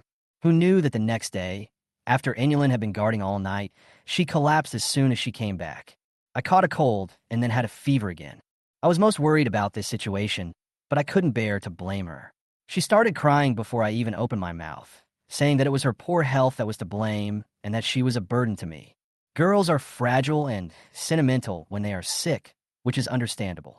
I asked her to take medicine and go home to rest, and I went about my business. Xiaoyan's nucleic acid test was still normal. It was the third day, and everything was normal, so I let her return her dormitory. She walked in the corridor in front of me and asked me, you're just letting me go back like this? I said, why? Don't you want to go back? She said, yes, but I want to stay with you one more night. I said, what are you thinking? If you want to stay here, just stay here. We nurses have all caught a cold because of watching over you. She said, then please tell her I'm sorry. Then please don't let me go and stay with me tonight. If I go back, I won't have the chance to be alone with you. Don't you want to be with me once? She is so charming, coquettish, and explicit. She gave me a sexy smile, twisted her hips, and asked, really? I said, go back quickly. Stop talking nonsense. She made a face at me. Humph. Stupidman. After a busy day, I returned to my dormitory tired at night. I have to do nucleic acid tests for hundreds of people, temperature checks for hundreds of people, and deliver meals for hundreds of people. I am so exhausted. After taking a shower, I lay down on the bed and didn't want to move. There's a knock on the door. I dragged my tired legs to open the door, and Inyalin came into my dormitory carrying food. I asked her if she was feeling better. She said the fever had gone down and it was nothing serious. The food she was holding was actually something she had cooked in her dormitory. She said that someone had fresh vegetables and pork delivered to her door, and she cooked it herself and asked me to try it. I opened a can of beer and took a few bites of the food. She looked up and asked me how it tasted. I knew she wanted me to praise her. How should I put it? I must not have cooked before, otherwise it wouldn't taste so bad. But I still praised her and said it was good and looked appetizing. It just looks appetizing, but actually it is neither salty nor bland. It can't be said to be bad nor delicious. She said she learned how to make it from what she saw on the internet. I said there was still a lot of room for improvement, and she laughed. Chapter 111, Can't Figure It Out. While drinking beer, Inulin ate with me and then chatted with me. As we were chatting, we talked about her boyfriend. She said that she and her boyfriend had been breaking up and getting back together, and now she didn't know what to do in the future. She heard from her friends outside that her boyfriend often went out to play without telling her, drinking in bars and surrounded by other women. She couldn't do anything about it, but wanted to let it go, but couldn't let it go at once. Then she asked me what to do. I can't even figure out feelings myself, so there's no way I can be a teacher for others. Others say that if a relationship goes bad, you should let it go, and if you find a partner with bad character, you should ask him to get out and find a new one. Everyone understands the truth, but how many people can really let it go and truly do it? I said I don't know either. She lowered her head and remained silent. After experiencing emotional betrayal, I never believed in love again. To me, most men and women in this world say nice things, but say one thing in public and another behind the scenes. They may break up yesterday and start a new relationship today, say they will only love you forever today, and fall in love with someone else tomorrow. There are even some women who have multiple relationships at the same time, and you can't tell from the surface. They're still in the dark about how many relationships they have and think their girlfriend is the best girl among thousands. I only care about physical relationships now and don't trust so-called true love. I felt sleepy after drinking 2 cans of beer, so I said I wanted to rest and you should go back too. After she helped me clean up, she opened the door and turned off the lights for me before leaving. After hearing the door close, I lay down. Unexpectedly, she didn't go out. She came back to my side, lay next to me, and hugged me. Since you only care about the physical relationship, then it is redundant to mention any feelings. It would be a lie if you don't feel any attraction towards a young, beautiful girl with long legs who is a campus beauty. He reached out and hugged her and kissed her. All new female prisoners in the isolation building who are not found to be carrying the virus during the isolation period can be sent to the prison area. On the day when the prison received new female prisoners, the heads of the 8 prison areas all came, and they brought a large number of people wearing masks and stood in front of the isolation building, forming a black crowd. The new female prisoners were assigned to different prison areas according to the length of their sentences. The charming Xiaoyan was assigned to the same prison area as Sunisa Chloe. When she passed by me, she glared at me again. The chief of the police department raised the electric baton in his hand, and she was so scared that she stuck out her tongue and trotted forward. The prison gate opened, and the police car drove in again. Under our eyes, it drove quickly towards the office complex. The chief of the police department and his men immediately went over. Who is this woman? I don't know what she's doing going in and out every day. Even the deputy warden doesn't have such special treatment. Back in the infirmary, Sunisa came to get medicine again. Now, with the help of the rich woman in Jeddah, Sunisa had no shortage of money for medical treatment. But this time, she not only came to get her medicine, but also came to help others get medicine. She whispered in my ear. There were a few people in her cell who had caught a cold, and they didn't dare come here because the medical expenses here were too expensive, and the prison guards who brought them out would have to eat some of their food, which was a waste of money. So she wanted me to prescribe more medicine for her, including medicine for menstrual cramps, medicine for colds, and anti-inflammatory medicine. Doing this is actually against the rules. If the prison guards find out, we'll all be doomed. I'm not sure how the deputy warden will punish me, but I know the prison guards will definitely punish the female prisoners. Chapter 112, Prescribing More Medicine. Seeing my embarrassment, Sunisa whispered in my ear, "You don't need to open too much, just open a little for me. Next time I come, you can continue to open." If she hadn't told me this, I wouldn't have known it was possible. I said, "I'm worried that you'll take the medicine back and give it to other female prisoners, and the guard will find out. Then you'll be punished." She said, "We are not that stupid." Okay, I prescribed some medicine for her and gave it to her to take back. I asked Sunisa if she was still fighting with Wangchu and Chloe. She said, "Please prescribe some painkillers, anti-inflammatory drugs, and disinfectants." I asked why. "You can't bring so much. People will get suspicious." She said, "I am injured and I need it." I thought to myself that it might be used to prevent injuries from fighting. I whispered in her ear, "You really can't open it too much for fear that someone will find out." She could only say yes. I said, "By the way, a woman just came to your prison area. She's a new female prisoner who just came from the isolation building. Her nickname is Little Swallow." "What do you want to say?" she asked. I said, "You're my friend. If we meet, please take care of me." She came closer, glanced at me, and asked pointedly, "What friend?" I said, "Just friends." She asked, "What kind of relationship?" I said, "I'm just an ordinary friend. I haven't slept with anyone and I haven't done anything with anyone. Who do you think I am?" She smiled wickedly. "Who are you? Don't I understand?" I said, "Go back quickly, next one. Let her go quickly. There are more female prisoners outside who come to see the doctor. These days, once they have a slight cold, they make a fuss about it, thinking that they have contracted the virus. So many female prisoners who have a cold come to see the doctor and do nucleic acid testing. They all demonize the virus, thinking that if they contracted the coronavirus, they would either die or become disabled or at least suffer some sequelae. However, at this time, we still knew very little about the virus and its treatment, so it was understandable that everyone was afraid of the virus. Pasha, the head of the police department, came to see me. After entering the infirmary, she said she had pain in her cervical spine and asked me what to do. I asked her what caused it. She said she just sat too much. I reached out and touched her gently, and she said it was sore. After examination, it was found that she suffered from cervical pain caused by long-term sitting at work. I prescribed her painkillers and anti-inflammatory drugs and told her to exercise more. She asked me if I couldn't press it to ease the pain. I hesitated for a moment and said, "That's fine." She said, "The medical expenses are what they should be." I didn't say I wouldn't pay. I asked her to lie down and then called Inulin to come and give her a massage. She immediately looked displeased and glared at Inulin. "I guess you want me to go on my own." After Inulin pressed it twice, she said it hurt, and then asked Inulin to go do something else and asked me to press it. "Okay, for the sake of money, I'll press it." I personally massaged her cervical spine and waist. She lay flat on her back, looking very happy. As she was pressing, she gently held my hand and let me press it all the way down her chest. There is a camera in this infirmary, and on the other end of the camera is the deputy warden. She sees everything I do. If I gave her a good massage, she wouldn't have a big problem with it. But if I went too far, the deputy warden would definitely call Capone again and have Wild Boar Capone come to cause trouble.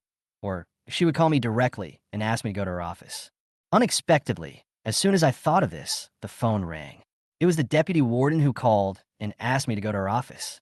Chapter 113, about viruses. I told Pasha, the head of the police department, that the deputy warden wanted to see me. Pasha got off the bed, turned her head, and moved her neck and said, "Go ahead. I feel much better now. Come back tomorrow." I said, "When you go back home, take some medicine and apply some compresses, then do more exercise, and it will be healed in a few days, and the pain will go away." She said massage was still helpful, and then said that my hands were very gentle and very comfortable. After saying this, he looked at me meaningfully, and Yalin felt quite aggrieved. After all, she was a nurse and massage was a simple thing for her. I said, "Can't you see? She just wants me to massage her. It's not that your massage skills are bad. It's not that your massage techniques are bad, but she wants a man to massage her." She pouted at me. "So that's how it is."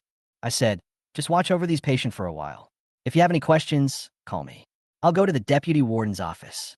Arrived at the deputy warden's office. The deputy warden asked me to sit down. This time she didn't pour me tea or close the door. It was obvious that she came only to talk to me. I asked the warden what he wanted from me. She said, "We were told that the virus can be transmitted not only from person to person, but also through objects. You see, we bring in so many things from outside every day. How can we prevent these viruses from being brought into our prison on the surface of objects?" I said, "We can only disinfect the outer packaging of items, but we can't say that it can kill all the germs." She said, "If someone in the prison is infected with the virus, it will be a big deal and everyone will be infected." I said, "Yes, prisons are crowded places. Once a female prisoner is infected with the virus, the entire prison will be affected." She asked, "Is this disease really that serious?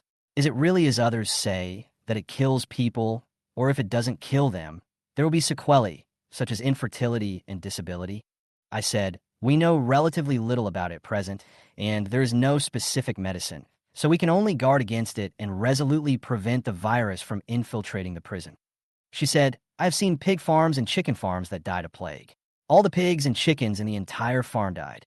They used an excavator to dig a big pit, poured oil on it and burned it, and finally buried it. What I mean is, if so many people in our prison were infected with the plague, would it be like this?" I was silent for a moment, then said, "We are human beings, not animals. And as you know, many patients can be cured." She nodded and said, If an epidemic really happens in the prison, what should we do? I said, if you are sick, get treatment. She said, the way I'm talking about is me and you. It turned out that she came to talk to me not only to discuss how to prevent the epidemic from entering the prison, but also to discuss what she should do to avoid being infected if an epidemic occurred. I said, try to wear a mask. What else? She asked. I said, if you are really scared, try not to contact outsiders. If you have to contact them, with a protective clothing that our doctors and nurses wear. She said, that's so embarrassing and weird. I said, wear a mask, wear glasses to protect against droplets, and wash your hands frequently. She said, I can avoid contact with outsiders, but that doesn't mean I can't contact you. I nodded. People like us are at high risk of contact, so it's best not to have any contact. She said, give me some masks, glasses, gloves, disinfectant, etc. I said yes. I went to get these things for her, and she immediately put on a mask and glasses, and then disinfected the office with disinfectant. I said I would leave first, and she said okay without even looking up. She closed the office door immediately after I left. Chapter 114, Anger and Anger. In the evening, I called my classmates in China to ask them about the epidemic situation. I received a message on my phone from the cleaning lady, asking if she could come visit me tonight. She was feeling a little unwell, had a sore throat, and seemed to be having a fever. The epidemic has caused panic, and some patients with common influenza feel that they have contracted the new coronavirus. I said, come on. After a while, the cleaning lady came to my dormitory, and she didn't forget to bring me food. I checked her temperature and nucleic acid test. The temperature and nucleic acid were normal. Then I went to the infirmary to get some medicine for her to take back. She asked nervously, would she die of the plague if she went back? I said, don't worry, this disease won't kill you suddenly. She then asked, what if I really get the new coronavirus? I said, you are in good condition now, it's just a common flu. If you really have the coronavirus, come and see me. She nodded, then asked me softly, can I? She wanted to take the next step in her relationship with me. I opened my arms and had a deep chat with her about the joy of life. After more than half an hour, she left. I was just about to go to bed when someone knocked on the door again. I'm really busy here. I opened the door and saw Inulin standing at the door, biting her lower lip. I asked, what's wrong? Do you have a fever again? She shook her head. His brows were furrowed and his expression was worried and angry. I asked, why? Do you want to drink with me? She looked at me and said, I was listening at the door with you and the cleaning lady just now. I know everything. I was shocked. What do you know? She asked. Did you do anything with that person? I said, she said she was sick and came to see me and have a chat. She asked me, what was that sound just now? I would never admit it. So I said, what made that noise? She gritted her teeth and said, you know it in your heart. Having said that, she turned and ran downstairs. Sure enough, at this time, even if I just examined patients in my dormitory, it would be very dangerous and I would be misunderstood by others. Not to mention that if something happened and was heard by someone outside the door, even if nothing happened, people would think something was wrong. I was worried that Inulin would spread this matter everywhere, so I didn't sleep well the whole night. I was thinking of talking to her tomorrow and asking her not to tell this shit to anyone. The next morning, I went to work. Inulin's eyes were red. She must not have slept well. Of course, I didn't sleep well either. My eyes were also red. When she saw me, she didn't even say hello to me and was busy with her own things. I don't know how to talk to her about it. She refused to admit it last night. If I bring it up now, it will seem like I'm trying to cover up something. Let's just not mention this matter for now and see what she does next. I went back to my office and ignored her. Just then, the cleaning lady came in to clean the house. When she was mopping the floor, she mopped the floor under Inulin's feet, and then the mop hit Inulin's feet. Inulin saw that it was the cleaning lady and kicked the mop impatiently. The cleaning lady didn't like Inulin in the first place, so she hit Inulin's feet with the mop. Inulin stood up and said angrily, what do you want to do? The cleaning lady said, dear nurse, please move aside. I need to mop the floor. Inulin was waiting for the cleaning lady, who was also glaring at her. I just watched and saw how the two of them would make a fuss. There's no chance of making a fuss. They just had a few words. The cleaning lady went out. Chapter 115, Big Shot. When I was having breakfast, I saw Inulin crying silently, as if she had been heartbroken. Don't you want breakfast? I asked. She ignored me. Okay, just ignore it. The head of the police department called me and asked me to go to her office. This woman comes to see me every day, and she's always thinking about those things. Because she asked me to go there in the name of treating her disease, I had no choice but to go. After I went to her office, she said that she had taken medicine, applied plasters, and exercised yesterday, but she hadn't exercised for a long time, and her cervical spine seemed to hurt more. She asked me to continue massaging her, and she would also pay my medical expenses. I walked over, and she told me to close the door. I closed the door, and she said to lock it. I locked it. He walked behind her and gave her a massage. She half closed her eyes and enjoyed it. Enjoying it, slowly, she pulled my hand in front of her big thunder and touched it. She said she should press here too. What are you pressing here? But the feeling on my hands is really good. Anyway, massage can relieve pain and make her feel comfortable, so just as she was about to continue, the phone on her desk rang. After she picked up the phone, she said to me, "The deputy warden wants you to go to her office." Probably because the deputy warden saw me coming here. He called the chief of the police department. The chief of the police department said, "This woman is probably afraid that I will do something to you. I want to tell you that you'd better not have anything to do with her. Do you know who is behind her? Do you know why she can become the deputy warden here at such a young age?" This, of course I don't know. I shook my head and said I didn't know. She said she has some deep connections with a big shot above. If you get too close to her, let me explain in detail. If you have any connection with her and the big shot knows about it, you will die a miserable death. Pasha was very serious and didn't seem to be trying to scare me. But what should I do now? I had become very close to the deputy warden.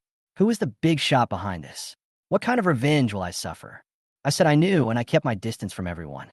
Every time Pasha wanted to get close to me, she was interrupted, which made her very unhappy. He waved and asked me to come over quickly. When we arrived at the deputy warden's office, she was wearing a mask and anti-spray glasses and asked me, "Why do you keep going to Pasha's office lately?" I said, "Not many times. I just want to give her a massage."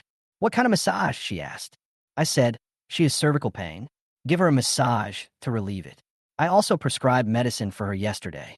She needs to be treated with massage to recover." She asked again, "Is it just like this?" I said yes. It sounded like a strong hint of vinegar and a half-believing tone again. She said, "Don't be alone in a room with a woman. People will gossip about you." "Okay, then you and I?" I said yes. Pasha told me not to have any deep relationship with the deputy warden, saying that she has someone behind her. To put it bluntly, she relied on her body to get close to a big shot to get the position of deputy warden. If I anger this big shot, I'm afraid I will end up in a miserable state. I couldn't help but feel a little scared and worried about myself. She added, "Besides, you are a doctor and you come into contact with so many patients every day. Aren't you afraid that if you carry the virus and walk around, you will infect others? This is a reason for me not to be alone with other women." I said, "Okay, I won't go there anymore." Chapter 116, The King's Feeling. Today we have to go to the isolation building to do disinfection work. Although that batch of female prisoners have been transferred to the prison area and the new batch of female prisoners have not yet come in, we still have to do disinfection work for several consecutive days. After finishing the disinfection work, Inulan and I cleaned the disinfection tools in the yard of the isolation building. The two of them sat leaning against the faucet, neither saying a word at first. Then they chatted about work and somehow brought up what happened last night. I asked her why she came to see me last night and whether she had been eavesdropping at the door. She said she cooked some corn last night and wanted to bring it to me, and then she happened to see the cleaning lady enter my room. I remained silent. She said, "I know I'm not yours. I can't say anything to you, and I'm not your girlfriend, so I don't even have the right to be jealous." I said, "Yes, you have a boyfriend. Am I jealous of you again?" Her eyes were red, but I just feel uncomfortable. I said, "We are just colleagues." She asked, "Do you want to be just colleagues?" I said, "Just so you know, you have a boyfriend." She pursed her lips again, not knowing how to respond. I said, "We don't care about our own business.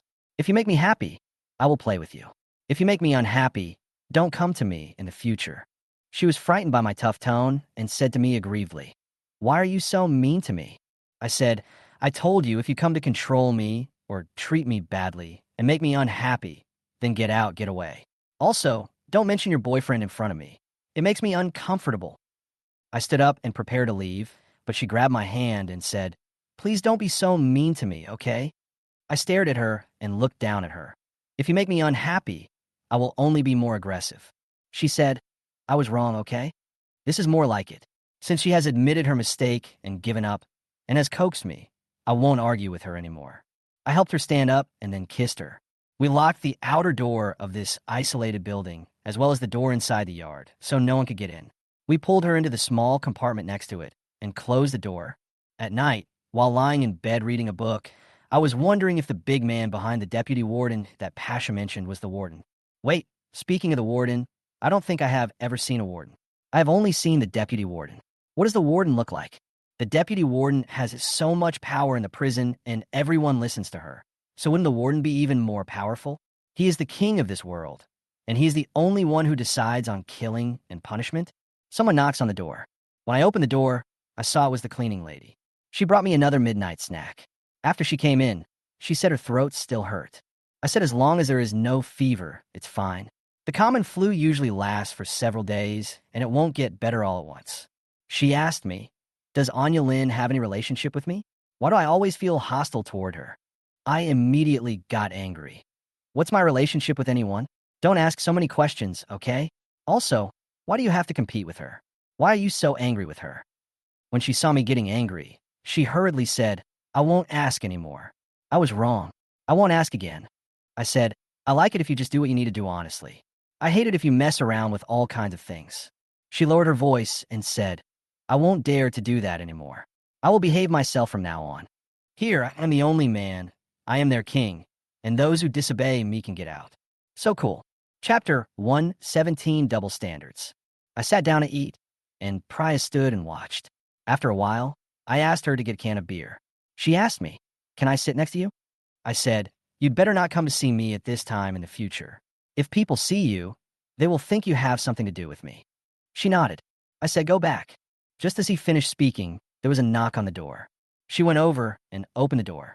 Standing there was the deputy warden, wearing glasses and a mask. The cleaning lady didn't recognize her and looked her up and down.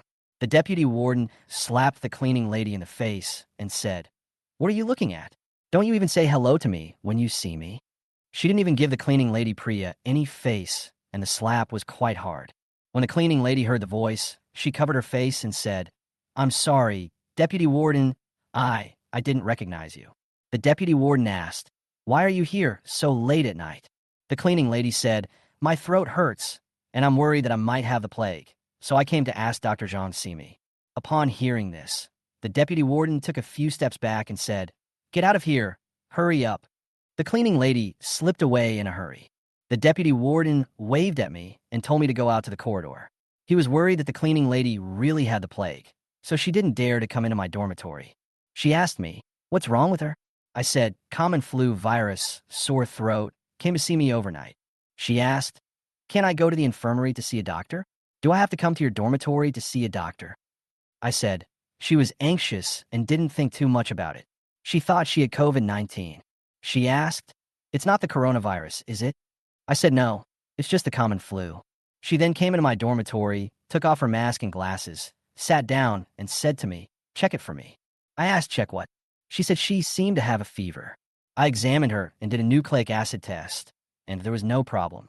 Now everyone is in a state of panic. She didn't have a fever, but she just took a hot bath and then felt hot all the time. So she thought she had a fever. After knowing that she was fine, she breathed a sigh of relief. Looking at the beer on my table, she picked it up and took a big sip. I went to the refrigerator and got her a can of beer, then poured her a glass. I told her that the rapid nucleic acid testing kits are running out again. The deputy warden said, you can't give them free tests every time, right? This thing is not cheap at the moment. I said it was free, but if I asked for a fee, they were not willing to pay, especially the new female prisoners who were isolated in the segregation building. She said, from now on, anyone who comes to the clinic for treatment or nucleic acid testing will be charged. It's free for these people. What's free? Don't come to see a doctor if you don't have money. All I can say is good. Then she looked at me and asked, does Priya come to your place often? I mean your dormitory. I nodded and said yes. She just comes to do cleaning, bring me food, and take out the trash. She said, you are the only male in the prison. You'll be the focus wherever you go. Except for the infirmary, you'd better not be alone in a room with any women. Otherwise, it will attract gossip. I said, if I were with you, someone would talk too. She said, who dares to say that? I am your leader, your boss. I only talk to you about work. See, that's double standards. Chapter 118A, False Alarm. The deputy warden drank 2 cans of beer and she didn't show any sign of leaving, so I went to the refrigerator to get more for her. She asked me why there was so much beer in the fridge. I said, in quarantine, I can't go anywhere or contact people. When I'm bored, I can only drink in the dormitory. She asked me again, does that female nurse often come to your place to drink at night? I can't lie to her because she has many informants in the prison. I said, yeah, no one touched us, just the two of us drank by ourselves. She said, it's also best not to be alone with her for too long, as it will attract gossip. I said, she and I are colleagues. When we are bored, we have no one to talk to, so we can just drink and chat. It's better not to do that, she said. I said helplessly, okay, Deputy Warden. As soon as he finished speaking, someone pushed the door open. It was Inulin. The door was not locked just now. Just as I was talking about Inulin, she came to find me at this hour, which just happened to light the fire on the explosives. The Deputy Warden stood up and walked to Inulin. You have no manners.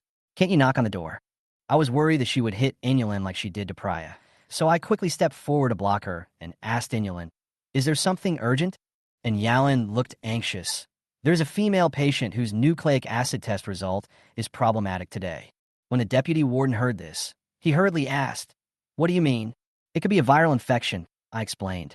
The Deputy Warden immediately grabbed the mask, put it on, and ran away without wasting any time. I also felt the seriousness of the situation, so I quickly put on my mask and glasses and went downstairs with Inulin. One of the female prisoners who came here to treat a cold during the day stayed in our infirmary because of a fever and was watched over by Inulin. I didn't expect that the results of the nucleic acid test this time would show something abnormal. I observed the color of the reagent, and it was not very obvious. There is no red stripe in the C zone, but there is a faint red stripe in the T zone. Inulin asked me what to do. I said, if both C and T show red, then it is confirmed. If only T shows red, it is invalid. Do another test. And Yalin said that when they did it for the first time, C and T had no color. I'm also wondering, is there something wrong with this batch of test kits? I had no choice but to let her continue. In order to confirm her test results, I asked her to do 3 tests directly. Inulin tested the female prisoner, who was emotionally unstable and worried that she might contract the virus. If she was infected, the entire prison might be affected. She was worried that she would die, and that if she was infected with the virus, she would be secretly killed, incinerated, or buried in a pit. I kept reassuring her, saying that she would be fine. It was just that the test results were vague and did not say that she had been infected with the virus. She burst into tears and said, Doctor, if I really get the virus, please don't give up on me, don't kill me, don't bury me alive, and don't burn me to death. I asked her to wear a mask, comforted her, and kept talking to her. The test results came out soon after. The bar of C looked very clearly colored in these 3 times, while T had no color. The results were the same for all 3 times. I breathed a sigh of relief. It's okay. When the female prisoner heard the result, she burst into tears with relief. Finally, we won't be buried alive or burned to death. The female prisoners in the prison were all spreading rumors that once they were infected with the virus, they would be buried alive like a group of chickens, ducks, pigs, etc. in a slaughterhouse, with pits dug, oil poured on fire, etc. It was no wonder that they were so afraid of being infected with the plague.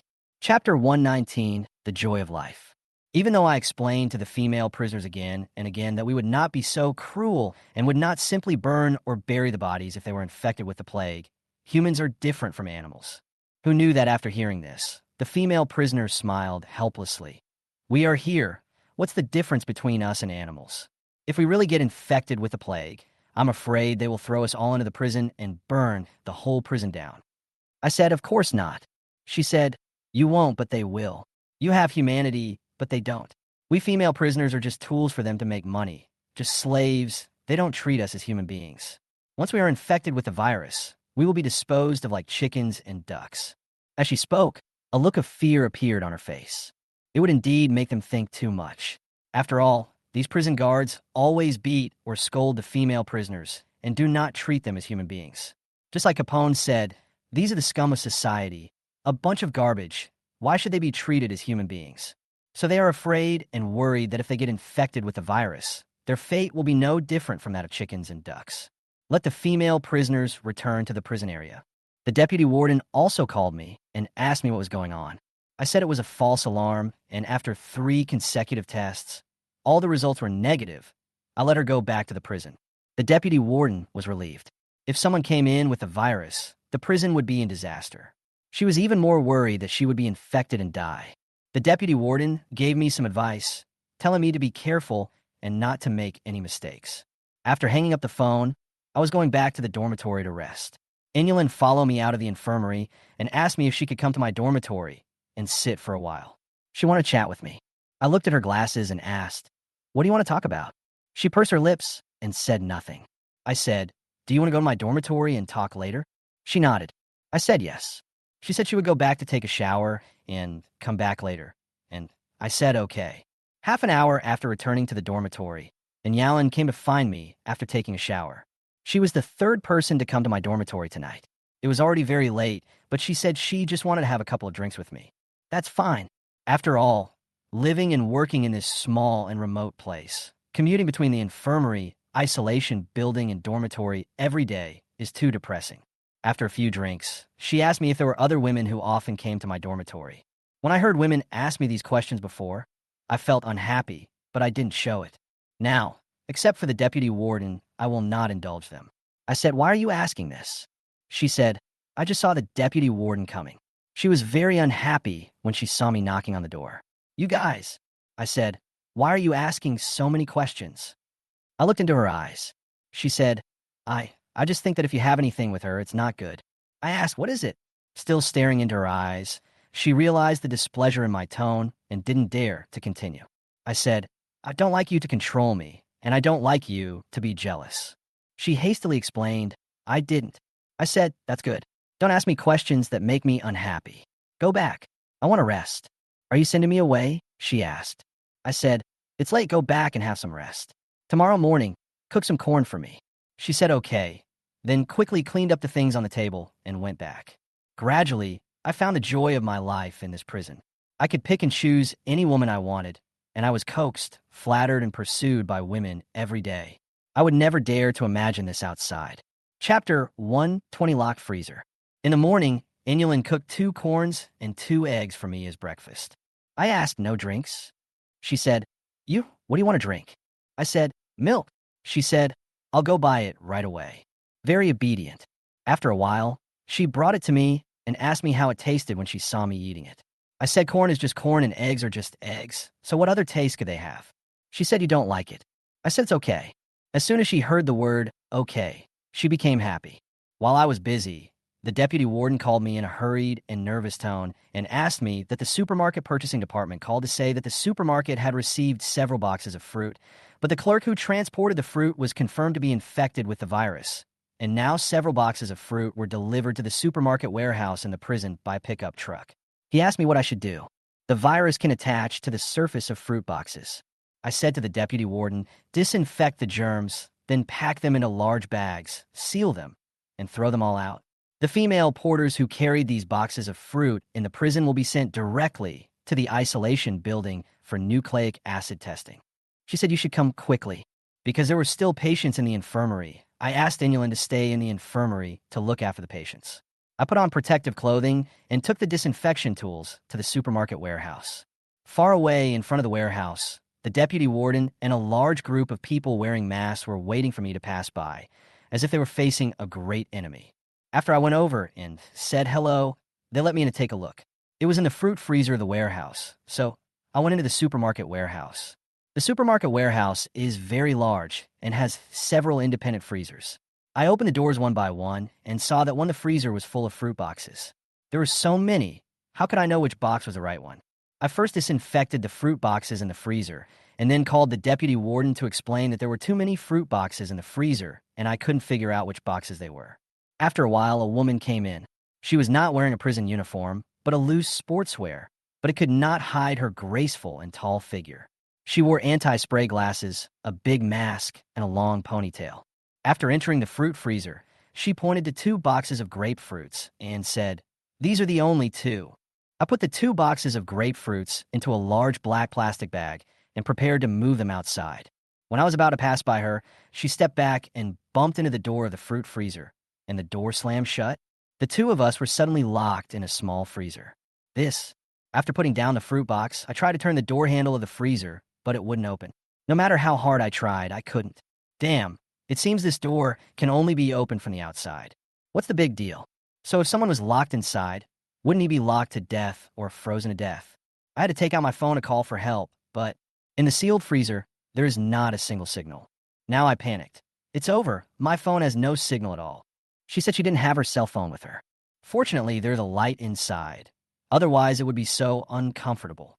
As soon as I thought this, the lights went out and it was pitch black inside.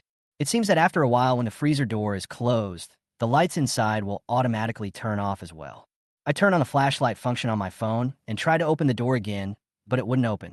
I said we won't go out for a while, and they will come to see us outside. She said, how would I know? You're a grown man. Can't you open a door like this? The tone seems very harsh. I said, you can drive it if you can. She came over and tried twice, using all her strength, but couldn't turn it. She was so angry that she kicked the door hard, but it didn't move at all. The kick was very powerful. It seemed like she had learned Sanda, and her kick was very powerful. Wait, look at her back. Isn't this the woman who drives in and out of the prison every day, and the police chief and a bunch of people all bow and nod to her? Chapter 121, Savage Woman. She is tall with a slim waist, thick thighs, and a perky butt. Her sportswear perfectly outlines her perfect figure, and my eyes can't help but be attracted to it. What are you looking at?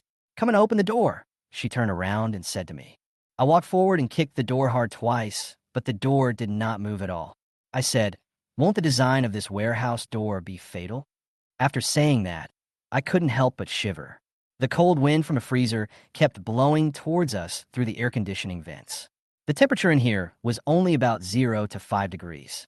She was wearing a sports t-shirt and sweatpants, and I was also wearing thin clothes, except for a thin layer of protective clothing on the outside. This protective suit feels like a steamer when worn outside in weather over 30 degrees, but in this 0-degree space, it doesn't provide much protection against the cold. I tried calling the police, but it was no use. Damn, if the people outside don't come to rescue us, we're probably going to freeze to death in here before long. She also shuddered. Hurry up and find a solution. I said, I'm not thinking about it now. She said, you're a loser. You can't even open a door. I got upset when I heard her scolding me. If you hadn't knocked the door shut and locked it, would we have been locked in here? She said, you still talk back. A slap hit me in the face. I was shocked. How can there be such barbaric people? I was so angry that I reached out to slap her back, but she moved even faster and kicked me in the stomach, sending me flying, and I fell in the fruit box. Sure enough, she has practiced before. It seems that I can't beat her. I held my stomach and stood up, pulling off the hood of my protective suit to reveal my head. Okay, let's all die in here together. Let's see who dies first. Picking up the phone, I squatted in the corner. She just stood there. I turned off the flashlight on my phone. The freezer was pitch black. I could only hear the cold air from the air conditioner and feel the cold air blowing on my body. She came over and kicked me on the foot. Turn on the light. Barbaric, really barbaric. I turned on the flashlight. She looked down at him and said, find a way to open the door, or you'll really freeze to death here. I said, you are awesome, go ahead and open it. I have protective clothing, I'm not afraid. I am warm, and you will freeze to death if I am cold. She grabbed my protective suit and pulled it off. You have a protective suit, right? With a strong pull, the protective suit was torn. Depend on. I was so angry that I stood up and pushed her away. You are crazy, she said. Find a way to open the door for me. I was so angry that I started fighting with her. During the fight, my protective suit was completely torn off, and her mask, glasses, and hair tape were also torn off by me. Only then did I see her true face. This is the most beautiful woman I have ever seen in my life, really. Her long hair is casually scattered, and the air-conditioning breeze blows slightly. On her delicate face, her eyes are as clear and mysterious as clear water, but with a touch of elusive charm. Her red lips are delicate and charming, and when they are slightly opened, they seem to be telling endless temptation. While I was stunned, she took the opportunity to slap me in the face again. How dare you fight back? I took 2 steps back. To be honest, I couldn't beat her. It's not because I couldn't do it. It's because she was too good. She must have learned Sanda. Her punches were powerful and extremely fast. The phone's light was turned off. The phone ran out of battery and shut down automatically. Chapter 122, warming each other up. In the darkness, the two of us just stood there in a stalemate. I felt myself getting colder and colder, and I couldn't help but curl up into a ball. She couldn't hold back any longer and said, "Turn on the light for me." I said, "Didn't you see that my phone was out of battery?" She said anxiously, "Then try to open the door." I said, "I have no choice. I want to go out too." I was also very panicked at this time, but I really had no choice. The two of them were silent again. After a few minutes, she said, "Speak." "I don't speak." She asked, "Hey, are you dead?" I still didn't say anything and curled up into a ball. She suddenly came over and hugged me tightly, then sniffed my breath and said, "You're not dead. Why don't you answer me when I talk to you?" I still didn't speak. The cold feeling made her hug me tightly, and we hugged each other tightly for warmth. She has a unique fragrance, and her breasts are against my chest. The thin branches are bearing fruit. I didn't expect that she has such a great figure. The elasticity is amazing. I was having some wild thoughts, but then a cool breeze blew on my face, and all the messy thoughts in the world disappeared instantly. Only when you're well fed and warm will you crave sex. In this state, I just want to survive. People outside don't dare to come in because they are afraid of the virus. They don't know that we are locked up here, and we don't know when they will come. If they wait any longer, they will really freeze to death in this cold storage. Am I going to freeze to death in this freezer with a strange woman? I stood up. She also stood up and asked, What are you doing?" Her voice was trembling as she spoke. I thought, this freezer door can't be open from the inside.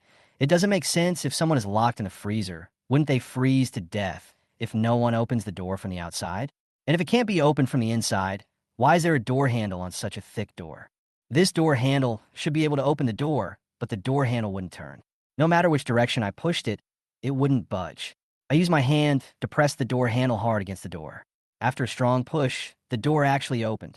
A beam of light shone on the two of them, and they quickly escaped from the freezer, shivering as they watched the cold air rushing out of the freezer. This damn shabby place almost imprisoned us and froze us to death. I took another look at the door handle and found that it could indeed be opened, but because it was rusty and I didn't have enough strength in the previous few attempts, I couldn't push it in. The woman went out first, and I took my cell phone and walked out carrying a big black bag containing 2 boxes of grapes.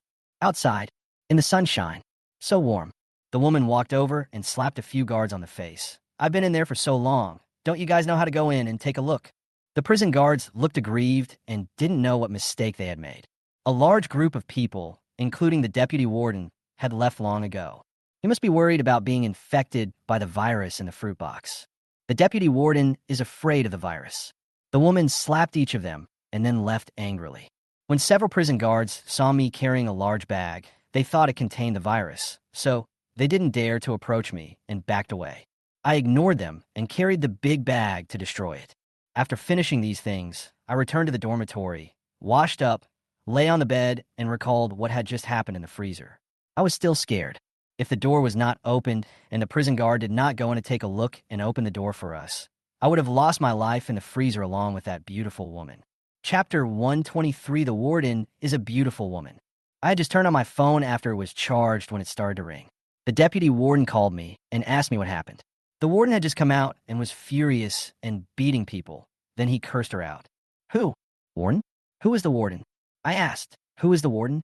"Yes, the one who followed me into the freezer, her." She said, "Yes, she is the warden." I was shocked.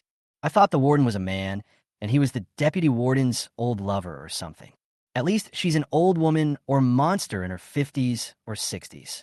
However, the woman was only in her 20s, but she was the warden of the prison. Who can believe this? I asked again, and the deputy warden confirmed. She is the warden. She was the one who ordered those 2 pieces of fruit. Damn, no wonder the chief of police department and his gang drive in and out of the prison every day, bowing and scraping like a slave, then coming to the prison in sportswear and showing off to me.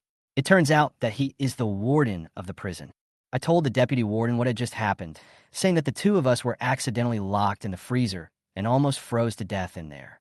Of course, I didn't tell her the details. I didn't mention that we had a fight, nor did I mention that we hugged each other for warmth. Thinking back to the feeling of holding her just now, it was so comfortable. I have never seen such a beautiful woman, but her temper is indeed not easy to deal with. Moreover, she is the warden, the boss of all the wardens. I even fought with her. I don't know how she will deal with me. After hearing this, The deputy warden was terrified. He immediately hung up the phone and went to coax the warden. I was wondering who this warden was and how he could be a prison warden at such a young age. I was puzzled, so I asked the cleaning lady Priya when she came to clean. After all, she has been here for so many years, she should know him. As a result, she herself didn't know him. She said that the previous warden was a middle-aged man who was elusive, and she had only seen him a few times throughout the year.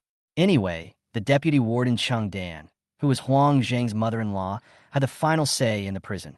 Later, she heard that the warden was promoted and she hadn't seen him since then. She didn't know whether the position of prison warden had existed in the past 2 years. Then suddenly she heard that there was a new warden, a young and beautiful woman, and she was even more unaware. I wondered if the warden was the daughter of the previous warden and was here to take over. And is this prison a family business? I don't understand these. In the evening, Pasha, the head of the police department, came to my dormitory to see me. I asked her what was going on, and she said she wanted to talk about what happened today. I let her into the dormitory. The dormitory was not big and there was no other place to sit, so I could only let her sit at the dining table, and then I gave her some beer. The head of the police department asked me, "What happened when you were in the warehouse with the warden today?" It seemed that she had no idea what happened today and why the warden got so angry and beat the prison guards after he came out. I said, "I went into the warehouse to disinfect it, and I didn't know which 2 boxes of fruit were suspected of being contaminated with the virus, so I called the deputy warden. But then the warden went in and accidentally bumped into the door of the freezer, which was locked. The 2 of us were locked in there." She asked, "So what were you doing in there? Did you offend her?" The head of the police department spoke in a calm voice, but I could still hear her curiosity and anxiety. I said, "It was 0 degrees inside, and the door handle was rusty and couldn't be opened. I almost froze to death inside, and the door was finally opened. No one came to see us, and no one looked for us. Everyone is afraid of the virus," she said. I said, "So she got angry and came out and beat someone up." "I understand," she said. I asked, "Then why did the warden know those were the 2 boxes of fruit?" Pasha told me that this supermarket is run by the prison warden, and she personally does everything from purchasing goods. I asked again how she could become a prison warden at such a young age. Pasha said she didn't know. It's really mysterious. There must be a big shot backing it up. Chapter 124, Don't Get into Trouble. Pasha said that it was possible that she was the daughter of the former warden, who had been transferred to a higher position and was still in charge of the prison. As he spoke, he hinted to me that the deputy warden Chung Dan was promoted by the former warden and that he had an affair with the former warden. He told me to stay away from the deputy warden, otherwise I would get into trouble. Why stay away from her? I have already had something going on with her. It seems that I really need to be more careful in the future. As I poured her a glass of wine, Pasha grabbed my hand and said, "I can do it myself." While talking, she gave me an ambiguous smile and then came closer to me. I was busy talking just now and didn't have time to look at her carefully. Now looking at her, wearing a black tight t-shirt and tight trousers, she is like a rose blooming in the dark night, exuding a mysterious and attractive aura. The figure is graceful and the curves are exquisite, and every line seems to be a masterpiece carefully carved by nature. Her every move, every frown and smile carries a unique, mature charm, and her elegance reveals the passionate sexiness of a mature woman. At this moment, I realized that Pasha came to me not only to ask me about what happened today, but also wanted to have a further relationship with me. She held my hand and said, "Dr. Zhang, many people are afraid to come into contact with you, worried about being infected with the virus from you, but I am not afraid." I said, "It's better to stay away from us during this special period." She said, "This prison is so small, and there are so many people crammed in here. If someone really gets the plague, who can escape?" That's true. If I really get infected with the virus, none of them can escape. As she spoke, she moved closer to me, tried to get close to my face and kiss me. I hurriedly stopped him. "Chief, this is not convenient. To be honest, I also like her body, and I want to possess it right away, but there might be someone eavesdropping outside the door." She asked me, "Why is it inconvenient?" My sixth sense told me that there was someone at the door, so I quickly walked to the door and opened it. A woman wearing a mask turned around and ran away. Sure enough, someone was eavesdropping, and it was the woman from before. Pasha hurried out to see that the figure ran downstairs. Pasha looked at her back and said, "It's Moten. Do you know her?" I asked. She said, "She is the assistant to the deputy warden."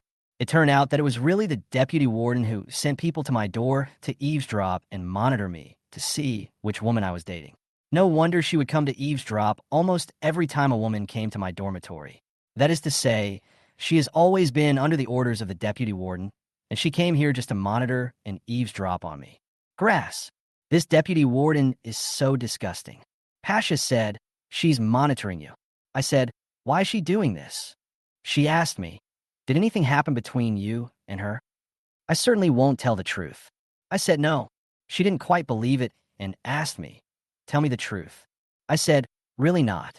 She said, since there isn't one, she sent someone to monitor what you do. I said, I don't know. She said, I told you, you'd better stay away from her. I'm doing this for your own good. And one more thing, don't tell anyone what I'm saying to you, especially the deputy warden, or you'll kill me. I said, I know. I asked again, are you sure you didn't see the wrong person? Is he really the deputy warden's man? She looked at the direction where Mo Tan ran away, sighed, and said, this girl used to be mine, but later she followed the deputy warden and broke off relations with me. You can ask about her when you have time and see if it's her. I said yes. It sounds like she doesn't have a very good relationship with the deputy warden. She said, you said it's inconvenient here. It's not inconvenient, it's really unsafe. From now on, don't bring women here to mess around. Someone is watching you. After saying that, she left. I went back to bed and lay down, thinking about all these messy things. Chapter 125, The Monitor. The next day, I asked Kianka about Moten, and she sent me photos and videos of Moten. It was indeed Mo Tan. He often came to the door of my dormitory to keep watch, taking orders from the deputy warden. The deputy warden is too strict with me. Just think about being watched by her in the infirmary all day long, and she even sends someone to watch over me in the dormitory. It's really annoying. What if one day she finds out about what happened between me, the cleaning lady, and Inulin? That would be really troublesome. It seems that I have to find a way to get rid of this stalker, Mo Tan. Chloe came and said she wasn't feeling well. I went to examine her, and she kept saying she wasn't feeling well here and there. I asked, what's wrong with you? She smiled seductively at me. I understand. My heart is itchy, so my body also feels itchy, which makes me feel uncomfortable. Chloe leaned into my ear and said, I just feel uncomfortable there. As long as you make me feel comfortable, my whole body will feel comfortable too. I said, talk nicely. If you're sick, get treatment. If you're not sick, go back. She whispered in my ear, I heard that you brought a bunch of medicine back to the prison cell for Sanisa and shared it with other female prisoners. If the prison knew about this, I don't know what punishment you would receive, but Sanisa and her group would have a hard time. At the very least, each of them would be beaten up and put in solitary confinement. I was shocked. How did she know this? I stared at Chloe. Chloe said, if you don't want others to know, then don't do it yourself. After saying this, she smiled evilly. Damn it, I told Sanisa not to do that. Take a bunch of medicine back and distribute it to other female prisoners. If the prison guards find out, we will definitely get into trouble. The prison guards won't let them go. As for me, I will definitely be punished by the deputy warden. Chloe whispered in my ear again, I don't have any thoughts. I just want to have sex with you for a while. I won't bother her with this matter in the future. I whispered in her ear, there may be cameras here now. Anyway, I won't lose anything by sleeping with her. She's pretty. But when I thought about what would happen if that Boer Capone knew about this and used it to blackmail me, I would rather die than sleep with that guy. I said, how about I owe it first, okay? She shook her head and said, figure it out yourself. I thought about it and said, you have to stay tonight, but you may have to suffer a little. I'll let you take some medicine to make you sleep and tell them that you fainted from the pain. She said yes. For Sunitha, I had to sacrifice myself. I went to get the medicine and gave it to Chloe. After a while, she fell asleep. When Capone came to call Chloe back, I said she was not feeling well and had fainted from the pain, and I had just given her some medicine. Capone said, what disease is so serious? I said, gastroenteritis. She said, then can't we take it back? I said, she probably won't be able to come back tonight. Let her get treatment here tonight. Please remove her handcuffs. Anyway, Chloe had stayed here more than once and was paid. So Capone agreed, opened Chloe's handcuffs, and let Chloe stay here tonight. After Capone left, I asked the cleaning lady to pack dinner for Chloe. When Chloe woke up, it was already past 9 o'clock in the evening. Chloe said it's just comfortable here. I asked, isn't it uncomfortable to be the boss in the prison area? She said, I'm not comfortable doing anything in there, but I'm comfortable working as a waitress outside. At least there are men. I said. Why don't you keep fighting every day and behave yourself and obey the management so as to get out as soon as possible? She said, behave well and obey management. Then let others grab my points, let others go out first and build bridges for others. I said, I heard that you guys are more powerful and are bullying others. Aren't all those people like Sunisa bullied by you? Sunisa said that Chloe took over Charo's small group and then dealt with Sunisa and her gang. Chloe said, the strong prey on the weak, and the strong are king. Who made them weak? Okay, I am speechless. Chapter 126, Exchange of Interests.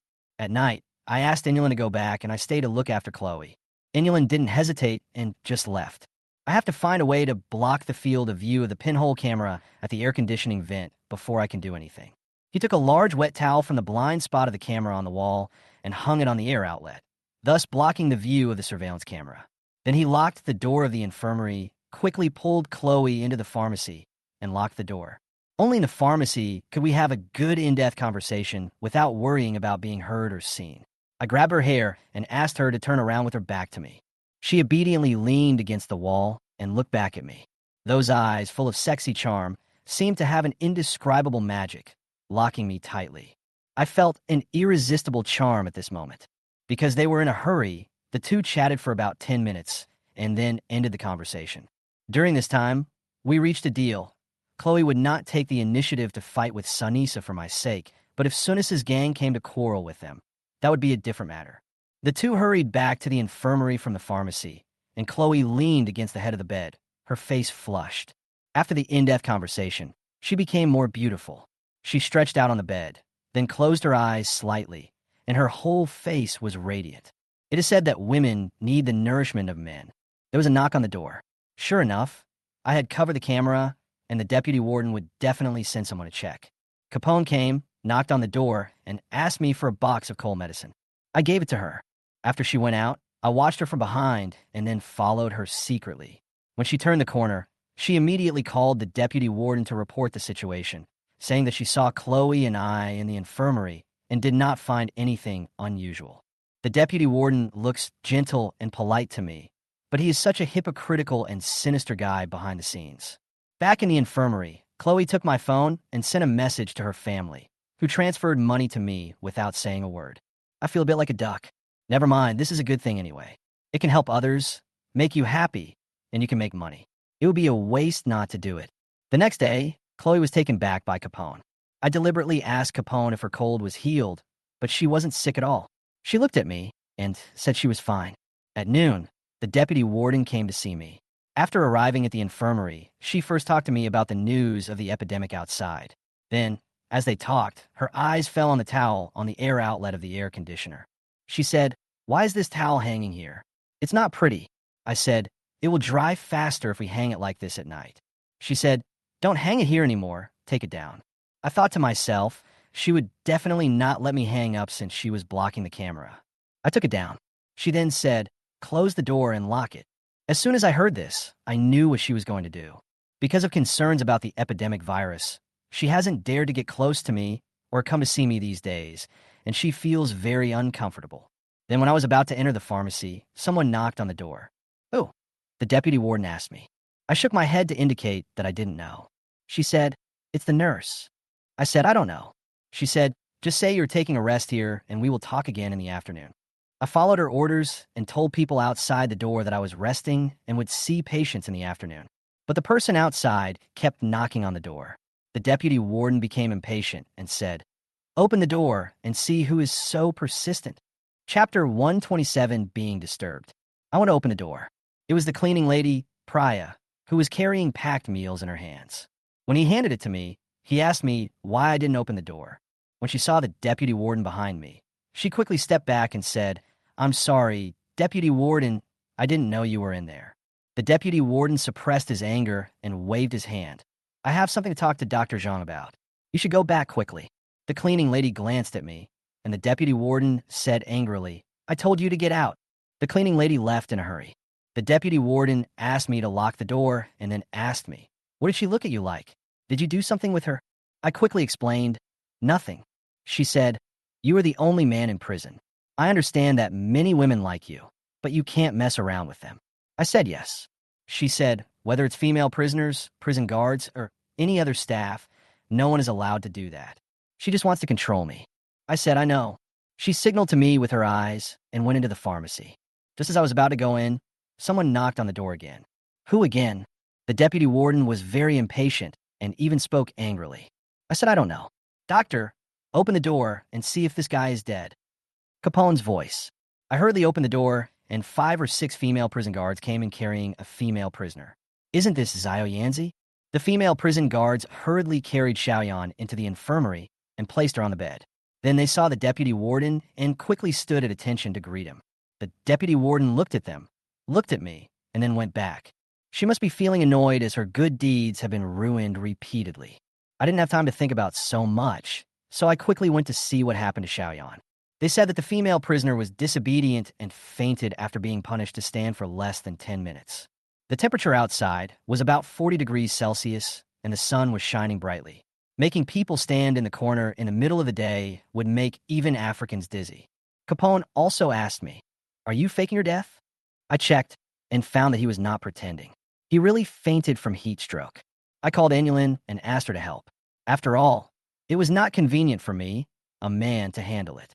But Anulin didn't answer the phone. I guess she fell asleep during her lunch break. There is no choice but to go up by myself.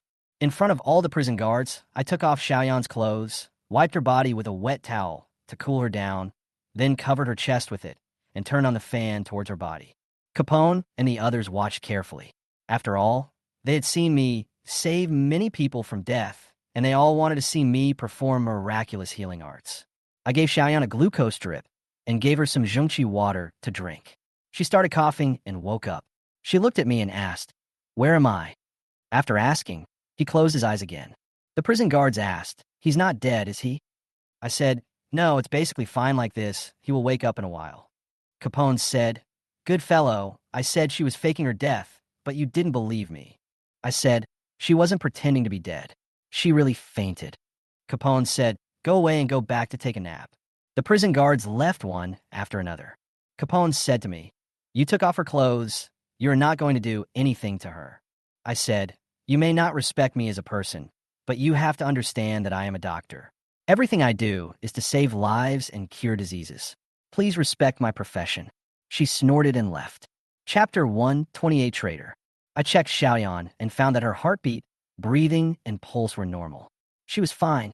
She does have a good figure, and her skin is glowing white. My heart beats a little faster when I see such a woman with a good figure who has taken off her clothes. However, as a doctor, I still have the professional qualities of a doctor. I went back to my office and took a nap. And Yalan came to work and asked me why I wanted her. I asked her to take care of a patient with heat stroke. When she saw Xiaoyan on the hospital bed, she immediately understood and went to take care of Xiaoyan. Xiaoyan didn't wake up until the evening. I sat by her bed and listened to her heartbeat with a stethoscope. She grabbed my hand and asked, "Why are you taking my clothes off?" I said, "If I don't take off your clothes, you won't wake up." She asked me, "You didn't do anything to me." I said, "I am a doctor, and I only heal you." She asked, "Then you are not interested in my body." I said, "Let go of your hand." She said, "Wow, this is the first time I've met a man who is not interested in my body." It seemed that she had recovered. I said, "You are fine now. You can go back." She asked me, "Can I stay here one more night?" "I don't want to go back. Please don't let me go back, doctor. I can do anything you want me to do. I can be your dog, your cat, your cow, your horse, and I can ride on you." As she spoke, she clenched her fists and glanced at me like a cat. I said no. She said aggrievedly, "I don't have any money to give you. I only have this body." I said no. "If you don't pay the medical bills, you know what will happen to you. Anyway, what did you do to deserve standing here in the hot sun in the middle of the day?" She said, not listening. I said, "You better be obedient in here, otherwise you won't live long enough to get out." She said coquettishly, "Brother, please care about me more. I want more and deeper care." If the deputy warden saw her like this, she would probably be punished, so I called Capone and asked him to send her back to the prison area. When Xiaoyan saw the medical bill, she said, "Is it that expensive?" Capone kicked her on the buttocks. "The doctor saved your life. Do you think it's too expensive? Can your life be bought with money? I tell you, if you don't pay, I will let you continue to bask in the sun tomorrow." Xiaoyan was taken away in silence. "I don't want to charge so much, but that's the rule. That's the charging rule. I can only do this according to the prison's requirements. Just as Xiaoyan was taken away, the prison guards brought in another female prisoner who was covered in wounds. The prison guards said that he was beaten up. His whole body was covered with wounds, and he was badly beaten. After examining her, I asked Inulin to treat her wounds. After chatting with her, I found out that the reason why this female prisoner was beaten was because she was a traitor. She was in the same cell as Sunisa, which was a large cell with hundreds of people. She should have been Sunisa's subordinate, but she betrayed Sunisa and was bribed by Chloe's people. That's why Chloe knew that Sunisa had brought a lot of medicine back for me. Then, she was beaten up by hundreds of people in Sunisa's cell. Well played. After hearing the inside story of this traitor, I don't even want to give her treatment anymore. After quickly treating Inulin's wound, she was allowed to return to the prison. There was no telling what kind of revenge this traitorous female prisoner would suffer when she returned. Anyway, if she was not transferred to another cell and stayed in Sunisa's cell, she would not live long. From now on, I will never dare to bring a bunch of medicines back to the prison for Sunisa. If the prison guards find out, she will definitely end up in a miserable state. Chapter 129 Skin Examination. It was time to get off work. I washed my hands and prepared to go back to the dormitory, and the deputy warden came again. When people are well fed and warmed, they become so cruel under the influence of their 7 emotions and 6 desires. I know what she wants to do. After coming in, she didn't say anything else, closed the door, and pulled me into the pharmacy. Before it even started, the door of the pharmacy was suddenly pushed open. Finished. Cleaning Lady Priya stared at us with her big eyes. The 3 of them were petrified on the spot. Priya packed dinner for me. When the deputy warden entered the infirmary, she just closed the door but didn't lock it. I thought she locked it. We just closed the door of the pharmacy but didn't lock it. Priya opened the door of the infirmary and came in. She called me, but I didn't respond. So she pushed open the door of the pharmacy and saw the deputy warden with his shirt off and me still dressed. The deputy warden reacted first. He quickly put on his clothes and walked out. Priya put down the packed meal and wanted to leave quickly. The deputy warden pulled her over and immediately slapped her twice, one on his front hand and one on his back hand. Don't you know how to knock before entering? How many times do I have to teach you this etiquette? Priya's face turned red, and she lowered her head and whispered, I thought only Dr. Zhang was there. I didn't know you were there too. The furious deputy warden slapped Priya hard in the face. He showed me the skin disease on his back. Don't you know that you don't know how to knock on the door? Priya said with tears falling down her face, I have called out, but there is no response. The door of the pharmacy is very thick and soundproof, and you can't hear any shouting outside at all. The deputy warden wanted to hit Priya again, so I went over and pushed Priya away. Go back now. You don't need to bring me food anymore. I'm doing this to protect her. She turned and left in a hurry. After this incident, the deputy warden lost interest and said to me, I feel like you have a special relationship with her. I said, no, it's really not happening. At this time, Kianka came to the infirmary to find me. The deputy warden saw someone coming from a distance and immediately left. After Kianka came in, he asked me, was that the deputy warden who just left? I said yes. She asked, she's here to see the doctor too. I said, oh yes, it's a skin allergy from mosquito bites, a skin disease here on my back. She said, the mosquitoes here are really fierce. I just saw the cleaning lady crying as she walked. I said her eyes are itchy. She came to me, and I got her some eye drops. She said, no wonder, I was wondering why she was crying while walking. I couldn't help but worry about the cleaning lady Priya. She must have offended the deputy warden by her condition. I wonder if the deputy warden will bear a grudge against her and punish her. I asked what's wrong? What do you want from me? She said, the cat's calf was scratched by the wire. Give me some Band-Aids. I want to get her a Band-Aid and said, you're better to cats than to people. She said, she is my daughter, huh? I then asked her if she saw the warden coming in and out every day while guarding the gate. She said, yes, she comes every day. I asked her, I've never heard of this warden before, and he's so young. She said, we don't know her either. We heard she was the daughter of the former warden, but we're not sure. I said, the position of prison warden can be passed on to the next generation. She said, I'm not sure. Let's just do our own thing and leave. Chapter 130 Expulsion. After Kianka left, I returned to the dormitory and called the cleaning lady Priya to ask if she was okay. Priya felt quite aggrieved and said that she just wanted to bring me food and had no other ideas, but who knew she would run into me and the deputy warden like this? I said, actually, I did treat her. She was bitten by a mosquito on her back and had skin allergies. It was a large area of it. If I treated her in the infirmary, I was afraid that others would think too much if they saw it. So I took her to the pharmacy. She said, I believe you. I don't know whether she believes it or not. Most likely she doesn't. But whether she believes it or not, I have to say this. Then I said, if you still want to work here, you have to keep this to yourself and don't tell anyone about it. Otherwise, people will misunderstand that the warden and I are doing something bad. Originally, it was just a medical consultation, but once it gets out, people will think too much. She said, I know. I won't tell anyone. Can I come to see you tomorrow morning? I said, don't come over yet. It's not convenient recently, especially for the deputy warden. Her skin is itchy. I prescribed medicine for her. If she can't sleep well, she may come to see me again. She said yes. After taking a shower, I lay down, thinking about how to coax the deputy warden and ask her not to be angry with Priya. But if I say something about Priya, she will definitely think that I am speaking for Priya and that there is something going on between Priya and me. So this is the only way. I think if Priya didn't tell anyone about this, the deputy warden wouldn't have bothered her. He had already beaten her and vented his anger.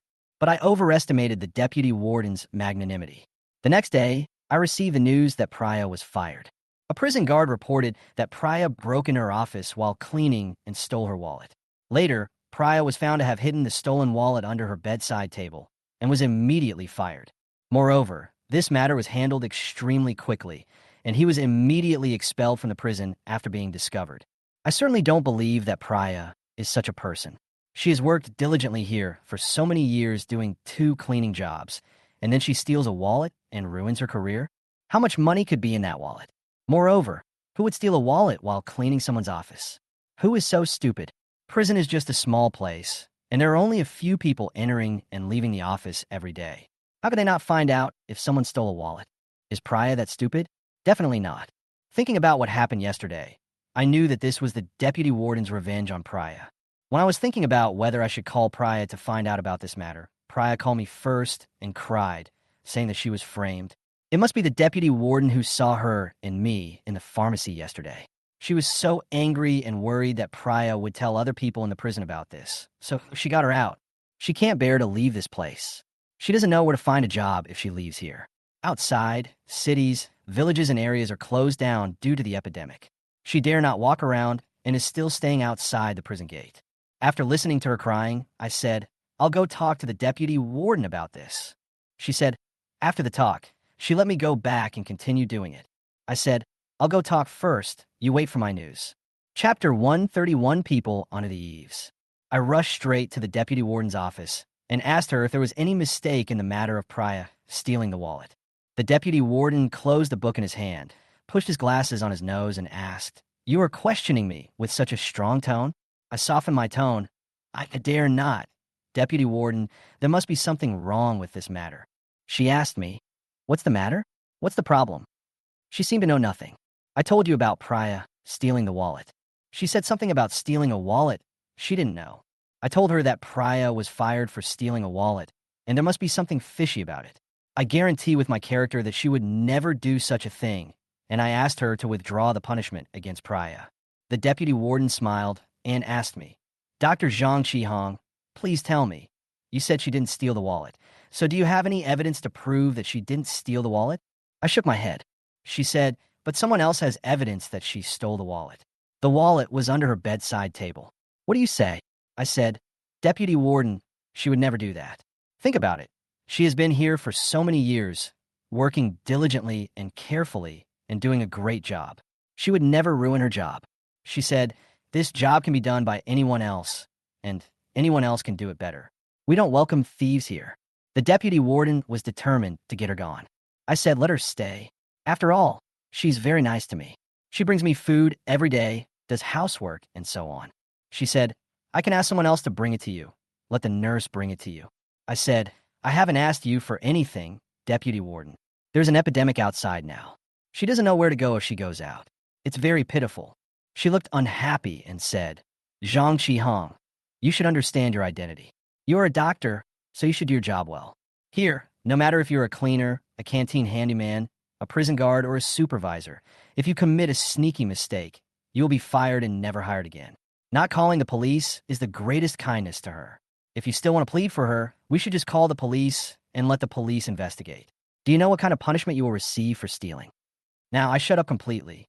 If the police were really called, they would definitely help the deputy warden. A small cleaning lady named Priya, with no background, could not defeat the powerful deputy warden. The deputy warden saw that I was silent and said, I know she brings you food every day, cleans your infirmary and your dormitory, and you must have some feelings for her. But rules are rules, and no one can break the rules. I'll ask the prison to pay her 3 months' salary as a reward for her hard work for the prison over the years. Let's part ways in peace. All I can say is, I see, Deputy Warden, you are a good leader with a kind heart. A feeling of powerlessness arose in my heart. I am here. I am also living under someone else's roof. I am also under her management. She is our sky, our God. Whether I can continue to work here depends on her words. She said, lock the door. I went over and locked the door.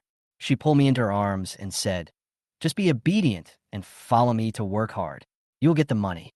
Don't worry about other people's affairs. Just do your best. I could only nod. Chapter 132, Willing but Powerless. More than half an hour later, I returned to the infirmary, lit a cigarette at the door, and called Priya. Priya picked up the phone quickly and asked me how I was. I told her the truth and that I had pleaded for her, but the deputy warden did not agree to let her come back. She said she was the one behind this and she pretended not to know. I said, Priya, we all work for someone else. She has the final say in this prison. We have no choice. Not only you, but even someone like me, whether we can continue to work here depends on her words. Priya started crying again and cried for about 5 minutes. I felt really bad, but there was nothing I could do. I comforted her. She also said that she would give her 3 months' salary as a reward for her dedication to the prison. You should go home first and find another job. When you're able to get out, I will come to find you. She sobbed and said, what kind of job can I find? I don't know when you will be able to come out in this condition. In prison, since I was the only man, she had no choice but to look for me. But now that she is outside the prison, after not seeing each other for a few months, she would probably look for another man. I said, it all depends on God's arrangement. I promise you, once I can get out of prison, I will come to find you first. She cried for a while before hanging up the phone. I asked Inulin to bring me food. Inulin asked me, isn't it usually Priya who brings me food? If Inulin brings me food, Priya will be angry, as if Inulin has taken Priya's job. I said, she quit her job because there was a better job at home. Inulin said, so sudden. I said, you will bring me food from now on. She said, well, it's a shame that such a qualified cleaner has to quit like this. I lied to her. Cleaning jobs only earns so little money. It would be better to do something else outside, earn more, and have more freedom. Isn't that better? She nodded. Looking at Inulin's back, I thought to myself, if the deputy warden knew about the deep relationship between Inulin and I'm afraid Inulin's fate would be the same as that of cleaning Lady Priya. Therefore, I have to be extremely careful and not let anyone discover or suspect the relationship between Inulin and I. When Inulin brought back the food, she also brought back a girl. The girl was not tall, about 1.58 or 1.6 meters tall, and had a sweet appearance, with fair skin and a plump chest, which was very eye-catching. Inulin happily introduced this girl to me, saying that her name was Benami, and she was her good sister since childhood. They studied together from elementary school to high school. They also worked together in a clinic for a period of time. Recently, she happened to be looking for a job, so she was introduced to our prison. After all, the prison was short of people, so she was hired. When she just arrived at the prison, Inulin let her go into the dormitory to put down her luggage, and then took her to our medical room for a nucleic acid test, and then went to work immediately. Anya Lin was so happy that her sister came. After introducing Hamiya to me, Hamiya extended her hand and said, hello, my name is Hamiya. Please give me your guidance in the future. I looked at her chest and said yes repeatedly. Inulin said, you can call her by her nickname, White Rabbit. Yes, a white rabbit, a pretty big white rabbit. Chapter 133, Another Nurse. After taking a temperature and nucleic acid test for Hamami, the three of them sat together to have lunch, and Inulin told her some work matters. After dinner, Inulin asked me to go back and rest first, and she would clean up and then go back to rest. After she cleaned up, I asked her to go outside and talk. Inulin saw my serious expression and asked, what's wrong? Why are you so serious? Did I bring her here without telling you? I said it's not that. It's because of what happened between you and me. What's the matter? She asked. I said, some people have been talking behind our backs lately, saying that we often eat supper and drink together in my dormitory, and that we might have done something shameful. She said, ah, is there anyone else saying this? In fact, no one said it, but I just wanted to tell her that it would be better for her to keep some distance from me and be careful. Otherwise, if the deputy warden found out, she would end up like Priya. I said, if the boss thinks I'm having an affair with you, he will definitely not let us work here.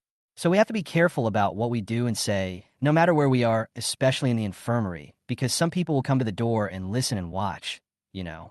She nodded and said she understood.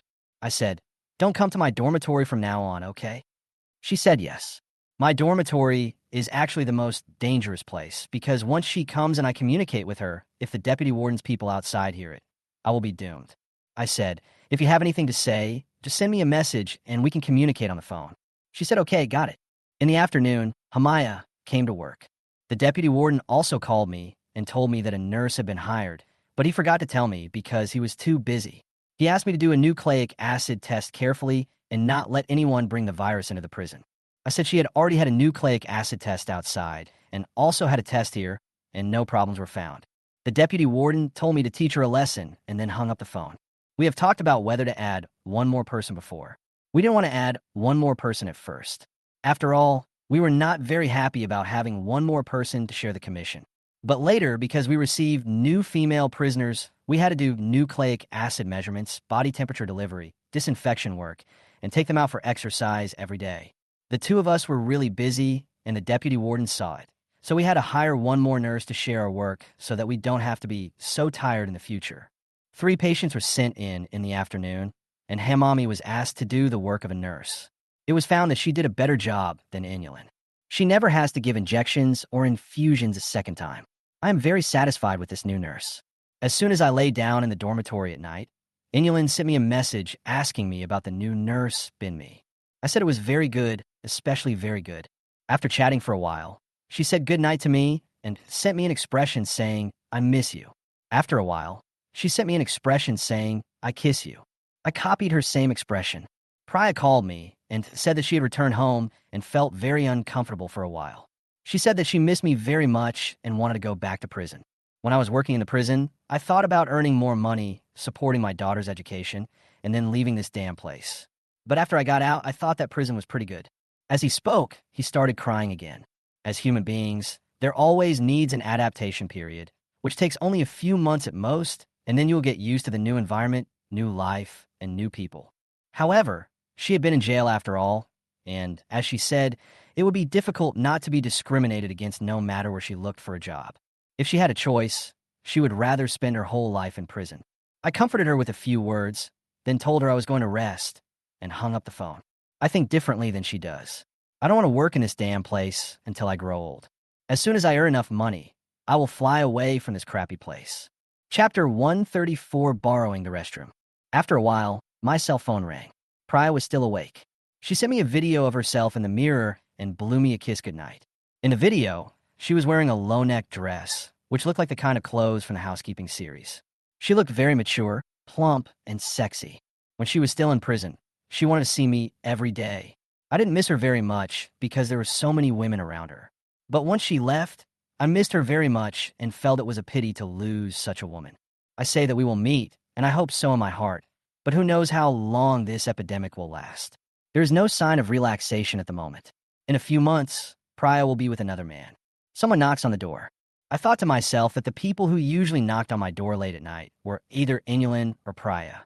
I had already told Inulin clearly, and to avoid suspicion, we met less often. And Priya has already left the prison. So who else could it be at this point? Could it be the deputy warden? This frequency of wanting to see me is too frequent. Open the door. But it was not the deputy warden, but the new female nurse, Hamaya. I was puzzled. Why did she knock on my door in the middle of the night? She held a towel, shampoo, and shower gel in her hands and said, "Can I take a shower?" She said that she was arranged to live in a dormitory on the rooftop. No one had lived in the dormitory for many years. There was no water heater, and the faucet was broken with very little water flow. The worst thing was that because it was on the rooftop, the insulation was very poor. The roof of the dormitory was exposed to the strong sun all day, so it was extremely stuffy inside. There was no air conditioning and no fan.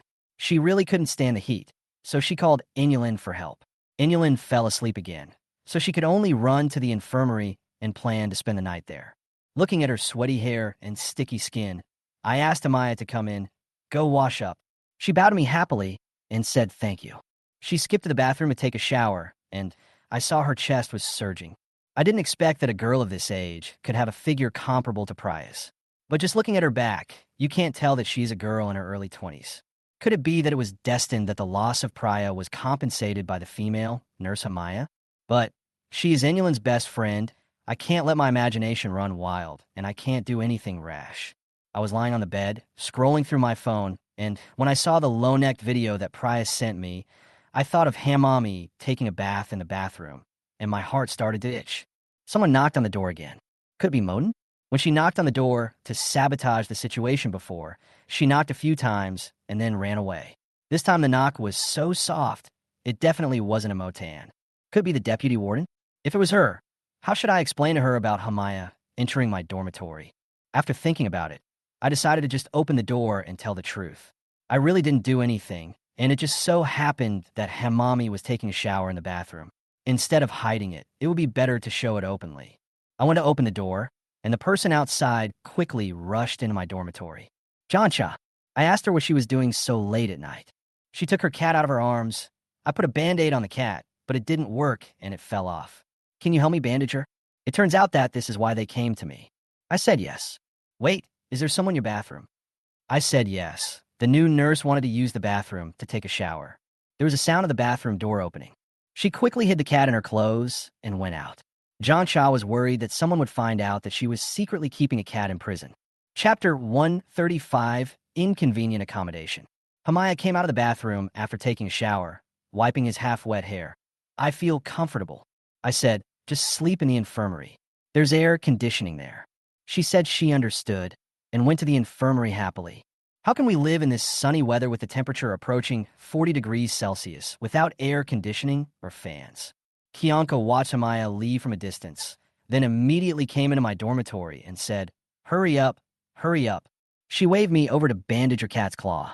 I took out the medicine box, asked her to sit down, and started to disinfect and bandage the wound. Jansha asked, why is the new nurse coming to take a shower here? I said, she was assigned to a rooftop dormitory with no air conditioning or fan, and the faucet was broken, so she had to live in the infirmary. She said, there are very few people living on the top floor.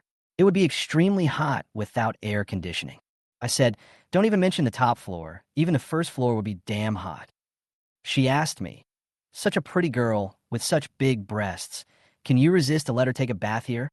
I said, what do you think? It's healed. You can open it in 2 days and see. The wound will heal without bandaging, and don't let it touch water. It will get inflamed and rotten. She said, please don't tell anyone about my cat. Thank you. I'm leaving. He threw a few banknotes to me, stuffed the cat into his arms, and left quickly. After Hamaya came, our workload was much lighter. And because her dormitory was not convenient for her to live in, she spent most of her time in the infirmary, so she could take care of the patients here. That day, the warden of a prison area called my office and said that there were more than a dozen female prisoners in a cell in their prison area, and half of them had a fever at the same time. He asked me what was going on. I was shocked, wondering if I had contracted the plague. I quickly asked her to take everyone to the quarantine building for isolation. After a while, prison guards wearing masks drove a dozen female prisoners to the isolation building. Because they were worried about the virus, the prison guards followed the female prisoners from a distance. Inulin and I asked Benami to stay in the infirmary to take care of the patient. Inulin and I put on protective clothing and went to the isolation building. There were 15 people in their cell, and 7 of them had fever. We have to get serious. Check all the female prisoners. The female prisoners were worried that if they were infected with the plague, they would be taken away in large numbers to be shot, burned, buried alive, etc. They kept refusing to cooperate and shouting, and some even shouted slogans saying they would fight them to the death. I had no choice but to comfort them, asking them to calm down and cooperate with our doctors. Everyone had calmed down, but one of them was still shouting that he had lied to us and they would use gasoline to burn us to death in a moment. Suddenly, the female prisoners became excited and started making a scene. Seeing this, I shouted, if I wanted to burn you to death, I would have done it a long time ago. What I need to examine you. If you don't believe I can save you, just keep making noise and making trouble. After this roar, everyone shut up and looked at me. I said, now, no matter whether you have been infected with the virus or not, you have to trust me and cooperate with me. Only I can save you. They were completely quiet. They were examined. No plague virus was found. Everyone was just infected with the cold virus, and no one had a high fever. The female prisoners finally put their minds at ease. Some of them collapsed to the ground, wetting their pants on the spot. All I can say is that the rumors in prison are so terrible that they are driving them crazy. I isolated the few who had fever in a room alone, and the other healthy ones stayed in a room by themselves, and then gave them medicine. Chapter 136, Youth and Beauty.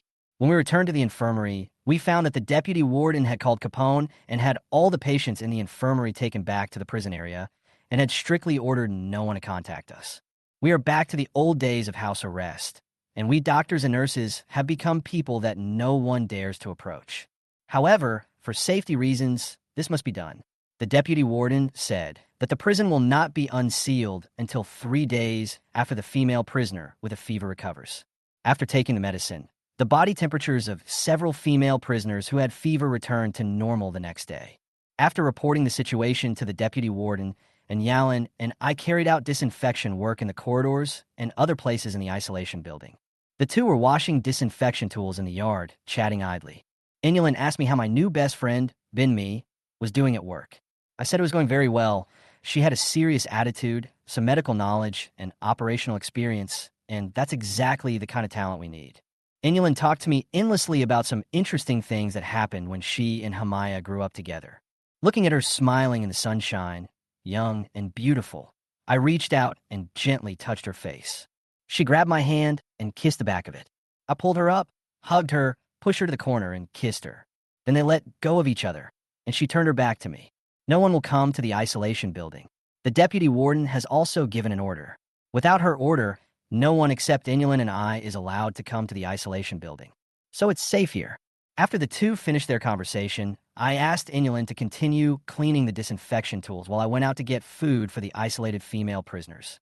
As a result, I saw a figure running outside in the corridor. Who is this? I hurried out. Amaya. Just now, Inulin and I were chatting enthusiastically and thought that no one would come here, but she, Bin Mi, came to the isolated building and eavesdropped on our conversation. When I returned to the infirmary, I saw that her face was red, so I called her outside and said, the deputy warden said that except for me and Inulin, no one is allowed to go to the isolation building. You must not run around. The rules and regulations here are very strict. Once you violate them, you will be punished at the lightest and expelled at the worst. She didn't dare look at me. I didn't go. She clearly went there just now. I stood in front of her and looked into her eyes. Really? You didn't go? She turned her head to the side, then stammered. Yes, what's the matter? You're sitting so close to me. I said, it was you who went to the quarantine building just now.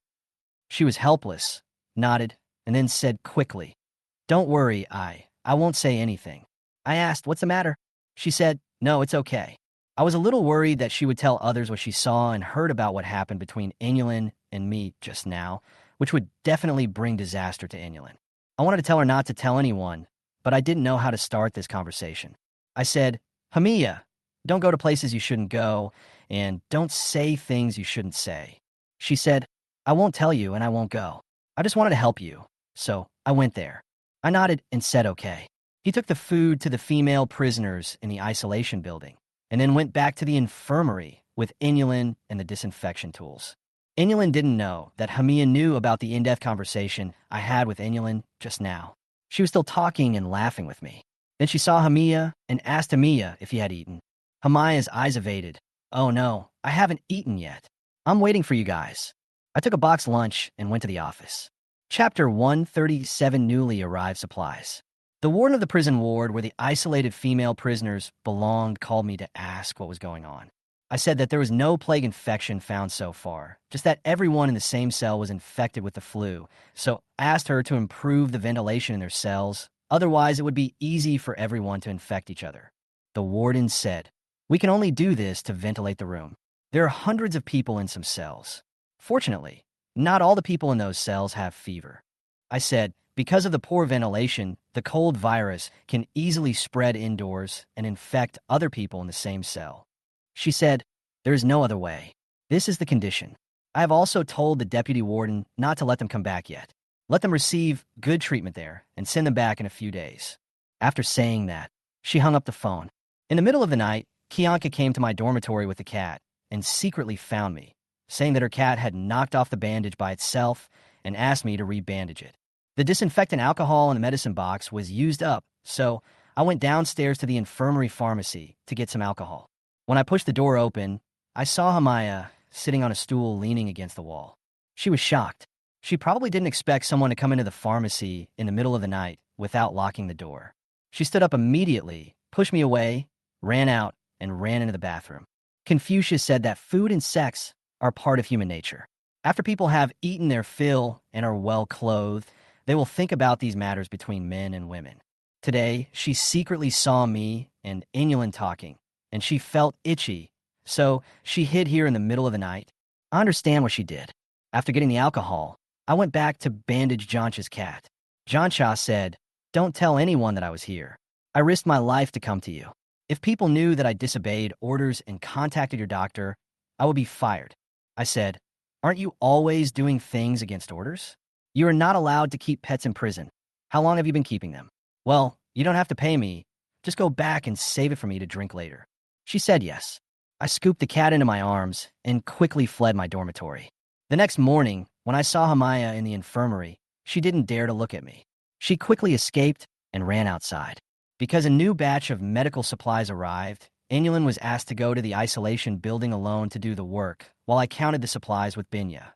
The most in-demand medical items at present are masks, rapid nucleic acid testing kits, and other epidemic prevention and control medical supplies. This time I brought quite a lot, piled up like a small mountain, enough to last for a while. No one dared to approach our infirmary, and no one was willing to approach our medical staff, so when the truck carrying sports supplies arrived at the playground, they unloaded the goods directly there. Hamami, and I could only carry the supplies to the infirmary one by one. All of them were moved to the infirmary and had to be unpacked one by one. The packaging boxes had to be removed, and all the production information labels, such as production date and manufacturer, had to be removed, and then they were put into the pharmacy little by little. The two of them were busy all the time. Their shirts were soaked with sweat. Hamami took off her nurse uniform, and her thin t-shirt was soaked with sweat, and the clothes underneath were faintly visible. It was a feast for my eyes. Seeing that I was staring at her, she covered her chest and said, "What are you looking at?" I said, "No. Do you think I was looking at you?" You will definitely refuse to admit it. Chapter 138, Fire Prevention and Girlfriend Prevention. The pharmacy was crowded, with boxes stacked high above people, making it so crowded that there was no place to stand. Hamaya was not tall, so she carried 2 boxes of medicine to the shelf above her head and used them as cushions. After putting the medicine away, she lost her balance and almost fell. I went over to support her, and my hand just touched her chest. She quickly pushed my hand away and squeezed past me. A funny thing happened. Because the space was narrow, she couldn't squeeze through, and the two of us were stuck face to face in the aisle between the shelf and the wall, unable to move. Her chest was pressing against my chest, and no matter how hard she pushed, she couldn't get through. I looked at her red face, sweaty neck, her messy hair, and her messy eyes, and I thought that the deer in her heart must also be messy. She said, You figure it out." I said, "What can I do?" "I can just squeeze through slowly." She was still trying hard, and this softness aroused my thoughts about her even more. "What were you doing here last night?" I asked. She screamed, "Don't mention it. Don't say it." I chuckled and said, "Maybe someone did something bad here last night." She covered her ears and shook her head. "Stop it. That's not me." I lifted her chin and kissed her lips hard. After a while, she spoke in gibberish. Don't do this. It's not good." Stop it. Inulin is my sister. She's your girlfriend, right? This is unfair to her." Speaking of the word girlfriend, I get so angry. I'm not even a boyfriend, and she is not even my girlfriend. She has a boyfriend. Then since Inyalan and I are not a couple, how can I be considered to have betrayed her? I said, "She has a boyfriend. There's nothing to feel sorry for." After saying this, she looked into my eyes and took the initiative to come forward. The feeling with her is much better than with Inulin. That's why they say men like plump girls with some meat. I cleaned up the pharmacy, threw out all the boxes and cartons, and then cleaned everything. It was almost dark when I finished. Inulin had just returned after a busy day. The three of them sat in my office eating boxed lunches and were so tired that they didn't talk much. The white rabbit, Hamiya, had a guilty look on his face and spoke incoherently, then secretly glanced at me and then secretly glanced at Inulin. What Hamami did was undoubtedly a betrayal to Inulin, her good sister and best friend, but Yuan could devour people. She simply couldn't control herself. I used to think that after being in prison for a few years, women would become dissatisfied with their sexual desires and become more and more crazy the longer they were locked up. Now I know that once a woman comes to this prison, she has no choice and no men. She can go crazy after 3 days here. The environment can stimulate a person's most primitive animal behavior, which comes from the blood and cannot be suppressed at all. Inulin was too tired, so she said she would go back and rest first. After she went back, Bimmy and I went outside to talk.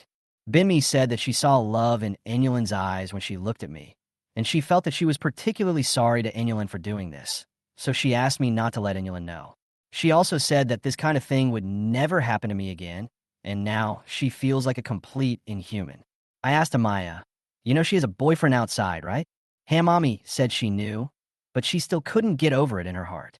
She wanted to say something else, but I waved my hand and didn't bother to talk to her anymore. I went straight back to the dormitory, took a shower, and fell into a deep sleep. Chapter 139, Ignoring People. Hamami really ignored me. He didn't say hello to me, didn't talk to me, and tried to stay away from me as much as possible.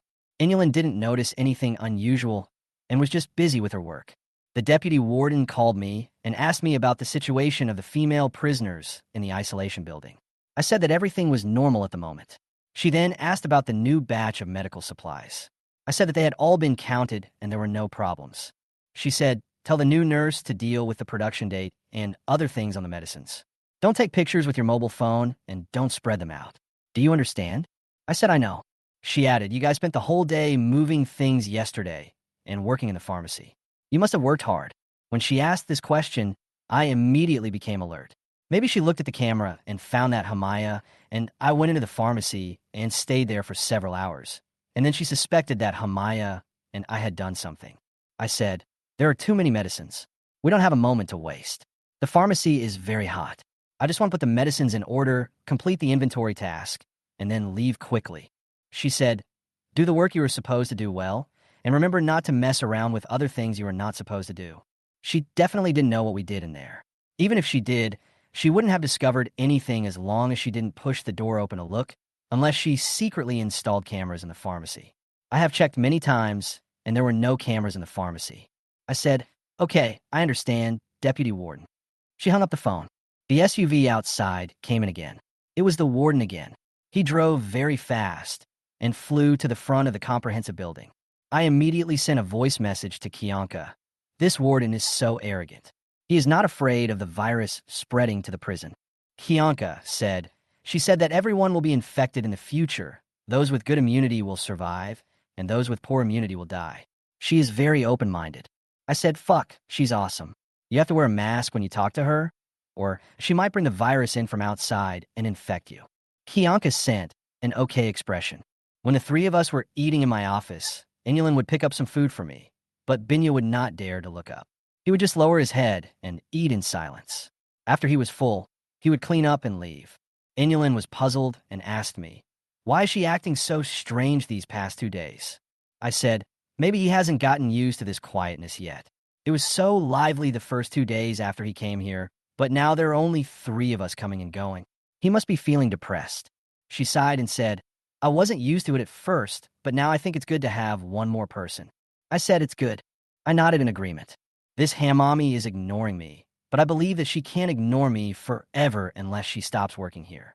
We see each other every day, and there are only 3 of us coming and going. How can she ignore me for the rest of her life? Because the prison has not sent out any patients these days, there is nothing to do in the infirmary. It is also boring to stay here, and all I could do is play with my cell phone. I simply went to the isolation building and worked with Inulin. The female prisoners knew that they were not infected with the plague, and after they recovered from their colds, they gradually returned to their original nature and started to tease me when they saw me. I just walked away and asked Inulin to deliver the food while I helped with the disinfection of the corridor. After washing the tools, I went to lock the door of the isolation building and then pulled Inulin into the small room where the cleaning tools were kept. Inulin listens to me very much now, but I am not sure if she will still be with her boyfriend if she is released from prison one day. No matter what, just enjoy the present moment. Inulin said that this place was really secluded and no one would come even if she shouted at the top of her lungs. How could she know that the conversation I had with her before was known by her good friend Himami? Chapter 140, Drinking Poison.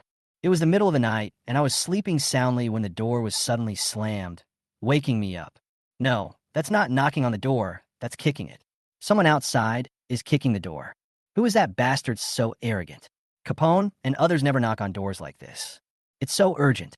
Is there something wrong with one of the patients?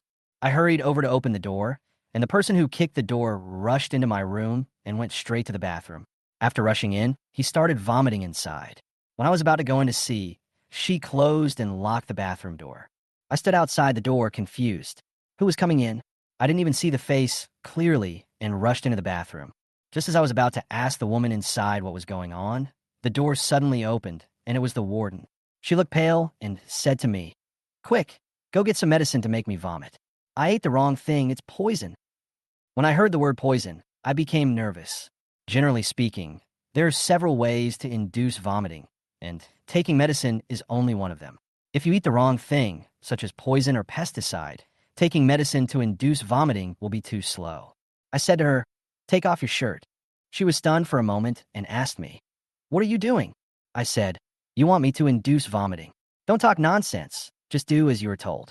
She didn't waste any time and took off her top, revealing a short, revealing free top with her belly exposed. I pressed her Zhongwan acupoint, located in the upper abdomen, with the thumb and index finger of my hand to produce a strong feeling of nausea, thus inducing vomiting. She started vomiting loudly. Seeing that she was vomiting yellow water, I asked her to wash it thoroughly, and I went out to wait. After a while, she asked for a towel and toothbrush, so I went to get a new towel and toothbrush for her. After about 10 minutes, she came out, staggering and unable to stand steadily. When she almost fell, I supported her, and she couldn't hold on anymore and fell down. I hugged her, helped her to my bed, and let her lie down. She was pale and looked very weak. But seeing that she was still rational, I said, "Our method of inducing vomiting cannot remove all the poison in your stomach. It is best to go to a large hospital outside for a gastric lavage. If some of the poison has been absorbed by the body, further examination and treatment are needed. We don't have such conditions here, so we can only go to a large hospital." She half closed her eyes and said, "I've called and someone will come to pick me up." What on earth is going on? How did he get poisoned? Was he poisoned in prison? I wanted to ask her, but I didn't dare to open my mouth. There was another knock on the door, so I went to open it. I thought it was the warden who came to pick her up, but it turned out to be a female prison guard I didn't know. I asked her what was the matter. She looked around my dormitory, trying to see something, probably to see who was in it. I blocked her view. "What are you looking at?" "I want to get some cold medicine," she said. I said, "There's cold medicine downstairs." I wonder if it was sent by the deputy warden. I walked out and closed the door. She still wanted to look inside, so I went downstairs to get her some cold medicine, and she took it and left. I immediately followed him secretly and reached the corner. Sure enough, she took out her cell phone and called the deputy warden, saying that there was a woman lying on my bed in my dormitory. Okay, let her fight. I returned to the dormitory and checked on the warden. She was sitting up and looked better than before. I went to get her a glass of warm water and asked her how she felt. She ignored me, answered a phone call, and asked someone outside to drive in and pick her up. It's strange. Who would poison her in prison? Could it be the deputy warden? This is too scary. After hanging up the phone, the warden looked me straight in the eyes. She's not very old, probably only 3 or 4 years older than me. She is really beautiful, with long black hair and the slightly curly ends gently brushing against her fair cheeks, making her look particularly charming. His eyebrows are long and powerful. His eyes are bright as stars, sparkling with wisdom, and he is intimidating without even being angry. I was attracted by her beauty and couldn't help but look at her a few more times. She didn't care about my gaze and still kept that straight look in her eyes, which made me feel a little embarrassed.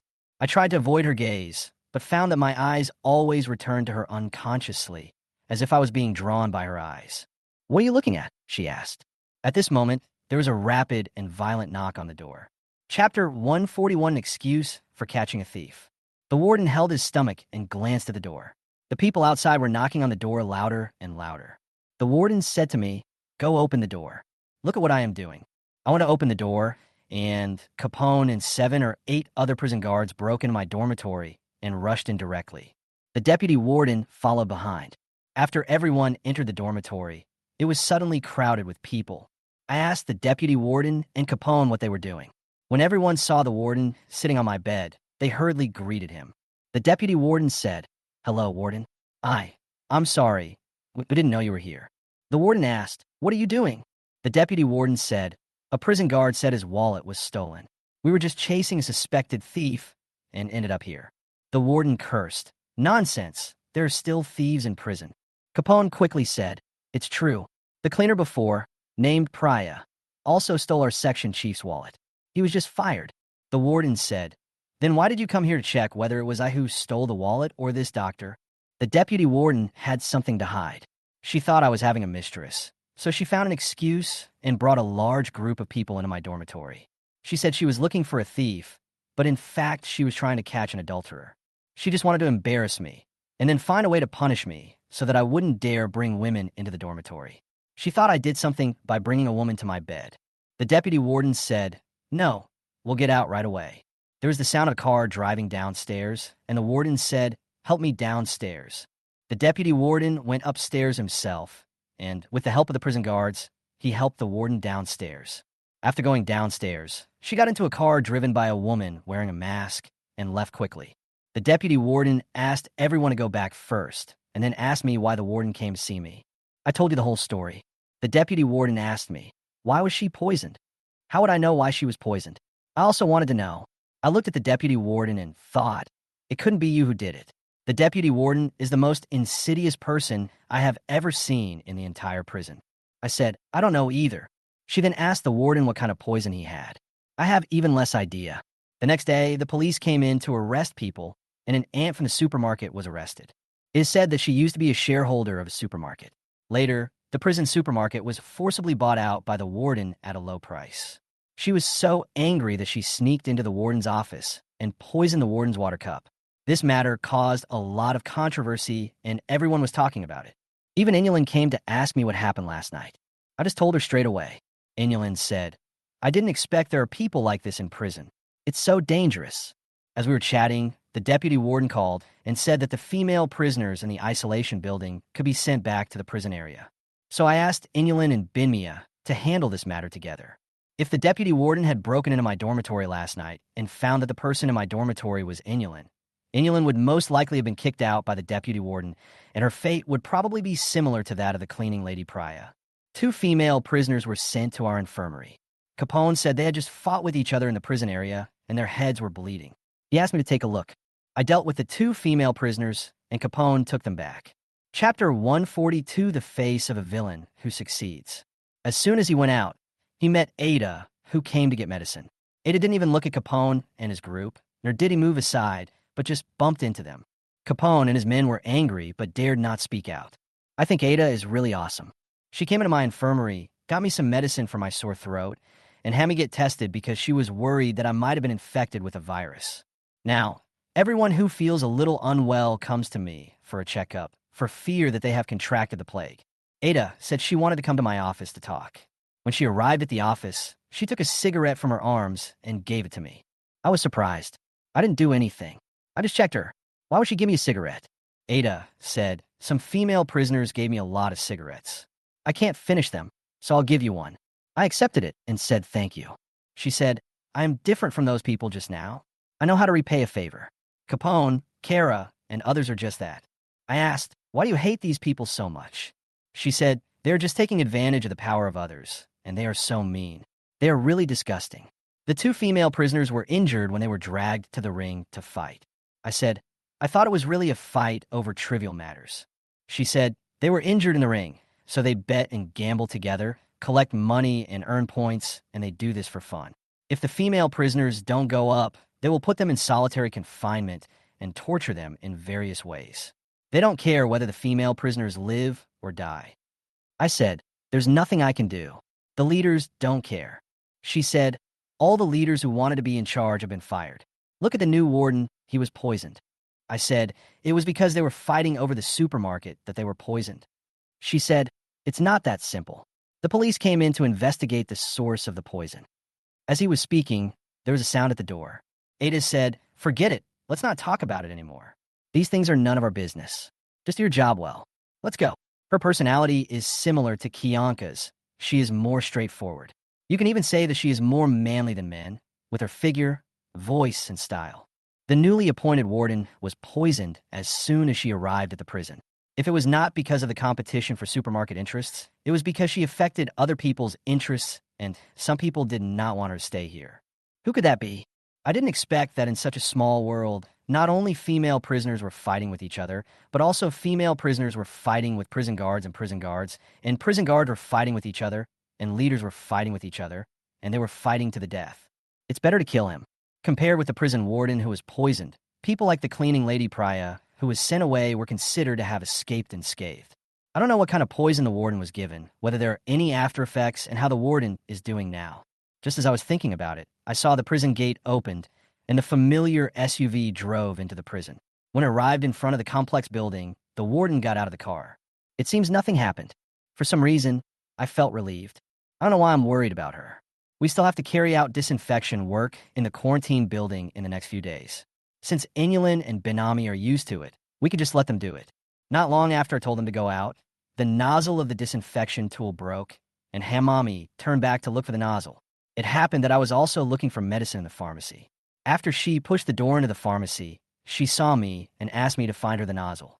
I said, you were ignoring me. Why are you talking to me now? She didn't say anything and came in to look for herself. Chapter 143, No Relationship. Hamami was not tall, so she had to tiptoe when reaching for the shower head high on the shelf. I pretended to walk behind her and bumped into her lightly to make her fall. She couldn't stand steadily and fell down. She reached out to grab my collar and knocked me down with her, then I rode on her. I just looked at her, and she looked at me. Then she tried to push me away and scratch my body with her hands. Get up. I asked, why are you so hostile to me? What happened here that day was your own initiative. She said, no, I didn't. You're talking nonsense. I said, that's it. She said, would you please not mention it? The door of the pharmacy was pushed open. I looked back and saw the warden push the door open and looked at us. I quickly got off Hamiya and stood up. Hamiya also stood up quickly. I said to the warden, Warden, we accidentally dropped something while holding it. She tilted her head and looked at me with an expression of disbelief. Hamiya followed suit and said hello, then hurried out. After Hamiya left, the warden came into the pharmacy and said contemptuously, a dog will always eat shit. What do you mean? I asked. Then I thought about it and realized that she was scolding me because I hugged her and stuck close to her last time, but it was too cold at that time, so she hugged me first, and then I reached out to hug her. How could she blame me and say that to me?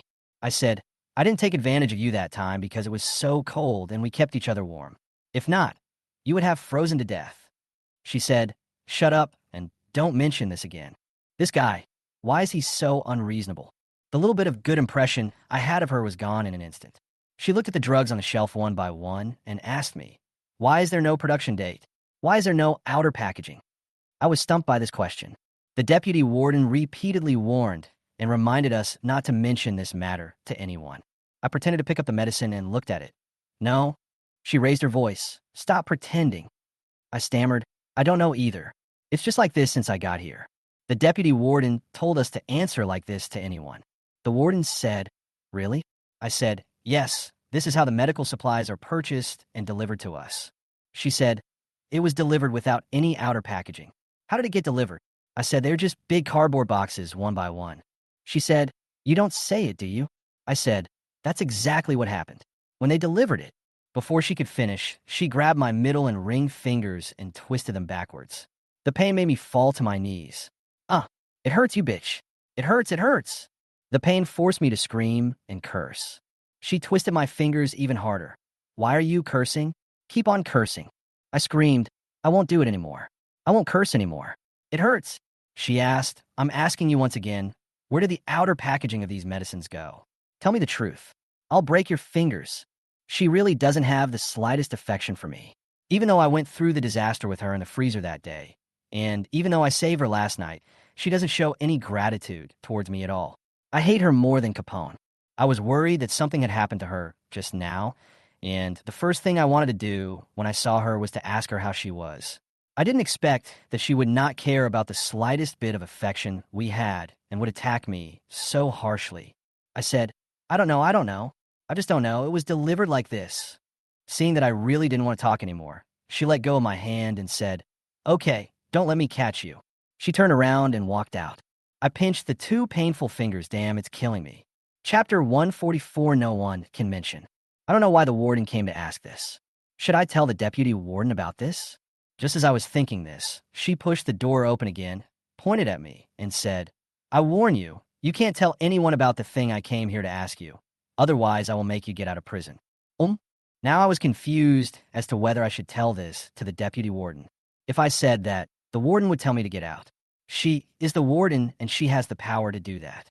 But if I don't tell the deputy warden about this, he will be angry if he finds out. When he is angry, I don't know how to deal with me.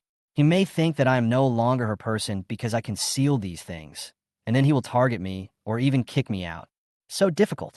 When I returned to my office and was still struggling with the issue, the deputy warden rushed into my office, closed the door, and asked me what the warden was doing here. She must have seen the surveillance, but she has no idea what we say or do in the pharmacy. But she would definitely get nervous seeing the warden enter in the pharmacy. These large quantities of expired medicines were all purchased by her from Huang Zheng's store. In the infirmary, what she feared most was someone checking these things. I said, she came in just to get some medicine. She asked me, what medicine? I said, she was poisoned last night, and she said she was still feeling a little uncomfortable and asked if I could get her some painkillers. In the end, I chose to conceal and deceive the deputy warden and stood on the side of the young and beautiful warden. Why? I don't know why either. Maybe I feel in my heart that the warden is a good guy and the deputy warden is a bad guy. Or it could be because of what Ada said to me. All the leaders who wanted to be in charge have been killed. Look at the new warden. He was poisoned. It makes me feel that the warden wants to do something for the prison. Maybe it's because beauty is justice. Looking at her young and beautiful face and her beautiful eyes that are awe-inspiring without even being angry, I feel that she is on the side of justice because I have some special feelings about her in my heart. But when I thought about her attitude towards me and the sore fingers and palms, I felt that she was not a good person. I don't understand either. The deputy warden asked me, did she look at the medicine in the pharmacy and take out her phone to take pictures? I said no. I just came to me for painkillers. I clearly felt that she was a bad person because of her attitude towards me, but I still chose to stand on her side. The deputy warden said, remember this.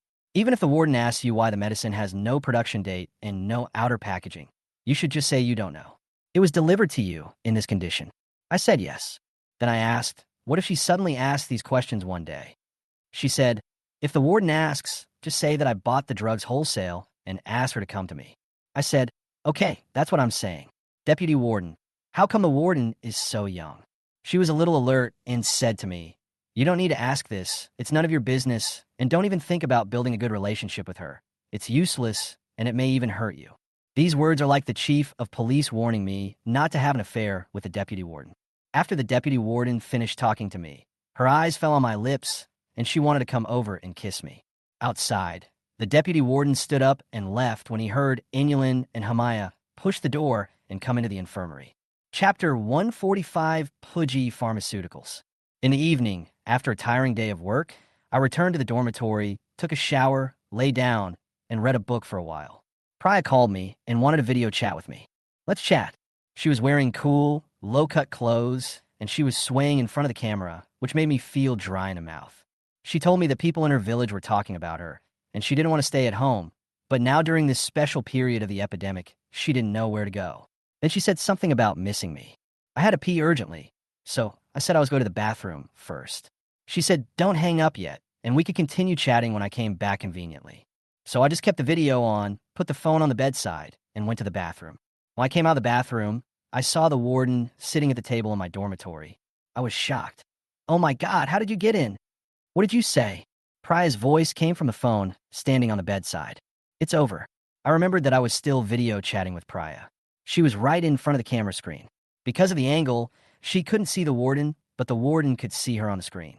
I hurried over to pick up the phone, said I had something to do and would talk later, and then hung up the video. The warden had an intriguing expression and also a look of contempt. In her mind, I must be a lecherous man who flirts with other girls. I greeted the warden and asked, "How did you get in?" She said, "Your door is not locked." "What's wrong?" "I'm sorry to bother you chatting with a woman." "That's really rude." I said, "I'm just making a video call." I went over to check the door lock and found nothing unusual. Did I really not lock the door? Why is the warden looking for me again so late? I asked her. She said, "Did you tell the deputy warden today that I went to your infirmary?" I said no, but she did know, and she asked me. My voice became lower, but I heard someone outside the door. She said, "I told you not to mention this to anyone. No matter what I said to you or what I wanted from you, just shut your mouth." I said, "I know, but I didn't say it." She said, "Puki Pharmaceuticals. Are you familiar with this pharmaceutical company?" This Puki Pharmaceutical is the name of the pharmacy company owned by Huang Zheng's family. All the medicines used in our prison come from this company. She then asked, "Have you worked for this company before and managed a pharmacy?"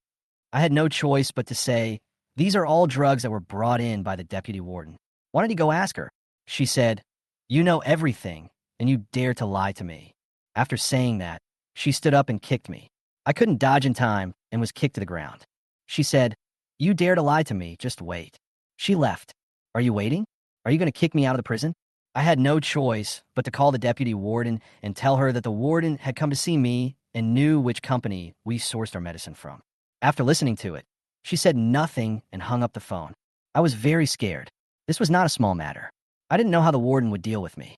Moreover, if expired drugs were sent to the prison and given to female prisoners, what if they were leaked outside? Would we all be doomed? You finally found a job that can make money and get rich, but you can't do it for long? So should I go back to work at Huang Zheng's pharmacy? However, if the warden discloses this matter, Huang Zheng's pharmacy will probably be investigated. Then I won't be able to go back to his pharmacy, which means I will be completely unemployed. Is it possible that I will be investigated and arrested as well? Chapter 146, Refusing to Admit. I didn't sleep well the night before and went to work with a nervous mood. He took the disinfection tools and called in Yalan to go to the isolation building together. After entering, he took her to a small room to discuss something without saying a word. If I can't continue working here, then I will cherish every day and the time I have with her. I told Inyalin that no matter who asked about the outer packaging of the medicines in the pharmacy, she had to say she didn't know. It was like this when it was first delivered. There was no outer packaging. Even if the police outside came to check, she had to say she didn't know. Otherwise, the result of telling the truth would be arrest. She asked me nervously what happened. I told her nothing happened, and if anyone asked or came to check, just tell Amaya this. She nodded and said yes.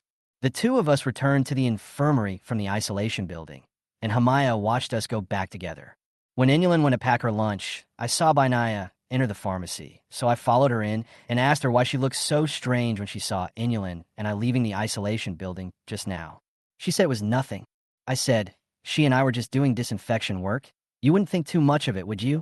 She said, why are you telling me this? I said, you look weird. She said no and hurried out.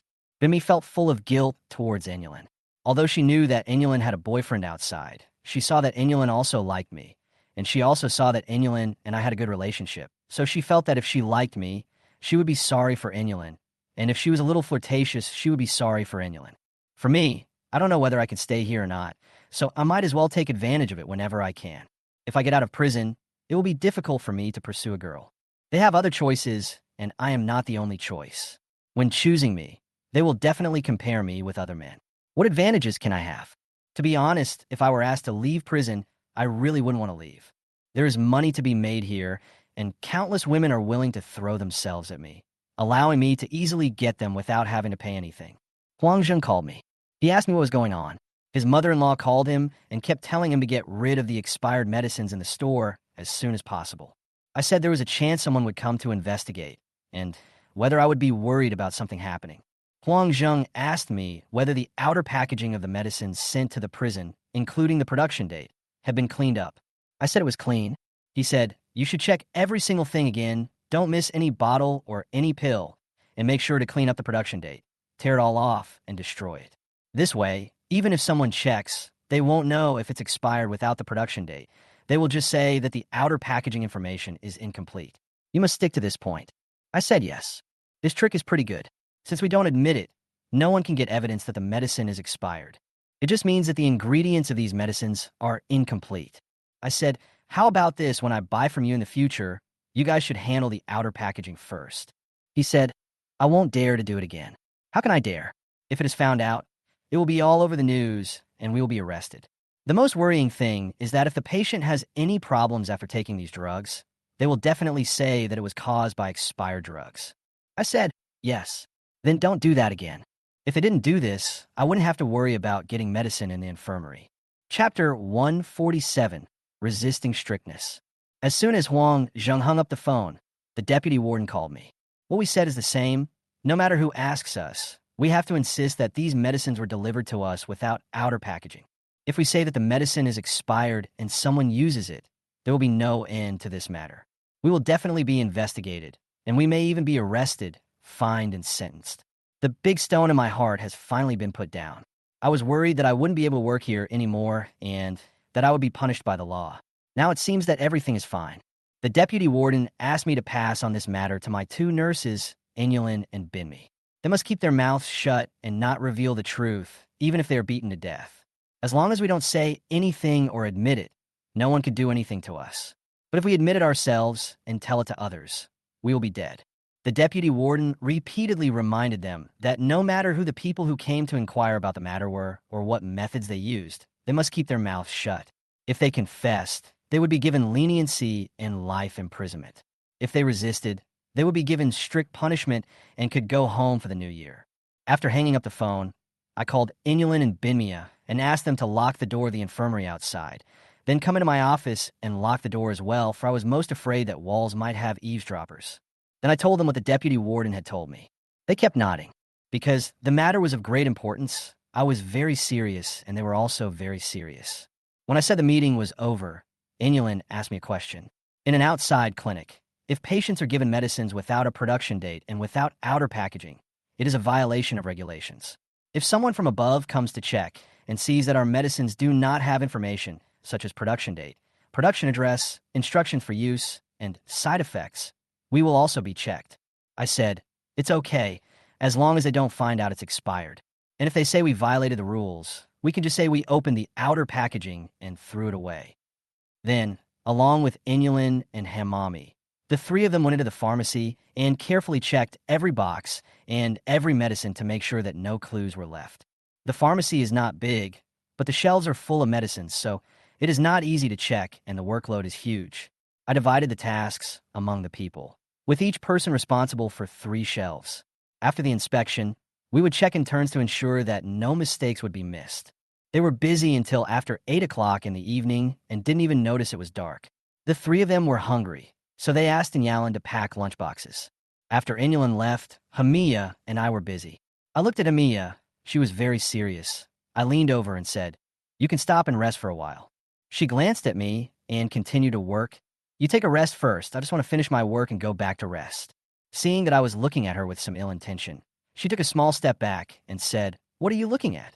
I said, "Look at how good-looking you are and how big your figure is." She shielded herself with her arms, and Yalin will hear it in a while. I said, "That's just right. Let her know that you have bad intentions towards me." She blushed. "What are you talking about?" I was about to continue teasing her when the door of the pharmacy was pushed open. The warden stood at the door and waved to Hamaya. "You go out." Hamaya went out. The warden went into the pharmacy and locked the door. "What is this for?" I looked at her, confused. The warden straightened his back and looked at me with contempt. It is not a good thing to meet this beautiful prison warden who is as beautiful as a fairy. Chapter 148, Shameless Means. I greeted the beautiful warden. "Hello, warden. I'm honored to be your guest this evening. I wonder if there is anything I can do for you." She looked at the medicine in my hand, walked over to take a look, and asked me, "What are you doing?" "Destroying the evidence overnight." I said, "I don't understand what you are saying." She said, "Don't hide it from me. All the medicines here are actually expired, right?" I denied it. "No." She asked, "Then what are you looking at here? Are you afraid that the production date on it will show that it has expired?" I said, We are taking inventory." She asked me, "I'm going to warn you one last time. Will you tell me?" I said, "Warden, I really don't know. It was just like this when it was sent here." She suddenly unbuttoned a few buttons at the collar of her blouse and ruffled her hair. I wondered, what are you going to do? Here's what to do. Does she also want a man like me? Is it because once I come to prison, I will be the same as other women? But she goes in and out of prison every day. She can go out and come into contact with other men, unlike the men here who can only come into contact with me. For other women, they have no choice. As for the warden, she has plenty of choices. I am self-aware enough and she won't like me. With such a beautiful woman, it's hard to find any high-quality man she wants. She said to me, if you don't tell me the truth, I'm going to sue you for attempted rape. Unsuccessful attempt to rape me using threats of violence. About 10 years. I was horrified. Who would believe you? What can the police find out? She said, do the police believe me or you? In terms of background, I can't beat her. I said, you are blackmailing me. She said, I just want to ask you whether you will tell the truth or not. I said, we are colleagues. Why do you care? She said, I'm going to call the police right now. After that, she actually called the police. The operator answered the phone, and I hurriedly said, I'll tell you. I'll tell you. I surrender. This was the first time I encountered such a thing. I was unsure, and I was afraid of her. She told the operator everything was fine and hung up the call. He kicked me and said, say it. Seeing that I didn't say anything, she told me herself. It turned out that she knew the whole process clearly and asked me if it was true. I could only nod. She said, wait for death.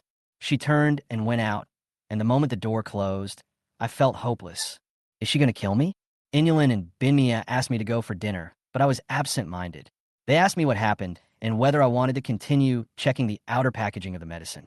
I'll let the two of them continue while I went to find the deputy warden. She was not in the office, so I had to call her and tell her that I was at her office door and had something important to discuss with her. When the deputy warden heard that it was an important matter, she hurried over from the dormitory. She had just taken a shower, and her hair was still wet. After entering the office, she asked me to lock the door and asked me what was going on. I told her everything about how the warden threatened me. I said I didn't want to tell it, but the warden did it and called the police, so I would definitely be arrested for investigation. Given the warden's background, I would most likely be convicted of attempted rape. So I had no choice but to recruit. After hearing this, the deputy warden leaned back in his chair, thinking. I asked her what to do. She said, I told you not to tell anyone, even if you kill me. This will cause trouble. I said, I can't beat her. She is the warden, and I am just a small doctor. She has a strong background. She pinched her forehead, looking a little irritated, and waved at me. You go back first. I'll call her. I exited her office. On second thought, even if I confessed, the warden would call the police to investigate the matter, and the deputy warden and Huang Zhang's family would all be implicated. Damn it, if the sky falls, their family will be the first to bear the brunt. I'm not afraid of anything. Although I thought so in my heart, I was still a little worried. We are all grasshoppers in the same boat. If the boat capsizes, none of us will be spared. No eggs remain intact when the nest is overturned. It's just a matter of severity of the crime. The fines alone would probably bankrupt me. Chapter 149, Repaying Kindness with Revenge.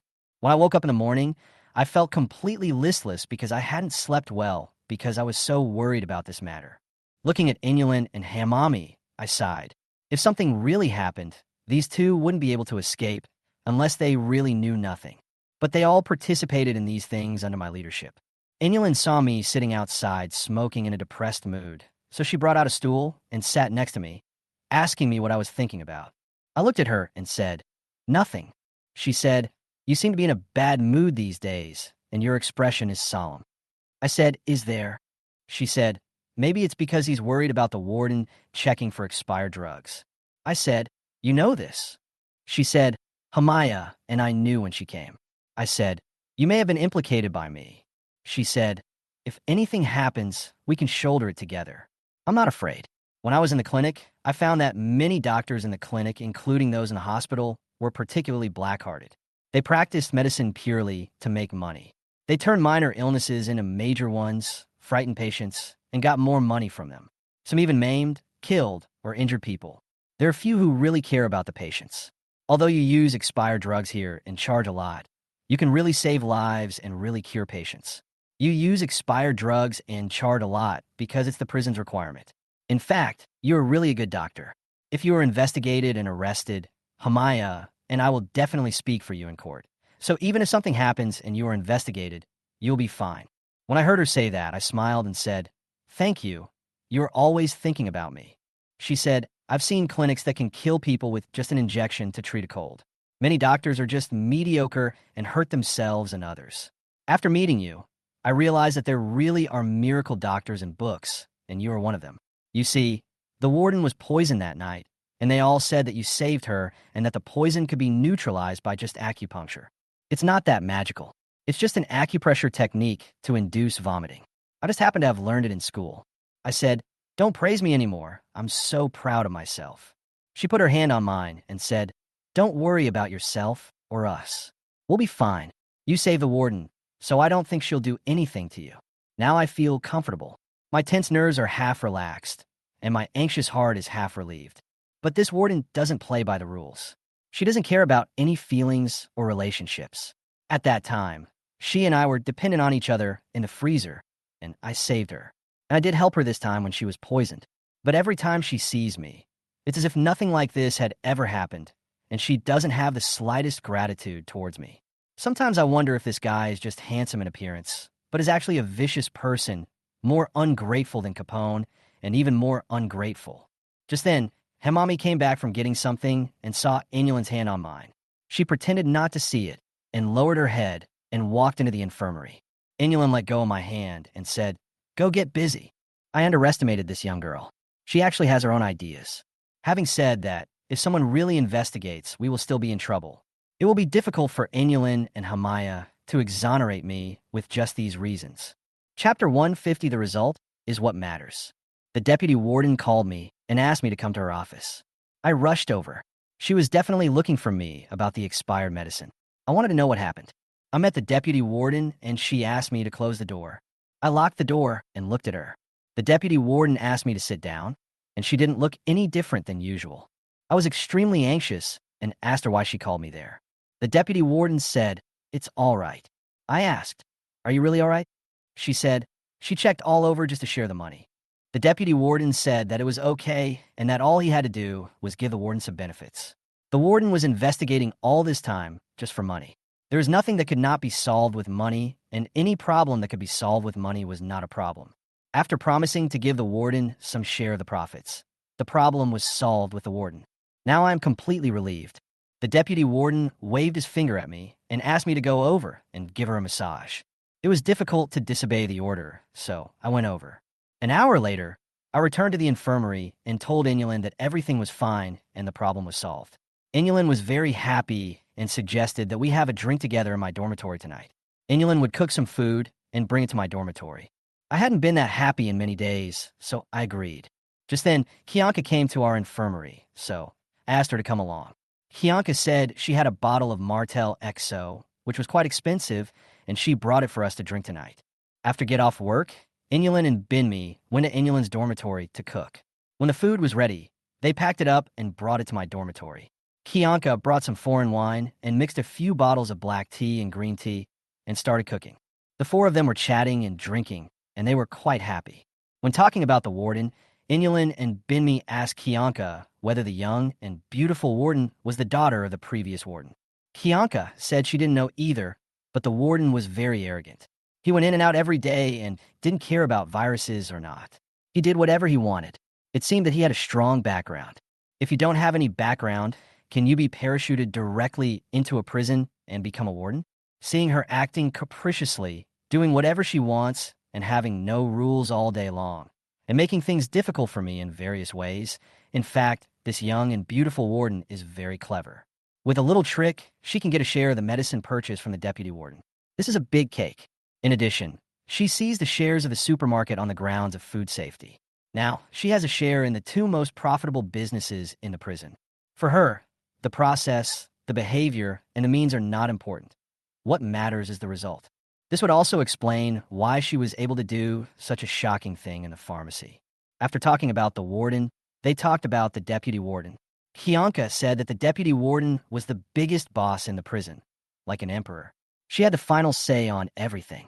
For example, when our infirmary buys medicines, we don't need to hold a meeting or get approval from any other leaders, nor do we need to go through a financial review.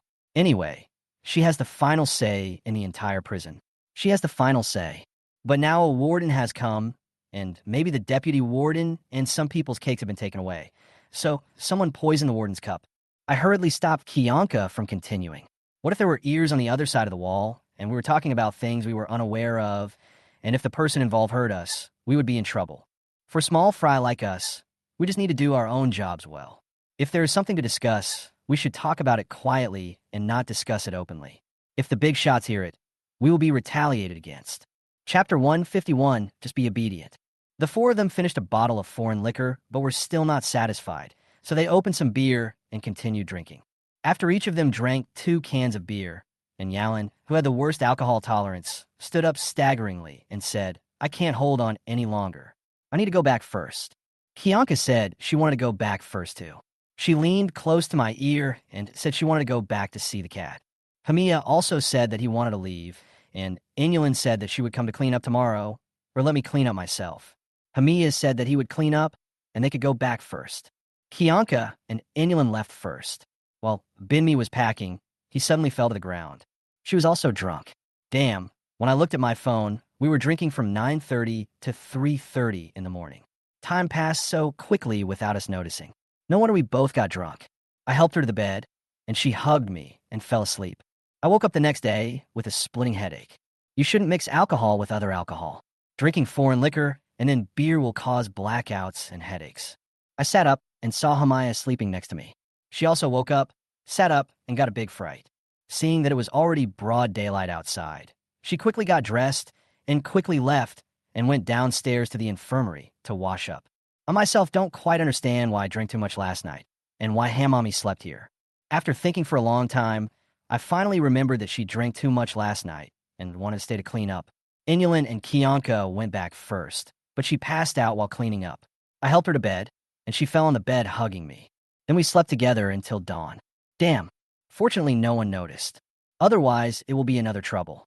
After taking a shower, she felt a little more energetic. After going downstairs, Inyulin walked into the infirmary listlessly and said that she had a headache. I gave each of them a bottle of glucose and asked them to drink it, and I drank 1 bottle myself. Then asked Inyulin to go to the supermarket to buy some fresh fruits and cut them for everyone to eat. After drinking too much and blacking out, you will feel particularly uncomfortable the next day. The quickest way to sober up is to get enough sleep, drink plenty of water to eliminate the alcohol from your body, and supplement with plenty of fruits to get the vitamins your body needs. Inyulin was about to go out when Binya rushed out to buy some fruit.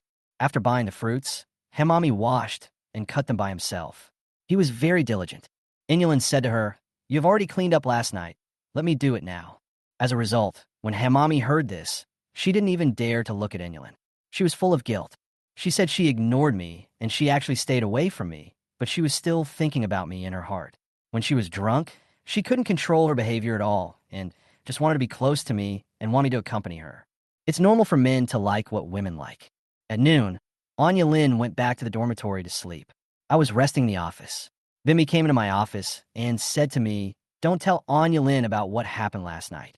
I said, "That depends on whether you are obedient or not." She asked, "What do you mean by obedient or not?" I said, "If you are willing to do what I ask you to do, I won't let her know. If you always want to ignore me and stay away from me, then I will deliberately let her know and you can hook me." She said, "What are you talking about?" I said, "Did you stay in my dormitory on purpose last night?" She said, "I didn't." I said, "If I tell others, will they believe you or me?" She was silent for a moment. I said, "I don't expect you to do anything for me, and I don't want you to do anything that would be too difficult for you. I just want you to be nicer to me, more enthusiastic, and more obedient. Okay, go back." My idea is very simple. When I need her to do something, she just listens to me. Moreover, what we do is something that makes her happy and I happy to work together, whether it is in life or work. Chapter 152, Violation. In the afternoon, I didn't see Nyalan come to work, and her phone was turned off, so I asked Binmi to go to her dormitory to find her. As a result, when Binmi came back, he hurriedly closed the door of my office and told me that Inyulin knew that Binmi stayed in my dormitory last night, and now Inyulin had gone to the leader to complain. Suddenly, she burst into tears and asked me what to do. I stood up and thought, no way. Did Inyulin know what happened last night? I looked at Amaya. I thought about it. If Inyulin knew, with her personality, she would most likely choose to keep it to herself and not say anything. Even if she wanted to report it, she would not go directly to the leader to complain without making a fuss with us. But if she really knew that Hamaya stayed in my dormitory last night, she might be so angry that she would report us directly. Oh, this is going to be troublesome. Hamami cried and said that now, not only did she lose her job, but she also lost a good sister. I was annoyed and yelled, "Fuck, stop crying. What we should think about now is how to face it and solve it. What's the point of crying?" After I scolded her, she dared not cry out loud anymore and just sobbed quietly. I said, "Stop crying." She wiped away her tears. I took the whole tissue and threw it at her, saying, "If they really go to complain about us, remember, don't tell them what I did to you. Just say you were drunk and stayed to clean up and fell asleep after you passed out and woke up when it was daybreak. As for me, I will say I was drunk, fell asleep at the table, and woke up when it was daybreak. If they ask what we did, you must tell them that nothing happened, understand?" She nodded and said okay. Damn, didn't Inulin go home first because she was drunk? How did she know that Binmi stayed in my dormitory? Even when she went out in the morning, she didn't see it. Could someone have told her? But something was not quite right. When she came to work this morning, she was in a normal state and even rushed to buy fruits and other things. She did not show any abnormal emotions or expressions. Inulin was not good at controlling her emotions and expressions. If she knew about this, she would probably show it. Someone came into the infirmary and knocked on my office door. Hamaya and I were both startled. Could it be that someone came to check on us? I whispered in Hamamai's ear, "Remember, even if you're beaten to death, you must answer as I just said. Understand?" She nodded. I asked her to open the door. The office door opened and Ada came in. After she came in, she waved to Hamaya to go out. Hamaya went out, and Ada closed the door, then sat in front of me and asked me, "What happened to your people?" I pretended to be calm and asked, "What's going on?" She said, "When our guards were patrolling in the early hours of last night, we found a wrapped cell phone thrown in from outside the prison wall. We just found out that it was your nurse and Yalin who had someone throw it in. She has now been called to the head of the guard department." I asked this. She was called to the leader's place for this matter. It turned out that Hamiya had misunderstood. It was not because Hamiya stayed in my dormitory last night that Inulin went to report us after she found out. If it weren't for this matter, it wouldn't have anything to do with me. All kinds of worries every day make me nervous all the time. Ada said, after the phone was found last night, our security department was investigating it and we just found it. I said, "How will this matter be handled?" Ada said, "We are investigating.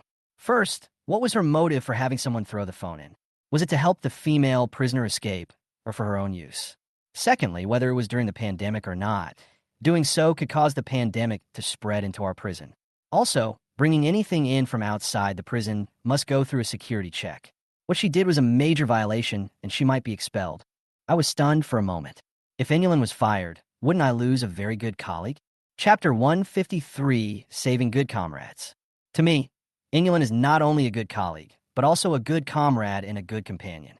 She has helped me so much and is so obedient and has brought me so much happiness. She was the one who accompanied me through the most difficult days when I first came here. I would be very sad to lose her, and my work and life in the future will not be so easy. I asked Ada, "What should I do? I don't want her to get fired." Ada said, "I don't know what to do. If it wasn't for helping the female prisoner escape, it wouldn't be a big problem as long as the matter wasn't reported to the deputy warden." I said, "How could she use a cell phone to help a female prisoner escape? It's impossible." She asked me, "Why did she let someone throw a phone in for her? Didn't she always have a phone?" I was silent for a moment, not knowing what was going on. No wonder she said she was drunk last night and stood up and left. I thought she was drunk, so I left Hamami in my dormitory and left. It turned out that he wanted to go to the wall to pick up the mobile phone that someone outside threw in. Ada said, "You can take the initiative to find the chief of the police department. As long as your nurse didn't take the phone to help the female prisoner escape, you can ask her for help and give her $1,000 or something. It should be able to be done." I said yes. So, after Ada left, I called Hamami in and told her that Inulin went to the leader not to report us, but she asked someone outside to throw a cell phone in, which was discovered by the patrolling police department and is now under investigation. I need to find out what is going on. When I was leaving, Hamiya told me not to let Inulin get fired. I didn't say anything and went to the office of the chief of the police department. There were several prison guards from the police department standing outside the door. When they saw me approaching, they made way for me. I went over and knocked on the door of the office of Pasha, the head of the police department. I had been here several times and was very familiar with the place. Pasha asked who. I pushed the door open slightly and said it was me. When she knew it was me, she let me in. After entering, I saw Inulin standing in front of Pasha's desk. Pasha was sitting there interrogating her with a serious look on her face. Inulin was crying uncontrollably. There was a brand new Apple phone on the desk. Inulin glanced at me, and tears of grievance burst out. Pasha waved to Inulin and said, "Go back first," and then asked the prison guard outside to take Inulin back. Inulin glanced at me, asking for help, and then they both left. Pasha asked me to close the door and lock it. I locked the door and walked over to the desk, and she asked me to sit down. I sat down and looked at the brand new cell phone on the table. Someone outside had wrapped it in a thick plastic bag and thrown it in. Pasha asked me, "Do you know what's going on?" I shook my head, then said, "I saw she was called here by you, and I wanted to know what happened." I didn't tell Ada that he told me everything. I was worried that if I said that, Pasha would question Ada. "Why are you so talkative?"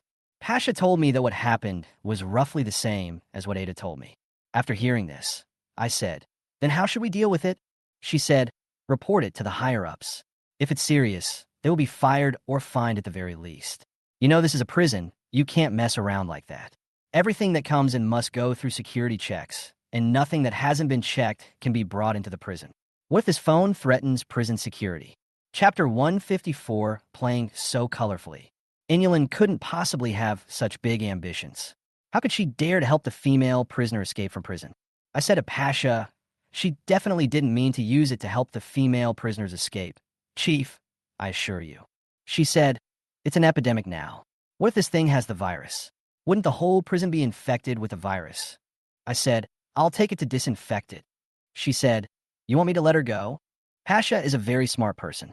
As soon as she heard what I said, she knew that I wanted to ask her to let Inulin go. I said, "Here's an envelope for you, containing $1,000. Please let her go." She thought about it and said, "I don't agree." I asked, "How much do you want? Let's try to negotiate." She asked me, "Why do you want to save her? Don't you have another nurse in your infirmary? If this one leaves, there is another one who can help you." I said, "They're all good fighters, colleagues, and friends. She is in the infirmary and can help me with a lot of things." She pulled me in front of her and whispered in my ear, "I can let her go, and I'll keep this matter under wraps, but you have to promise me one thing." I asked what was the matter. She said, "Don't you all have to go to the quarantine building for disinfection? You go in there tomorrow morning. I'll wait for you inside and bring the $1,000 to me. It's not convenient here." After saying that, she puffed out her chest and gave me a wicked smile. I understood that she wanted to go there with me to trade money and also talk to me about something else. Seeing that I was a little hesitant, she said, "If you don't agree, forget it." I nodded quickly and said yes. She patted my chest with her palm and said, "See you at 8:30. I said yes. She said, "When you give me the money there tomorrow, I will return the phone that her boyfriend threw in." Etc. Her boyfriend? Was this phone thrown into Inulin by her boyfriend? Damn. After hearing this, I suddenly didn't want to rescue Inulin anymore. Inulin, she looks harmless, innocent, and kind, but I didn't expect she would play so many tricks. She looks affectionate to me every day, but she is still in contact with her boyfriend. What is she trying to do? This is a typical case of having one's cake and eating from the pot. This is a typical case of having one foot in two boats. I said I was bad enough, but she is much worse than me. When I returned to my office, Inulin came in from outside with a well-behaved look, closed the door, and poured me tea. I pushed hard, and the teacup fell onto the table, spilling tea all over the table. She hurriedly took a towel to wipe it. I stared at her and asked, "What good thing have you done?" And Yalan said, I didn't know he would be like this. He called me and video called me, but I refused. I said my phone signal was bad, my phone battery was low, and I often turn it off by myself. I didn't want to pay attention to him. So he took the initiative to throw a new phone into me, and then sent me a message saying that he had thrown a phone in the wall and asked me to pick it up quickly. It's really like this. As she spoke, she took out her phone and showed me the chat history between her and her boyfriend. That is indeed the case. Seeing this, I calmed down a lot, but she was indeed still in contact with her boyfriend, but she didn't talk about love with her boyfriend or anything like that. Instead, she had already rejected her boyfriend, but her boyfriend kept pestering her.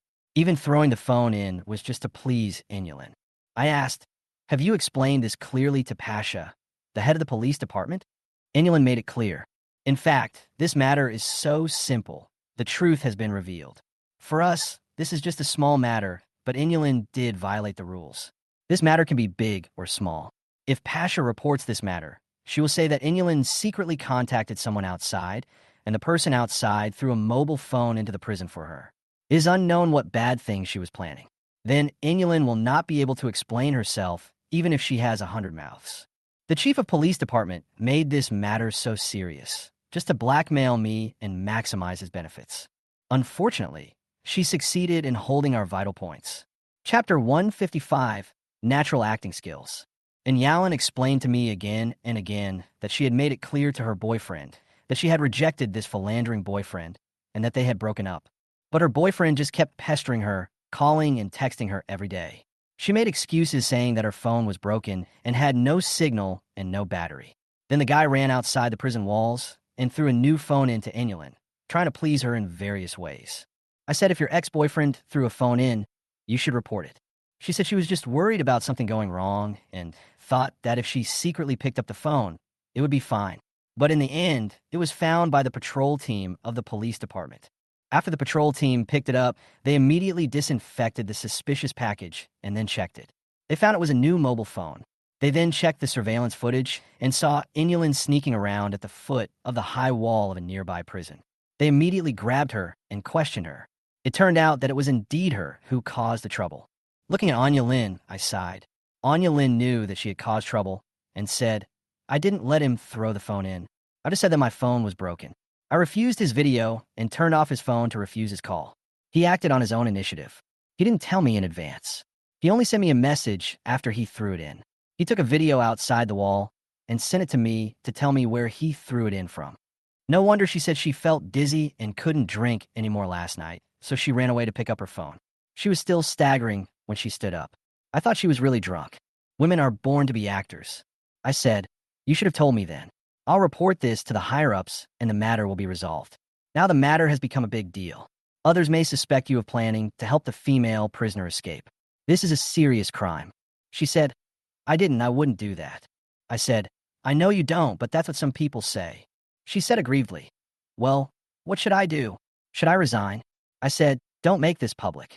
Right now, only a few people in the police department know about this. If it gets out and everyone knows about it, it will be a disaster. Take some money and go beg them to keep this secret and not report it, and then this matter will be over. She asked, is it okay? I said, that should be fine, and then take the phone back. She said, go and help me. I'll give you whatever you want.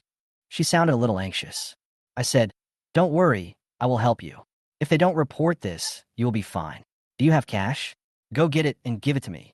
Asking Yalin to get the cash. She doesn't have that much, so she borrowed from Binmi. I put the money in my pocket. After Inulin went to pack her food, Binya came into my office and asked me what was wrong. I told her, and then told her that Inulin didn't know that she stayed in my dormitory last night. I drank too much last night, she said. I said, that's not what you said last night. She asked me, what did I say? I said, you said you loved me, you liked me, you wanted to be with me, and you also said. She covered her ears and interrupted me. Don't say that anymore. That's not me. I definitely didn't say that. Please stop. I smiled. Inulin just came back outside, so let's not talk about these things. Hamaya has a rosy face and is a very cute girl. Her body size is almost the same as that of the cleaning lady Priya. And the most important thing is that she is 20 years younger than Priya. 20 years. Because of her presence, my longing for Priya has decreased a little for a while. Perhaps after some time, I will no longer miss Priya. What is long-lasting love? Sorry, that's human nature. When a person has a better and newer car, he won't miss the previous car too much. When a man loses a short, poor, and ugly girlfriend and has several model girlfriends, I don't believe he would say, give me back my ex-girlfriend. I don't want any of these female models. Bimmy has always felt guilty about Inulin because she likes me and has feelings for me, but due to our sisterly love, she always feels that whatever she does for me is a betrayal of Inulin. As for me, I didn't think too much about it. I just wanted to be happy. The work and life in prison is so depressing. There is nothing else to do here except playing with mobile phones and drinking occasionally. The most depressing thing is the physical relationship between men and women. Just to keep each other warm and satisfy each other. Emotional? Impossible. However, if Inulin was dating her boyfriend while flirting with me, I would be very disgusted. But if the deputy warden did the same, flirting with me while flirting with another man, I would be helpless against her. Chapter 156, Unstable. At 8 o'clock in the morning, I took the disinfection tools and went to the isolation building. I told Inulin and Binmi that I could go alone and asked them not to go so as not to waste a set of medical protection tools. When there is a crisis, we need to wear protective clothing to isolate the building. After the situation eases, we go to do disinfection work and still need to wear protective masks, gloves, masks, boots, and other medical protection tools, which are all disposable. I went to the isolated building alone, locked the door, and entered the dark corridor. Pasha, the head of the police department, was already waiting for me at the end of the second floor. After I went up, I gave her the money. She put the money in her pocket and said, "There's one more thing." I knew she wanted to talk to me. Looking at her explosively plump figure, I couldn't help biting my lip. She said, "Some things are not convenient to discuss here. Come in with me." She went into a small room and closed the door. After we talked for about an hour, we reached an agreement. She had someone return the phone to Inulin, and the matter of Inulin was ignored. They would not report it, nor would they let anyone mention it again. When Inulin got the phone, she gave me a big kiss on the face. "Thank you." I said, "Hello, this is an office. Please be careful." She stood up straight. "Thank you, Dr. Zhang." Then he happily took his new phone and went out. I called her back and asked, "What are you going to do with this phone?" She hesitated for a moment and said, "If I give the phone back to him now, he won't want it. My phone does have some problems. It's hard to charge it fully. Sometimes it takes 5 or 6 hours to charge it to 20%. I'll keep it for use, but I'll transfer the money to him. What if he doesn't want it?" I asked. She asked me, "What should we do?" "Throw it away." I said, "That's not necessary. If he doesn't want it, then he doesn't want it. Remember to tell him not to throw anything into the prison in the future. He might be discovered by the sentry and shot. And now it's a special period of the epidemic. The package might carry the virus and infect the prison.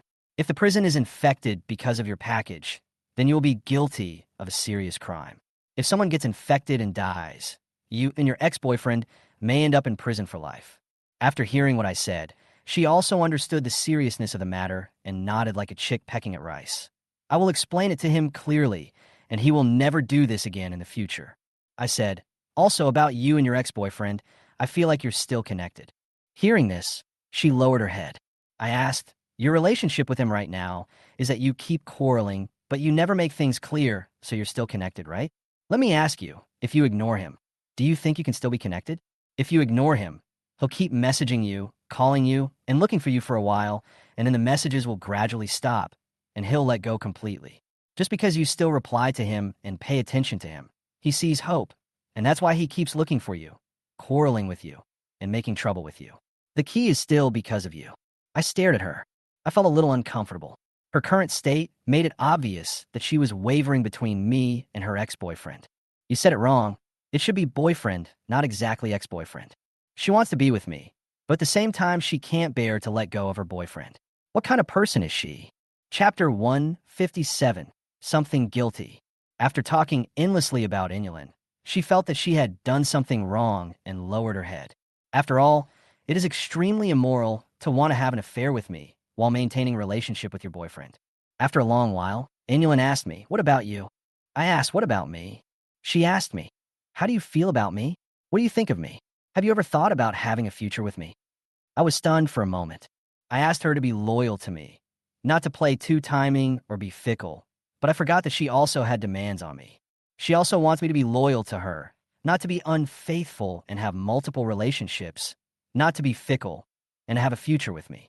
When I talk about the future, I get scared and terrified. Will there be a future with her? Now, I would never think about such far-off things. Besides, I no longer believe in love. But I just can't tolerate that she has a good relationship with me while still having an affair with her boyfriend. Looking at Hemami, who flashed out outside, I thought to myself, I have to make demands on Inulin anyway. If she is still in contact with her boyfriend in this or that way, then forget it. As long as I am here, I have no shortage of women, but she lacks me. Here, even if you can go out, you still have to stay here most of the time because of work. It depends on who can endure loneliness better. I don't worry about being lonely, and I don't worry about having no one to love me. I said firmly, "You have a request for me, right?" She glanced at me and said, "You have demands on me, and I have demands on you too." She also imitated me and spoke in a tougher tone. Okay, let's show her hand. I said, you should completely break up with your boyfriend first.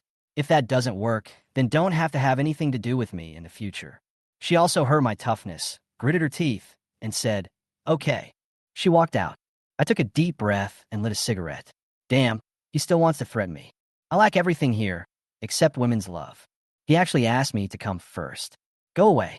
In fact, whether it's Anya Lin or Hamami, with such good conditions as themselves, there is no shortage of high-quality, rich, and handsome suitors if they're outside, but the salary here must be high, and that is what they are going for.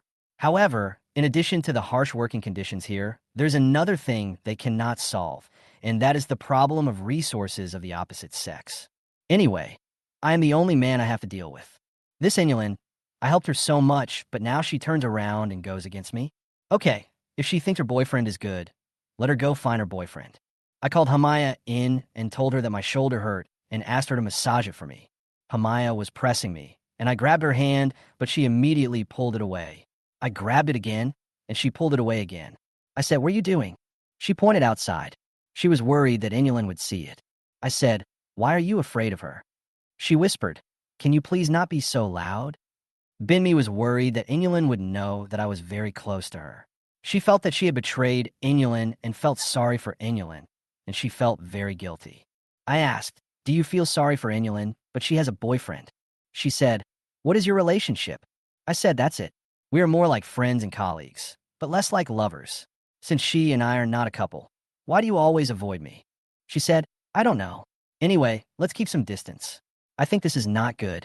As I was speaking, Inulin pushed open the door of my office a crack and asked me and Hamiya to have dinner. I also happened to see Hamiya pressing my shoulders. Hamiya quickly jumped away, kept his distance from me, and walked out the door. I took a meal into my office and ate it, then asked Hamiya to clean up after I finished. This time she really didn't dare to get too close to me. Just now, Inulin saw her pressing my shoulders, and she was afraid that Inulin would blame her. I don't care what Inulin thinks. So, the next few days were a bit interesting. Inulin ignored me. Hamami didn't dare to pay attention to me, and the atmosphere was weird with the three of us working together. When Hamami was in the pharmacy, as soon as she saw me go in, she immediately ran out and waited until I left the pharmacy before going back in. She didn't dare to be alone in a room with me, for fear that Inulin would see us. And Inulin ignored me because she was angry with me.